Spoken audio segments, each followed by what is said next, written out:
Chapter 3101. Create the realm of the magic god. Even if the forbidden curse of the 12 elements were fused together after being derived from their original sources, their power was far beyond the peak of any single element forbidden curse. When Mo Fan completed the fusion of these forbidden curses, his eyes were no longer shining and unfocused. His eyes turned back to their original dark brown and were calm, as if he was an ordinary person who had nothing to do with magic. The cage of space was compressed quietly. It had changed from a terrifying size, enough to cover the entire space of hundreds of kilometers, into a small, dull area. It was just above Michael, like a vertical spotlight on a dimly lit stage. However, the cage of space was not as warm and shining as the spotlight. It seemed to have isolated Michael from this world. People could see Michael, but he was imprisoned in the back of a plane. At the back of the plane, he could see endless dust of destruction floating around. Michael saw the galaxy in the distance, the meteor nearby, and the immortal creatures in the plane dimension turn into dust. He also felt that the real power of destruction was approaching and disintegrating his divine power. This is impossible. This is impossible. He violated the laws of heaven, while I followed the laws. He should be the one disappearing into thin air, not me. Michael panicked in the back of the plane. The 12 elements of forbidden curses. How could Mo Fan reach that kind of divine realm? He could easily throw an angel like Michael to the back of the plane, a dimension full of destruction, and let Michael fend for himself. He was the real demon. Michael's howl reverberated in the quiet holy city. This howl made the hundreds and thousands of people in Holy City panic because they had felt the effect of Mo Fan's cage of space too. Mo Fan could kill hundreds and thousands of people in the Holy City with the 12 elements of forbidden curses and throw them into an unknown dimension of destruction, just like he did with Michael. Mo Fan was already able to control the forbidden cage. He could even turn the 12 elements of the forbidden curse, capable of destroying the world, into a gentle gust of wind that could destroy the willpower of a 16-winged blazing angel. Mo Fan stood calmly under the holy city. Just like any other ordinary person, he did not have holy brilliance on his body. However, the realm he had reached would make all those who cultivated magic shudder in terror. He could already derive magic elements that he had never cultivated. This meant that he would be able to master all the power of white magic as time passed. In no time, all the contracts of black magic would also become part of the almighty magic god. So, this is the profound meaning of fusion magic. It's all my fault. I failed in protecting the real god. After seeing this scene before her, Asha'ruiya in Sky Holy City became even more grief-stricken. She covered her face and wept. She had missed out on serving a great person.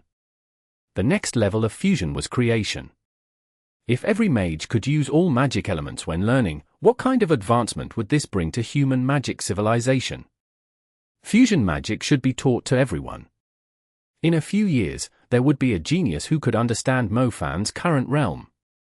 Mo Fan could use fusion to derive magic and then create new magic after it. As long as people mastered the principle, everyone could become an all-elements mage. Everyone would be able to do it. It would be a glorious era. People would no longer rely on awakening stones and would not be limited to a single element. They could choose the power they were most skilled at to go higher and farther in the realm of magic, and they could allocate magic resources more reasonably. The cage of space closed suddenly, and the 12 wings behind Michael shattered. Michael was indeed the most powerful angel on Earth.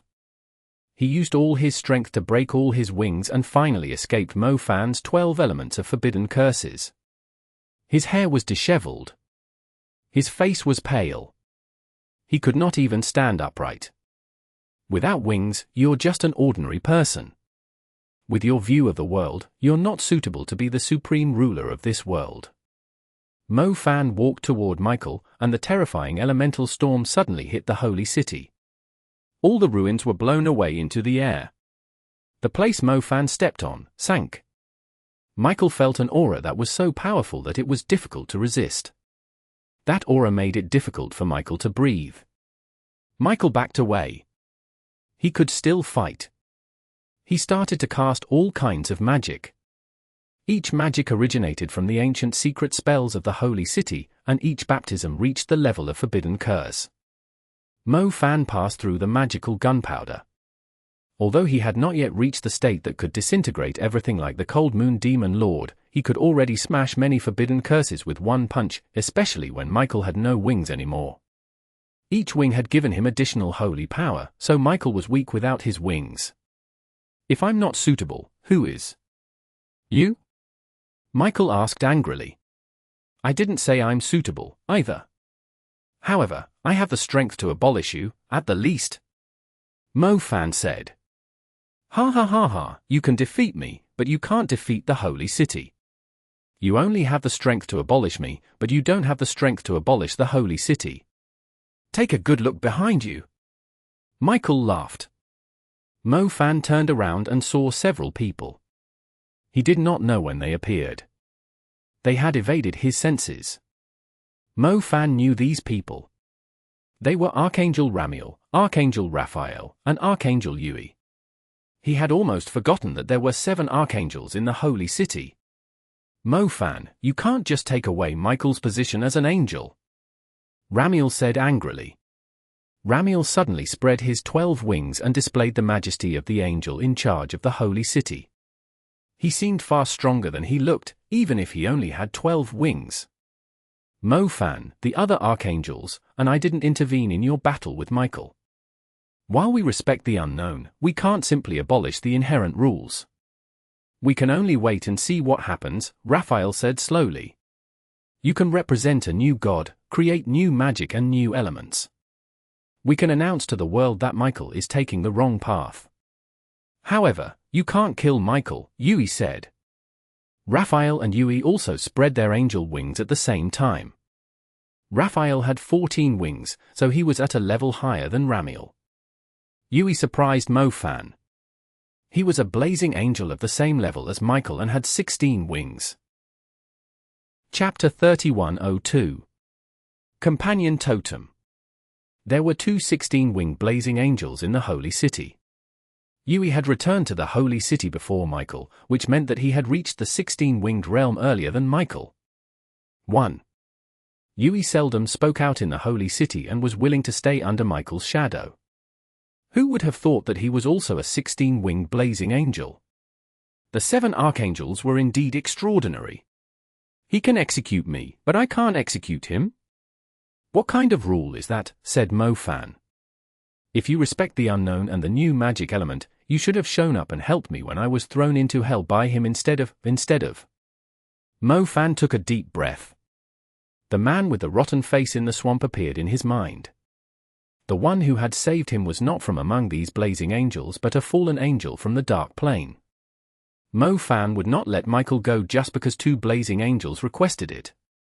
He did not need to prove anything to the world. All he wanted was to make Michael pay the price for killing people unnecessarily. "We have our reasons. If you insist on going your way, we can only end this matter with a war," said Yui. Yui signaled at Ramiel. Ramiel nodded. He raised his right hand high and clenched it tightly. An aura flew toward Sky Holy City, and pieces of gorgeous golden meteors soon fell into the ruins of the Holy City. More golden meteors appeared and turned into a shocking rainstorm of golden light. These were the armed forces of the Holy City. Their numbers were more than what was expected. Even those people who looked like ordinary residents of the Holy City held hidden positions.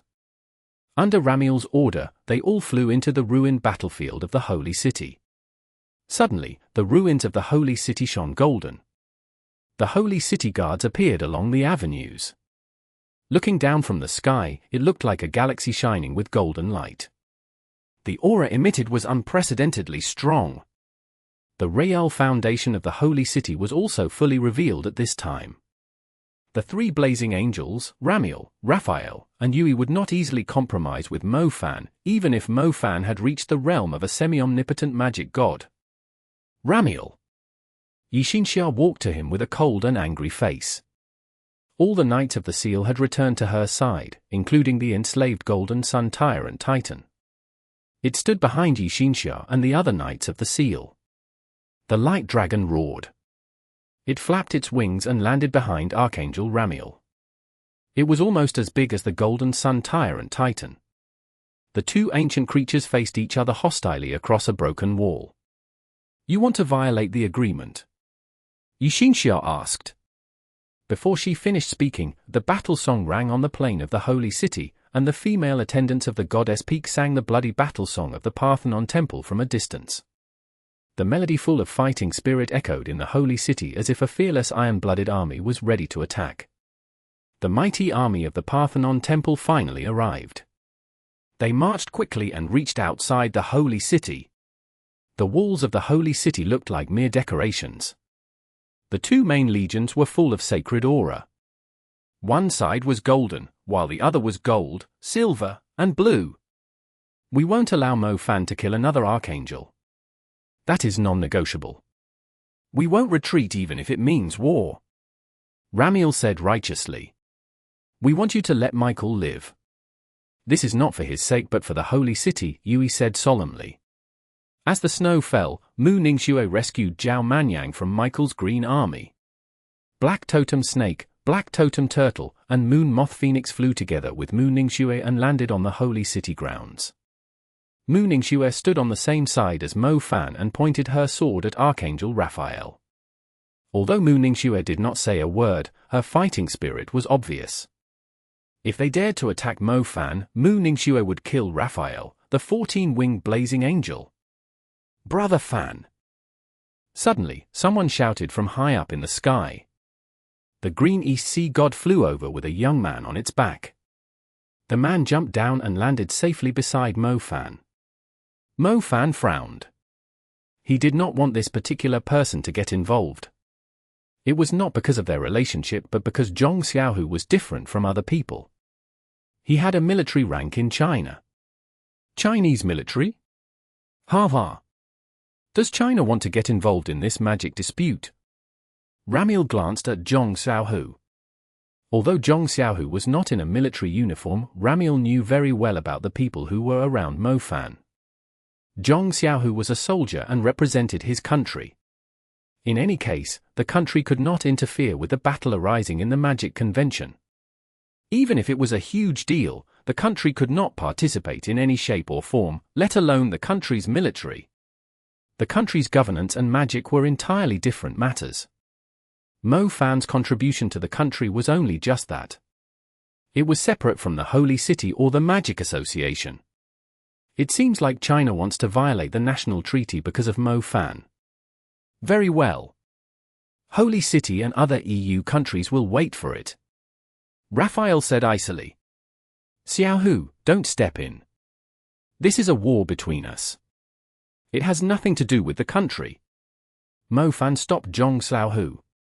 Once it rose to the level of a national war, the people involved would not only be from magic organizations. Ordinary people would also be affected.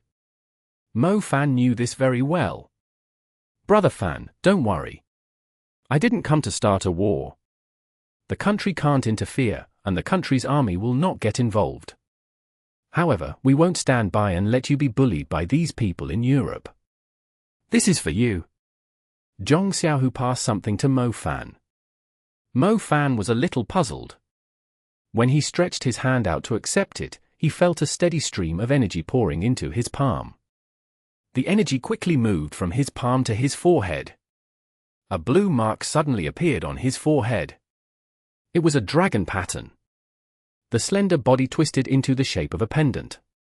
As Mo Fan absorbed the spring water from the vessel that Zhong Xiaohu handed him, the pattern on his forehead became clearer. It now blazed. It was a familiar feeling. It was the nutrient that nurtured his soul. It was equivalent to the other him that existed. Little Loach.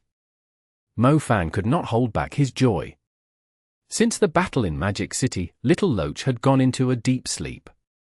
Although it still provided Mo Fan with nutrients for cultivation, he could not feel the soul of Little Loach.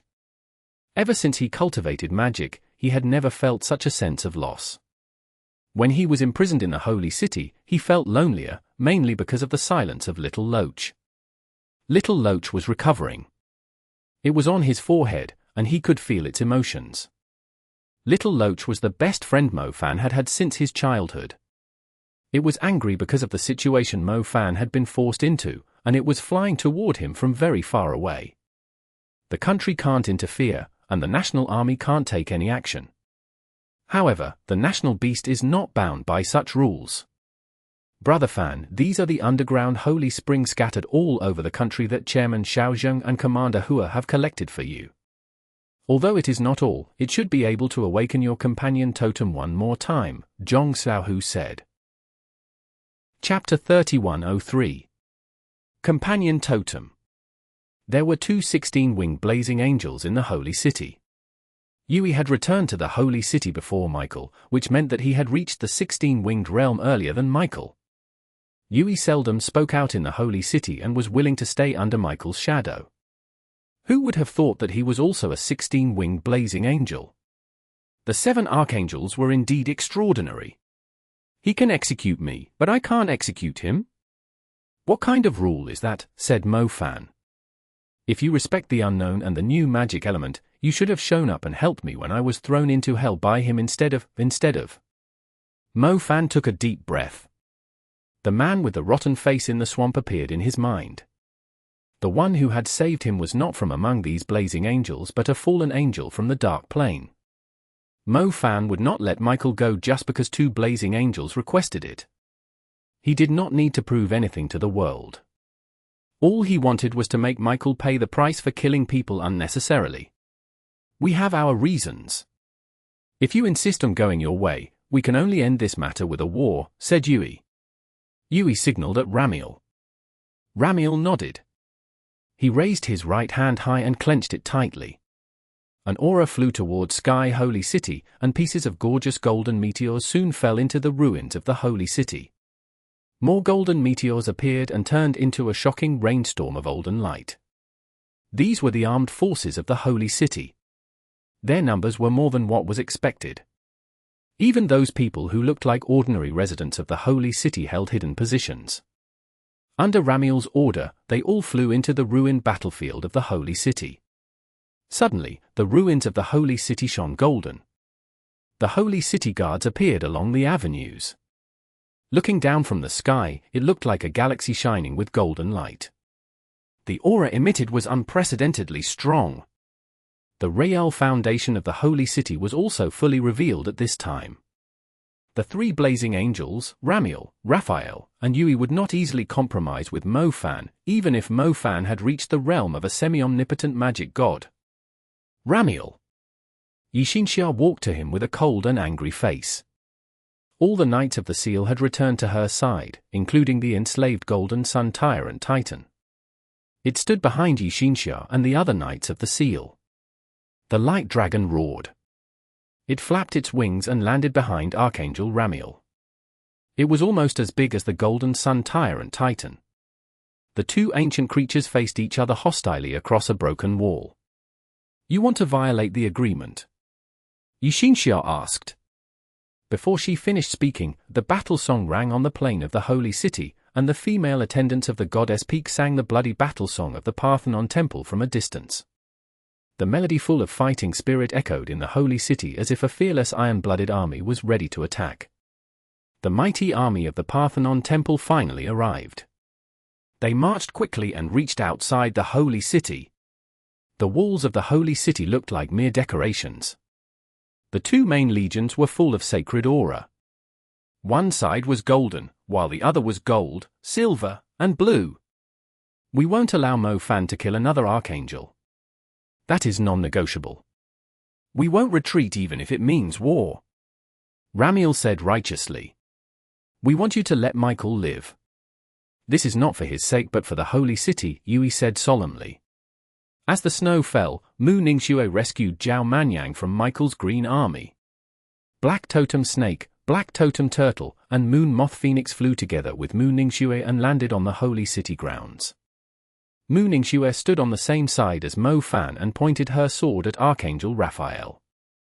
Although Mu Ningxue did not say a word, her fighting spirit was obvious. If they dared to attack Mo Fan, Mu Ningxue would kill Raphael, the 14-winged blazing angel. Brother Fan. Suddenly, someone shouted from high up in the sky. The green East Sea god flew over with a young man on its back. The man jumped down and landed safely beside Mo Fan. Mo Fan frowned. He did not want this particular person to get involved. It was not because of their relationship but because Zhong Xiaohu was different from other people. He had a military rank in China. Chinese military? Ha ha. Does China want to get involved in this magic dispute? Ramiel glanced at Zhong Xiaohu. Although Zhong Xiaohu was not in a military uniform, Ramiel knew very well about the people who were around Mo Fan. Zhong Xiaohu was a soldier and represented his country. In any case, the country could not interfere with the battle arising in the magic convention. Even if it was a huge deal, the country could not participate in any shape or form, let alone the country's military. The country's governance and magic were entirely different matters. Mo Fan's contribution to the country was only just that. It was separate from the Holy City or the Magic Association. It seems like China wants to violate the national treaty because of Mo Fan. Very well. Holy City and other EU countries will wait for it. Raphael said icily. Xiaohu, don't step in. This is a war between us.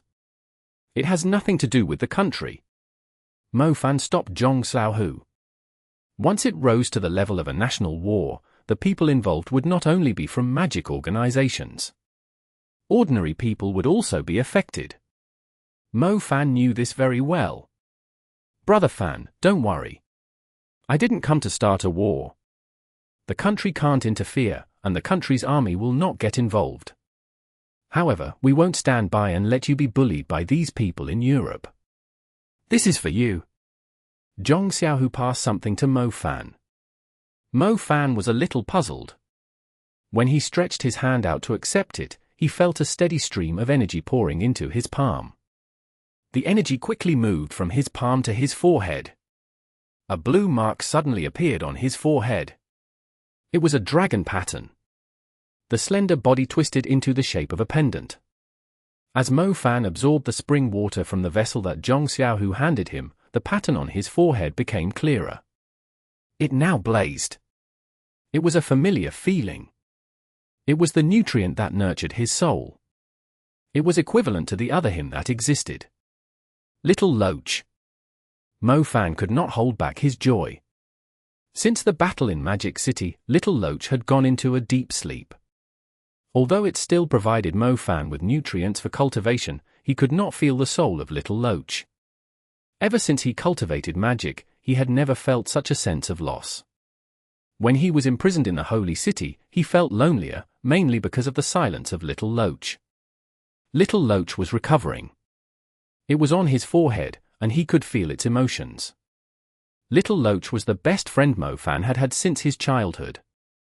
It was angry because of the situation Mo Fan had been forced into, and it was flying toward him from very far away. The country can't interfere, and the national army can't take any action. However, the national beast is not bound by such rules.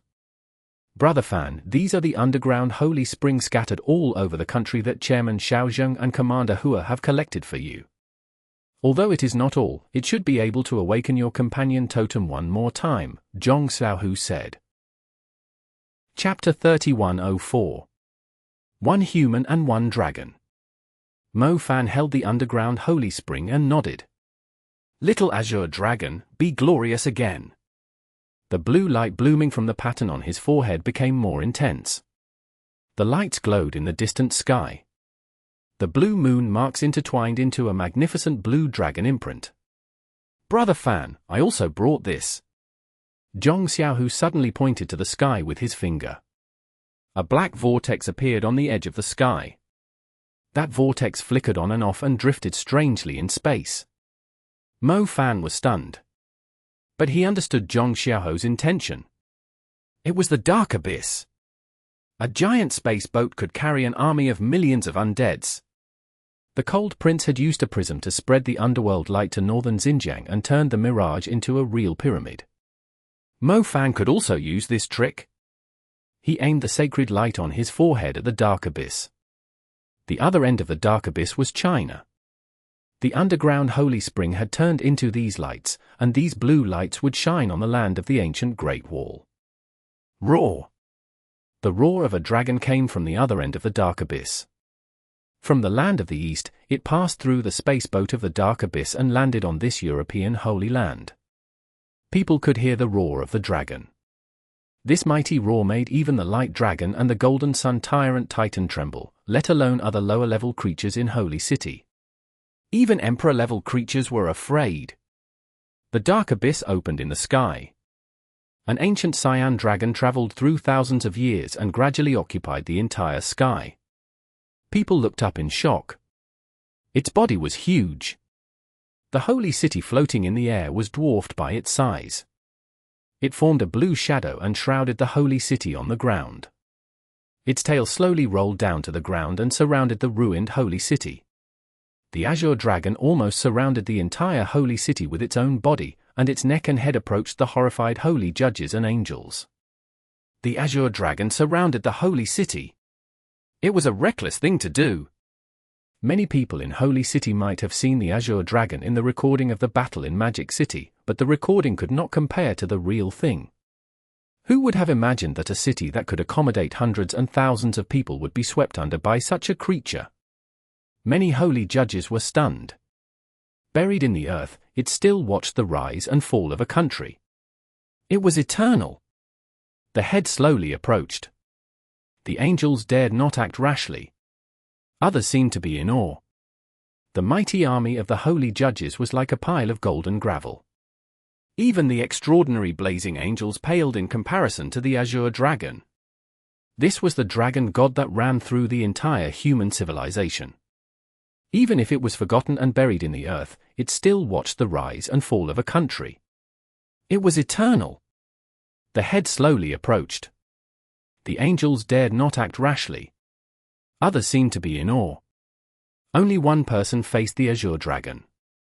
He slowly extended his hand and touched the forehead of the azure dragon with the palm of his hand. There was a huge difference in size between the human and the dragon.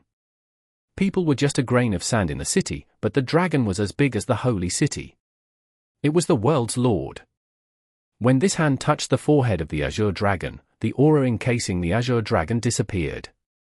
The azure dragon closed its eyes and nuzzled its head against the person's palm without touching the ground. It seemed that the warmth of the small palm could revive the heart that had been inert for thousands of years. The tail of the azure dragon was gently swinging. People felt that this dragon god was as docile as a kitten in front of that one person. The army of temples outside the city was taken aback. They used high-level magic to avoid the attack of the tail. The person who touched the dragon's forehead with his hands also seemed gentle. He was as gentle as a little boy. He looked completely different from the demon who had ripped out the wings of the 16-winged blazing angel just moments ago. The human and the dragon looked calm, even though the holy city was noisy and on their guard. Many fanatical defenders of the holy city and persistent angels also gradually calmed down amidst the battle of magic when they watched the tranquil scene in front of them. "We're not enemies," Shah just said to Yui, Raphael, and Ramiel. The weak Michael stared at the three archangels. When the azure dragon appeared, Michael panicked. The azure dragon may not be able to compete with all the armed forces of the holy city, but its existence alone could crush their fighting spirit. The three archangels had to reconsider the upcoming war. All negotiations were conducted on the premise that both the fighting parties had equivalent strength. If there was a disparity in strength, there was no use for negotiations. There would only be bloodshed. Michael had already sensed the change in the three archangels. The archangels who were so determined to save him suddenly showed a trace of helplessness. They were going to abandon him to keep the foundation of the holy city. The supreme holy city was about to compromise. I can spare Michael's life, but I'll take away all of Michael's power. Michael, during your travels, you probably didn't pay attention to the essence of this world. Go travel again. Mo Fan turned around and stared proudly at Michael. Actually, we agree. Yui folded the 16 wings on his back. For some reason, he felt uneasy spreading his wings in front of the azure dragon. However, how could Michael accept this? Without power, he was just an ordinary person. He would be weaker than those porters at the dock when he was supposed to be the one who would set the order of the world. You should restore Asha'ruiya's position as an archangel. She looks further than all of you, said Mo Fan. None of us deprived her of her position as an angel, said Yui. The underlying meaning was that the person who deprived Asha'ruiya of the title was Michael. Since Michael had been defeated and was now about to become an ordinary person who could not use magic, he could no longer influence Asha'ruiya. Michael stood unsteadily. The archangels did not look at him anymore. At this moment, the people in the holy city did not look at him. He was no longer the supreme blazing angel, the ruler of the holy city, and the so-called dominator. Mo Fan was the one who gave the order and set the rules from now on. Other archangels could only comply with Mo Fan. Michael felt that this scene was even more pitiful than having all his wings broken. He felt like he had fallen from heaven to hell, controlled by his enemies. Michael screamed like a madman, but no one paid him any attention. The people who stood on the ruins and reset the rules were Asha'ruiya, Ramiel, Raphael, and Yui. At this moment, they almost took their notebooks out and wrote down everything Mo Fan said, just like an angel facing a real god after a war. The rules were nothing more than a few words. Mo Fan did not like the holy city, but Asha'ruiya led him to believe that the holy city was not so despicable. Asha'ruiya. Mr. Mo, how can I help you? Can fallen angels come back after entering hell? Mo Fan asked her and the other archangels. The fallen angel has certain specificities. He is a living person but also has a dark soul. The Dark King can't decide his birth. They are the only messengers of hell who can stay in the world, Asha'ruiya said. So, you're not sure? Mo Fan asked. I'm not sure. Asha'ruiya sighed. Mo Fan's eyes teared up. Chapter 3105. Are you hiring? There was a rare period of warmth in autumn right before winter. There was a chic tea garden in the southern suburbs of London. The fresh green tea released its last aroma of the year. After that, it would go dormant in winter like most other vegetation and would not grow again until the following spring. During the spring, the tea pickers would pick the tea before dawn. With the dew at dawn, the autumn teas were even more aromatic and thicker than the spring ones and were often welcomed by those who loved tea the most. It did not take too long to process the tea leaves. Mo Jussin waited for some time until the tea leaves finished processing. After buying the first batch of tea leaves, he took them back to make some improvements so that they could be served as the main product of the shop. Mo Jussin bought a shop. He modified it and turned it into a tea house with a garden. All the tea sold at the tea house were selected personally by Mo Jussin from his travels to the UK. The British and the Chinese had one thing in common. They both liked to drink tea. There was a Chamber of Commerce of Fanshui Mountain in London. After living there for a long while, Mo Jussin had slowly begun to like it. It just so happened that he was also engaged in gardening and logistics. Opening a tea garden on the fringe of London's bustling urban area could also enrich one's life. Mo Jussin had been working on the small tea house with a garden for a long time. If he had not left for Greece suddenly, this tea house would have opened earlier. Uncle, do you have a lot of customers? Why do you need so many pastries? A British girl in an apron asked. These are not for the customers. Mo Jussin smiled. Mo Jussin was not accepting customers today. Mo Fan had said that he would be dropping by with his 2 daughters-in-law, so Mo Jussin made preparations in advance. First, he put up a sign that said the tea house was closed this afternoon. Then, he bought all kinds of delicious food and drinks. Although it was a bit rushed, Mo Jussin was in a good mood. Mo Jussin worked alone in the tea house. He did everything from mixing tea to serving it. The tea house was not particularly large, and he did not need many customers. The shop would not lose money if he could serve a few tables a day. At first, there were only a few customers. Mo Jussin was patient and focused on improving the shop. When Mo Jussin improved the whole tea house bit by bit to make it unique and warm, people began coming to the shop frequently. The shop now had more customers than before. He put up a sign that said the shop was closed for the day because he would not have time to serve the customers. Ding! Ding! Ding! When the melodious sound of the bell rang, Mage was busy in the kitchen. When he heard the sound, he raised his head to look at the door covered with violet vines. He saw a head poking in and looking around the shop like a thief. Mo-fan, stop looking. You're in the right place. Mage shouted. I thought I went to the wrong place. This is so cool, Dad. I didn't know you had such amazing artistic talent. Even though you have the face of an old man, you have the heart of a young noble girl. Mo-fan walked in. For some reason, he purposely looked at the soles of his shoes, worried that the dirt on his soles would stain this beautiful little place. There was a cozy garden, a few tables and chairs placed casually there, and a few ginkgos with luxuriant leaves. The flowers were everywhere, and their color perfectly matched the tea house. The light fragrance of the flowers and the aroma of brewed tea made people want to sit and enjoy the day. After taking a good look at everything, they felt like staying here for the whole day. It was a place where one could just sit and do nothing yet feel all the comfort of the world. The kitchen and the hut had modern French windows, so the interior could be seen immediately. The Chinese did not like to show their kitchens to customers, but the British preferred an open kitchen. The customers could see the entire process of preparing the ingredients. Mage had done some in-depth study and decided on an open structure. Dad, let me help you. We came with a lot of people, said Einherjar. There's no need for it. All you need to do is sit down. This is my place, so you need to listen to me. Sit down. I can take care of it. Mage stopped her. Mage had already prepared a big tray. The tray was covered with blue carved cloth. There were white ceramic teapots and teacups with simple designs on the tray. Mage steadily brought them to the table where Mo-fan, Mu-Ningxue, and Einherjar sat today. I chose these desserts after trying more than 100 of them. They taste very good. Even an old man like me who doesn't like sweets likes them very much. Mage placed the refreshments on the table. Ding! Hey!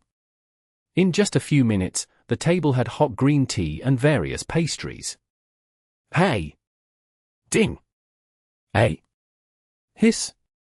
Next to the table where they sat was another larger table. The table and chairs were covered with various little holy spirits. A porcelain doll covered in flames was the first to protest. We are all babies. Why not give us something to eat first? The little tiger with white hair all over its body was patting the table with its paws as if to say it would make trouble if Mage did not give it something to eat. Little moon moth phoenix walked around the tea house and seemed to like the smell of this place. However, it joined the noisy army after smelling the delicious pastries. Black totem snake and green east sea god were relatively calm. Although they had turned into miniature versions of themselves, they looked like precocious babies in kindergarten. They calmly watched the little ones make a fuss. The food is ready. It's only been a few minutes. You guys are so gluttonous. Mage smiled and brought a bigger tray with various delicacies to their table, including the little white tiger's favorite roast meat. The babies cheered and began to eat around the dining table. Even though their food was in front of them, they still grabbed it from the others, as if it would taste better. Everyone was amused. Ningxue, have some more. I haven't seen you for a long time, and you've lost a lot of weight. Mage poured her some tea. All right. Mu-Ningxue nodded. It's great to see that you are all safe and sound, Mage said warmly. Everyone's safety was the most important thing to Mage. As for the rules of the world, Mage couldn't care less about them. Mo-fan felt a little ashamed when he heard that. It was the ease and tranquility that excited Mo-fan after fighting for so long.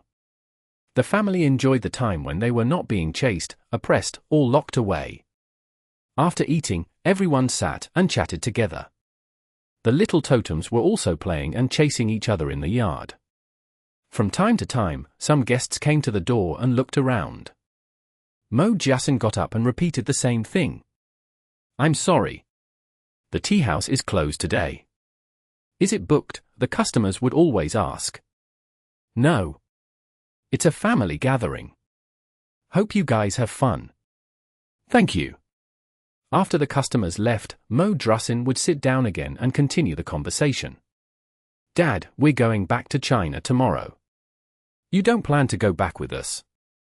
Mo Fan asked. Many people came to the tea house. Some specifically traveled from other countries just to visit it once. The business was flourishing. Mo Drussin intended to continue to run this small tea house. I plan to stay. If I'm busy, anywhere would be the same. Besides, the Chamber of Commerce of Fanshui Mountain is on the next street. We're all friends, so it's quite lively here. When the Chinese New Year comes, I'll go back with them, Mo Drussin smiled. Okay. Mo Fan nodded. Being busy with the things one loved was also a blessing. There was no need for Mo Fan to make trouble for his father. Mo Drussin knew how to enjoy life better than anyone. He sometimes envied Mo Drussin's outlook toward life. Mo Drussin did not ask the children to help. After he bid goodbye to Mo Fan and the two daughters-in-law, he played some light music and tidied up the small tea house. London was cold at night. Mo Drussin did not rush back home. He made himself a cup of hot black tea. Then, he began to trim the plants left by the previous family. The night sky of London was full of smog, and stars were barely visible. The hazy moonlight filtered through the cloudy sky, but they were often buried by the scenery of the city. The city with night lights dyed the starry sky with special light and dust. Ding! Ding! Ding! The doorbell rang, and Mo Drussin looked at the door in confusion. There should be no customers at this time of night. We're closed, Mo Drussin said. There was no response. Mo Drussin did not hear the footsteps receding either. Mo Drussin thought that the person had not heard him, so he put down the knife, wiped the dirt from his hands, and walked to the door. A thin figure stood by the door. Her hair was slightly disheveled. It came down to her shoulders. The woman looked haggard. Nervousness flashed in her eyes when Mo Drussin walked to her, but she soon regained her calm. Hello, she said in Chinese. Hi. Mo Drussin looked at her politely. The woman was wearing a dusty male leather jacket, which looked a little loose on her body. The woman pulled the leather jacket close because of the cold. She hesitated. Are you hiring? Her voice was almost a whisper. Mo Drussin did not really plan to hire anyone. The tea house was small, so one person was enough to handle it. However, the number of customers was gradually increasing. It would soon become difficult for him to take care of the tea house and travel to get the ingredients by himself. Let's talk inside. It's windy here. Mo Drussin invited her into the yard, which was much warmer than outside. Thank you. The woman sat in the yard. Mo Drussin walked to the kitchen. He wanted to make her a pot of simple tea so that she could warm up. However, he did not know if she liked strong tea. What would you like to drink? I also have scented tea here. Do you have jasmine tea? Mo Drussin was taken aback. He replied, yes, I do. A pot of hot scented tea was served, and the aroma of jasmine wafted in the air. Mo Drussin waited as the woman took a cup and sipped the tea. Why do you want to work in my shop? He asked. I don't know. I just feel that this is a comfortable place. You might have a hard time here. I don't have any other workers here. So, you have to be able to handle a lot of things at the same time, said Mo Drussin. I'm a hard worker. However, my memory is a bit poor, and I forget things. The doctor told me that if I keep forgetting the people and things around me, I may have to go back to the hospital for palliative care. I don't like staying in the hospital. I don't have the money to hire a caregiver. The woman's voice became softer as she spoke. Mo Drussin looked at the woman and the leather jacket that looked a bit old.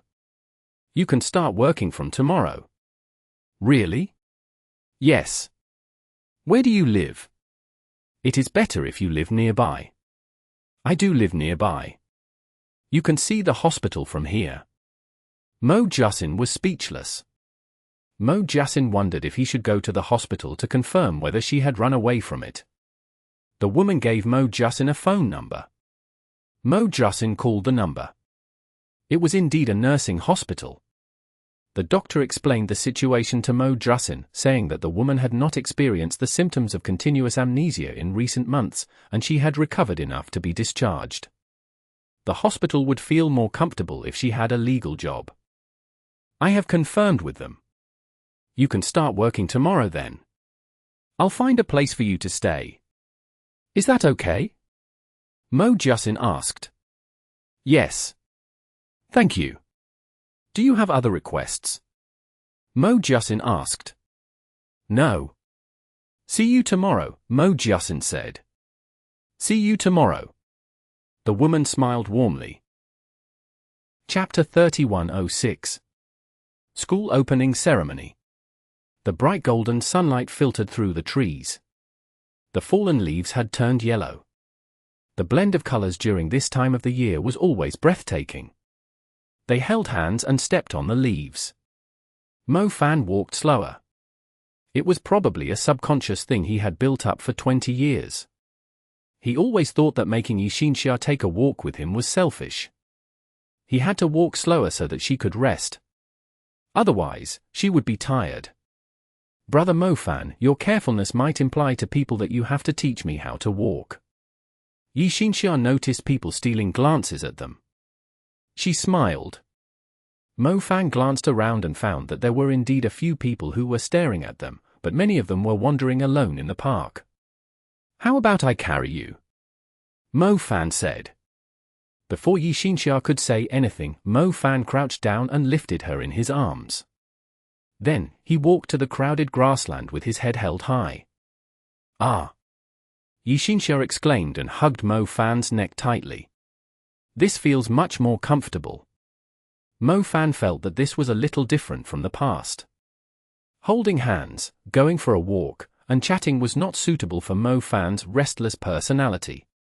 He still preferred to flirt with her directly. He wanted Einherjar's soft body stuck so close to him that he could feel her heat and the fragrance of her lips.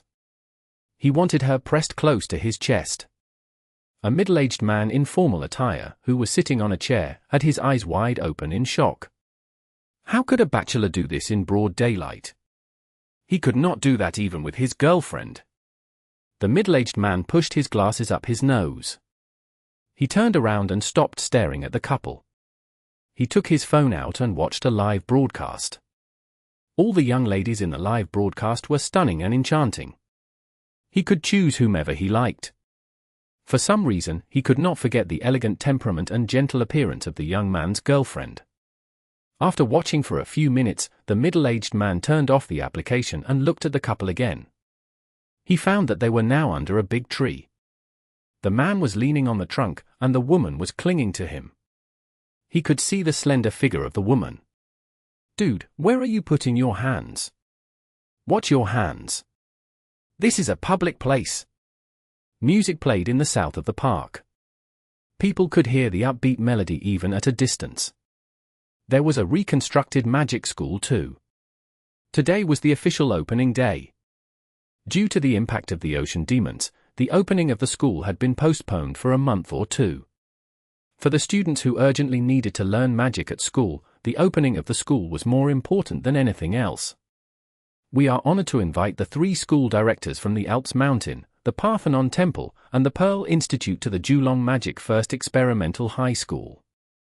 You guys are lucky. The magic you will learn next may be the most outstanding national mystery in recent decades. At the same time, our national totem beast hero, Mo Fan, the great magic god, will give us a speech at the opening ceremony. Please give him a warm welcome. The new principal of the Fusion Magic School was Grandmaster Feng Li.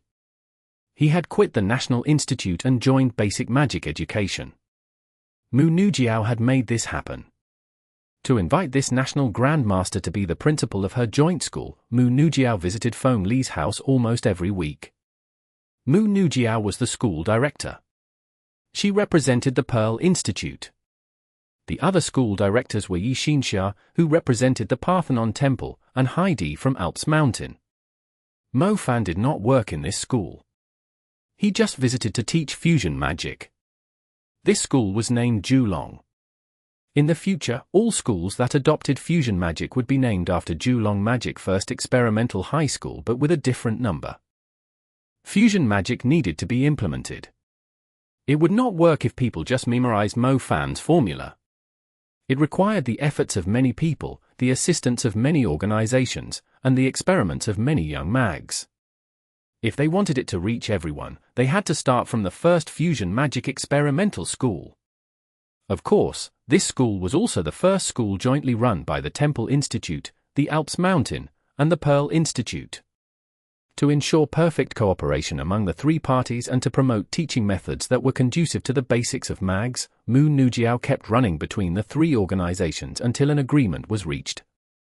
After sufficient preparations, the first Julong Magic High School was established in the school ruins that the ocean demons once destroyed.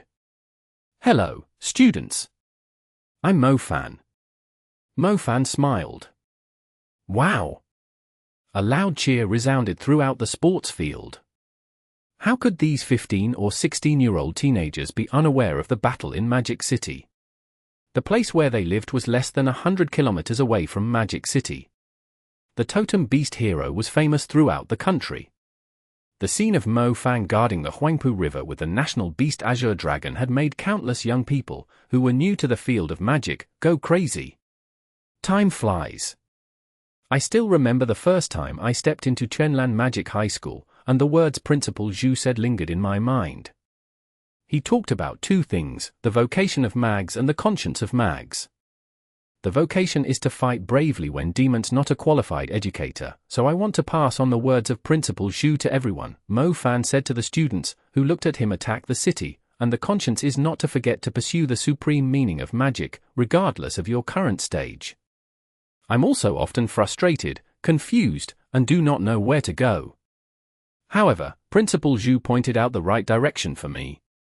I'm not a qualified educator, so I want to pass on the words of Principal Zhu to everyone, Mo Fan said to the students, who looked at him with expectant faces. Over the years, Mo Fan realized that some wise people had had a profound influence on him. Principal Zhu was just an advanced mage and was not dazzling in the vast magic system. He died in the Bo City disaster. However, Mo Fan would pass on his spirit. Mo Fan also knew that not everyone would understand what he had to pass on. Every teacher and educator never intended to instill ideas into the students. They had thousands of students, each of whom had their own way of thinking. As long as what he said could inspire a person and help them to get out of their predicament for even a while, that would be enough for him. Chapter 3107. See you next time. There won't be just this Julong Magic High School. They would establish new schools in China and abroad in the future. Without Feng Julong, fusion magic needed exploration and practice. If Mo Fan had time, he would not mind being a guinea pig for them. It was a pity that Mo Fan's academic attainment was not that high. He could only assist them. He could not become a pioneer in the field. Every student had a different physique, talent, and magic elements. Mo Fan could fuse them and derive new magic because of his high cultivation. It was quite an arduous project to help every mage, who had just awakened magic or only had 2 or 3 elements, to master it proficiently. There were too many factors to consider. They had to ensure that the fusion magic was suitable for everyone and in no way posed any harm to them. At first, Mo Fan thought that the promotion of fusion magic would be carried out at the university. Later, he found out that the fusion magic was best carried out by people who had just awakened their magic so that they could learn the profound meaning of the magic from the beginning.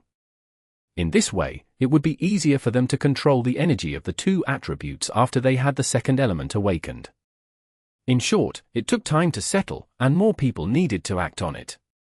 Mo Fan was also looking forward to someone displaying real fusion magic in the next 4 to 5 years in the inevitable battle to get Magic City back. He hoped someone would also shine in the World College Tournament, or on other stages where people could pay close attention. That person would be so dazzling and eye-catching that they would set off a fusion magic frenzy. He believed it would happen in the future. Mo Fan glanced at the thousands of students on the sports field. That person must be somewhere among the present crowd. The opening ceremony was over. Mo Fan watched the awakening ceremony. Mu Nu Jiao adopted the method of self-selected awakening, which meant the students could choose their own awakening stone and guiding stone. Almost everyone in the school chose the lightning element. Jiao, these awakening stones and guiding stones are not cheap. If all the schools in the future adopt this self-selected awakening method, Julong High School will go bankrupt. Mo Fan saw Mu Nu Jiao walk toward him. Mu Nu Jiao was dressed formally today. She wore a white shirt, a brown coat, a knee-length skirt, and black-rimmed glasses that slightly covered her face. However, she still looked beautiful. Someone has to try. We can discuss the cost later if this method turns out to be more effective. The battle with the ocean demons has brought us a lot of resources that we didn't have in the past. The guiding stones are not as expensive as before. So, don't worry, we can always find a solution. Mu Nu Jiao patted down her hair that was ruffled by the wind with her hand and smiled gently. Ha ha ha, I still haven't forgotten the expressions on the faces of my high school classmates when they awakened the light element and water element. It is indeed useless if the first element they awaken is the light element or the water element. However, every element will have different roles in the future.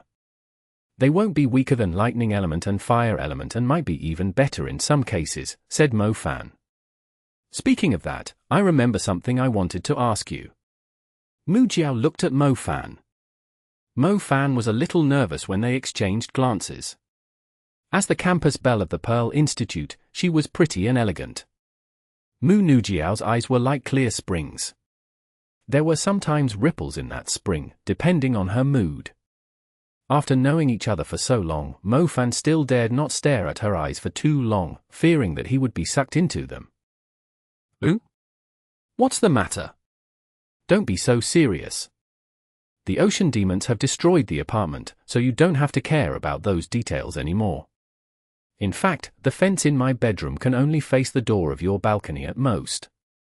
If you close your curtains, I can't see anything. I won't look out of my fence without a reason anyway, Mo Fan said confidently.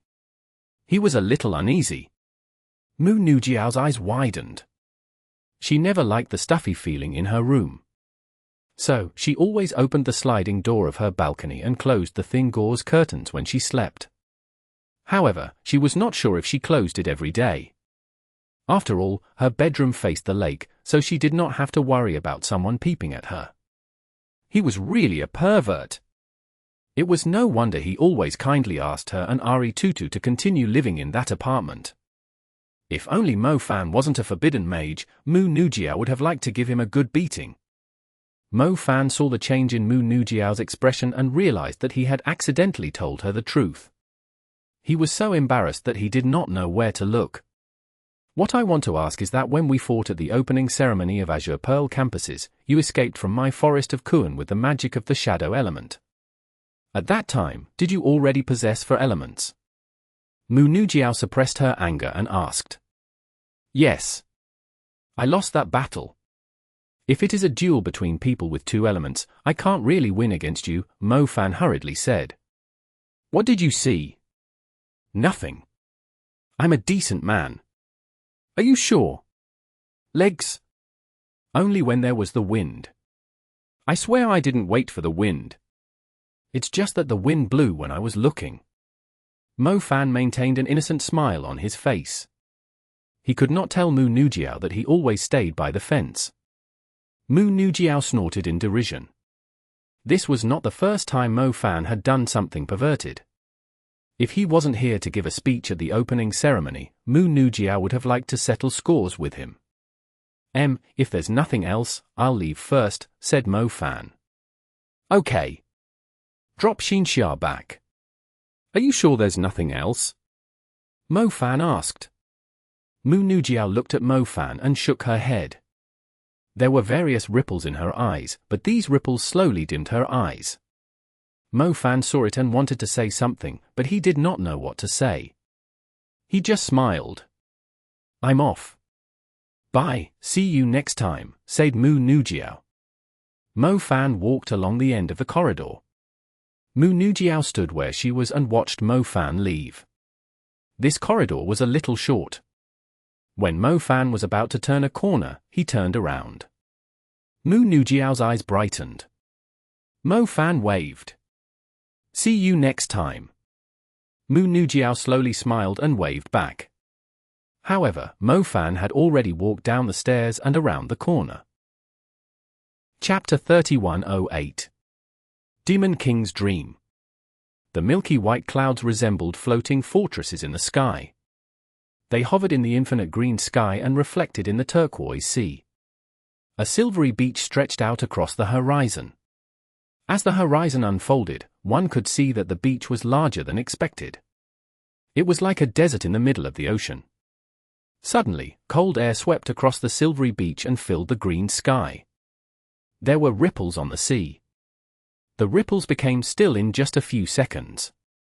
They then transformed into beautiful, crystal-clear sea patterns. The sea was frozen. Not only was the sea surface frozen but also the green sky. It didn't matter how strong the wind was, the clouds resembling fortresses remained unchanged. They looked as if they had turned into real glacial fortresses. As their weight increased, they began to fall. Bam! The ice cloud fortresses smashed into the sea, but the sea surface, which was covered with patterns, did not shatter. The ice layer was unimaginably thick. It was unbreakable. Swish! On top of the green sky dome appeared a sword as thin as a leaf. The sword glistened in the glaring sunlight. Its fluctuating aura and glow spread across the sky. The sword plunged straight into the silvery desert island. A miserable scream was heard from the silvery desert. The gravel creatures somehow came back to life suddenly.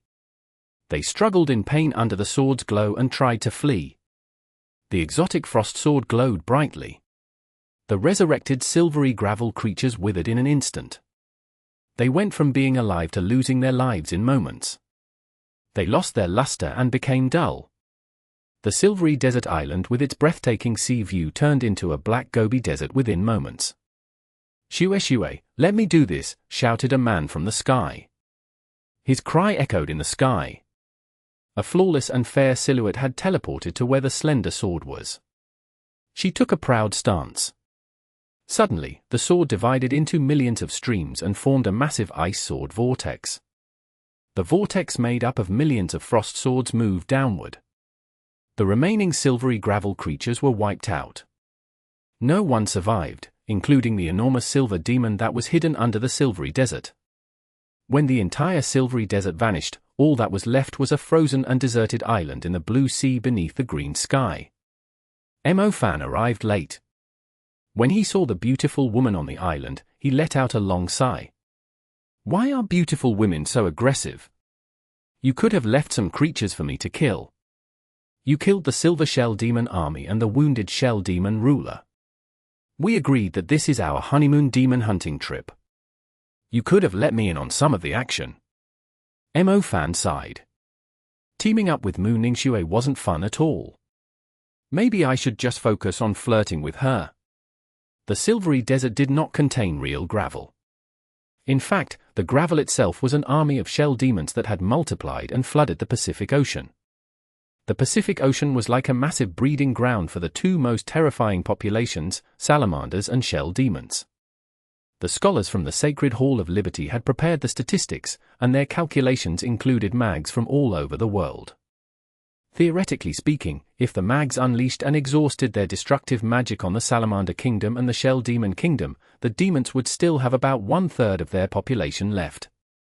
Moreover, the remaining 1/3 of the population could be restored to the peak of their population in just a few years. Without their natural predators, they could expand to the land after exhausting the resources in the ocean. By then, even the forests, soil, and rocks may become their source of nutrients. Mo Fan and Mu Ningxue had recently been wandering in the East Ocean and Distant Ocean. They did everything they could to destroy anything that could threaten the ocean in the next 5 years. However, there were too many unknown factors in the world. The threat that they identified might not even be considered real threats. Even though Mo Fan and Mu Ningxue had reached a high realm in their cultivation, they could only do their best to minimize the upcoming threats. Let's go back. Mu Ningxue glanced at the dirty ocean. She disliked the smell of the mutilated carcasses. Okay. Mo Fan drew something in the air with his finger, as if there was a transparent touch screen before him. Silver dots were seen connecting the lines before slowly stretching into a silver spatial pattern. Mo Fan drew a teleportation formation. The magic did not have much use in real combat. After all, one couldn't find time to slowly construct the pattern in a fight. However, the teleportation formation was convenient if they wanted to go home early during their leisure time. Of course, there were not many people in the world who could draw the teleportation formation. Most of the teleportation formation included a huge device that was not portable. Let me help you. Mu Ningxue walked to him and channeled her magic into areas of the teleportation formation that Mo Fan still needed to light up. No need. I want to learn, said Mu Ningxue. Okay. Outline the constellation space nodes, said Mo Fan. Mu Ningxue was also a space element mage. However, she had not reached Mo Fan's realm. Although Mo Fan possessed most of the magic elements, he still needed to solidify the foundation for each element. As such, his cultivation path extended. Everything had boundaries. The reason they were at the top of the world but could not see a higher realm was because they had not broken the bottleneck. Done. With my skill, even if there's some deviation, it can still teleport us back to the shallow sea in the East Ocean. If there's no major problem, we will arrive at Flying Bird Base City, said Mo Fan to Mu Ningxue. He stretched out his hand and guided Mu Ningxue to stand in the center of the teleportation formation. Mo Fan hugged Mu Ningxue tightly so that they would not be blown apart by the space turbulence. They looked like a couple dancing in the center of a stage as they stood in the teleportation formation. After Mo Fan snapped his finger, silver energy glowed brilliantly. The interwoven silver dots and silver threads were dreamy to look at. The atmosphere was romantic. Swoosh! They disappeared in the teleportation formation when the glow was at its brightest. The blue sea became tranquil again in just a few seconds. Just when the sea became still, something boiled within. Small creatures with horns were making noises in the boiling water. They grabbed the shell demons' carcasses in excitement. It seemed like those would be their lunch. As they ate, they grew. Some of them had scales growing on their bodies, some of them developed wings, while others began to transform. In the Indian Ocean tropical zone, there was a turquoise blue island that looked breathtaking. A luxury hotel was built somewhere nearby. Silvery diamond specks of dust were sprinkled on the white sandy beach before they gradually dissolved. Mo Fan and Mu Ningxue stood on the soft sand. They were puzzled as they experienced the warmth that was very unlikely in the autumn and winter seasons. It seems like there's a minor deviation. Mo Fan scratched his head in embarrassment. Fortunately, it was a populated area. Besides, there was a stunning hotel on the island. We're in the Indian Ocean, said Mu Ningxue gruffly. Mu Ningxue saw some signs on the buildings. If she wasn't mistaken, they were somewhere in the Maldives. Maldives was located at the equator of the Indian Ocean. It was more than just a minor deviation, as Mo Fan put it. They were off by a quarter of the Earth. It's just an accident, said Mo Fan awkwardly. Mu Ningxue stared at Mo Fan. She was now determined to seek a better mentor to teach her space element magic. She surveyed her surroundings. Although the area was surrounded by the vast ocean, she did not sense any danger from the ocean demons. The place was so serene that it felt like they were in an isolated country. There was no pollution. It was truly pure and uncontaminated. Mu Ningxue recalled the silver forest and lake. Let us take a rest here, said Mu Ningxue. I still don't know where this place is, said Mo Fan. This place is quite nice. Mu Ningxue stood with her hands behind her back. She stretched up to the tips of her toes and breathed in the clean air. Mo Fan watched her in a daze. Her unguarded side was something that was rarely seen. He understood her because he had struggled in the darkness of hell too. She had survived the eternal night in the extreme Southland. They both knew that the most difficult thing to deal with wasn't the harsh and hopeless environment, but the fear and the loneliness of the possibility that they might never see the person they loved ever again. It did not matter where they were. It was enough if they could spend some time together in comfort. It was enough if they could hug, kiss, and make love to each other throughout the day. Mo Fan. Who? Mu Ningxue called his name multiple times. She saw his dirty thoughts in his brightly lit eyes. Why does he always have such dirty thoughts every second of every day? Come, let's sleep together. I mean, let's go to the island. Mo Fan, did you purposely bring us here? Mu Ningxue began to suspect that the deviated space travel was done on purpose. Mo Fan had planned it a long time ago. So what? Mo Fan realized that Mu Ningxue wasn't fooled by his poor acting. He decided to be honest. He lifted Mu Ningxue in his arms.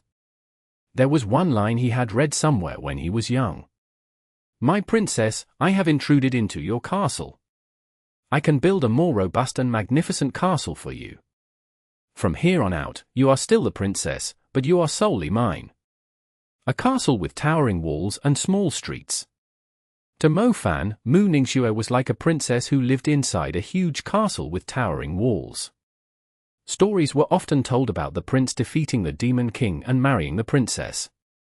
Mo Fan knew he was not a prince, but he wanted to be an undefeatable demon king so that he could imprison the princess in his castle forever. And he would get rid of those shameless princes who had nothing but handsome faces. He wanted to make the princess his beautiful captive. They would live happily ever after and have many children together. Chapter 3109. Are you a fallen angel? In northern Europe, the splendid palace and the snow-white glacier were in sharp contrast. This made the palace look even more glorious.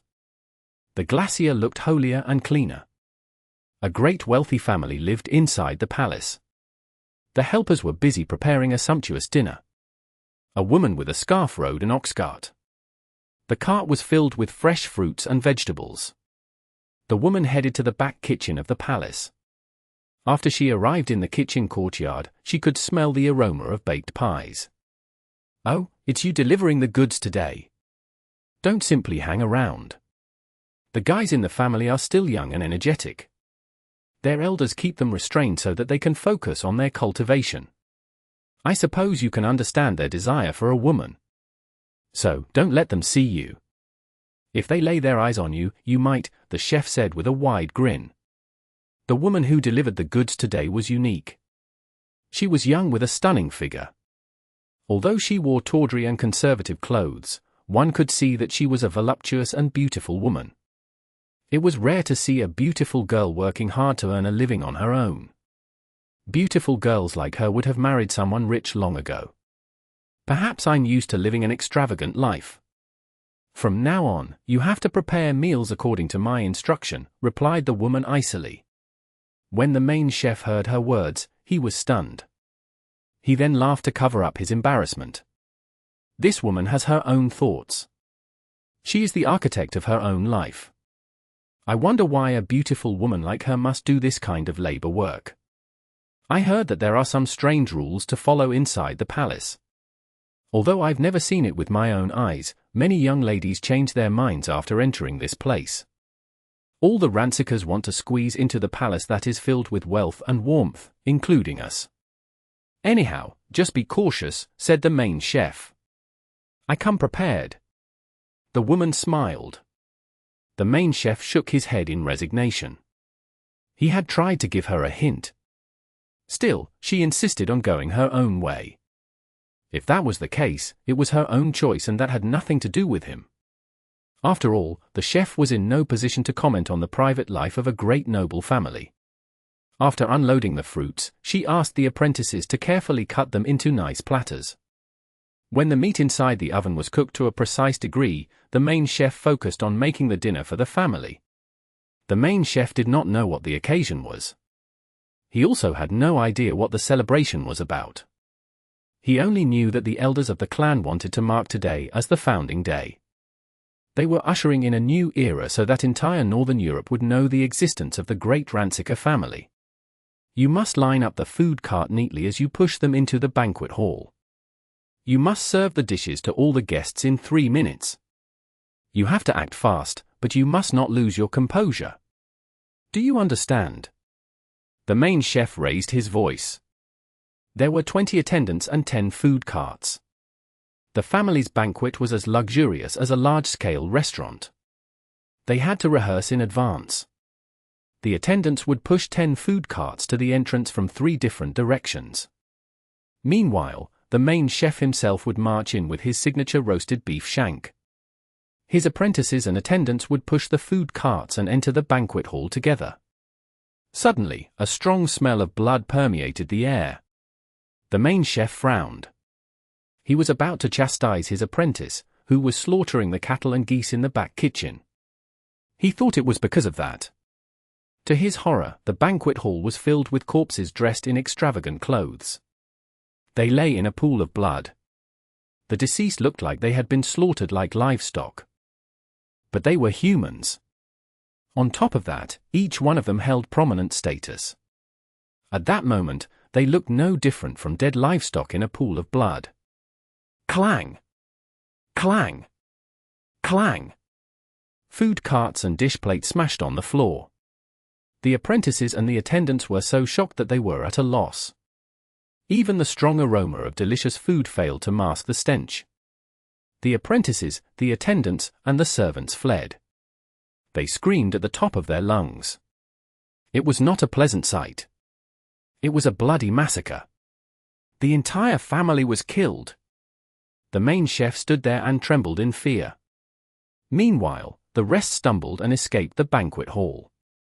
The main chef realized that if someone could kill an entire family of mags, they could easily kill commoners like him. There was no point in running away. Just then, a woman in a purple robe appeared at the end of the bloody carpet. She wielded a long black sword that resembled a dragon tooth. Her eyes were filled with madness. The main chef found her familiar. Isn't she the village girl who delivered fruits and vegetables a while ago? The reason she stuck out like a sore thumb was that, despite wearing plain and old-fashioned clothes, her beautiful eyes exuded an air of nobility, like a fallen princess from a royal family. All your food is going to waste, am I right? The woman retracted her black dragon tooth sword into a scabbard. The scabbard appeared intangible, as though it was interwoven with light instead of physical matter. The sword in the scabbard disappeared somewhere around her slender waist. Hey, are you from the holy city? Did you come to punish them? They are filthy people. They deserve this, said the main chef in shock. I don't serve the holy city. I came for revenge. Some people in this world always think that they are smarter than everybody else.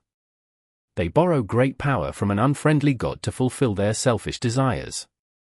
Yet, they forget their own promises because of their overindulgence in wealth and luxury. They break their promises. This bunch of smart nobles evaded their debts through the loopholes in the dark contract. They thought the darkness would never befall their peaceful home. Little did they know that the god sees the greed in their hearts. Eventually, people like me must act as debt collectors and collect those debts. Of course, we never ask for anything else. All we want is to kill them, then send their souls down there. She pointed at something beneath the pool of blood. What could be under the pool of blood? It was a dark hell. Those who broke the dark contract and dark sacrifice oath could never get away. Who exactly are you? The main chef neither understood her words nor a thing about the mystery and rules of magic. I'm an angel to the victimized souls wandering in this mansion, but I'm a demon to this family who has gone against the rules of black magic. The woman opened the dish plate and tore off a piece of beef shank with her finger. She then placed the beef into her mouth and tasted it. She sucked away the grease on her fingers. She looked incredibly elegant with a charming voice. Her every movement was graceful. However, when he saw the blood-soaked scene behind her graceful figure, the main chef shuddered in horror. The palace shimmered in gold. Snow remained pure and unpolluted. However, the place was filled with screams of terror. The people fled in fear. The woman put on a cozy robe. Her long and beautiful hair fluttered in the middle of the snowy breeze. She walked out of the bloody palace. She looked up at the clear sky. The galaxy shone brilliantly, and light intertwined. The sight was as surreal as a fairy tale. Northern Europe was cold, but it was beautiful. "Are you watching the stars alone?" A man's voice resounded somewhere behind her. The woman immediately turned around. She drew out her sword from the scabbard on the waist with Natala and slender fingers. Eleni black dragon tooth sword radiated an imposing aura as if an enormous ancient dragon was roaring. The woman looked as if she faced a great enemy. No ordinary mags could approach her without her realizing their presence. "Don't be nervous. It's me, Mo Fan." The man stood before the woman. He held the back of her slender hand down as she was about to draw her sword. The woman stared at Mo Fan in puzzlement. She smelled his familiar scent with a trace of warmth. He was so close to her that their noses almost touched. There was passion in the air. "It's been a while." The woman recovered her senses. She smiled at him. Mo Fan stared at her. He was attracted to her beauty. He was at a loss. He then took a step back in embarrassment. He could not stay so close to her. "She's very poisonous. I can't solely rely on my willpower to resist her beauty." "I've been looking everywhere for you," said Mo Fan cautiously. "If you come for me, then you can find me with ease. If you come for someone else, then you will never find me." Asha'ruiya put her dragon tooth sword back into the scabbard and sat down on the snow. "Your butt might freeze off. Do you want to sit on my lap?" Mo Fan quickly pulled her up. "Sure." Asha'ruiya did not mind. "I was just joking." Mo Fan scratched his head. "Spill it out. There's no need to beat around the bush. But you only have one chance. I'll only promise you one thing." Asha'ruiya did not sit on the snow again. She stretched out her hand and held Mo Fan's arm. She wanted Mo Fan to accompany her for a walk in the snow. "I learned from an old angel that there is more than one fallen angel," said Mo Fan. "Who?" Asha'ruiya did not answer his question. "I followed some clues and found many people who met the requirements. I eventually thought that the other fallen angel could be someone I know well." "Asha'ruiya, are you the fallen angel that I'm looking for?" Mo Fan stared at Asha'ruiya solemnly. "Aren't you going to think about it first?" Asha'ruiya looked up to meet his gaze. "What do I need to consider?" asked Mo Fan. "As I mentioned earlier, you can only ask me one question. You should think about it. I notice that whenever you are close to me, you try very hard to restrain yourself." "Am I really that dangerous?" asked Asha'ruiya. For a moment, Mo Fan did not know how to answer her. After all, he never considered himself special. He was just like any other man, and every man was attracted to Asha'ruiya's beauty. "You're indeed a very dangerous woman. On one hand, I'm attracted to your excellence and beauty. On the other hand, I must caution myself to not cross the line. I don't know what you have in your mind even to this day. But I'm a family man now, so I have to." "A whom?" "I have to be disciplined." Mo Fan wondered why he uttered such nonsense. Still, he needed to be honest with her. "You can ask me now. I will answer you. Since you don't know what I'm thinking, and don't understand why you behave so cautiously, I feel that we can both remain fair to each other," said Asha'ruiya. "Can't I ask 2 questions?" Mo Fan asked with some difficulty. Asha'ruiya shook her head. "Why?" Mo Fan asked in confusion. "I live by one philosophy. Even when a woman falls for a man, she can't simply give up everything for him. The reason I can answer only one question is that I am not going to chase after you and give everything up. The fact that I allow you only one question means that I value myself more." Asha'ruiya gave Mo Fan an honest reply. Mo Fan frowned. He had 2 questions he wanted to ask, but he could only choose one. Mo Fan was aware that regardless of whether the angels who traveled on Earth were the angels from Holy City or the fallen angels, none of them would reveal their identity before returning to glory. Asha'ruiya was willing to answer one of his questions, but she had to keep one question to herself. Mo Fan understood her reason for doing so. After all, she had already done him a great favor by helping him for free. Instead, Mo Fan thought he owed Asha'ruiya a lot. He had to return the favor someday. But Asha'ruiya didn't want anything. Besides, Asha'ruiya was not the kind of person who could provide him with two answers with mere sweet words. When she said she could only answer one of his questions, she meant it. Even if they became close friends in the future, she would never tell him whether she was a fallen angel. The night sky was filled with stars. But Asha'ruiya was even more mesmerizing. Mo Fan was in a dilemma. He knew what he was bound to lose. Asha'ruiya was a very clever woman. He could ask her what she had in her mind. If not, he would never ever get the chance to understand her. But what question should he ask? Are you a fallen angel?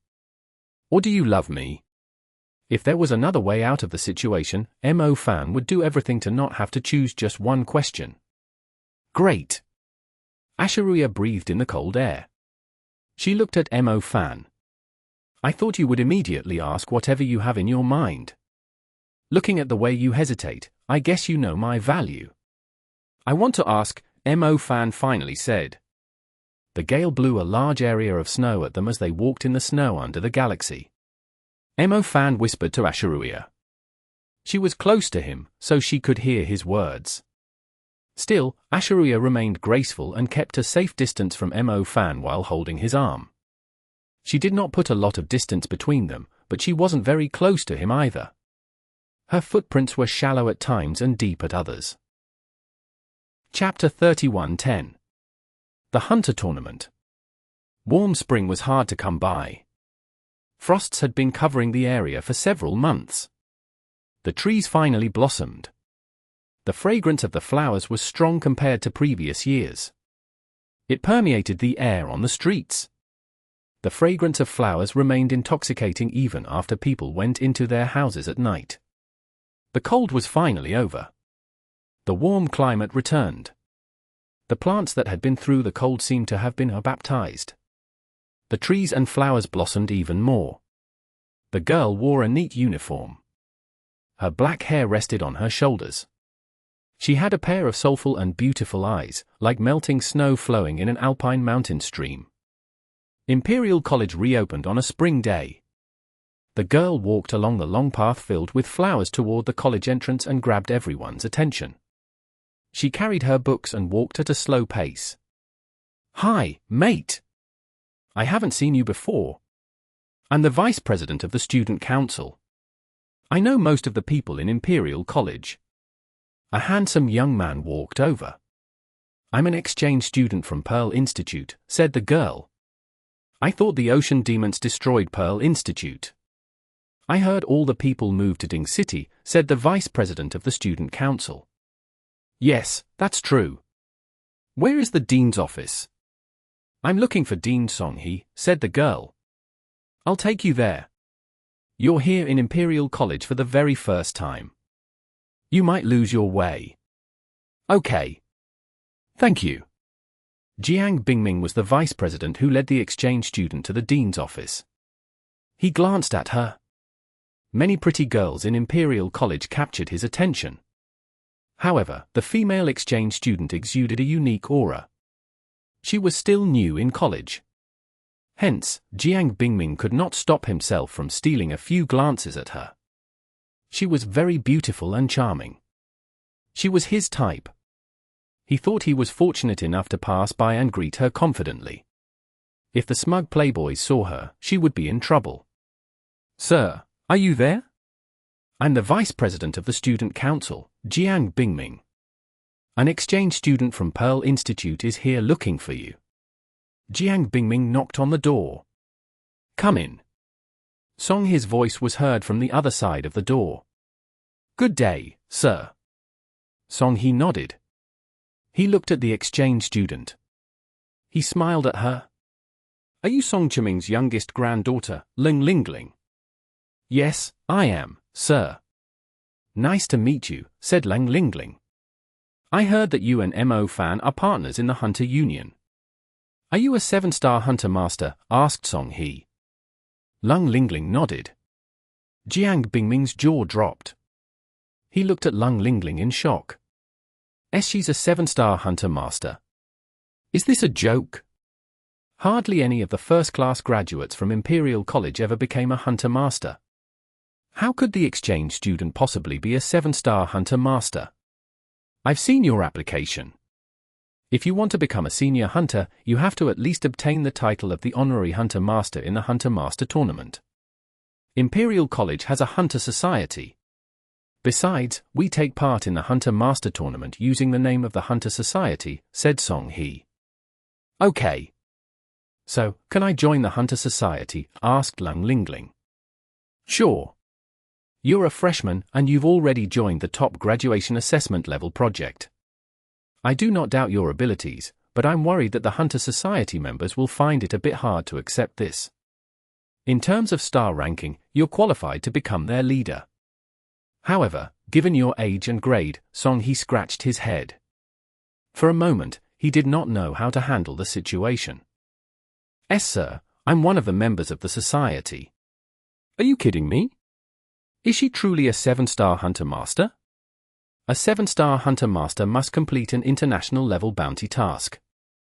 On top of that, it has to be a task that offers a huge bounty, said Jiang Bingming. She did complete quite a few bounties of that level, said Dean Song He. A few. The task for that level of bounty was not as simple as finding lost cats or dogs by the streets.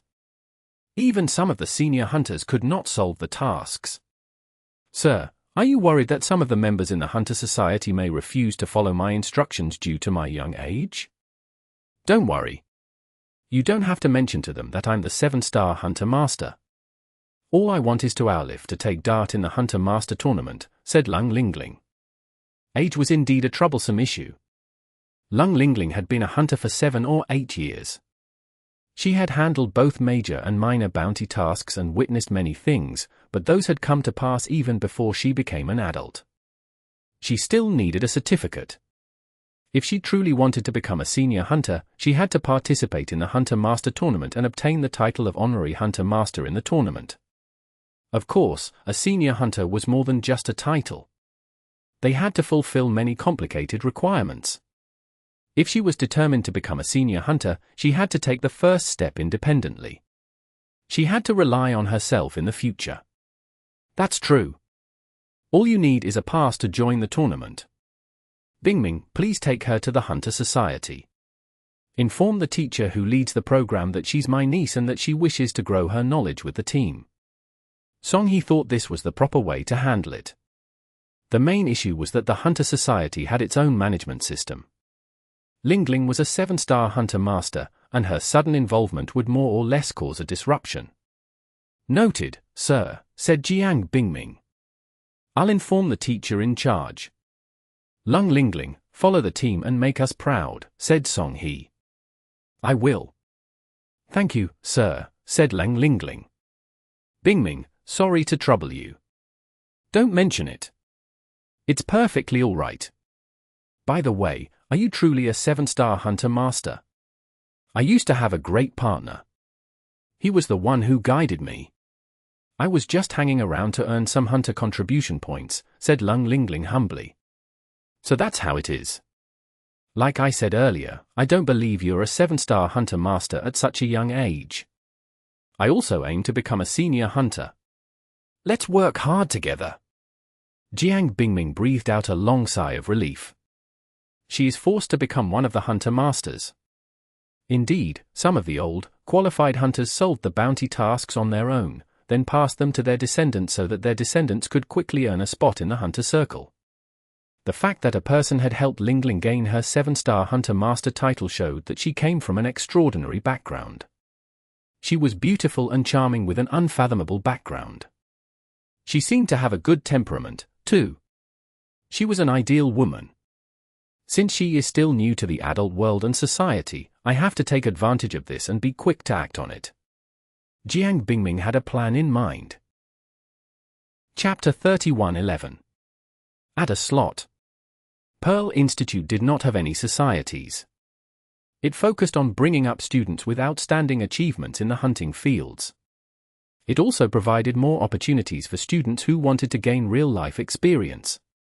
The Hunter Tournament was about to begin. The Hunter Society received an invitation from the Hunter Union. The Hunter Society would send a team to participate in the tournament. Lingling was a Hunter Master. Even though she was qualified to participate in the tournament on her own, she could not fight independently. Without someone as great as Mo Fan, Lingling could not do much with the given task.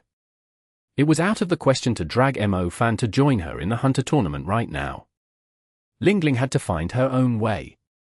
Thus, she decided to join a new team. Above all, she had to train herself to handle the given task independently. She finally turned 18 and could choose to work on her own. HMPH. Without the help of Mo Fan, I can still become a great senior hunter. The Hunter Society was her best option. Joining the other hunter team at the age of 18 was out of the question. She would be seen as too young for the job and would be mistreated. The Hunter Society was an important institution in the Imperial College. She would be under the protection of the college and led by teachers and students of similar age. It was a good plan to complete her studies while becoming a senior hunter. The college was very different from the previous magic high school. Fighting for the basic magic resources with a group of freshmen and sophomores would be no different from wasting her youth. It was boring to be a student. It was more fun to be a hunter. The Hunter Society was located at the edge of the woods. The courtyard was spacious with several open houses. When they entered through the courtyard, they could see many people busily going in and out of the place. A professor was in charge of the Hunter Society. The Hunter Society in the Imperial College was famous. Many students would do everything they could to join as one of its members to gain more resources. They could also gain an effective hunter network compared to outside. Lingling, Tong Juzheng is the professor in charge of the society. We have 9 graduated seniors. They are established hunter masters. The rest of the members are composed of freshmen, sophomores, and juniors. They also want to become hunters. There are a total of more than 70 members in the society. Welcome to our society, said Jiang Bingming. He led Lingling through the courtyard of the Hunter Society. Some people were facing the main entrance inside the main hall. One of them was a lady with long orange hair. Despite wearing a very short skirt, she sat on the table. She is our senior, Guan Yao. She is a 4-star hunter master. She is fearless and executes bounty tasks. From the time she joined the Hunter Society, she has argued with the seniors and juniors alike. She is quite hot-tempered, whispered Jiang Bingming. Right after he finished speaking, Guan Yao turned and looked in their direction. She raised her voice at Jiang Bingming. Bingming, how's the progress of the thing I asked you about? Do you still want to participate in the Hunter Tournament? Why do you still have time to take your girlfriend around? Oh well, she's pretty and younger, so I guess she's not your girlfriend. Jiang Bingming was about to respond, but his face turned dark at her words. Nice to meet you, senior. I'm an exchange student from Pearl Institute. My name is Lung Lingling. Lingling introduced herself. So, you're an exchange student. Most of the exchange students are extraordinary. Guan Yao slid down from the table. She quickly walked to them and stared at Lingling. She looked at her from head to toe. She is Dean Song, his niece, said Jiang Bingming. Dean Song, he wants her to join us in the tournament. He wants her to learn with us. Senior, please take care of her in the future. So, you can join us because of your relationship with the Dean. How enviable. The Hunter Tournament is not a game. Lingling, you look delicate. Can you endure the hardships of fieldwork, the long journey, as well as mingling with a bunch of lusty and stinky men? Guan Yao approached Lung Lingling. Lung Lingling kept a distance from her. Although Guan Yao was pretty, Lingling felt strange getting too close to her. You're quite shy. Don't worry. You're Dean Song, his niece. The rest of the mighty and powerful seniors will take great care of you. They are good for nothing.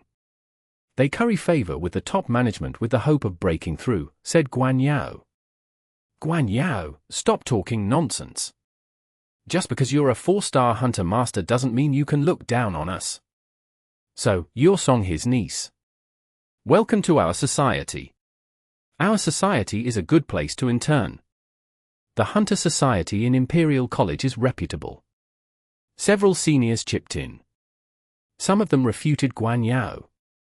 Some of them welcomed Lingling. A few of them remained silent. We are preparing a name list of the students who are joining us in the tournament. Most of the students are top-tier hunters with great strength. Unfortunately, we lack an outstanding bounty performance. Do you have a hunter title? If you don't, we must figure out another way, asked Guan Yao. I have. That's good. Add your name to the list, then, said Guan Yao. I think Qi Lan is quite good. His poison element magic can greatly reduce a lot of nature's threats. Shou Feng is good too. He possesses lightning element magic, which is a key combat power.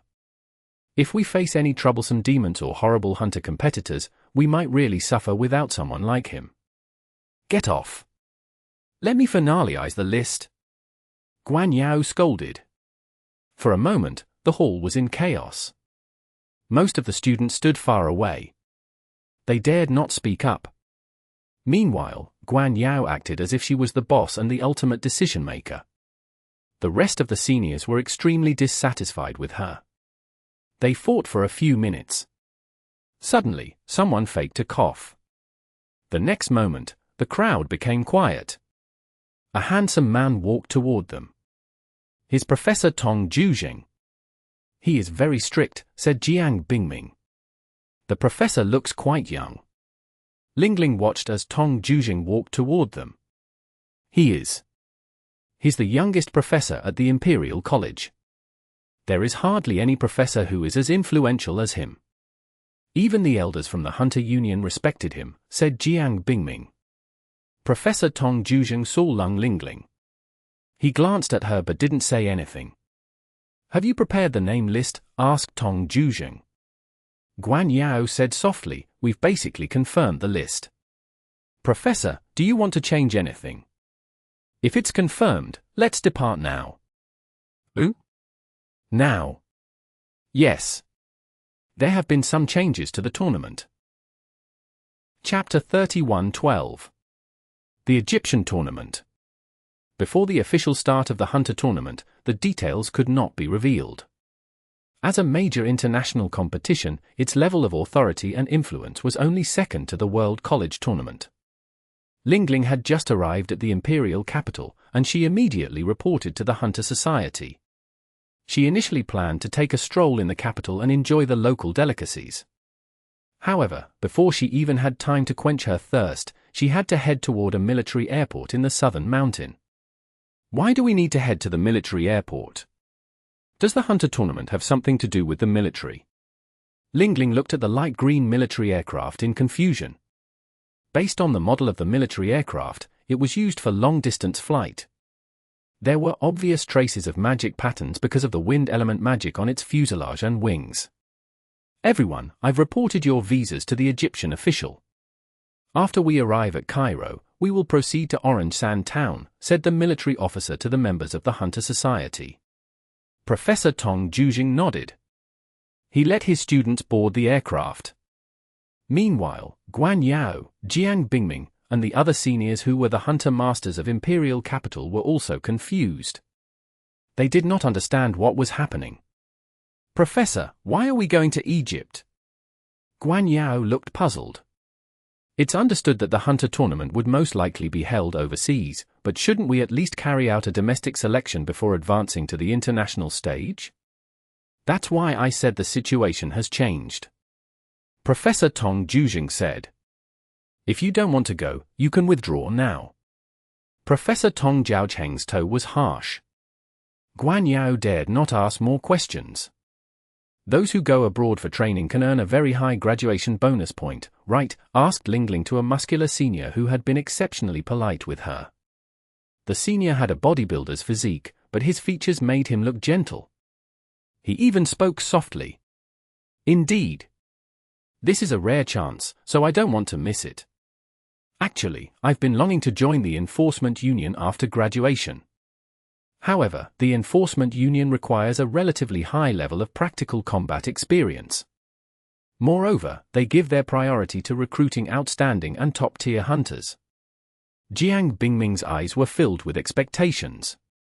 The title of Vice President of the Student Council allowed him to encounter many top-tier magic associations. After Jiang Bingming learned about the Enforcement Union's recruitment system, he joined the Hunter Society. If the Hunter tournament was held in Egypt, it would enhance his resume so that he could obtain favor in the Enforcement Union's top management's eyes. Well, provided you can come back alive. After Professor Tong Jujing heard Jiang Bingming's words, he passed by him and blurted out the words casually. Jiang Bingming froze. Was the trip going to be dangerous? Egypt recently made the headlines. The country was under double attack from the Undead Empire and the Female Demon Empire. Many cities were affected, including the capital, Cairo. The level of danger for the Hunter tournament has increased by multiple levels. As my students, I'll do everything I can to ensure your safety. However, we will be in a dangerous country, so I can't promise that all of us can return unharmed. This matter is urgent, you don't have much time for consideration. If you're not prepared to face death yet, it's best to withdraw from the tournament right now, said Professor Tong Jujing solemnly. The crowd looked at the military aircraft and the military personnel who were quickly carrying the magical resources to the aircraft. They saw some mysterious people, dressed in high-class robes, entering the cabin. The students and graduates realized that the Hunter tournament was upgraded to a higher level due to some sudden change of circumstances. Unlike the World College tournament, Hunters were born to die. Hence, the International Hunter Tournament was not a mere competition. Most times, the participants of the tournament had to experience harsh environments and confront groups of powerful demons. The Hunter Union headquarters originally set the final game of the Hunter Tournament in Egypt. However, there was a sudden change in the situation in Egypt. Thus, the organizers were forced to bring the final game forward, and they invited teams of Hunter Masters from all over the world to a large field competition. Their courage and determination would be their entry qualification. There was no place in Egypt that was secure. The place where the light of the underworld was covered had to be both a paradise for the undead and a living hell on earth.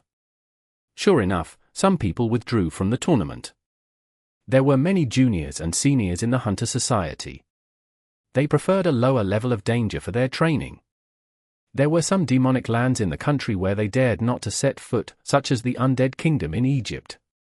They did not have the confidence to fight the undead. Fighting them would be no different from a death wish. Many people withdrew from the tournament. Soon, more than half of the people on the name list opted out. They only wanted to participate in the preliminary round of the Hunter tournament. They just wanted to gain some experience from the tournament and did not mind losing to the Hunter scientist and professor like Tong Jujing when compared to losing their lives. The level of danger in Egypt had increased to the point where they might lose their lives at any time. Since they lacked the Hunter Master qualification, it would be useless if they insisted on going there. Don't go. This is a great opportunity. After you return from Egypt, your classmates and teachers will look at you with admiration, and you can graduate with a top result. Don't you want to enroll in a better magic institution? Jiang Bingming tried to persuade them. Unfortunately, they didn't listen to him. They bowed respectfully at Professor Tong Jujing before leaving the military airport and heading back to their ivory tower. There are only a few of us left. Guan Yao surveyed her surroundings. When she noticed Lingling was still around, she gave her a strange smile. IWVH, why don't you quit? Song He may just want you to widen your horizons, but he didn't ask you to risk your life with us in Egypt. I'm familiar with Egypt, replied Lingling. But we're not going for tourist attractions. Guan Yao, count the number of people, then we'll depart, said Tong Jujing briskly. Okay, Professor, Guan Yao answered. There were only 7 members left, including Lung Lingling. Jiang Bingming was also among them. They wanted to accumulate a high credit score for their graduation. Whether at Pearl Institute or Imperial Capital, outstanding results would serve as a stepping stone for graduates to join a better magic institution. However, the experience gained from the International Hunter Tournament in Egypt was more valuable than just being an outstanding graduate. The aircraft departed. It was a military aircraft that flew directly to Egypt. Since the undead from Egypt and China started a war in the underworld, both China and Egypt were in close contact. Both countries had always set their sights on the movement of the 2 great undead empires. Chapter 31:13. Useless Forbidden Curse. With the support of the wind element metal shell, the military aircraft moved faster than an airliner. Lingling spent most of her time sleeping on the long flight. She had traveled from Ding City to the imperial capital early in the morning. She then flew to the land of Africa before she even had time to visit the people whom her older sister, Lungqing, had asked her to. When they arrived in Egypt, the sun was scorching. The temperature inside the aircraft rose. Several troops left early during the journey. They were assigned and stationed in the cities in Egypt. There were not many military personnel assigned to Egypt's cities. The people had to frequently meet the undead to gain an understanding of their habits. Magic City was desolate. The people from the Magic City had migrated to Ding City, an ancient capital. The number of the people in ancient capital increased by leaps and bounds. The wandering undead in ancient capital had some conflicts and small-scale wars with humans. Hence, Egypt often assigned its troops to assist the ancient capital and the surrounding cities to build up trenches. The ancient capital, in turn, assigned its people to help stand guard over the cities in Egypt during critical times. Everyone, please get off the aircraft now. We've arrived at the Orange Sand town, the military officer said loudly. The hatch was opened in midair. A strong wind blew into the aircraft. The military officer stretched out his hand and created a thin wall of air. He blocked the strong breeze from blowing in. Are we going to jump down from here? Asked Jiang Bingming. His eyes were wide with shock. We still have other areas to reach. Wish you all the best. Regardless of whether you succeed or fail, the attempt on your part is equally admirable, said the military officer. Thank you. Let's go now, said Professor Tong Jujing. The rest of the members followed him. After they passed through the thin wall of air and saw the land from thousands of meters up high, they gulped in fear. Some of them did not know how to fly. Wind Lotus! Professor Tong Jujing raised his hand. The next moment, a cyclone that resembled a lotus appeared under Guan Yao's feet. The cyclone carried her out of the rear hatch and into the clouds. Professor Tong Jujing was proud. He did not even bother to explain. He raised his hand again and sent the senior with the bodybuilder physique into the clouds again. Sir, do you have a parachute bag? I'm not used to this. Professor, no. Before Jiang Bingming finished his words, the powerful cyclone under his feet took him away from the aircraft. The rest of the members left the aircraft with the Wind Lotus. Jiang Bingming had a fear of heights. Despite the howling of the strong wind, they heard his miserable screams. The military officer saluted them before the cabin door gradually closed. The orange sand was so hot that the people dared not touch it with their skin. Most of the members landed smoothly in the middle of the orange sand. They felt the heat as soon as they landed on the sand. Jiang Bingming crash-landed on the orange sand. He was buried under the gravel. If not for the heat of the sand, he would have passed out on the spot. When the heat of the sand scorched him, he jumped up and quickly brushed the sand off. His scowling face and jumpy behavior made him look like a street dancer. Senior, why didn't you tell us about your fear of heights before boarding the aircraft? Lingling said with a laugh. She was amused by Jiang Bingming's comical reaction. I didn't know we were going to jump down from the aircraft halfway through the journey. I didn't even dare to look at the screen when my player did the skydive in PlayerUnknown's Battleground, said Jiang Bingming wryly. Let's go. Orange Sand Town is not far from us. The rest of the hunter teams must have arrived, said Tong Juzheng. The journey from China to Egypt was further compared to other countries. Orange Sand Town was a simple place. The houses were made up of soil and stones. The buildings were not more than 4 stories high, and there were only a few streets. Apparently, it was a temporary gathering place for the International Hunter Union. The town was crowded. Although it was a small and simple place, people flocked around it as though it was a marketplace. It seemed like the hunters were not the only ones who received the news. The merchants who frequently traveled around seemed to have learned of the gathering too.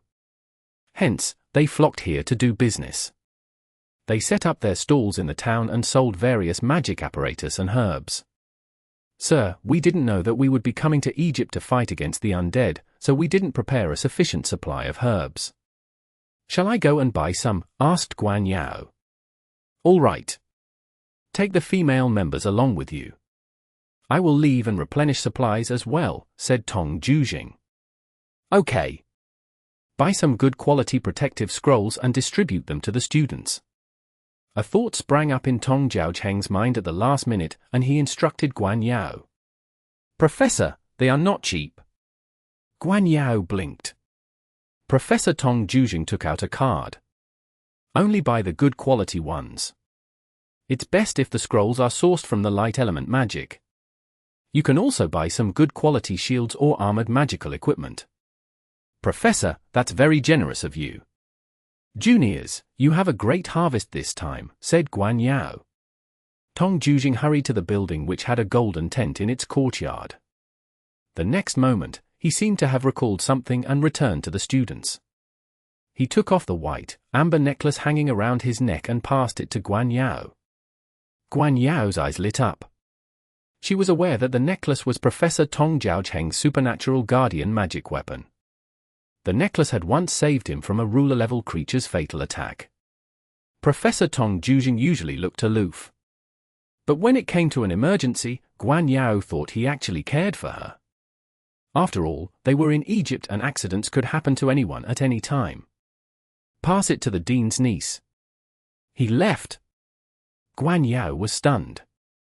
The delight she had felt faded into disappointment. Ling Ling bought a lot of magic equipment.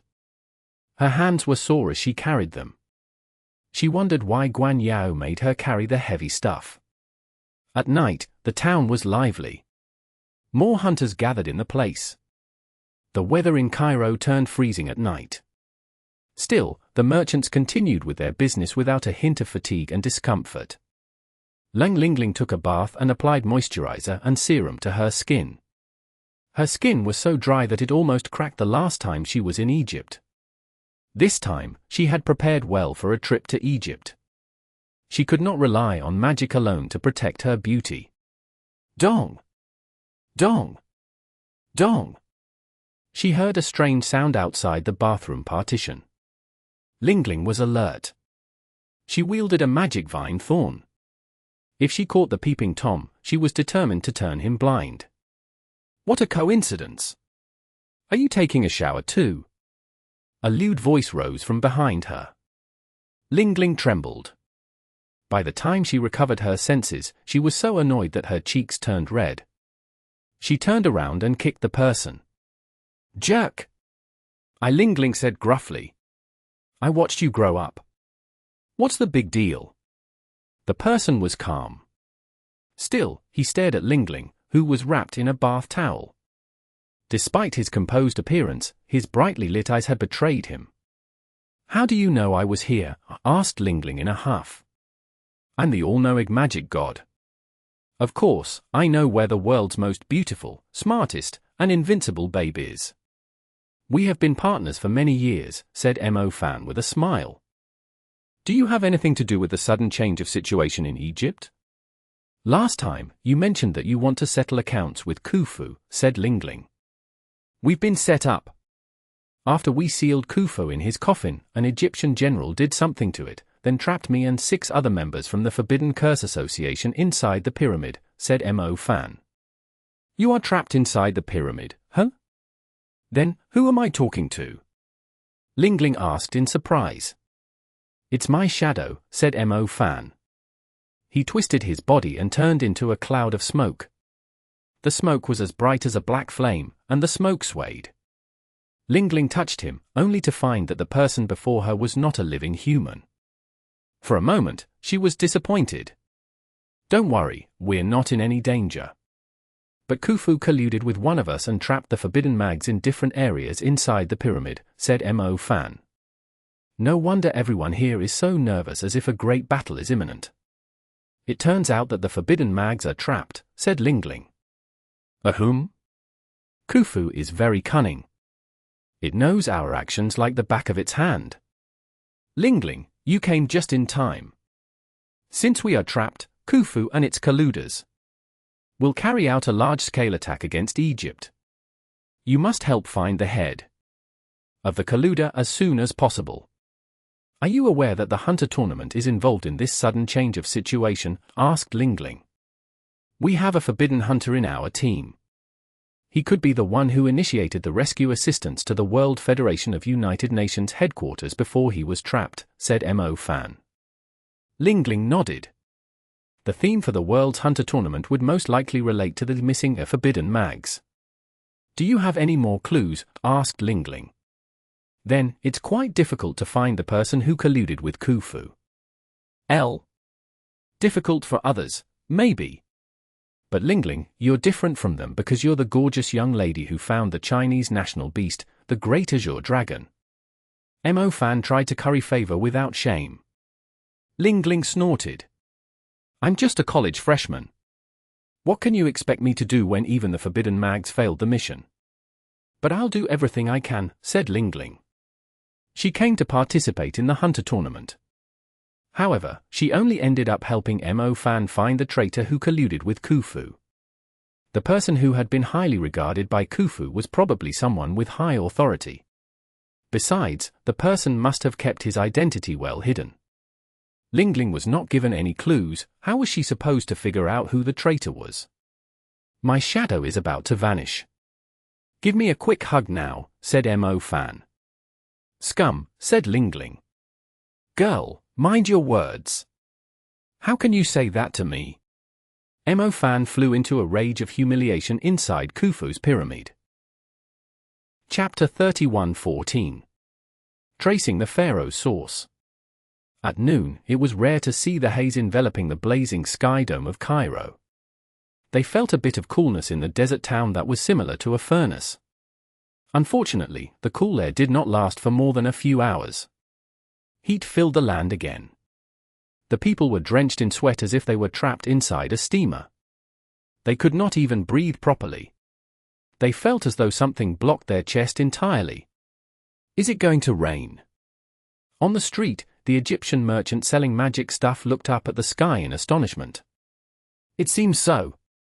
The people stopped their work and looked up at the sky. They breathed in the stuffy air. Tick-tack. Tick-tack. Tick-tack. Big raindrops pattered on the tents. It soon began to rain heavily. Tap. Tap. Tap. Raindrops struck the stone streets with a wet, crisp sound. It began to rain even faster. "It's raining. It's raining." Heavy rain poured down from the hazy clouds that hung high in the sky. The rain watered the desert. The heavy downpour on the flaming sand was equivalent to a godly intervention. The drought had lasted long in the desert. The desert looked as if it had been revived following the heavy rain, like the first ray of dawn in spring after winter in the southernmost of Ushuaia, Argentina. Every raindrop was sacred. The people took out beautiful jars and filled them to the brim with rainwater. They filled up several jars and sealed them. Everyone was joyful as though they were celebrating a festive season.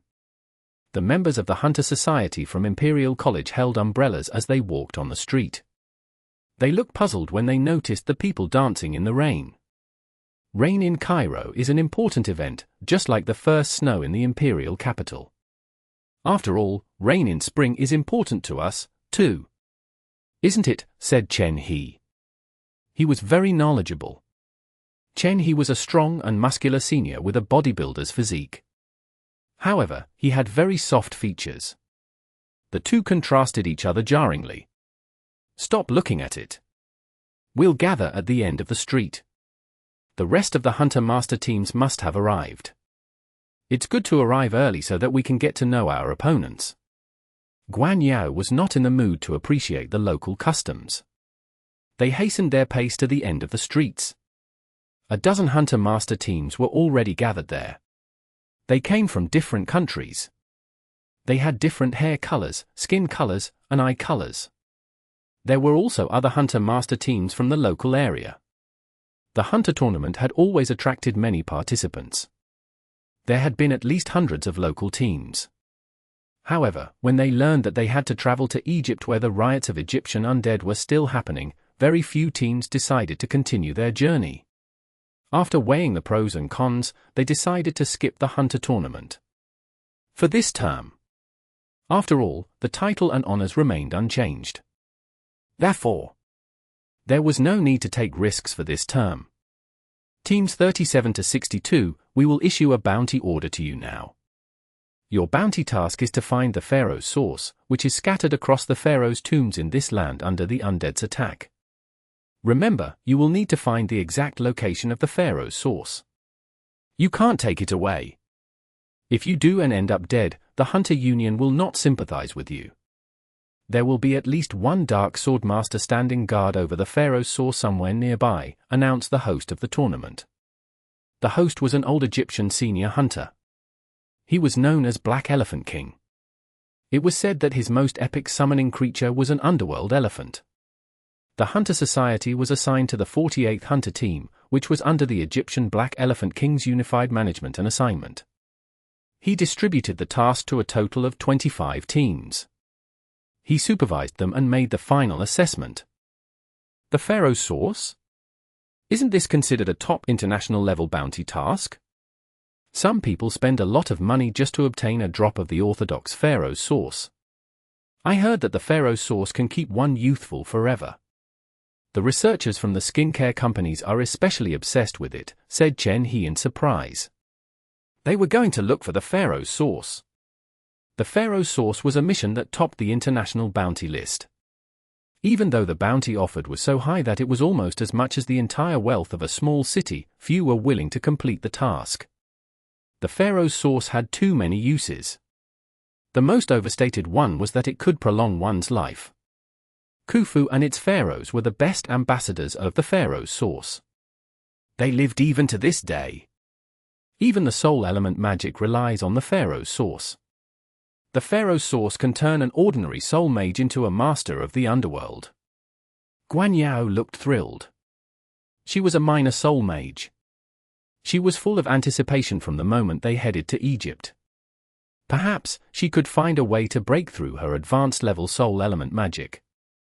The country had limited resources. Thus, it would be difficult to achieve super-level soul element magic. Lingling had a limited understanding of the Pharaoh's source. She knew it was something very magical. It was an ancient magic filled with infinite possibilities. Even Khufu did all it could to collect as many of the Pharaoh's sources as possible. There were many Pharaoh's tombs in Egypt. Meanwhile, the Pharaoh's source was like a strange bud of flowers. Sometimes, it appeared on an ordinary dune. Other times, it was sealed in the deepest part of a dangerous tomb. Yet other times, there was no trace of it at all. It rarely felt like there was an ancient force guiding the people and undead to it. Are the rest of the hunter teams given the same mission too? Lingling was puzzled. Shouldn't they rescue the forbidden mags who are trapped? Is it because they don't want too many people to find out about the forbidden mags' current situation? Or is the Pharaoh's source the key to freeing the forbidden mags from their trap? What Lingling was concerned about the most was not the location of the Pharaoh's source, but whether the other hunter teams had received the same bounty task. Master, said a deep voice. Lung Lingling turned around. Jiang Bingming had mysteriously come up to her side. He addressed her strangely. Master Lung Lingling, what's your opinion? You used to work with an experienced hunter master. How should we start the mission, since it's without any clues so far? Jiang Bingming asked with a smile. I've no idea, replied Lingling. He.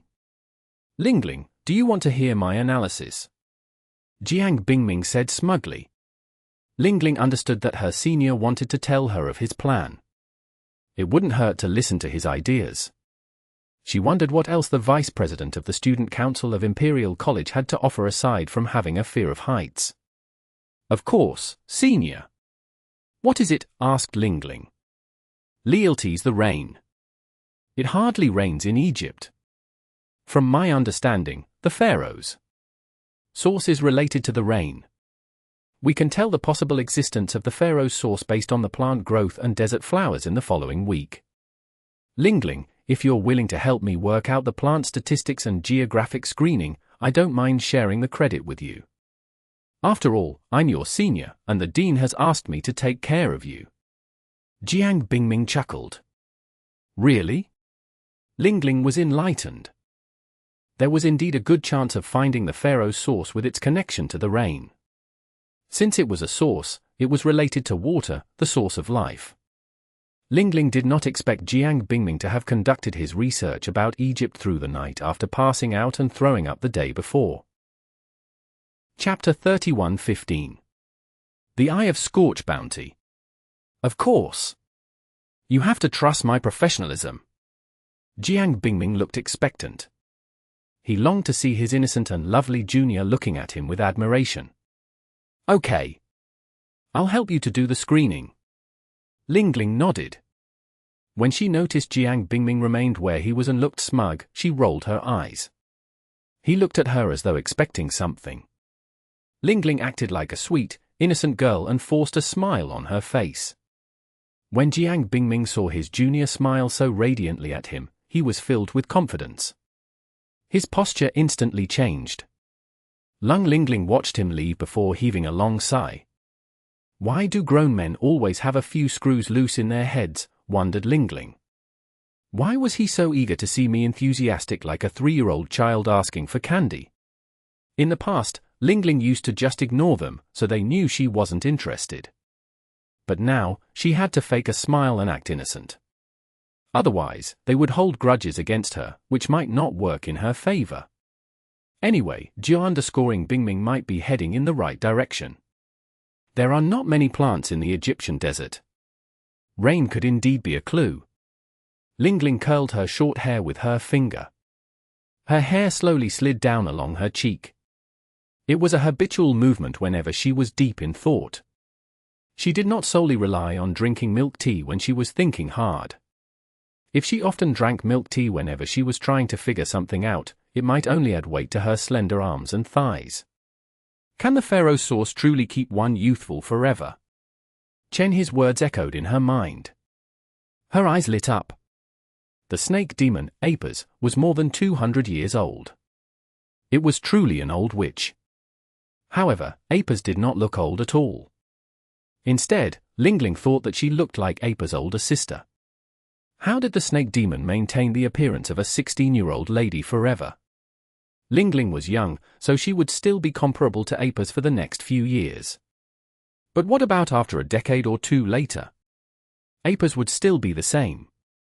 It could still act like an innocent young lady. It would call Lingling old lady or aunt by then. Pharaohs and snake demons are closely related. Medusa's eternal youth could be related to the Pharaoh's source.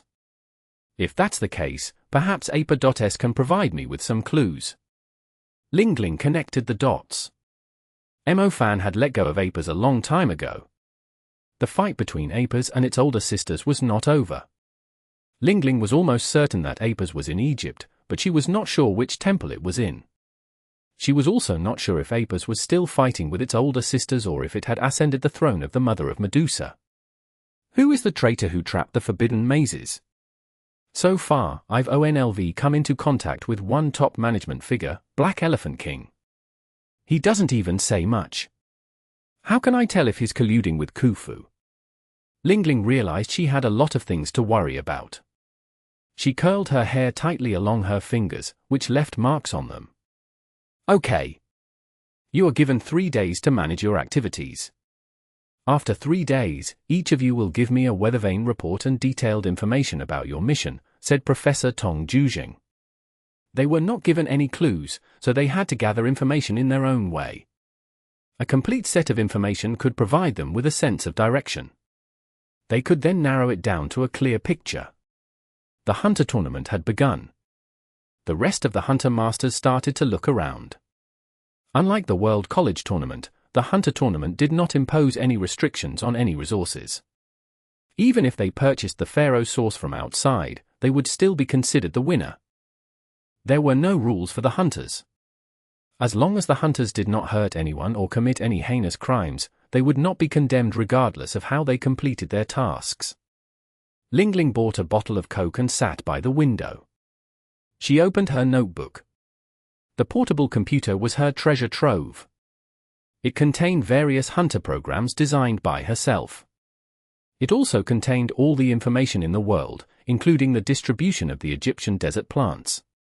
Jiang Bingming had decided to work with her. He must have wanted to show off his outstanding level in front of Professor Tong Jujing before the other seniors did. There was nothing wrong with his idea. She did not have to make another proposition to find the Pharaoh source. There must be a direction for everything. She had to take note of all the minor and major signs. Lingling applied the same theory in most of her predictions. She observed the most subtle signs to predict the outcome of an event. When several minor and seemingly unrelated details pointed to the same outcome, there was a high probability that her prediction was right. The distribution of plants after the rain was a reference indicator. However, it was not enough to find the Pharaoh source. What Jiang Bingming suggested was in line with what a student could do in the given situation. Since she was a freshman, she did things expected of a freshman. Lingling completed the task within 10 minutes. She had a program for the task on her computer. After she keyed in the names of Egyptian desert plants and added rain as the variable factor, she waited for the outcome, which would appear soon. She completed the task in just 10 minutes and had sipped a little of the Coke. Teen in, Limp was Horde _ she sat loved the window _ her mind drifted away. Dang! Suddenly, a red window popped up on the computer screen. Lingling came back to the present and looked at the result. Cold rain rose. A type of desert rose that springs up the night after rain in Egypt. The plant grows densely and is sometimes used as food for livestock. Rare golden cold rain rose could expel the undead. The golden cold rain rose appears in the desert and oasis nearby Hantasan City and Gobi Desert. The bounty reward for the golden cold rain rose is £10,000 per plant. In the past, there was a bounty on the golden cold rain rose, which was considered a long-term acquisition bounty. However, the price skyrocketed. It seems like the golden cold rain rose is a special magical plant that is closely related to the Pharaoh source. The bounty on the golden cold rain rose is not relevant. What they really want is the exact location of the Pharaoh source. The bounty reward is to find the ancient Pharaoh's Eye of Scorch. I think I have the Eye of Scorch with me. It was a magic artifact that Mo Fan took away from Apa's relic, realized Lingling. Mo Fan originally planned to use the Eye of Scorch as an attack magic weapon in Fanshue Mountain. It could wipe out the ocean demons within a radius, rot their scales, and weaken their defensive ability. After Mo Fan took the Eye of Scorch home, he realized that it was extremely harmful to the spirit moths and little moon moth phoenix. He had no choice but to seal it in the Clear Sky Hunter Agency. Lingling was always weak in her combat power. So, she brought along many powerful magic weapons with her. The Eye of Scorch was one of them. She did not expect someone to pay a high price for this weapon. This was also the latest bounty post. The Hunter Tournament was held in Egypt. Many hunters were good at utilizing their resources. Thus, new bounties popped out all over the place. After Lingling finished her task, she browsed through the new bounties. Does this thing have something to do with the Pharaoh's source, too? It doesn't seem so. After all, it is a vessel from the evil temple. Chapter 31:16. Must remember own status. Burp! The sound of released air came from the bottom of the straw. She finished the Coke. Lingling realized that she could finish any kind of sweet drink when she was thinking hard. She was about to open another bottle when the image of Apa's slender waist popped up in her mind. Apa's waist made men crazy and all women jealous. I have to stop drinking sugary drinks. If not, I will grow fat. I must control myself. Lung Lingling sucked in a deep breath. The cold rain outside the window blended with the smell of sand and soil. It smelled odd. She painstakingly forced herself to stop drinking the ice coke. I think I can find more clues at Hantasan City. It is more than 400 kilometers from here. I have to take a field trip to find out the specific distribution of the cold rain rose. I can post an instant bounty for that city for verification. I'll eat first. I can find the result after an hour. I will tentatively screen out a possible target and leave the rest to seniors. Lingling logged into the Hunter Union's bounty posting website using her identity as the 7-star Hunter Master. When she logged into the international website, she found several important Egyptian hunter websites. She created a bounty. The proposition of the bounty was important. It provided information to the hunters who wanted to earn contribution points. Lingling thought about it briefly. She was certain that this was the bounty task that she absolutely wanted to create. She closed her notebook, put on an apricot yellow, slim jacket, opened a transparent umbrella, and wandered around Orange Sand City. She did not have any specific choice of food. She could even just drink for the whole day without eating anything. However, if she did not provide sufficient nutrients needed for her health, then the annoying Apas would mock her. Therefore, she had to change her poor eating habits. Chicken breasts, hot dogs, bacon, and chips. The city doesn't seem to offer any tasty vegetarian options. The choice of food is limited, too. Lingling disliked greasy food. However, there were not many choices in Egypt. After taking a few bites, Lingling lost her appetite. She looked outside at the heavy downpour. Suddenly, her phone rang. Her phone was connected to her notebook. She looked at the clock. Someone must have replied to her bounty post. Lingling posted an information bounty instead of a physical bounty. The task was completed if someone uploaded the relevant photos and information for her. Many new members wanted to join the Hunter Circle. Most of them started by fulfilling information tasks. Even some of the hunters acted as private investigators as a lucrative way to earn contribution points. The hunter with the code name Grey Dove wrote, Master Lung, I've completed the task of buying 3 golden cold rain rose, then selling them to others. I will transfer the price difference to Vu. How should I do it? Lingling replied. Keep the price difference as an extra reward for yourself. I only need the information of the person who bought your golden cold rain rose. Who? You only need that information. Yes, I specifically stated that it has to be a transaction with a real name. I did everything according to your instruction. The buyer hesitated when he realized the transaction had to be carried out by using his real name. It was clear that he needed the golden cold rain rose, hence he agreed to it. Since you're the one who posted the bounty, I naturally did as instructed. Are you sure you don't want the price difference? It's quite a large sum of money. I'm not short of money. Okay. Wish you happy hunting. The information of the person who purchased the golden cold ran rose at a high price was extremely important to Lingling. They were in Egypt. The Hunter Society, including the Hunter Master, Lingling, was not very familiar with the country's environment, weather, and ecology. Thus, it was difficult for her to compete for the mysterious object with the hunters who had been living here for decades. They had to first understand the basic principle. The Egyptian and African hunters would definitely have an advantage over them. The information that a senior hunter from a foreign country could gain would be far less important than a junior hunter who had been living in Egypt for decades. The changes in the distribution of the plants were a correct search direction. Jiang Bingming was considered a hunter with talent. However, he overlooked an important fact. But she didn't. The Egyptian hunters and the other hunters must have thought of it, too. The Egyptian hunters were far ahead of them. They could pinpoint the type of plant that was related to the Pharaoh's source. Hence, she just had to hitch a ride with her competitor. The 5-star Hunter Master, Black Jack, is also a contestant. He joined on his own. Lingling read about the 5-star Hunter Master. She checked up on some information related to him.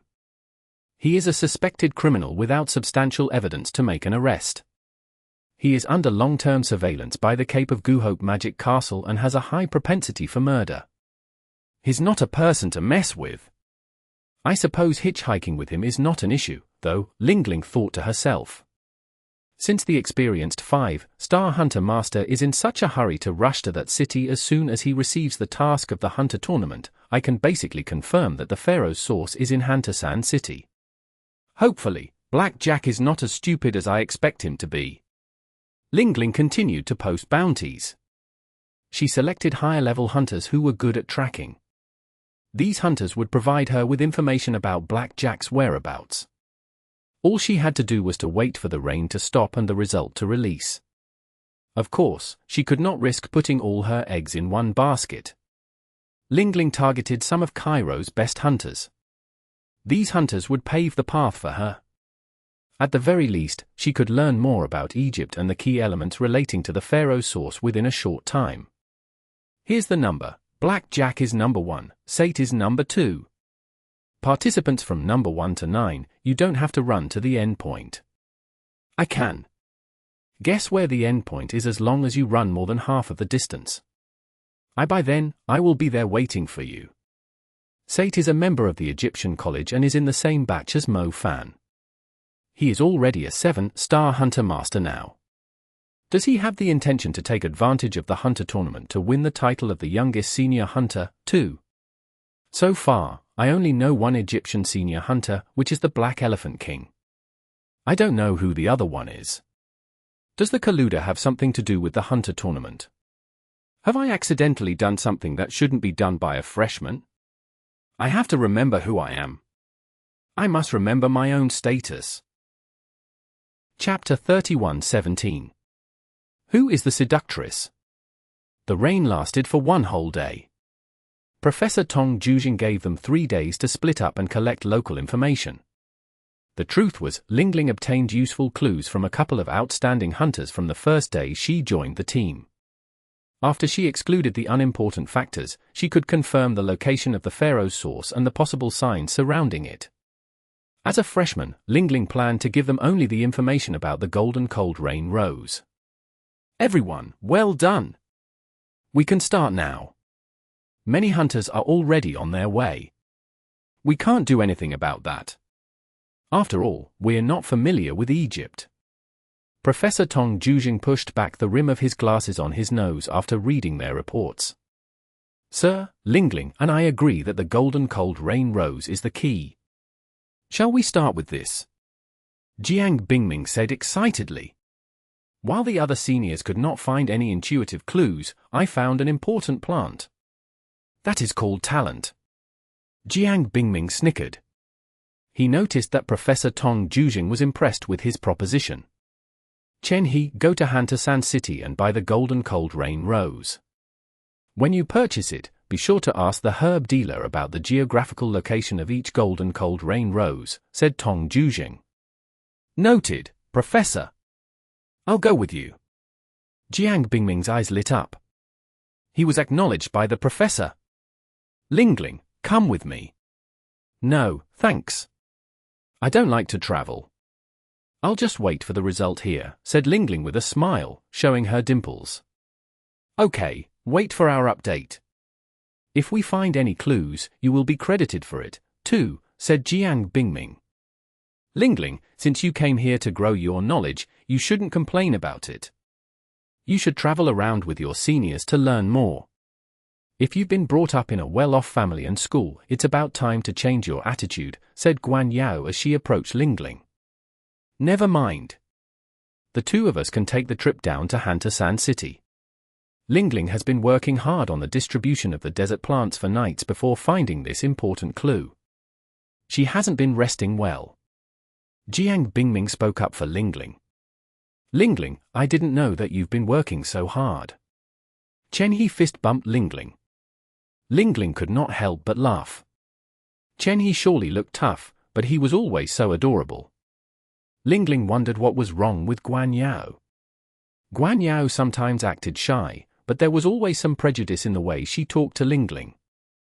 Lingling looked at Guan Yao's silhouette. She was confused. She shook her head and did not pay much attention to it. Professor Tong Jujing, since the golden cold rain rose is a clear sense of direction for us, why don't we go to Hunter Sand City together? It will be much better than waiting for the result over here. Most of the hunter teams have departed. We're the only ones left in Orange Sand City, asked Yuan Jun. He was an Earth Element graduate. I found a more reliable clue. We can only try our luck with the golden cold rain rose. After all, the Egyptian hunters and other hunters, who often traveled to Africa and the Sahara, certainly knew about the information that we obtained. They could have gone ahead of us, Tong Jujing said patiently. Oh, so that's how it is. That's why you asked Chen He and Jiang Bingming to try their luck over there, said Yuan Jun. Tong Jujing nodded. If not for the tournament and the high number of competitors, the clue that Jiang Bingming and Leng Lingling found would have been reliable. However, as experienced hunters, they had to consider various possible factors. Professor, where are we heading next? Asked Guan Yao softly. We will go to the land of Mage. We're going to the Evil Temple on the Sunset Slope, said Tong Jujing. Evil Temple. The crowd was shocked. The Evil Temple was the female demon's lair.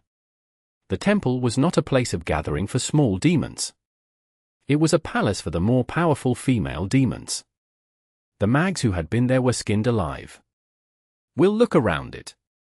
We won't enter the Evil Temple, said Tong Jujing. It's still dangerous. If Yuan Jun had known that they would be heading to the Evil Temple, he would have followed Jiang Bingming and his group to Hunter Sand City. Get ready. Guan Yao, please check if we have a sufficient supply of medicine. If there's no issue with it, we will depart tomorrow. I've hired a guide to ensure our safety, said Tong Jujing. The rest looked bitter. The female demons inside the Evil Temple were extremely brutal. Weren't they supposed to look for the Pharaoh's source? What did it have to do with the Evil Temple? Early the next morning, the crowd gathered in front of the city. Jiang Bingming and Chen He rushed back overnight. Both looked exhausted. Professor! Professor! We were late. Someone bought all the golden cold rain rose and used the rain pattern on the leaves to find the Pharaoh's source. We asked for the person's identity, but all information has been erased. Jiang Bingming sighed. We didn't expect someone to steal the fruit of our hard work. It's okay. We're planning to go to the Evil Temple. You two came back just in time. Tong Jujing was not surprised by the outcome. Who? We barely even had time to rest. Let's go now. They were about to set out when Lingling's phone rang. It was an unnamed number. Lingling was puzzled. She answered the call. Lingling heard a mature, female voice. The stranger's voice sounded dignified. However, the person spoke seductively. Dear respected Hunter Master, I'm Anna, do you still remember me? We spent a short time together when you were in Egypt looking for Medusa's teardrop. Lingling snorted. Another seductress who used to flirt with Mo Fan. I am sorry, but I'm his partner, Lung Lingling, replied Lingling. Who? I'm sorry. I'm the hunter girl. I saw a hunter whom I once worked with appear at the jurisdictional service level, and the hunter website automatically popped out the relevant information. Hence, I took the initiative to contact you. May I ask what kind of help you need? After all, I've lived in Egypt for more than 20 years. Lingling roughly understood the situation after hearing Anna's explanation. Anna was the same hunter girl whom Mo Fan had contacted for help when he was looking for Medusa's teardrop. She seemed to have helped him find a lot of key information. Lingling checked Anna's background and found that she was a high-level professional hunter. She was qualified to serve the senior hunters. She was also good at using eagles as messengers. Even if the hunters were in a place without any signal, they could still receive first-hand information because of the eagles. Lingling was short of a team member like her. "We're heading to the Sacred Hall of Sunset. Are you available to travel now?" asked Lingling. "Yes.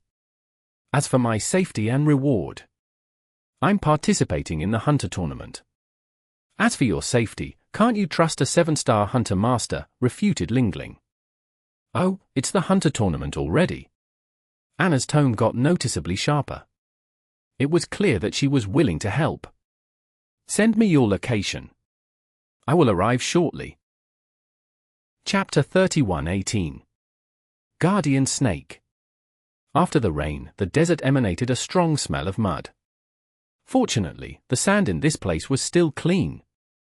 If the sand had been dirty and was exposed to the scorching sun for a period, the smell would make people vomit. Some plants in the Gobi Desert started to grow. The rain effectively watered the plants, so the leaves and roots were bright and thick. They could occasionally see a few unknown flowers. The colors of these flowers reminded them of a large bundle of carefully wrapped, bleached, and dyed silks. They bloomed wantonly under a giant rock covered with snakescale moss. The desert land was like a gray and white world against the background of flowers. These flowers look like demons that feed on people on the big rock wall. Even though we have walked away, it still feels like they are staring at us. "Ah, scorpions! Scorpions! Scorpions!"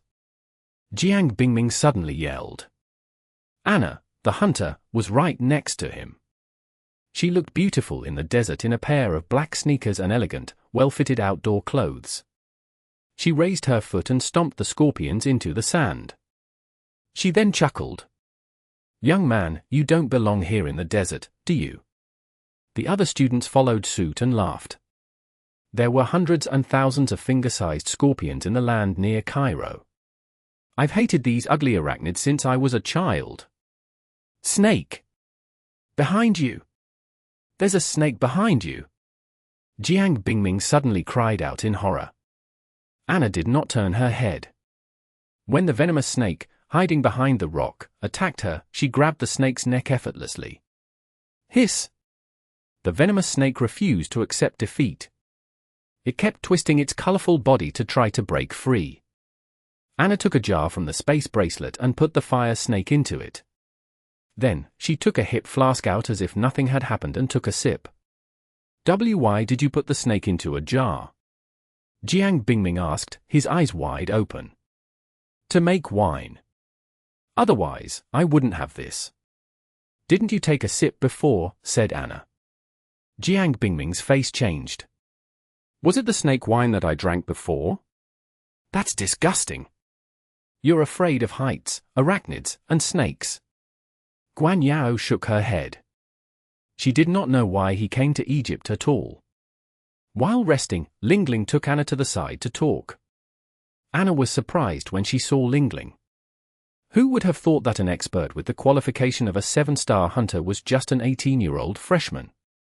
After spending some time with her, Anna realized that this young girl had rich knowledge about hunting. She was indeed a real 7-star hunter master. "Our professor plans to go to the Sacred Hall of Sunset to find the Pharaoh's source, but he hasn't told us where he got the information. Do you think that a place like that might exist?" Lingling asked Anna. Since ancient times, pharaohs sleeping in mausoleums had close connections to female demons. About a year ago, someone discovered an evil temple under the Sacred Hall of Sunset, but no one found the actual entrance. "In my opinion, if there is a pharaoh's source, it must be in the evil temple," Anna replied. "With our current strength, going to the evil temple is the same as offering ourselves to the snake demons as food, isn't it?" said Lingling. Anna nodded. If they entered a mysterious and weird place like the evil temple without the company of some senior hunters, they might never get out after entering. Darkness creatures call the evil temple a palace. It is a channel used to contact the higher-level creatures of the dark plane. Female demons and witches live in it, and strong souls from the dark plane may also appear and wander in the evil temple, Anna whispered. Mentioning some things about the evil temple might subject her to a curse from unknown forces. The evil temple's existence had long been strange. It was even more mysterious than the pharaoh's pyramids. Few people could describe the actual situation in the evil temple up until this point. It seemed that those who survived the evil temple had some deep psychological trauma. Even though they all talked about the evil temple, it sounded like they were talking about two different things. Some people say that the evil temple is a dark underground temple. All the pillars, passages, and floors are blue-black, and there is hardly any light inside. Even if they cast light element magic, the overwhelming dark aura will swiftly eat it up. They frequently heard screaming and yelling in the endless corridors and mazes. Some people also say that the evil temple is in an endless black underground cave. Walking in this black cave world is like walking on a night without any stars and moonlight. When people are in despair and about to be crazy, the evil temple will suddenly appear on top of countless huge black stalactites and shine with ghostly light that attracts people. Anna told Lingling several stories of the evil temple. These stories came from those who made it out of the evil temple. Until now, people had not figured out why the evil temple mentioned by the people who had been there was different. Speaking of which, your professor is knowledgeable about Egypt. However, it is challenging to direct a team to the Sacred Hall of Sunset despite having exact locations. We hardly encountered the weird snake demon fighters along the journey, said Anna. Lingling nodded. Professor Tong Jujing was a reliable mage, hunter, and scholar. Lingling had also seen the professor's profile, which said that the professor had been to many inaccessible places and was obsessed with adventure, archaeology, hunting, and solving puzzles. The Hunter Society was just one of the societies Professor Tong Jujing had established. Lingling specifically chose his team since he had researched ancient Chinese totems. Lingling had searched for some information before joining the Imperial College because choosing a good team was of utmost importance. Many snake demons wandered within 30 kilometers of the Sacred Hall of Sunset. They served as the guardians of the Sacred Hall of female demons. According to a legend, the Sacred Hall of Sunset was founded by a great and respectable mage who owned a giant snake as a summoned beast. The ancient, respectable mage was on the verge of death, so she used the Sacred Hall of Sunset as her mausoleum and drove everyone away. After she died, the giant snake continued to guard her. The giant snake had a long lifespan, and it never left her. It was a pity that the giant snake of the Sacred Hall of Sunset gradually became a monster after breaking its contract and connection with humans. After experiencing reproduction, expansion, and countless wars between humans and demons and also between demons and demons, the Sacred Hall of Sunset finally evolved into a lair of snake people. Chapter 31:19 Sacred Hall of Sunset. This is strange. Where are the evil snake fighters? It's unusual. Anna observed the surroundings. Based on what she knew, there was always a group of evil snake fighters patrolling near the Sacred Hall of Sunset. They would not allow humans and other monsters to approach the old Sacred Hall at all. However, they did not see many evil snake fighters this time. They occasionally saw a few of them, but they kept wandering away as if they were only looking for delicious prey. As the sunset approached, the sand was painted orange gold. The ancient Sacred Hall was covered by weeds and giant vines. It seemed to be rejuvenated in the light of the setting sun. For a moment, they seemed to have traveled through the shackles of time and space and saw an ancient, mysterious, and divine supreme palace between the horizon and the setting sun. There are no guards. Were they killed, or driven to some other places? If this is the entrance of the evil temple, can people now enter at will? Lingling was deep in thought. Rose. It's the golden cold rain rose. Look! The inside is full of this special plant. It seems like we are in the right place, Jiang Bingming said excitedly. He pointed to the flowers that bloomed extraordinarily brightly under the sunset. The vines of the rose were slender like golden threads, and they climbed around the sacred hall. The flowers were pure red. The wind and the sand blowing around it looked like flames. The golden cold rain roses were even more impressive. The golden petals clustered as if they were made of gold. They were stunning. It made sense why the golden cold rain roses were exorbitantly priced. Professor Tong Jujing was in front and saw the sacred hall of sunset from a distance. Old Ciro, go check it first. We got to the Sacred Hall of Sunset too easily. I have a feeling that there is danger around here, Professor Tong Jujing said to the hired expert, Old Pharaoh. Old Pharaoh was the head of an Egyptian mercenary group. After his group disbanded, he worked as a bodyguard for many nobles and even the royal families. Old Pharaoh had stubble all over his face, a head of light brown messy long hair, and smelled like alcohol. After he joined the Hunter Society, the students and graduates did not think he was reliable. I don't want to go to that kind of place. It's just the hunter competition. Who would care about it? Old Pharaoh expressed his unwillingness while chewing tobacco leaves. If you don't work hard, your villa, yacht, and those little European models you raised will disappear. Stop acting as if you'll die at any time. You're a 3-element super-level mage. Act like one and show what you've got. Tong Jujing smiled and patted Old Pharaoh on the shoulder. The others could tell that Tong Jujing knew Old Pharaoh well. They might be more than just employer and employee. Your team is just average. I think only a few can survive, said Old Pharaoh. Ahem, we can hear you, said Chen He. They're my students. As a teacher, I should teach them some outdoor knowledge. Some are excellent among the group, said Tong Jujing. Okay. I'll go take a look. Old Pharaoh chewed a new tobacco leaf. He wore an old fur coat and walked like a drunkard. However, his temperament changed when he approached the Sacred Hall of Sunset. He did not look like a useless man who would trip on his own legs. Instead, he looked like a fearless beast.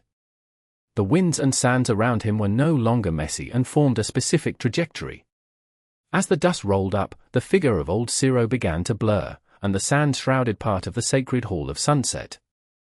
The cold rain roses also disappeared. They waited quietly. Although they could not see any powerful and terrifying monsters, they knew that the Sacred Hall of Sunset was a weird, dangerous, and mysterious place. The naked eye was unable to detect many dangers. What is taking him so long? Guan Yao looked at the sandstorm that would not disperse. She was worried. I think he is exploring the place thoroughly to confirm whether there are snake demons above the ruler level, Professor Tong Jujing said. What if he can't come out? Should we, said Chen He. If he can't come out, you all have to leave immediately, interrupted Professor Tong Jujing. Old Pharaoh was strong. If he was trapped there, none of the students could survive. I see a figure. I think Old Pharaoh is back, said Jiang Bingming. Jiang Bingming had better eyesight than others. The others did not see anything. After a few minutes, Old Pharaoh returned to the team. He looked normal and was still chewing his unusual tobacco leaves. Darn it, there are many passages inside. I almost lost my way. There's nothing dangerous, not even a decent monster. You guys can go in and look, Old Pharaoh said gruffly. Ling Ling stared at Old Pharaoh. She felt that the Old Pharaoh in front of her was a little different from before. Ling Ling could not quite figure out what it was that made her feel this way. I thought something had happened to you, Tong Jujing said. I'm fine. However, I couldn't find the Pharaoh's source. Maybe this is just a waste of your time, said Old Pharaoh. Old Pharaoh led the way. Everyone followed through the sandstorm that blocked their sight. One anomaly was that the ancient Sacred Hall of Sunset appeared to be under the protection of some mysterious force. No matter how strong the sandstorm was outside, not a grain of sand entered or stained the dilapidated Sacred Hall. Even though the weeds and vines had grown so much that they made the place look like a forest, the sand couldn't enter the space at all. They passed through the sandstorm. The cold rain roses in the Sacred Hall of Sunset were even more stunning. They could even smell their fragrance. Hiss! Before they could appreciate the flowers, they heard a soft sound around them. The sky was about to turn dark. It was dark but not pitch black. The abandoned altars, stone pillars, statues, and walls of the Sacred Hall of Sunset looked particularly strange and evil. There's a strong aura of demons. Professor Tong Jujing frowned and looked at Old Pharaoh suspiciously. Old Pharaoh's face changed slightly. When Lingling looked at him again, she suddenly remembered what was different about old Pharaoh. His eye color. His eyes were black before, but they had turned golden when he met them again. Lingling had assumed it was just the setting sun reflecting off his eyes, but as night fell, she discovered that his eyes were no longer black. Chapter 31:20. Dusk is the entrance. Hiss. The low hiss sounded again. It came from all around them. The members of the Hunter Society stayed alert. Chen He immediately formed a constellation, creating several barriers like light curtains to protect everyone around him. Old Pharaoh, Tong Jujing was about to question the mercenary, but he saw that old Pharaoh was grinning strangely with his yellow teeth exposed. It was eerie. Old Pharaoh backed away slowly, like a ghost having completed its mission of bewitching living people into a trap. Tong Jujing frowned. He is under the control of something else, Lingling said to Professor Tong Jujing. He is a 3-element super-level mage. Tong Jujing was stunned. What level of creature could easily control a super-level mage? Although old Pharaoh often used alcohol to anesthetize himself, he would never be as careless as to let anything or anyone control him at such a critical moment.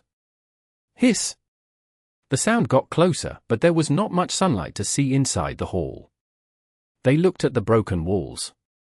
There seemed to be countless pairs of eyes hidden in the darkness. They watched these people who had broken into the sacred hall of sunset. Be careful! There are creatures above the ruler level. Tong Jujing seemed to sense something dangerous. Tong Jujing was confident that they could escape even if they encountered an emperor-level creature since they had old Pharaoh with them.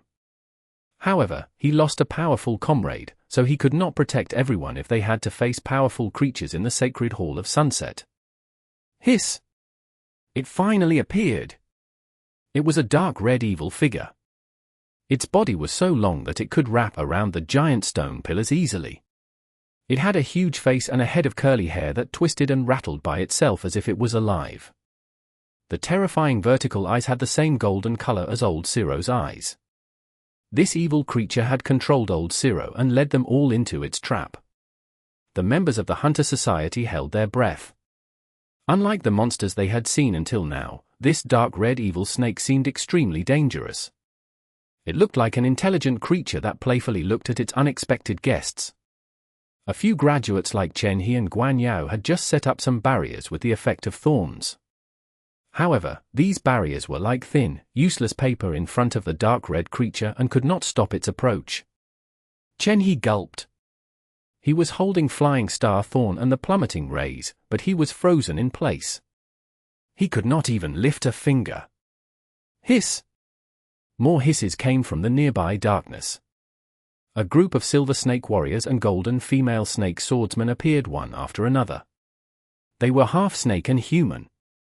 The silver snake warriors were known to be the most powerful snake demons in the long sunset slope, but the golden female snake swordsmen were extremely rare. They were at least at the commander level. Some golden female snake swordsmen had even reached the level of the Snake King. In the sacred hall of sunset, more than a dozen golden female snake swordsmen appeared. They were the female attendants of the dark red evil snake.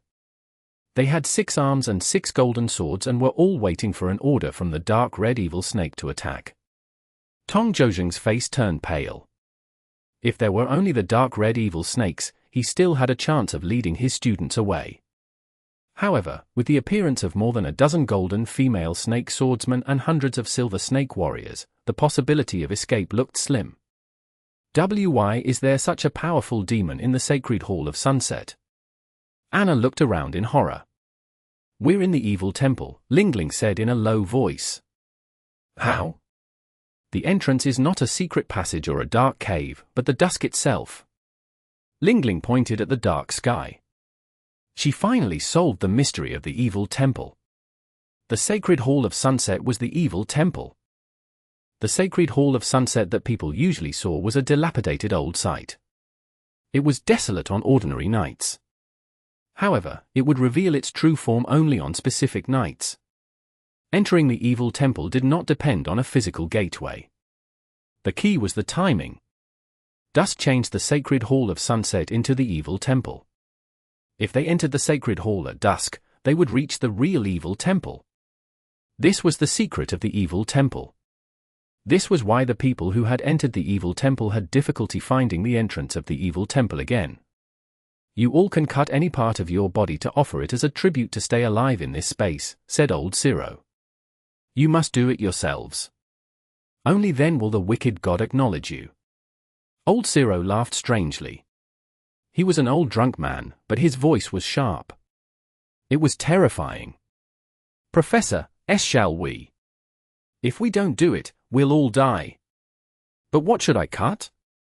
My ear or my finger? I don't want to lose any part of my body. The students were on the verge of a breakdown. They had to cut off a part of their bodies to survive, but how long could this little tribute keep them alive? If their time was up, would they need to cut something else as an offering?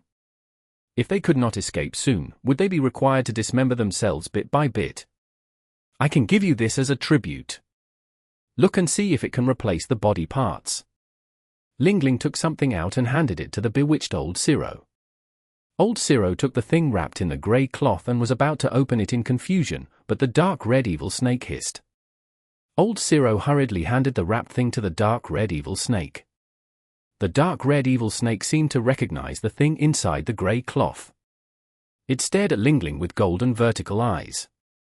Tong Juzheng thought this evil creature would attack Lingling, so he stood in front of her with a solemn expression. However, the dark red evil snake did not attack her. It turned around and slithered into the darkness. Its body slowly stretched out between the broken walls and stone pillars. They saw its whole body. It was not a giant snake but a red python evil dragon. The red python evil dragon left, but the golden female snake swordsmen surrounded them while holding 6 extremely sharp golden hook swords in their hands. It felt like they would cut them into pieces at any given time. Follow us, and don't be reckless. Otherwise, you'll stay here forever, old Pharaoh said in a sharp voice. Chapter 31-21 Red Python Evil Dragon. No one dared to defy the creatures. They had no choice but to follow the golden female snake swordsmen and silver snake warriors. The giant and frightening red python evil dragon was in the dark ahead. It passed through the ruins of the sacred hall. Sometimes it meandered forward. Other times, it climbed up and down the rock wall. The members of the Hunter Society walked forward in the dark but were surprised to find that the dilapidated sacred hall of sunset had changed drastically. It was no longer just a broken stone wall buried in the sand. It had long stone steps, dark corridors, black palaces of different sizes, and dark halls without domes that towered no matter how far they went. If it were not for the wild poisonous vines, grey reeds, broken walls, and collapsed pillars that could be seen everywhere, the place could be compared to a royal palace. The palace was so big that it seemed endless. However, the dark palace was far less peaceful than it looked. There were many dangerous, cruel, and violent eyes gleaming in the dark at the corners of their vision, and in the blind spots that human eyes couldn't see. What did you give to that red python evil dragon? Why did it accept that as a tribute to the evil temple? Tong Juzheng asked Lingling in a low voice. Burning evil eye. It was an evil weapon placed in the sacred hall of sunset before. I obtained it from the black market by chance. I guess they want it to be returned to its owner, Lingling replied. Mo Fan stole it from the sacred hall of sunset. Using it to trade for everyone's life was not a bad deal. However, Lingling was a little curious. What group belonged to this red python evil dragon and those golden female snake swordsmen? The evil temple was much bigger than the sacred hall of sunset.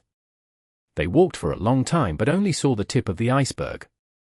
A large, darker area hid outside those endless black palaces, and the maze-like black corridors led to unknown places. Finally, some luminous pearls illuminated the surroundings. It was an empty hall without a dome. When they looked up, they could see the endless starry sky. The stars shone brightly, but the light did not reach where they walked. They could only rely on the luminous pearls scattered on the ground like skulls. The red python evil dragon was in the main hall. It curled its body and surrounded a bloody diamond throne. The bloody diamond throne was as big as a bed, and a beautiful woman was lying on it. She was only covered with an expensive velvet blanket. Her shoulders and long fair legs were exposed. She seemed a little lazy but charming and noble. Take the others away and serve them some food and wine. I want to chat with the person who brought the tribute in private, the woman on the throne said to the golden female snake swordsman. The golden female snake swordsman obeyed the order and led all the members of the society, including Tong Jujing, to a corner.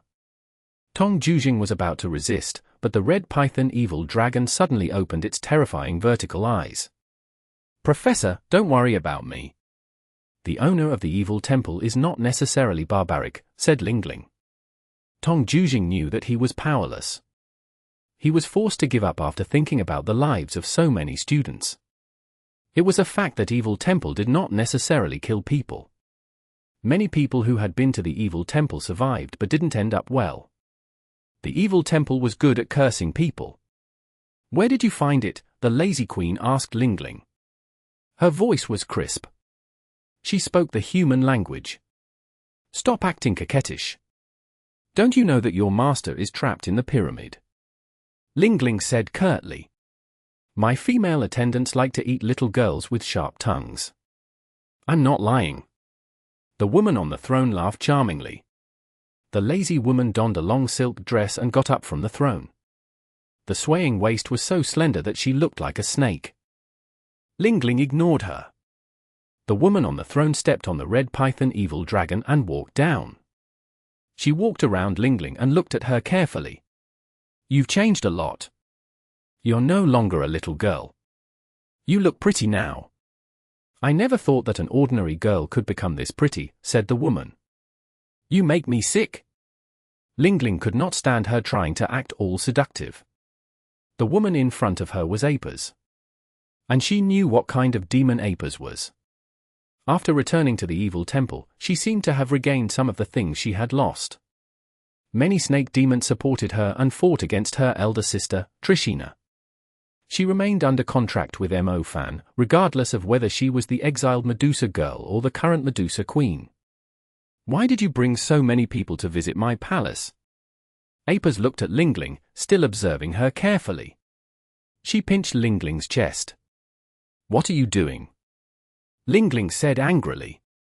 You didn't put anything, but they are not small. However, yours still can't compare to mine. Apis straightened up. Her chest was big. You're crazy. Do you have a boyfriend? Apis asked. It's none of your business. If you have a boyfriend, I'll steal him from you. Few men in this world can resist my beauty. I don't mean to embarrass you. As a sister, I should help you test those men. Apis laughed. My boyfriend is Mo Fan. Try and steal him away from me, Lingling said. Apis' smile froze. It was not easy to steal that man.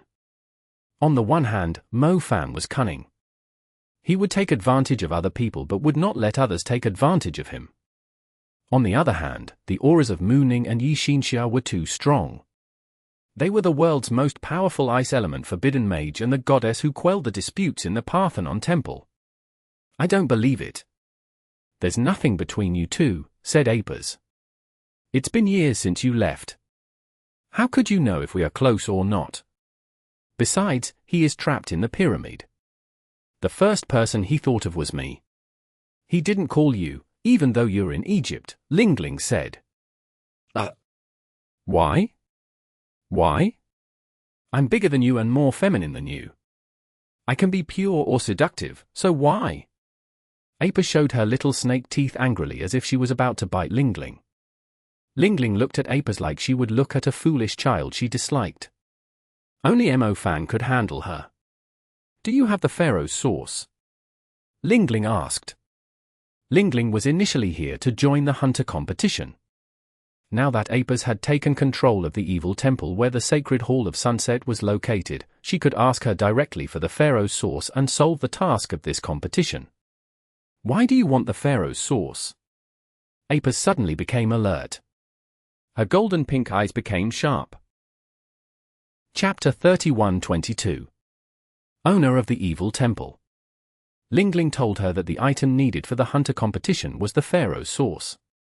She emphasized a critical point. All the organizer wanted was the location of the Pharaoh's source.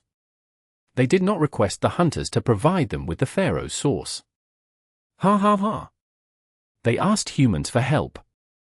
Apis sneered. The Pharaoh's source is related to what? Lingling was a little puzzled. Several forbidden mags, including Mo Fan, were trapped in the pyramid. Hades Khufu was obviously behind it. Mo Fan had said that some humans had colluded with Khufu and were planning something, but Lingling could not get any information about them. However, Apis seemed to know some important information.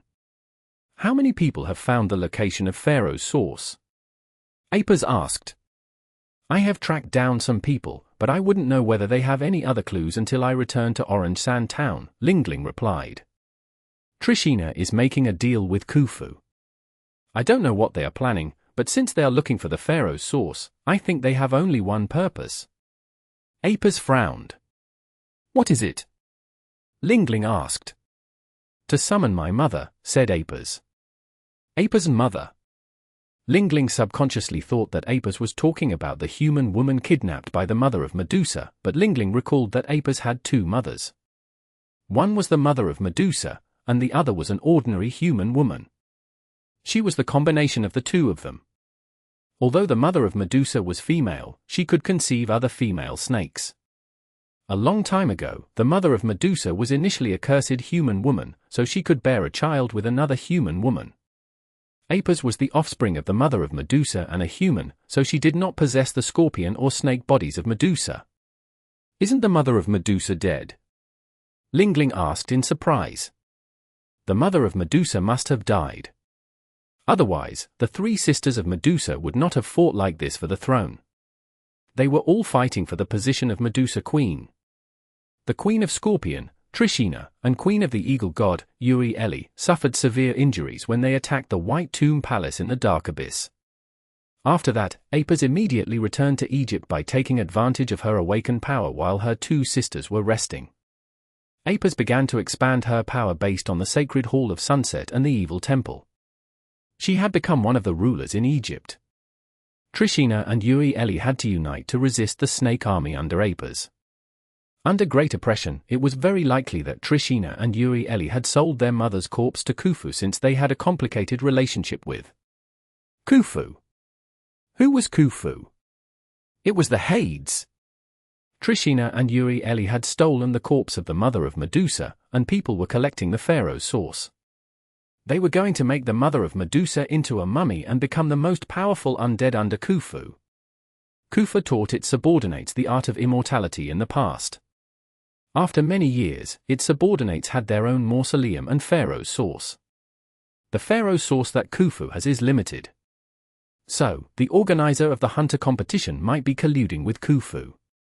The organizer will likely collect the Pharaoh's source all over the world for Khufu. Apis said firmly. Mo Fan asked Lingling to find the traitor, but she had not expected the traitor to be in the Hunter Union. They intended to rely on the humans to collect the Pharaoh's source. What will happen if your mother is resurrected? Lingling asked. She is not strong, but she has an ability that no creature can resist, Apis said. Her eyes. Only Apis knew what kind of terrifying power the real Medusa's gaze had. Khufu also desired this ability to destroy the battlefield. When the mother of Medusa was still alive, Khufu could not subdue her. However, the mother of Medusa was long dead. If Khufu turned her into a mummy, it would have control over the mother of Medusa and her abilities. This was terrifying. Chapter 31-23. Holding the senior hunter hostage. The Pharaoh's source must not fall into the traitor's hands. The hunter masters are scattered in different parts of Egypt. I can't locate all of them, thus it will be difficult to grab the Pharaoh's source. Apis emphasized the gravity of the issue. The Pharaoh's source could retain the dead object's original abilities to a great extent during its process of becoming an undead. The mother of Medusa was a creature truly worthy of being crowned as an emperor-level creature. Its eyes were what made it more terrifying than other emperor-level creatures. There is one person who can help make things simpler. At least the teams who discovered the location of the Pharaoh's source will report to him. Once we have control of the person, we can find out the Hunter Master team's movements and progress, said Lingling. That person was Black Elephant King. Lingling remembered that he was the one who distributed the tasks to the Hunter Master teams. Black Elephant King was a senior hunter. It was not a simple task to take down someone of his level. You have to find a way to subdue Black Elephant King. After that, tell me what information he has. I will go and capture the Pharaoh's source one by one, said Apis. Her two older sisters had gone crazy and were going all out to destroy her. I have to think of something. Lingling was troubled. Why must a young lady, who was still under the age of 20, handle something as big as this? Where have all the important and talented people gone, wondered Lingling. On second thoughts, if an unreliable guy like Mo Fang could become someone so famous that he ended up as the center of attraction among other people, it was only normal that someone so young had to handle such a mess. Don't you have your teammates with you? I'll release them all, said Apis. Yes, I have. All right. Having them is better than having nothing. Lingling heaved a sigh. She had tried to behave like a schoolgirl who did not use her head in the slightest. However, it seemed that she still had to make use of her ability as a 7-star hunter master in the end. By the way, how are you going to explain everything to them? Asked Apis. That's simple. Black Elephant King was an important figure who controlled the Hunter Union. He was the one who obtained all the Pharaoh's source. After Lingling walked out of the Sacred Hall of Sunset, she thought carefully about the mission before glancing at the members of the Hunter Society. They had just escaped from the brink of death. They were justifiably in poor spirits. Fortunately, they were on her side. Is it true that only the Pharaoh's source can lift our snake pupil curse? Jiang Bingming looked pale. His lips trembled as he spoke. Right now, all the Hunter Masters are doing everything they can to find the Pharaoh's source to win the Hunter tournament, and we have to find 17 Pharaoh's sources too. How is this possible? This curse will torture us all to death. Chen He wailed. He covered his face and almost sobbed. Meanwhile, Tong Jujing remained silent. He was their professor.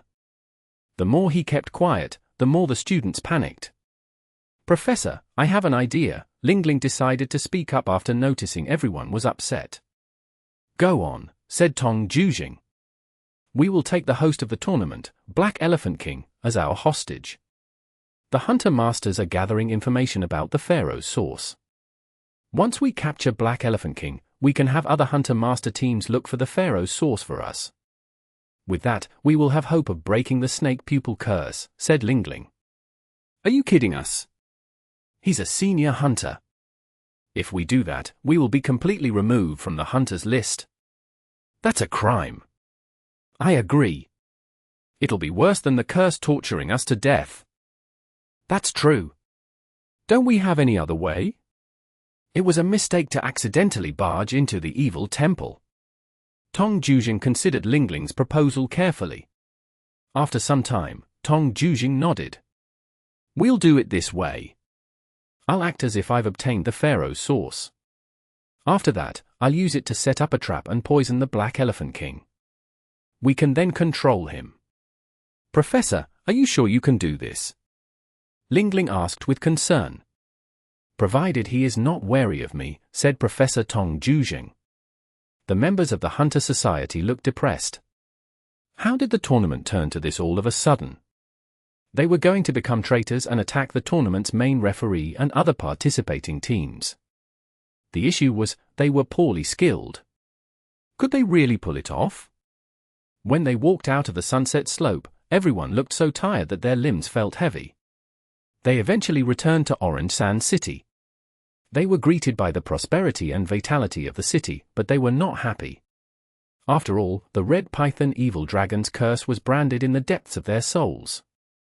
Whenever they closed their eyes, the image of the terrifying vertical pupils would appear in the darkness of their thoughts. Apis was the mistress of the evil temple.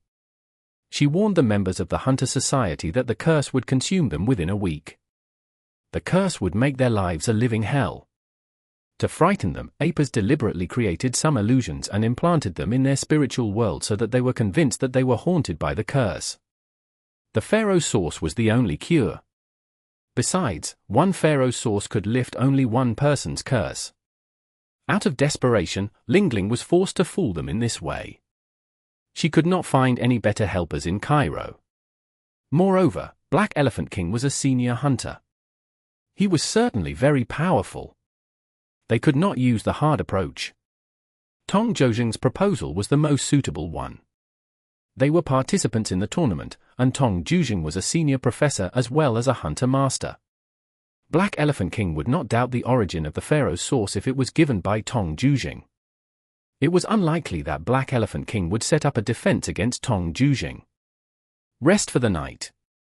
We'll take the Black Elephant King as a hostage tomorrow, said Tong Zhozheng to the crowd. Professor, do we really have to do this? Yes. None of us want to die. Besides, I heard that those who die from a curse are never at peace. The crowd could not sleep in peace. Lingling knew that they had fallen into her trap. She breathed out a sigh of relief. She opened her portable notebook. She was about to check the progress of the hunter masters whom she had been tracking when someone knocked on her door. Lingling opened the door in confusion. Professor Tong Zhozheng stood there, looking solemn. He often looked strict. So, nothing seemed amiss. Professor, what's the matter? Lingling asked. Did he suddenly remember something, or did he purposely come to talk to her in private? You know the mistress of the evil temple, don't you? Asked Professor Tong Zhozheng. Lingling was caught by surprise.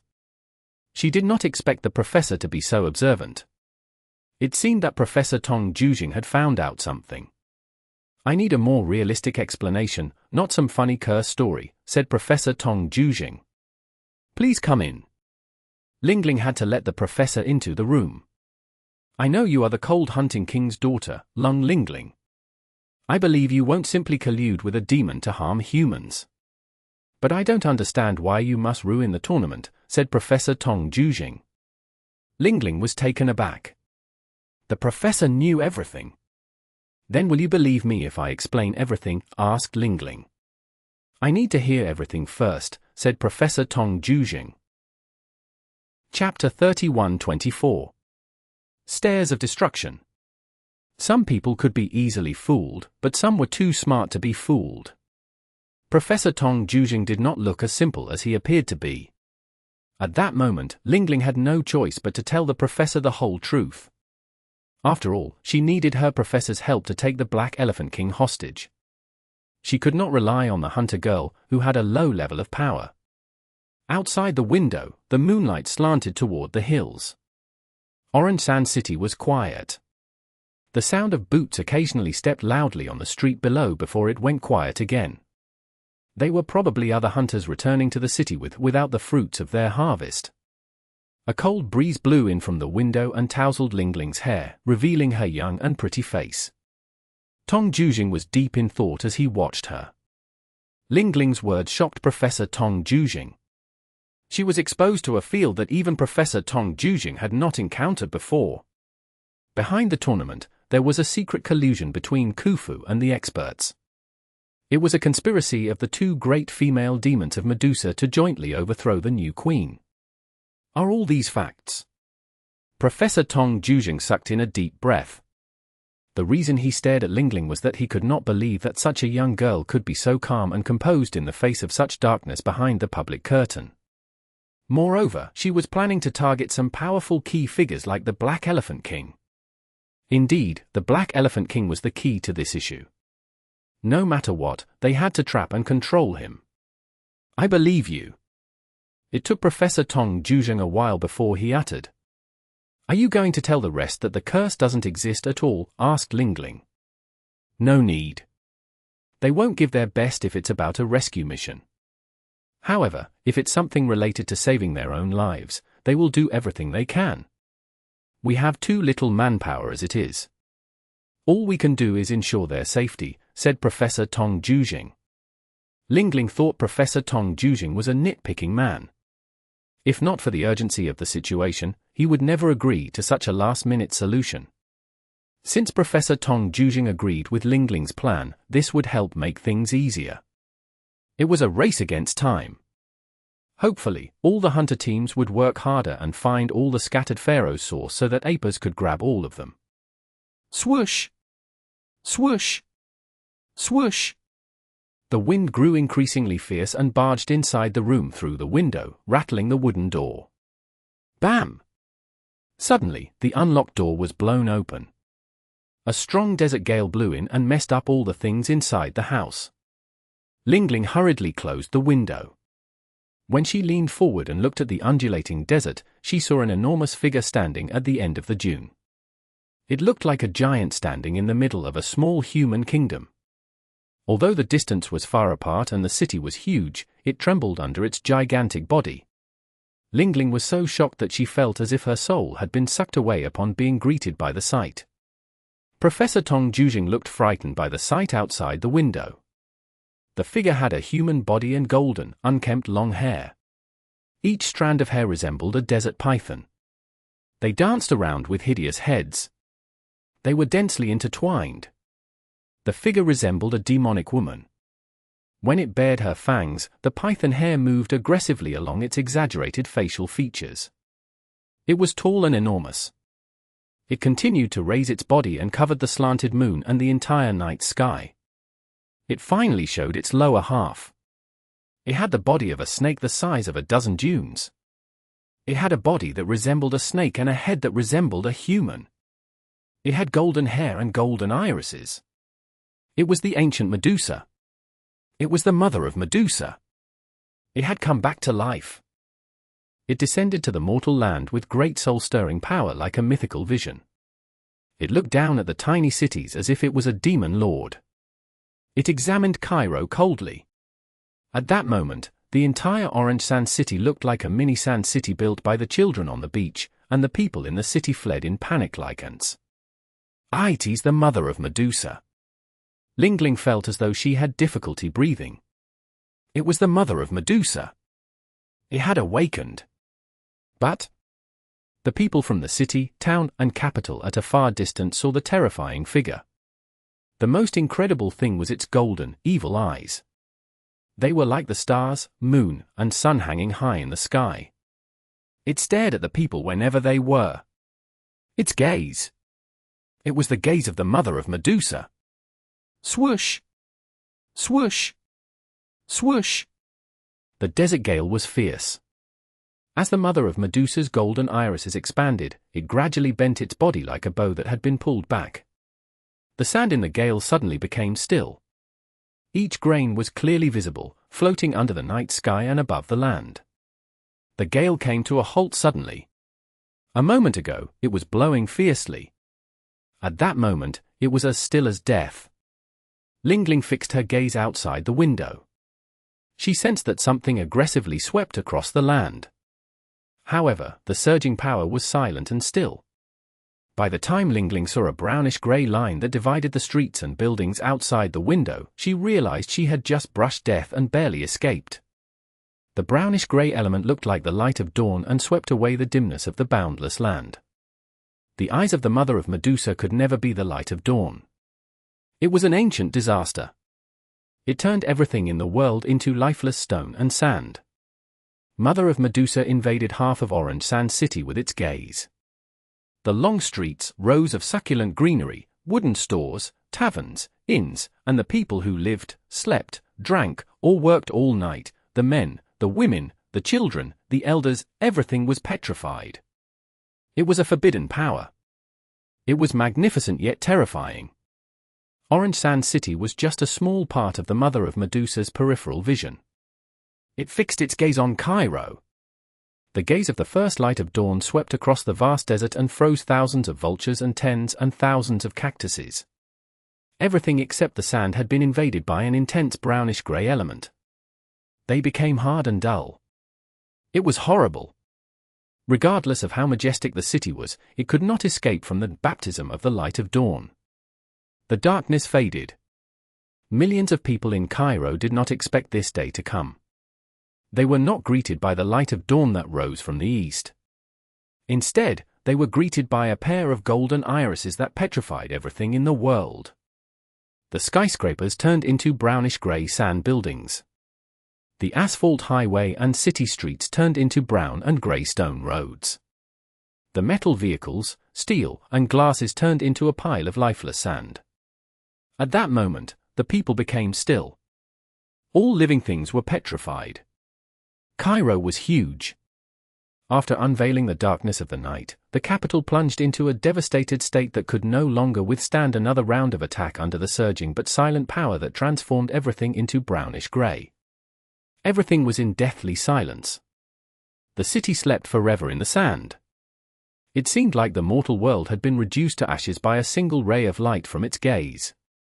It was the mother of Medusa's stairs of destruction. Chapter 31-25. The Eye of Spacetime. Half of Orange Sand City had turned into dead, silent sand. Thousands of people in the houses had become one with the yellow sand. Meanwhile, those who had not been petrified were so shocked that they had turned into frozen sculptures upon being greeted by the sight. That power was extremely terrifying. Professor Tong Jujing ran frantically toward the street. His eyes were filled with shock. He walked toward the petrified street and saw several drunkards. They held their beers with their hands around each other's shoulders. They did not escape the scope of the mother of Medusa's gaze. They were only a few steps away from her dead LV gaze. The drunkards looked like artistic statues in European squares. They were motionless. They looked very real. A while ago, they were living human beings. Are they dead? Lingling followed behind the professor and asked in a low voice. "I'll think they're still alive," said Tong Jujing. "Are the others still alive too?" asked Lingling. "Hard to say.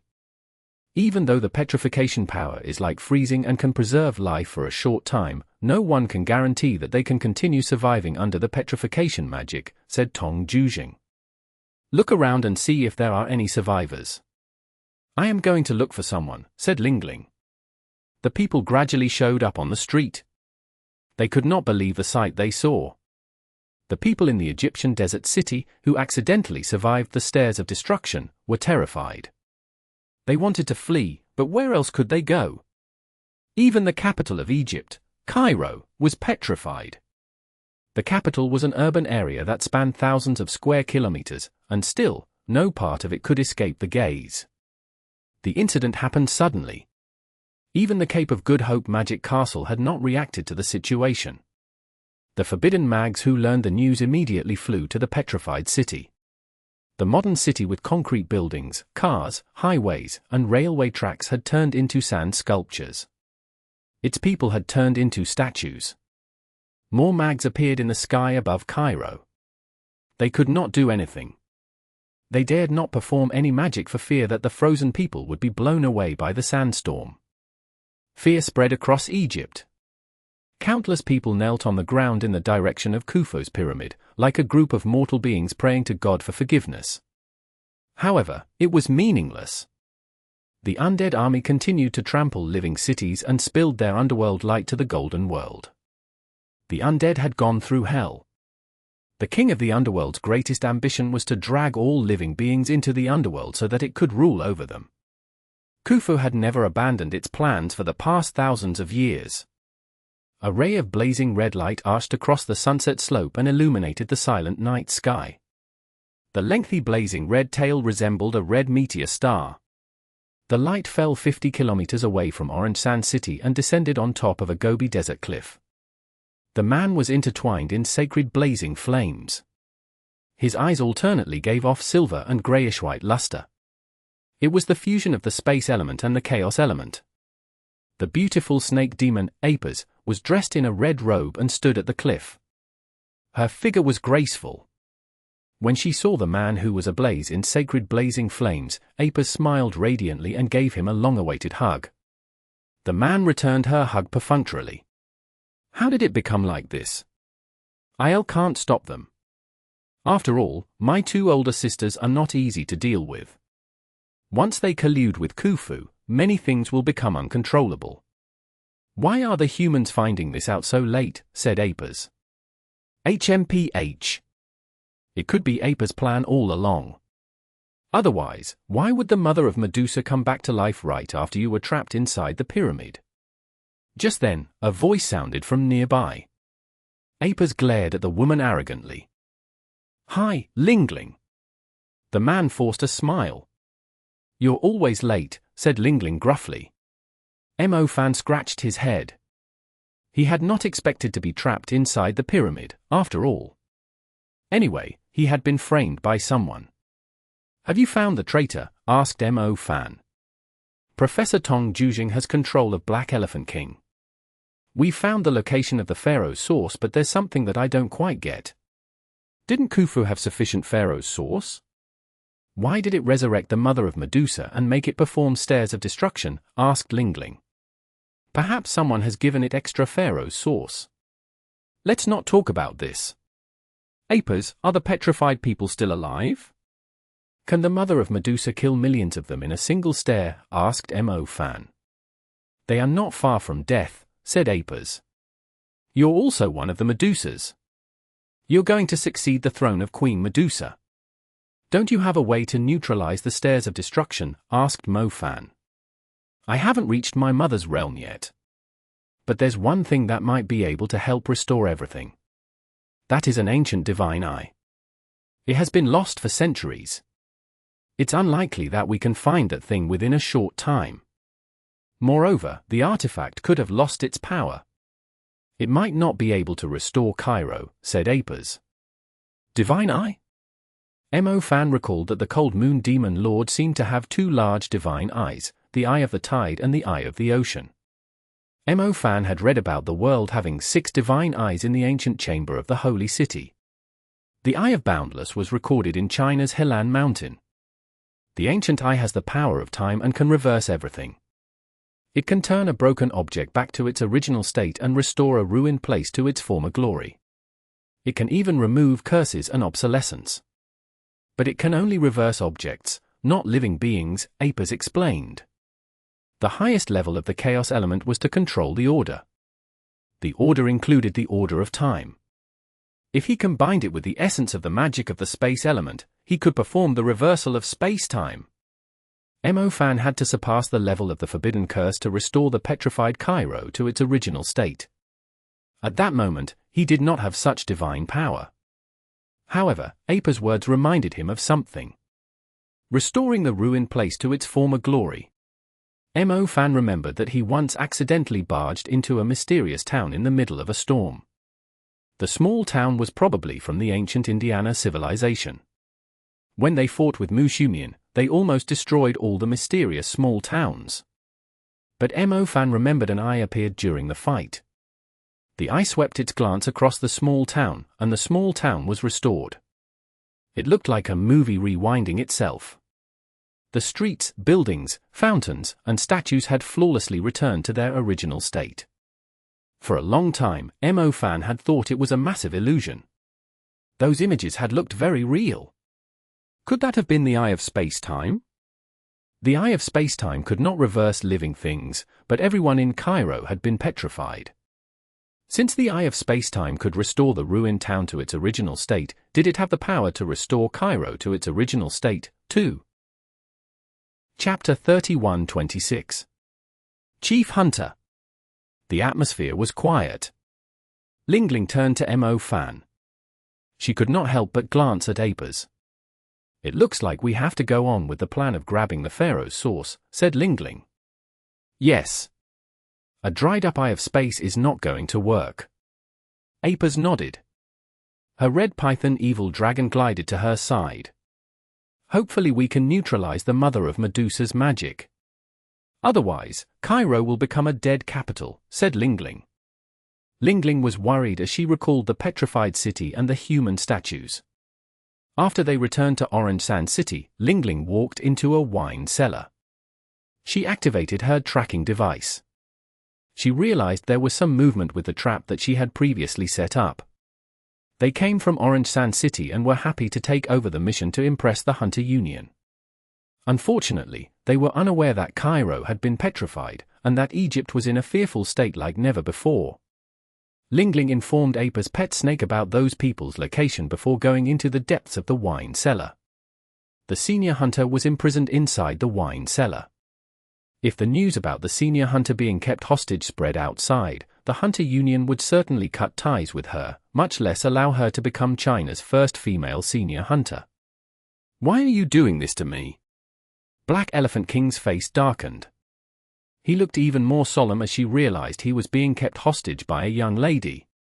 "Why did the Hunter Union use the Pharaoh's source as the theme for the Hunter tournament this year?" asked Lingling. "We needed to come up with a proper task. The Pharaoh's source has a high level of difficulty. Isn't it an ideal task to test all the hunters?" said Black Elephant King. "Stop pretending. The Mags are trapped inside the pyramid.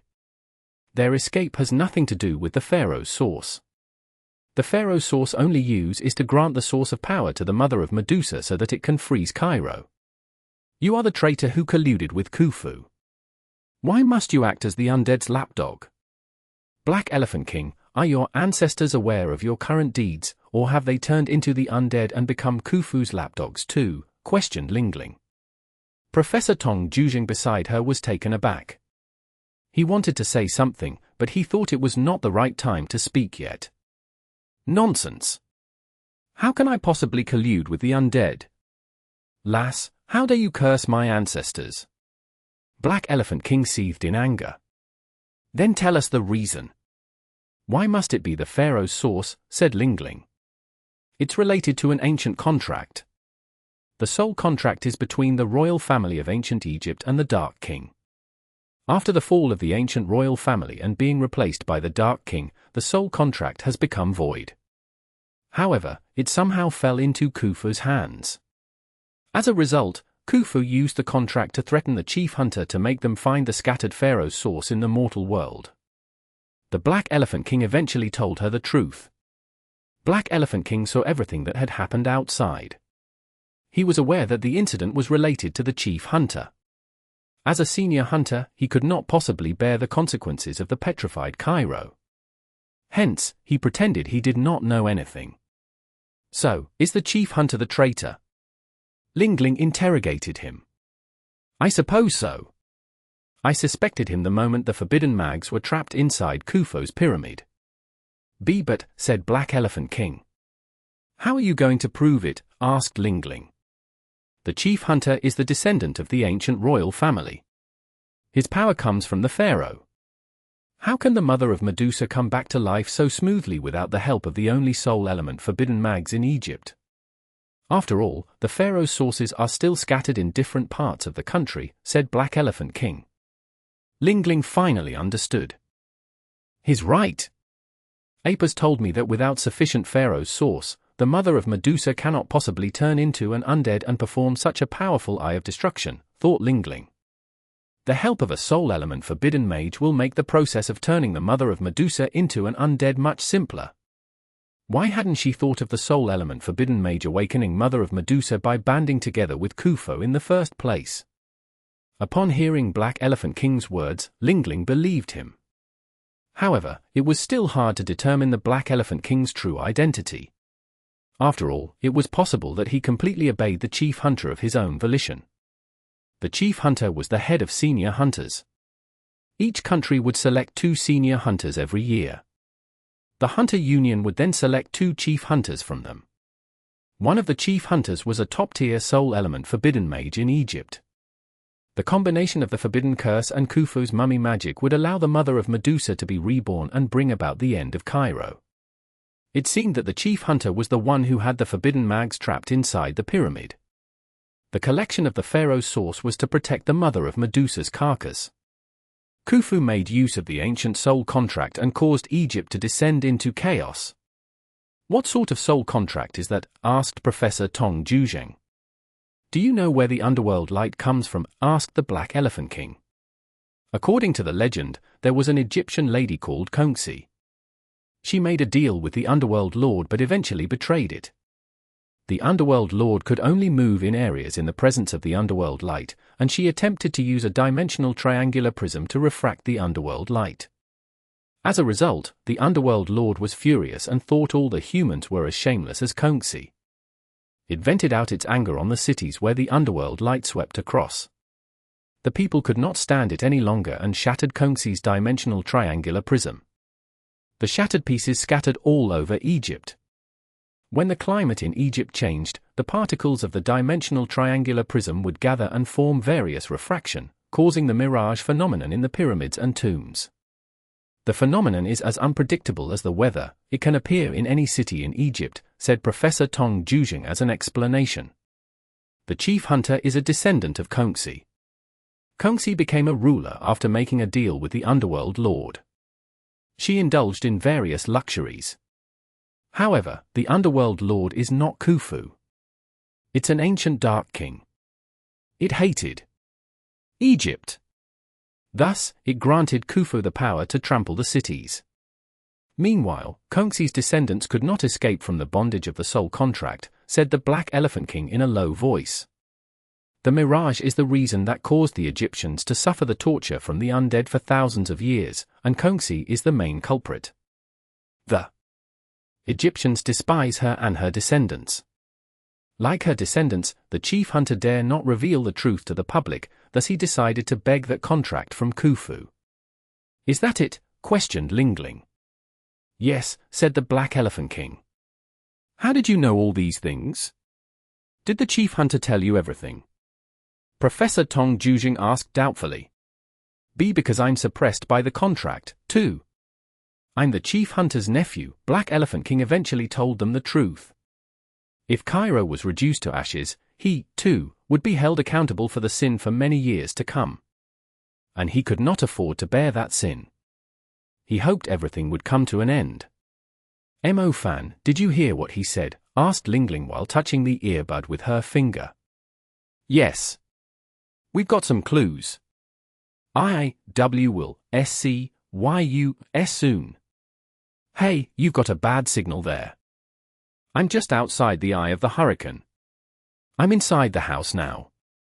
There's a signal here. We'd better collect the remaining Pharaoh's source as soon as possible. The Black Elephant King has obtained part of the Hunter Master team's information. However, the rest of the teams could have informed the Hunter Union about the location of the Pharaoh's source. The Hunter Union obeys the Chief Hunter. They must have assigned the experts to dig the Pharaoh's source, said Lingling. I'll ask Little Flamebell to help you. She's with Xinxia at the Parthenon Temple. But Parthenon Temple has a teleportation station. Little Flamebell will teleport to you in a while, said Mo Fan. Okay. You'd better retrieve the Eye of Spacetime soon. By the way, are you flying from the east through our country, crossing the Pacific Ocean, then toward Peru in South America? Judging from your speed, you can reach Peru sooner, said Lingling. Lingling, I may not be good at geography, but I'm not an idiot. Of course, I am flying from the Atlantic Ocean to Peru. Mo Fan said gruffly. Fine. Remember, don't take it the wrong way when you return. Otherwise, it's really the end for Cairo, said Lingling. Darn it. I won't fly in the wrong direction. I know the earth is round, Mo Fan shouted in exasperation. Unfortunately, there was some major issue with the signal. Lingling did not hear all of Mo Fan's words. Chapter 31-27. The Forbidden Mage and the Einherjar Spirit Tower. Khufu had colluded with the soul element Forbidden Mage, Hob. Hob was a chief hunter. He was the main culprit who had imprisoned most of the members of the Forbidden Curse Association in the pyramid. A sufficient amount of Pharaoh's source was needed to bring the mother of Medusa back to life. However, as a soul element Forbidden Mage, he could make the mother of Medusa show up earlier outside Cairo. Lingling finally figured out the entire story. The most important thing to do was to find out the Pharaoh's source. They must not let the Pharaoh's source fall into Hob's hands. If that happened, the mother of Medusa would obtain greater power. By then, her stairs of destruction would not only petrify Cairo but would also wipe out the entire country. Moreover, the Pharaoh's source was also the key to activating the Eye of Spacetime. Without the Eye of Spacetime, the petrified people would die soon. Hiss! Hiss! Hiss!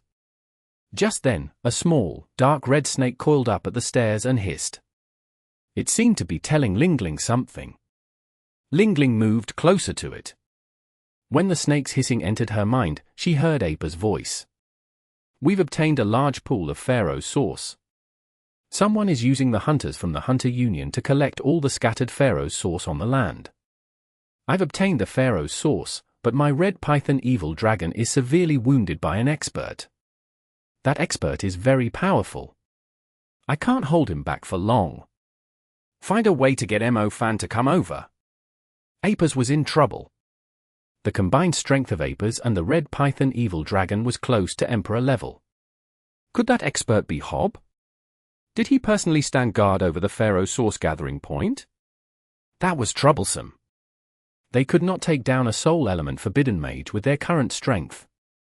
If the Pharaoh's source fell into Hob's hands, he would certainly use it in exchange for Kongxi's soul contract. No matter how fast Mo Fan was, he could not possibly arrive on time. We have to get there now, said Professor Tong Jujing.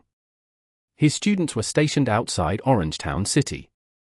Originally, they were there to hold back the hunter teams who had obtained the Pharaoh's source. However, they were involved in Hob's conspiracy now. Professor Tong Jujing had to ensure their safety. Okay. The group rushed toward the outskirts of Orange Sand Town. They saw the red Python Devil Dragon stirring up the orange sand to create a terrifying tsunami of sand. Meanwhile, Apa stood on top of the red Python Evil Dragon. Her eyes turned golden pink. She was looking downward at the land. There were numerous Egyptian Einherjar spirits on the land. They had living bodies possessed by powerful evil souls. They wielded ancient Egyptian war swords that slashed the red Python Evil Dragon's scales and flesh. There were thousands of Egyptian Einherjar spirits. One of them was as towering as a black turret. It was the most powerful Einherjar spirit that commanded the Einherjar spirit army. On the edge of the dune battlefield that resembled waves of a boundless ocean, a group of hunters was on the run.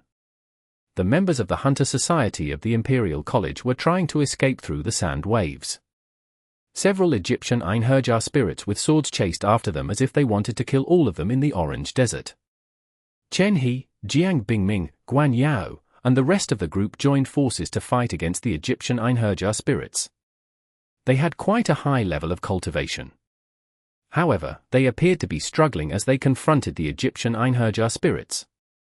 In the depth of the surging sand, there were thousands of Egyptian Einherjar spirits with similar strength. Among the terrifying Egyptian Einherjar spirits army, the king of the Einherjar spirit resembled a black tower. It looked extremely wicked and frightening. A man with a brown beard stood on the shoulder of the king of the Einherjar spirit. The man wore a wizard's felt hat and a long robe. He wielded an Einherjar staff. It's the chief hunter, Hob. He's the one who summoned the army of the Einherjar spirits. Professor Tong Jujing cried out in shock. It was him. Despite being one of the leaders of the Hunter Union, Hob colluded with Khufu to wipe out the capital of Egypt. Wicked Medusa, how dare you steal the Pharaoh's source from us to perform the evil resurrection ritual for your dead mother, said Hob loudly. Although he was the one who offered the Pharaoh's source to Khufu, he was trying to put all the blame on Apa's. Chief Hunter Hob wanted to delude the world. I'll petrify all of your Einherjar spirits' armies. Apa's cried out furiously. She looked down and scanned the land. A wind of petrification stirred up. Her petrification power could freeze even a soul. For a moment, the clusters of undead, which the forbidden mage Hob had made into Einherjar spirits, turned into statues. Ha!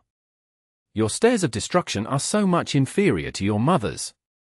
I have countless Einherjar spirits. Chief Hunter Hob pointed his Einherjar staff at the land. The next moment, rays of black light rose from the ground like a forest. It grew from the depth of the land up to the sky. Clusters of Einherjar spirits appeared in the black light. There were thousands of them. The Einherjar spirits attacked the red Python Evil Dragon again as if wanting to skin it alive. For Apa's, it was an uphill battle. She could not hold back for more than a few minutes without help. After all, her opponent was a chief hunter. A chief hunter was the greatest god of magic among the soul element Mags. Lingling was filled with anxiety as she watched the battle from afar. Apis could not protect the big jar of Pharaoh's sauce for long, and it was obvious that Mo Fan could not arrive on time. Even if she summoned the experts from the Cape of Good Hope Magic Castle, they might not believe her if she told them. Worse still, some of the forbidden mags from the Cape of Good Hope Magic Castle might assist Chief Hunter Hob to attack Apis just because she was a part of the Medusa family. Purr! Lingling was at a loss when she heard a familiar sound from afar. We have to get out of here. It's beyond our control. If we don't leave now, all of us will die, said Professor Tong Jujing. Right after that, he turned around and saw a red flame holy spirit flying from the far end of the horizon toward them. It flew at a breakneck speed, like a space race. In just a blink of an eye, it was only a dozen kilometers away from them. It's Little Flame Bell. Lingling cried out excitedly. Little Flame Bell arrived just at the right time. Little Flame Bell had been cultivating in Parthenon Temple. It was different from the past. It was ablaze in flames, and its glow was brighter than the sun. When it flew toward them, they thought it was the sun from the horizon, plummeting forward. Little Flame Bell and Yixinxia shared the same heart. After Yixinxia inherited the divine soul, her realm had reached its pinnacle. To strengthen Mo Fan's power, Yixinxia allowed Little Flame Bell to stay in Parthenon Temple so that the ancient power could transmit to Little Flame Bell through their coexisting heart. Little Flame Bell was ablaze in flames. Its boundless burning light, which belonged to the Holy Spirit, illuminated the land that had been invaded by the Einherjar spirits. Its Holy Spirit flames burned the land and spread like wildfire. In just a few moments, the land turned into a sea of fire. Thousands of Einherjar spirits were burned. Quick, help Apis now, said Lingling to Little Flame Bell. Little Flame Bell did not immediately fly toward Apis. Instead, it spun around Lingling. Suddenly, Little Flame Bell manifested the true form of the goddess of Flame Bell and appeared in its graceful figure in the middle of the Holy Spirit glow. It looked like the daughter of the sun had descended on the earth. Purr! The goddess of Flame Bell approached Lingling. Its figure matched with hers. The next moment, the goddess of Flame Bell turned into a ball of fire and blended into Lingling's body. Lingling could not react at first. By the time she understood the goddess of Flame Bell's purpose for doing a thing like that, she felt a majestic, sacred fire burning within her. The frail and delicate Lingling inherited the infinite power of the Holy Spirit.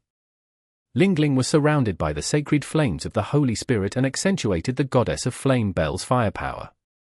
Lingling's long hair was ablaze in flames like silk. Her figure was surrounded by the shadow of flames. Her beautiful eyes shone like red gems.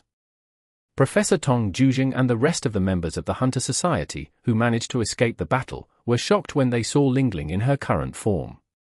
Although her looks and her overall appearance remained unchanged, it was still hard to see a soft and delicate young lady turning into a blazing, noble, and holy queen in just an instant.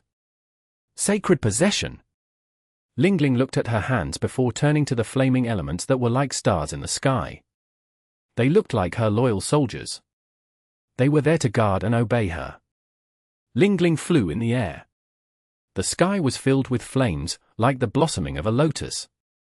Her stunning aura was in sharp contrast to the battlefield that was filled with the Einherjar spirits.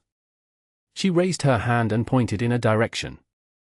The next moment, a ray of bright flames swept across the land and reduced hundreds of Einherjar spirits into ashes. After that, she interlaced her hands together.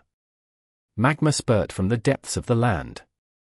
The red light formed a magnificent yet destructive attack. The Einherjar spirits melted into a pool of water in the magma spring. Lingling spun gently. Sacred flames that surrounded her turned into swords of flames. The swords glowed brightly. There were thousands of them. They looked dainty. However, the swords charged collectively at the king of the ancient tower Einherjar spirit like a meteor sword rain.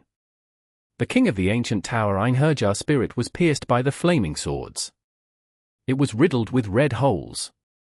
The mighty and arrogant king of the Ancient Tower Einherjar spirit retreated under the red rainstorm sword attack. It had difficulty even balancing itself. Meanwhile, Chief Hunter Hob looked grim and pale under his felt hat. His brown beard was burned. Hob glared at the woman possessed by the fire god, who appeared out of nowhere. He was furious. He looked hideous and frightening. "Those who stand in my way will die," said Hob loudly. He continued to cast soul element magic. A black footprint appeared in the middle of heaven and earth. The footprint shattered the space. An endless dimensional storm took over the fragile world and sucked the sand into its crack. The storm stirred up all the clouds in the sky and the rocks on the land. Chapter 31:28. Don't mess with the mortal world. The black footprint moved suddenly forward to the space where Lingling hovered. Lingling flapped her wings, which resembled a blazing sacred butterfly, and flew into the sky that had been shrouded in darkness. She looked down from the sky and saw the black footprint shatter the space bit by bit. The desert looked as if it was going to be engulfed into this crumbling area, and the affected area continued to expand. Lingling raised her hand. A forbidden firepower appeared in her mind. She touched the sky with her finger. The next moment, magnificent star palaces appeared in the dome of the sky. The star palaces formed a massive and majestic astrological star. The mysterious, peaceful, quiet, and red astrological star was reflected in the sky above Cairo. It looked like a mirage of a cosmic astrological star that was floating in the mortal world. It was the astrological star Fire. The red star was mesmerizing. When the astrological star Fire collapsed, a meteor shower baptized the desert and dune outside Cairo like it was doomsday. The astrological star Fire wiped out the remaining Einherjar spirits warriors and the Einherjar spirit tower. The forbidden fire carried an aura that could wipe out everything in its way and targeted the undead that should have been buried under the ground. Soul element forbidden Mage Hob was still absorbed in his great power, as if the world was not enough for him. When he looked up to see the girl destroying his life's work with her forbidden curse and wiping out his black magic, he felt as if he had fallen into a deep abyss. Why? Why must you do this to me? I just want to be free of the damned curse. Hob almost went mad under Lingling's astrological star Fire attack. He looked even more hideous with the burning marks on his face. He fled to an area where the astrological star Fire was scarce. He then raised a prism. The prism dispelled the surrounding powerful flames. It exuded a terrifying, lethal coldness. The coldness did not freeze the land, but it made everything appear lifeless. I'm so close to it. Underworld Lord, please help me. Hob had turned into a maniac who was willing to make a deal with the devil. He would do anything to remove his curse. Hob had personally witnessed the consequences cursed people faced. Those people could not rest in peace even after they went to hell. Hob asked for nothing more than death without any semblance of torture. As a soul element mage, he knew that death was just another beginning. He did not want to go to hell with the terrifying curse. He should be going to the holy kingdom of heaven. A man whose life was coming to an end would do anything to stall for time. That included bringing the death of the underworld to Egyptian land. The prism was intact, but its surface was filled with cracks. Soon, a terrifying underworld light that resembled pale sunlight shone in Cairo. A pharaoh walked out of the prism. The moment the pharaoh stepped into the mortal world, the soil on the border of Egypt stirred up. Countless cracks appeared in the desert, soil, wilderness, and wetlands. Hordes of things seemed to be breaking out from under the Egyptian land. The deceased whom they once mourned had come back to life. Lass, you're still far from saving the world. The pharaoh walking out of the prism spoke in Egyptian language. It's Khufu.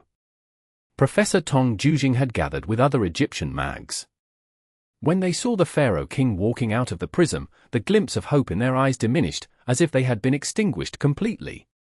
Khufu emanated a bone-chilling coldness that invaded one's very soul. It was the underworld lord, the greatest ruler who once ruled the land. Its tomb remained standing on the sacred land. Countless people visited its tomb in the past thousands of years.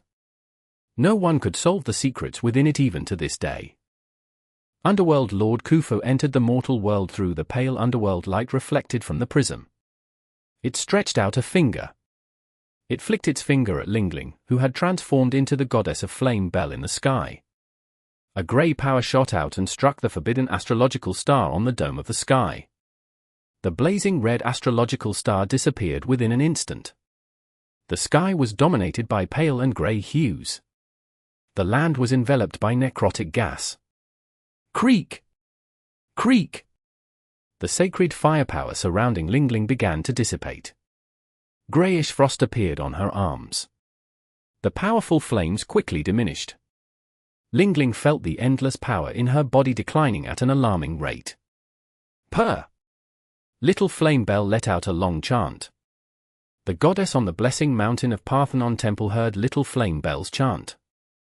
Einherjar fixed her gaze in the direction of Egypt.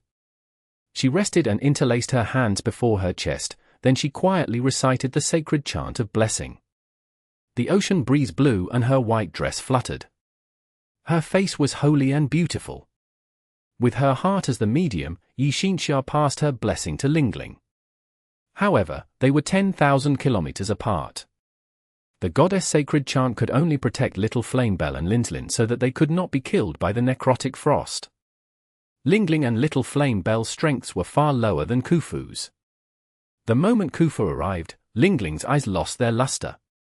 It was hard for the people in Cairo to escape this disaster. Khufu was the representation of the god of death. It used death to replenish its undead army. It wanted to obtain the massive Pharaoh's power from the mortal world. It was powerful and wise. It not only wanted to regain the ruling power of Egypt but also wanted to turn the world into an undead paradise. Ha ha! Khufu laughed. It finally understood why the ancient devils liked to make a deal with the humans. The devils often received an unexpected harvest in exchange for a small favor. They should never underestimate the potential of a human who was driven into a desperate situation. The devils were not eager to reclaim their interest. After all, they may stand a chance to rule over a country after a long period of waiting.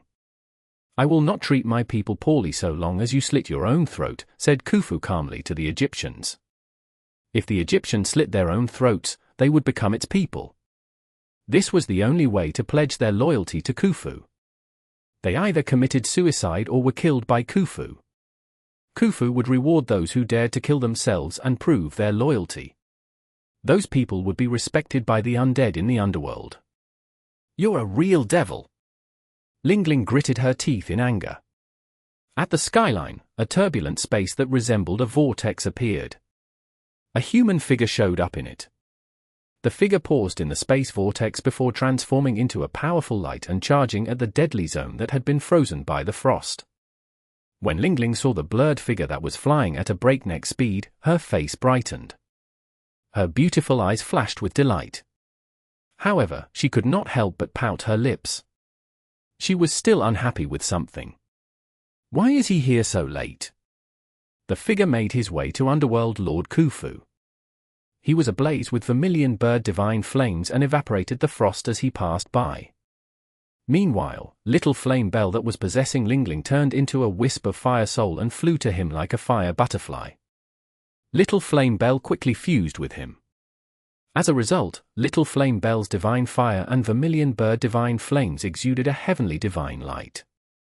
It was brilliant and holy. Khufu, how dare you step into the mortal world without seeking my permission? Mo Fan charged at Khufu like a meteor shooting from the edge of the sky, without any fancy astrological signs or superfluous movement. He swung his fist at Underworld Lord Khufu's pale face without hesitation. I have yet to settle an account with you. Mo Fan swung his fiery red punch at Khufu. The power unleashed from his punch was so great that even the sky shook. The next moment, he unleashed a terrifying destructive power toward the world behind the prism with his two greatest divine fire powers. The world behind the prism was the underworld. Khufu entered the mortal world through the prism. Mo Fan smashed Khufu into its underworld and formed a huge fire fist catastrophe. Groups of mummies were laying on the bone beach and enjoying the pale and comfortable underworld light. Behind them was the huge underworld kingdom. Those mummies were nobles with countless underworld servants in their service. Suddenly, the underworld light vanished. A fiery red fist appeared in the sky of the underworld that was greater than a celestial. Bam! Underworld Lord Khufu fell heavily on the bone beach. The mummies exchanged eyeless glances with each other. The celestial fist suppressed them. The witch carcass eagles, the dead vultures, and the black crows flying in the sky in the underworld were reduced to ashes. The noble mummies evaporated at a speed that was visible to the naked eye. The mummified women basking in the underworld light did not expect the underworld to be plagued by natural disasters. They could not escape fear even after death. Fan, it's either you or me who will live today. Khufu was sealed on the bone beach. It faced the sky with its shattered face. It roared hysterically at the shattered prism of the two worlds. Bam! Bam! Bam! The next moment, the mummy kingdom in the underworld was destroyed by a single mortal fist. Khufu was immortal and could escape the disaster. However, the mummies suffered the consequences. Many mummies were reduced to ashes. The mummy kingdom crumbled. It had taken a lot of hard work to build their mummy empire, but it was wiped out within an instant. Khufu lay in the middle of the fire. Its body regenerated after it was destroyed. When it regenerated, the fire burned it again. It would always remember Fan. Fan was the one who had hindered its plan when it was at the northern border of China. At that moment, Fan was so puny that he was just an ant in the cope of things. It was the ancient king from China that destroyed Khufu's plan. Today, Fan was as powerful as a heavenly god. Even the 16-winged angel was not as dominant and terrifying as him. How many more years did Khufu have to wait before he could rule the mortal world? Did it have to wait for another 100 years? There might be another expert in the mortal world in the next century, but the expert for this century was just too powerful to defeat. Besides, Fan was still young. They could not afford to mess with the mortal world. Chapter 31-29. Asha'ruiya, the Lycoris sorceress queen on the dark plain. A tall hill stretched out like a magical bridge into the evening sky. There was green grass and colorful flowers along the hillside. Right then, someone barefoot was walking along the hill while gazing at the star-filled sky. Despite not wearing shoes, her steps were as elegant as that of a princess and graceful as that of a fairy. Even though there was no wind, the flowers around her swayed gently like loyal servants and encircled her beautiful black veil skirt. The flowers that could not gather in time lay flat on the ground to form a gorgeous flower carpet. They greeted the woman as she walked up to the point where the hill met the sky. "Goodbye, human world." She then blew a divine kiss with her sexy, rosy lips. Asha'ruiya's kiss was not for anyone specific. It was a kiss to the earth and meant for all living things. She was an angel from the dark plane, and her time in the human world was almost over. While most fallen angels had their duties in the human world and must eventually return to the dark plane, many tried to defy the orders of the Dark Abyss Emperor.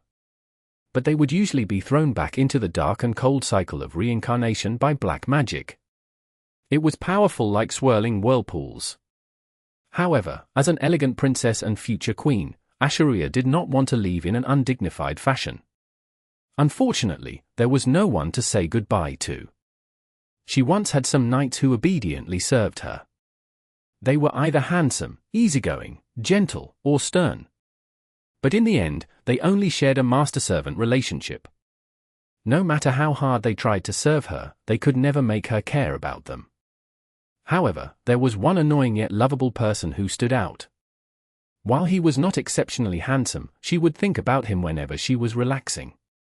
He would smile mischievously and do unexpectedly rude things, but she had to admit that he brought her joy. Her pace gradually slowed. Although it looked as if she was approaching a beautiful starry sky filled with angels, Asha'ruiya knew that she was heading toward an endless abyss, the dark plane. In reality, the place was not as awful as one might imagine. It was not as harsh and cruel as hell. In fact, the dark plane was magnificent like a palace. However, no one wanted to stay there. "Are you leaving just like that?" She suddenly heard a voice in her mind. Asha'ruiya shook her head with bitterness. Not only was she recalling his face, but she was also hearing his voice in her mind. "Hey, barefoot hag, can't you hear me?" The voice echoed through the glistening grass. She stopped walking and looked back down the hill. A breeze caused the grass to sway like waves, and their movements formed a captivating sight beneath the starlight. This was the human world. Sadly, Asha'ruiya could not spot the owner of the voice. It seemed that it was just her imagination. With that, Asha'ruiya turned around. Her skirt fluttered in the wind, and her hair danced along with her movements. With a face that garnered admiration from both the east and the west, she gazed up at the sky. She intended to return to the dark plane with her chest out and her head held high. Unexpectedly, she bumped into a man with a mischievous smile. Their cheeks were just a few centimeters apart, and their noses almost touched. They could even feel each other's breath. Asha'ruiya stood there stunned while she looked at the man before her. "Why didn't I hear a sound when you came here?" she asked in surprise. "I've reached a realm that's beyond your reach." "Are you leaving?" Fan asked as he continued to smile cheekily. "Yes. It's time for me to go." "Angels always go back to heaven, huh?" Fan asked. "I'm going to hell, actually." "Thanks. No messenger of hell would be as stunning as you. By the way, I love your black outfit, especially those shiny black stockings. It really hits the spot with a pervert like me." "You look yummy," Fan said. "What's the matter? Are you sick of your wives and looking for someone new?" Asha'ruiya was no blushing maiden, and she confidently swished her skirt. "You like it? I'll give you a good look. But you can't touch it." She thought. Why phrase it that way? Even men who prioritize their families need to spend time with their friends occasionally. "Since you're leaving the human world, how could I not come to say goodbye? Look, I brought you a gift. It's a Swana. In the East, people give this as a farewell gift." Fan pulled out the instrument carefully and gave it to Asha'ruiya. "Don't forget that my stepmother's from the East. She's taught me a few things. I know people use this instrument before and after parties. But since it's from you, I'll accept it," Asha'ruiya said. She gave off the air of a Western princess, so one might expect to see her holding an elegant orchestral instrument. However, she looked even more impressive with the Swana hanging from her waist. Fan was too embarrassed to admit that he had used dimensional magic to grab a random item from the bustling marketplace nearby. His dimensional pouch was similar to Mary Poppins's bag. He could instantly pull out useful items when needed. Fan wanted an instrument but did not expect it to be a Swana. Besides, it seemed to have magic. He wondered if it was a treasure that belonged to a family of ancient Eastern music mags and he might have taken it by mistake. He had learned dimensional pouch magic from a wandering acrobat mage. The mage told Fan that this magic was more about creating illusions and performing tricks than fighting. It would not be very useful for combat, but it could entertain people and make them happy. However, this magic came with some uncertainty. He could not choose a specific item, only a general type. Fan had hoped for a harp because it was more romantic and beautiful. If the dimensional pouch could talk, it might tell Fan that the Swana was still an instrument, whether he liked it or not. "Thanks for coming to say goodbye," said Asha'ruiya. "Well, I came because I miss your black stockings," Fan replied. "Should I take them off and give them to you then?" Asha'ruiya laughed and winked charmingly. Unwashed black stockings. Fan was a bit tempted, but deep down, he was a gentleman. He pretended to remain calm and said, "The stockings only look good on you. Plus, I'm not here to say goodbye." "What do you mean? Are you here to kill me to save Mubai, your other friend?" Asha'ruiya asked. "Hey, don't say that. Both of you are important to me. I value both love and friendship. My life motto is to have everything. Whether it's exploring the dark plane or hell, I'm up for it all. I, Fan, am a fearsome man." If there's even the slightest thing on this earth or beyond that I'm not happy with, I'll go over and give the ruler of the place a good wallop. Mo Fan grinned arrogantly. Asha'ruiya burst into laughter. She laughed heartily, and her eyes sparkled with joy. Her graceful figure and cheerful laughter made the wind and the bright red spider lilies on the hillside dance happily.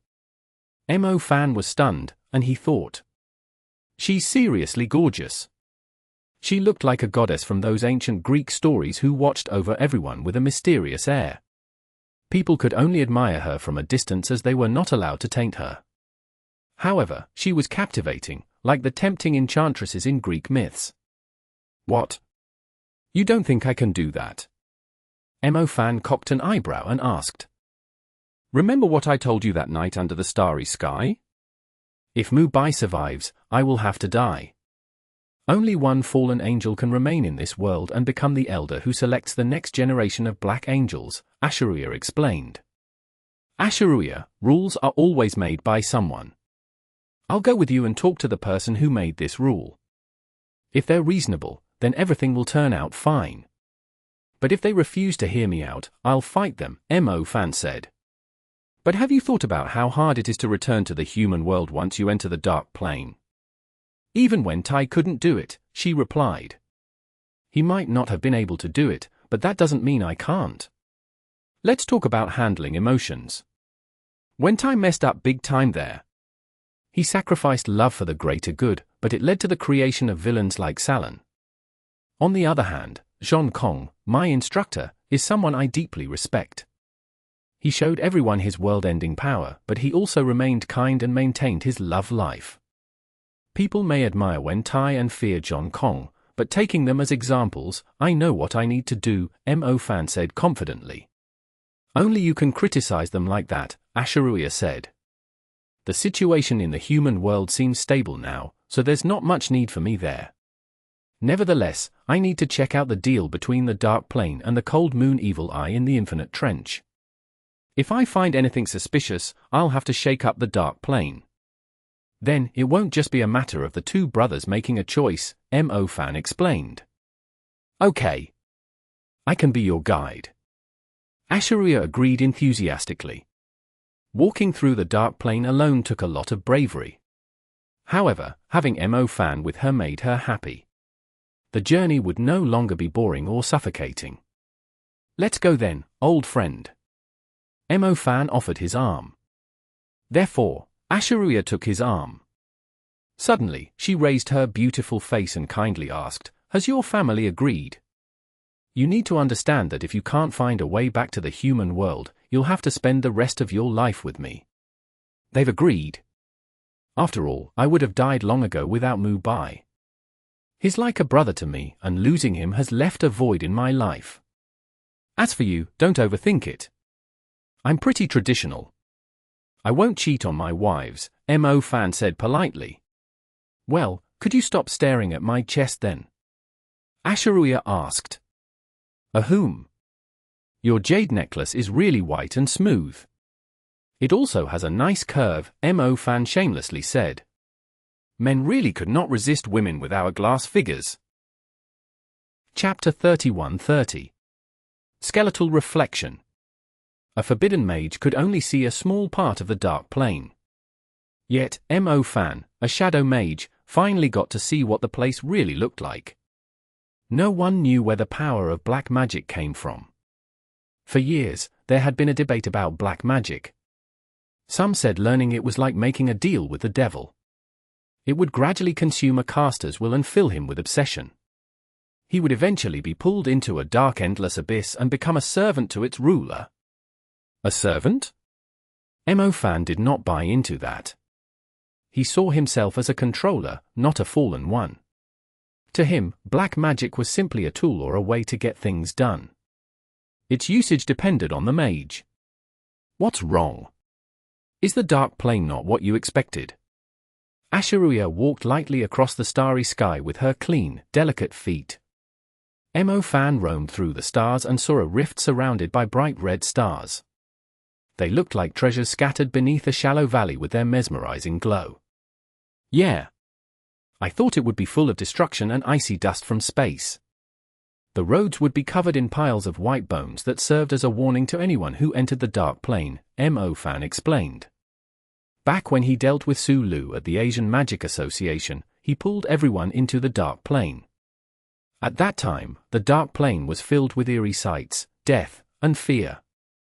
It was just like hell. However, Mo Fan knew there was more to it than that. You have to look carefully then, Asha'ruiya said with a smile. Look at what? Mo Fan asked in puzzlement. This door will find us tasty, Asha'ruiya explained. Then, she lightly knocked on the air as if knocking on a door. The clear sound of the knock was unexpected since sound should not travel in the vacuum of space. Mo Fan and Asha'ruiya then used magic to converse. Apart from the audible knock, their surroundings were terrifyingly silent. Suddenly, Mo Fan saw the rift in the sky before him widen. To be more precise, it opened up and moved toward Mo Fan as well as Asha'ruiya. Just as Mo Fan was about to fight it with all of his might, the sky's gaping mouth swallowed them up like they were two tiny insects. There were no sharp teeth, just a wide-open mouth in the starry sky. It was as if the universe itself was hiding a giant ancient beast. The vast emptiness of space masked its body, while the stars covered its skin like ornaments. It had been sleeping soundly until someone gently woke it up. With no chance of fighting back or escaping, Mo Fan and Asha'ruiya were consumed by this ancient beast. The world twisted, and time seemed to rewind. Mo Fan felt like an old man on the verge of death. Memories, including those deeply buried, flooded back to him like shooting stars. He could not tell how long it lasted, but he even saw himself learning his very first magic spell. Eventually, this journey of being swallowed through time and space ended. It felt like they had arrived in the stomach of the massive ancient beast. However, the walls of the stomach felt as distant as a towering mountain on a vast grassland, visible but not within reach. The stomach walls resembled the brick walls of a palace. They carried the grandeur of ancient civilizations and the beauty of modern craftsmanship. Mo Fan and Asha'ruiya felt as though they had accidentally stumbled into a magnificent ancient civilization hidden underground. The floor beneath their feet was so clean that it shone, but a thin layer of water covered the ground like a massive transparent sheet of paper. Every step they took created ripples that disappeared after every 10 meters or so. Mo Fan instinctively lowered his head and glanced at Asha'ruiya's reflection in the water. He was not looking at the thin mirror of water to be a creep. Instead, he was surprised that her reflection showed her as a six-winged fallen angel with no face and only a skeletal body. Her wings were skeletal too. Despite that, she still looked attractive and graceful.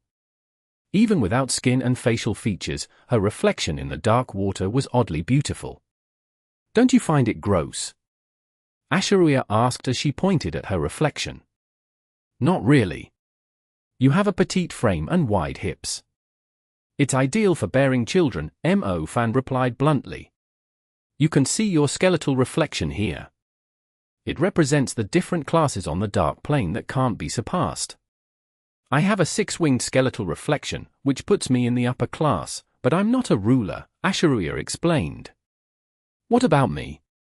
Can you see my skeletal reflection? Mo Fan pointed to where his reflection should be and asked in puzzlement. Actually, Asha'ruiya had checked his skeletal reflection right at the beginning. However, what she found disappointed her. It was just a reflection of himself.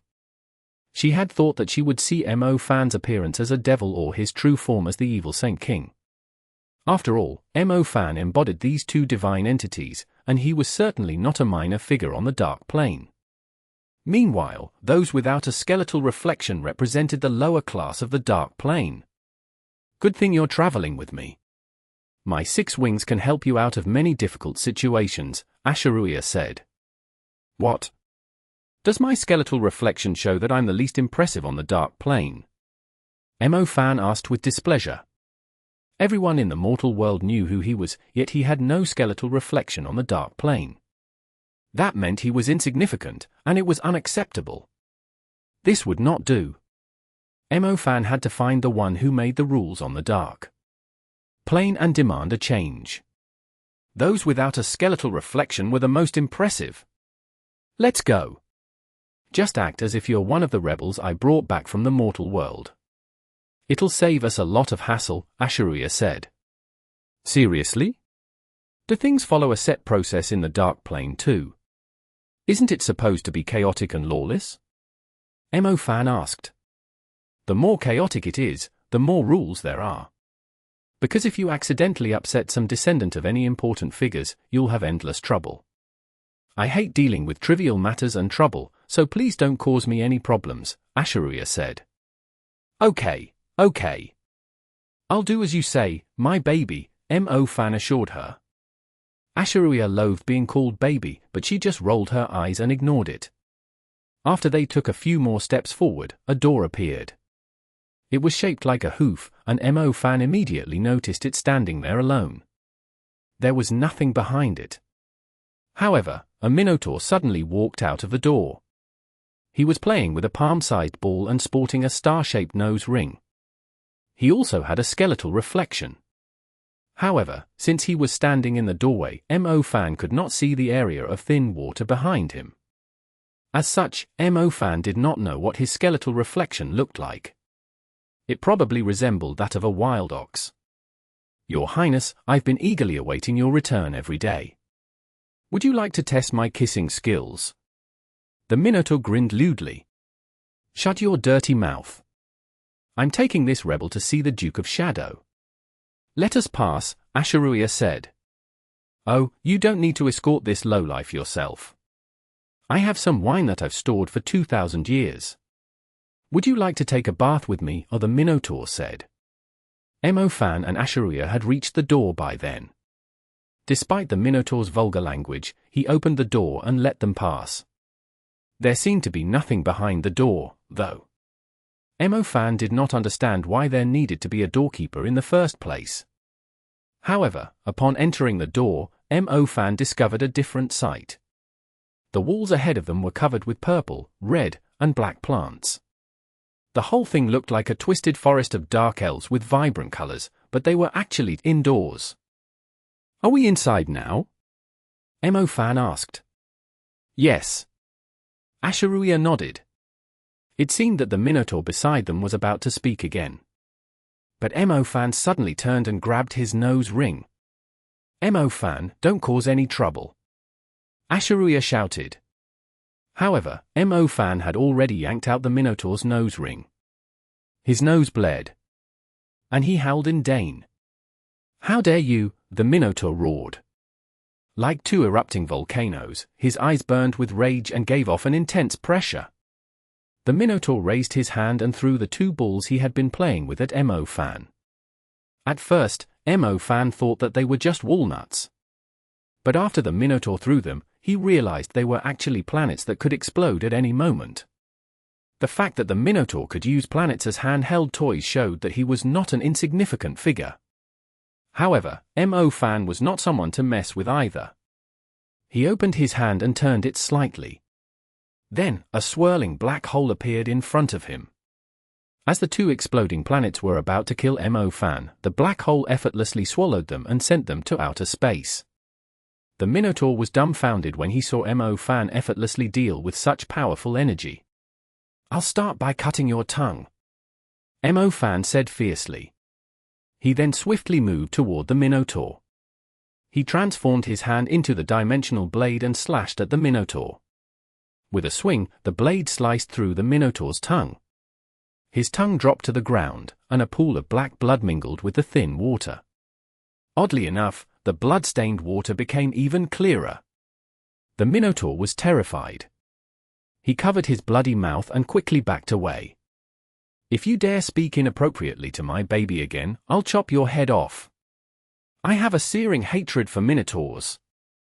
Fan pointed at the filthy and despicable doorkeeper and warned fiercely.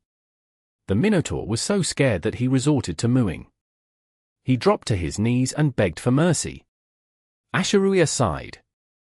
Well, this doorkeeper did need to be taught a lesson. Otherwise, any female passing by would have to endure his disgusting remarks. He's the Duke of Shadow's illegitimate son. Spare him, Asha'ruiya said. What? Illegitimate son?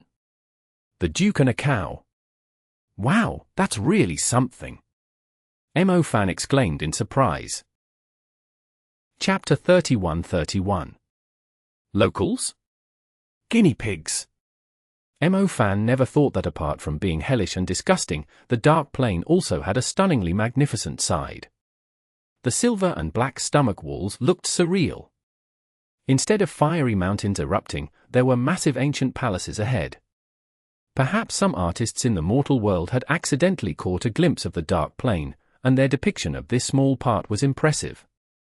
However, the true Dark Plane would definitely challenge one's perception of reality. There were unique colors all around like silvery black, dark gold, black rose, and crimson. If someone accidentally stumbled upon the million palaces of the Dark Plane, they might mistake the place for a fairyland. It looked like there were countless mirages with all the palaces stacked amid a dazzling display of starlight. There was no concern for logical layout. Even the roofs and foundations were upside down. It appeared as if some force had randomly drawn them around a massive black palace, but it also seemed like a highly creative god had crafted them. There was a deeper meaning, as well as cause and effect, to everything. Ordinary people would not be able to understand it. Wait. Something's not right. I've been to the Dark Plane before. I got sucked in by Sulu's special move back then, and I even met the Dark King. He's a real loser. What I saw then was different from what I'm seeing now. That place felt more like the Dark Plane. Mo Fan felt confused. He had spent a few days on the Dark Plane, and it had left a strong impression on him.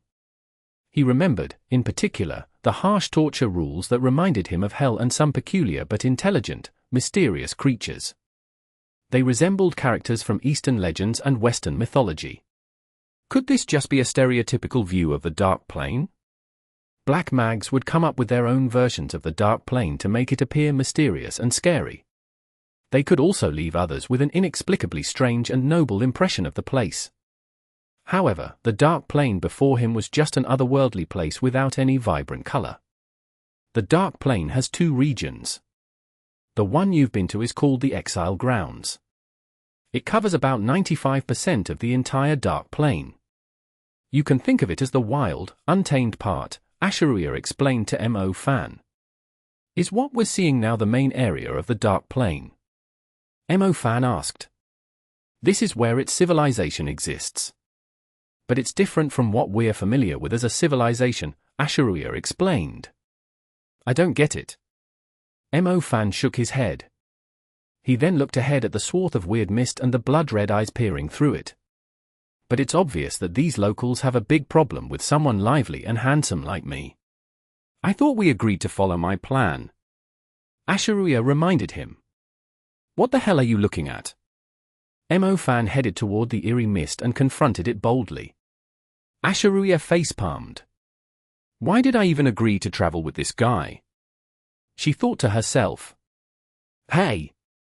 I'm asking you what you're looking at. Mo Fan demanded once more. The eerie mist was drifting, so he did not know whether it contained a creature with many eyes or multiple creatures. Either way, the stare from those dense and evil triangular eyes gave him a chilling sensation. Mo Fan was annoyed. How dare those eyes stare at him like that? On top of that, so many of them were locked on him. Just then, the eerie mist started changing its shape. It seemed like it had not encountered such a bold outsider before. The Dark Plane linked to many worlds, including the mortal world, where many black mags resided. They would offer their soul energy to such creatures to receive some power from the Dark Plane.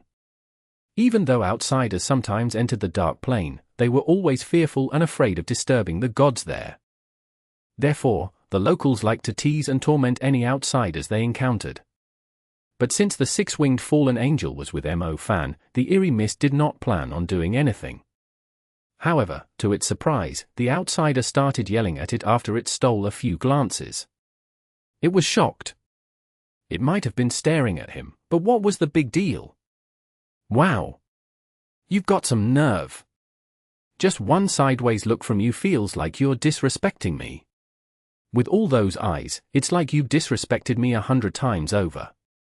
Enough is enough. Mo Fan extended his hand. There was a thunderstar mark on his palm. Upon closer look, one could see the depiction of an incredibly detailed celestial palace. With little to no preparation, Mo Fan effortlessly conjured super-level magic in the palm of his hand. The eerie mist closed its several dozen eyes in shock. Who was this guy? He had conjured super-level magic without chanting or casting. The eerie mist quickly used its black mist to eliminate the lightning ball Mo Fan had created with his palm. However, Mo Fan was fast. He conjured another flame ball in his other hand. This ball of flame was not like those alcohol-fueled tricks performed by magicians. It had been perfected through many different realms, and it outshone the fires of the dark plane. Its core was even black. Left hand conjures thunder. Right hand imbues flame. I haven't used fusion magic in a while. Come forth, overload. The lightning and flame then intertwined to create an ultimate bomb. The two dynamic and volatile elements had merged into a single force. Like a mountain-swallowing tsunami, it exploded within the eerie mist's body. In a flash, the eerie mist was torn apart into countless pieces. Its eyes were like a flock of startled sparrows. They fled in all directions in a panic as its body split apart. A small part escaped beyond the energy's reach, but most were not so lucky. In contrast, the Dark Plane's palaces were massive and sturdy. Mo Fan's fusion of the lightning element and fire element was as powerful as a forbidden curse. Despite that, it failed to evaporate the thin layer of water on the ground. The water seemed to absorb the energy and become even clearer. The rippling waves showed that someone had used powerful magic, but that was it. The Dark Plane held up well against the bombing. Mo Fan clicked his tongue. He gave the Dark Plane's structure a very positive assessment. However, the locals of the Dark Plane were a bit weak. He thought they were descendants of demons or gods, so they should be almost as powerful as heavenly beings. If the creature was that weak, why did it stare at him? Still feeling tough? Mo Fan asked. However, it was not what he had imagined. The eerie mist had manned the eaves because they were its organs. Its eyes bloomed on its body like flowers, and it would automatically observe everything in its surroundings. This included the unfortunate Mo Fan, who had happened to pass by. These flower-like eyes could also stretch and shrink. Hence, Mo Fan was not entirely mistaken when he suspected the eerie mist of watching him. The interesting thing was that the eyes could detach from the main body when things got dangerous. So, many of the eyes escaped from the dangerous area like flies. All right. Let's get going. This thing can regenerate. Luckily, it's afraid of confrontation, Asha'ruiya said. It isn't dead. Mo Fan asked in surprise. It's hard to die on the Dark Plane, Asha'ruiya explained. I see.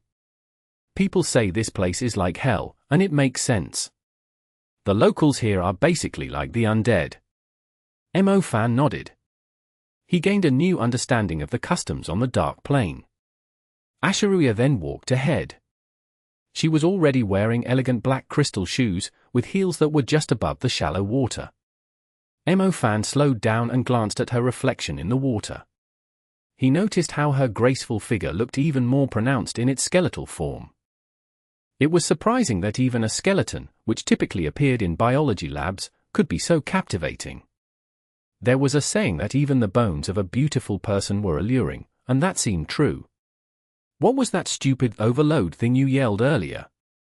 Asha'ruiya asked. It's when you use lightning element magic first, then follow up with fire element magic. That's overload. You can also do it the other way around. For example, fire element magic and water element magic result in evaporation instead of cancelling each other out, Mo Fan explained with a smile.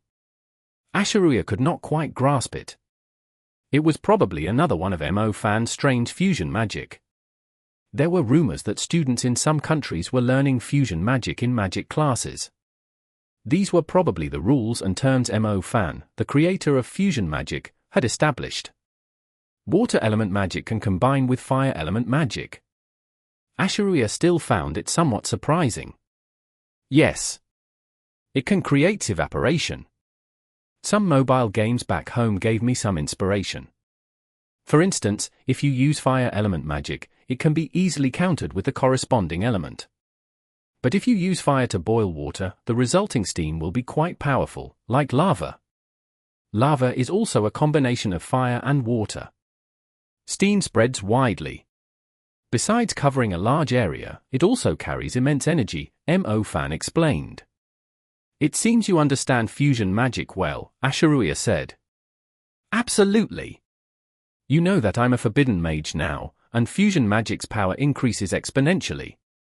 I can't just use it casually in the human world. But now that I'm on the dark plane, I can use it however I want. Ha ha ha. Mo Fan laughed, and his teeth shone brightly. Mo Fan's words disrupted Asha'ruiya's elegant stride, and she almost tripped. It seemed that Mo Fan was planning to use the locals of the dark plane as guinea pigs. Asha'ruiya turned and glared at him. You're glaring at me too. Mo Fan said with annoyance. You can attack me with overload too. Asha'ruiya replied.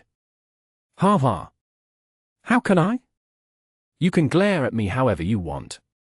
If you find that I'm too far away, I can come closer for you to glare at me. Do you want me to turn around, or maybe sideways? Mo Fan chuckled shamelessly. He was hopeless. Asha'ruiya recalled feeling a bit attached to Mo Fan before leaving.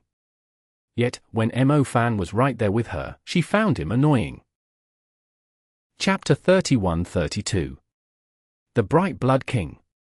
Mo Fan was good at managing time. He had told his superiors that he was going to the Dark Plane with Asha'ruiya. However, there was a time limit. If he stayed on the Dark Plane for too long, he would be punished when he returned. Mo Fan knew the darkness creatures well. They were just a bunch of undead monsters that held hostility and bitterness toward outsiders or anything alive. If they handled things the way Asha'ruiya did, it would take a lot of time. Dealing with the higher-ups was easy, but it was different with the lower-level creatures. There were many of them, and they were troublesome. If Mo Fan and Asha'ruiya had not taught those creatures a lesson, they would never have made it through all the palaces on the Dark Plane. Their journey went smoothly after that. The creatures on the Dark Plane likely had their own unique way of talking to each other. Either way, it was nice that no more annoying creatures were bothering them. I actually miss the old days when I was in the World College Tournament, Mo Fan said as he casually rested his hands behind his head. He looked just like a young and bright cowherd who had diligently created a large pasture. He walked around leisurely and reminisced about those carefree days spent herding cattle on the hills. Yeah. The journey of getting stronger is enjoyable, especially when we overcome our challenges. Looking back at that moment does bring me a bit of pride. Asha'ruiya nodded. She missed her days in the mortal world too. However, to avoid being controlled, she opted for a path that led to an irreversible abyss. While they reminisced, the palaces around them changed. The vines and plants on the walls were replaced with beautiful and vibrant bright blood flowers. It was as if numerous artists had carved the flowers onto the walls day and night. After much effort, they transformed into an incredibly magnificent and beautiful mural of flowers. Flowers extended endlessly along the riverbanks, which resembled the shores of a mythical underworld where souls were guided. Right then, the pendant around Mo Fan's neck began to glow with a strong desire. Its trembling suggested that it might break free from its chain and rush toward the floral palaces. Take it easy, little loach. You're acting like the time you saw an elephant for the first time. Mo Fan quickly tried to calm it. Little Loach had been quiet for a while ever since the battle in Holy City. Hence, it was unusual for it to react with such excitement. It seemed that those unique bright blood flowers had provided it with quite the boost. One flower represents one life. Do you know what they are? Asha'ruiya said. I don't know, but they definitely have something to do with souls, Mo Fan replied. What's the fundamental nature of black magic? Asha'ruiya asked. Borrowing, Mo Fan answered. Yes. If you borrow power, you have to give it back. These flowers are people from over thousands of years who used black magic in the mortal world. But the Bright Blood King turned them into specimens because they couldn't repay the soul energy they borrowed. It'll take 100 years for them to dry out completely, and only then will their souls disappear into the earth and sky, Asha'ruiya explained. What exactly is the Bright Blood King? Fan asked. Well, if this is anything like a home loan, then there has to be debt collectors. You're a genius when it comes to magic. You've kept black magic under your control and even mastered the demon element. But not everyone is as talented as you. Many can't repay their debts and end up draining their lives and souls. They'll try anything to escape, and that's when debt collectors from the dark plane step in. You know about Konxi's story. She's the most famous debtor, who ultimately brought eternal curses upon her country, Asha'ruiya explained. You're right. Ha ha ha. Suddenly, elegant laughter echoed from deep within the palace. Following that, the vibrant bright blood flowers started blooming and swaying. It felt as if a king had just spoken, and his followers below were clapping and echoing each other's sentiments continuously. Their organized and disciplined reaction was eerie.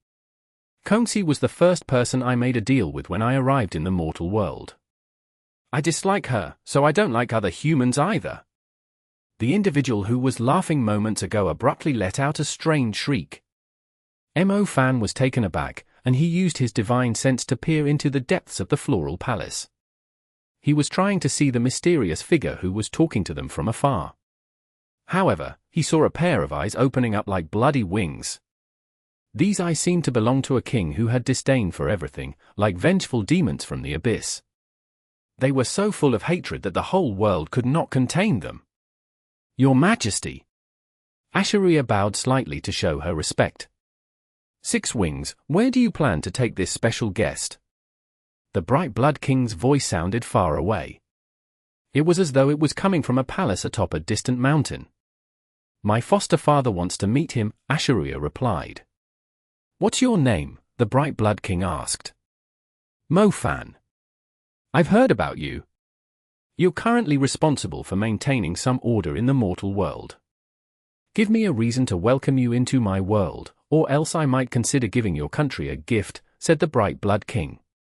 Throughout history, there has been prejudice against black magic in the mortal world. But based on what I've learned from contracts, black magic has always been the fairest. Even the Dark King, who governs dark rules, operates fairly. Konxi betrayed her promise, so she and her country paid the price. I'm a black mage as well. I think elemental magic, white magic, and summoning magic focus on inheritance.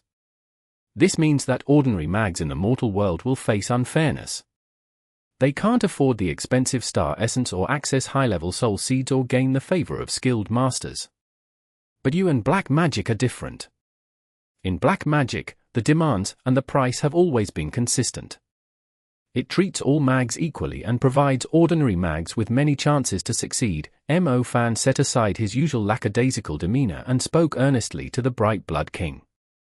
I'll take that as a compliment. The Bright Blood King's tone softened noticeably.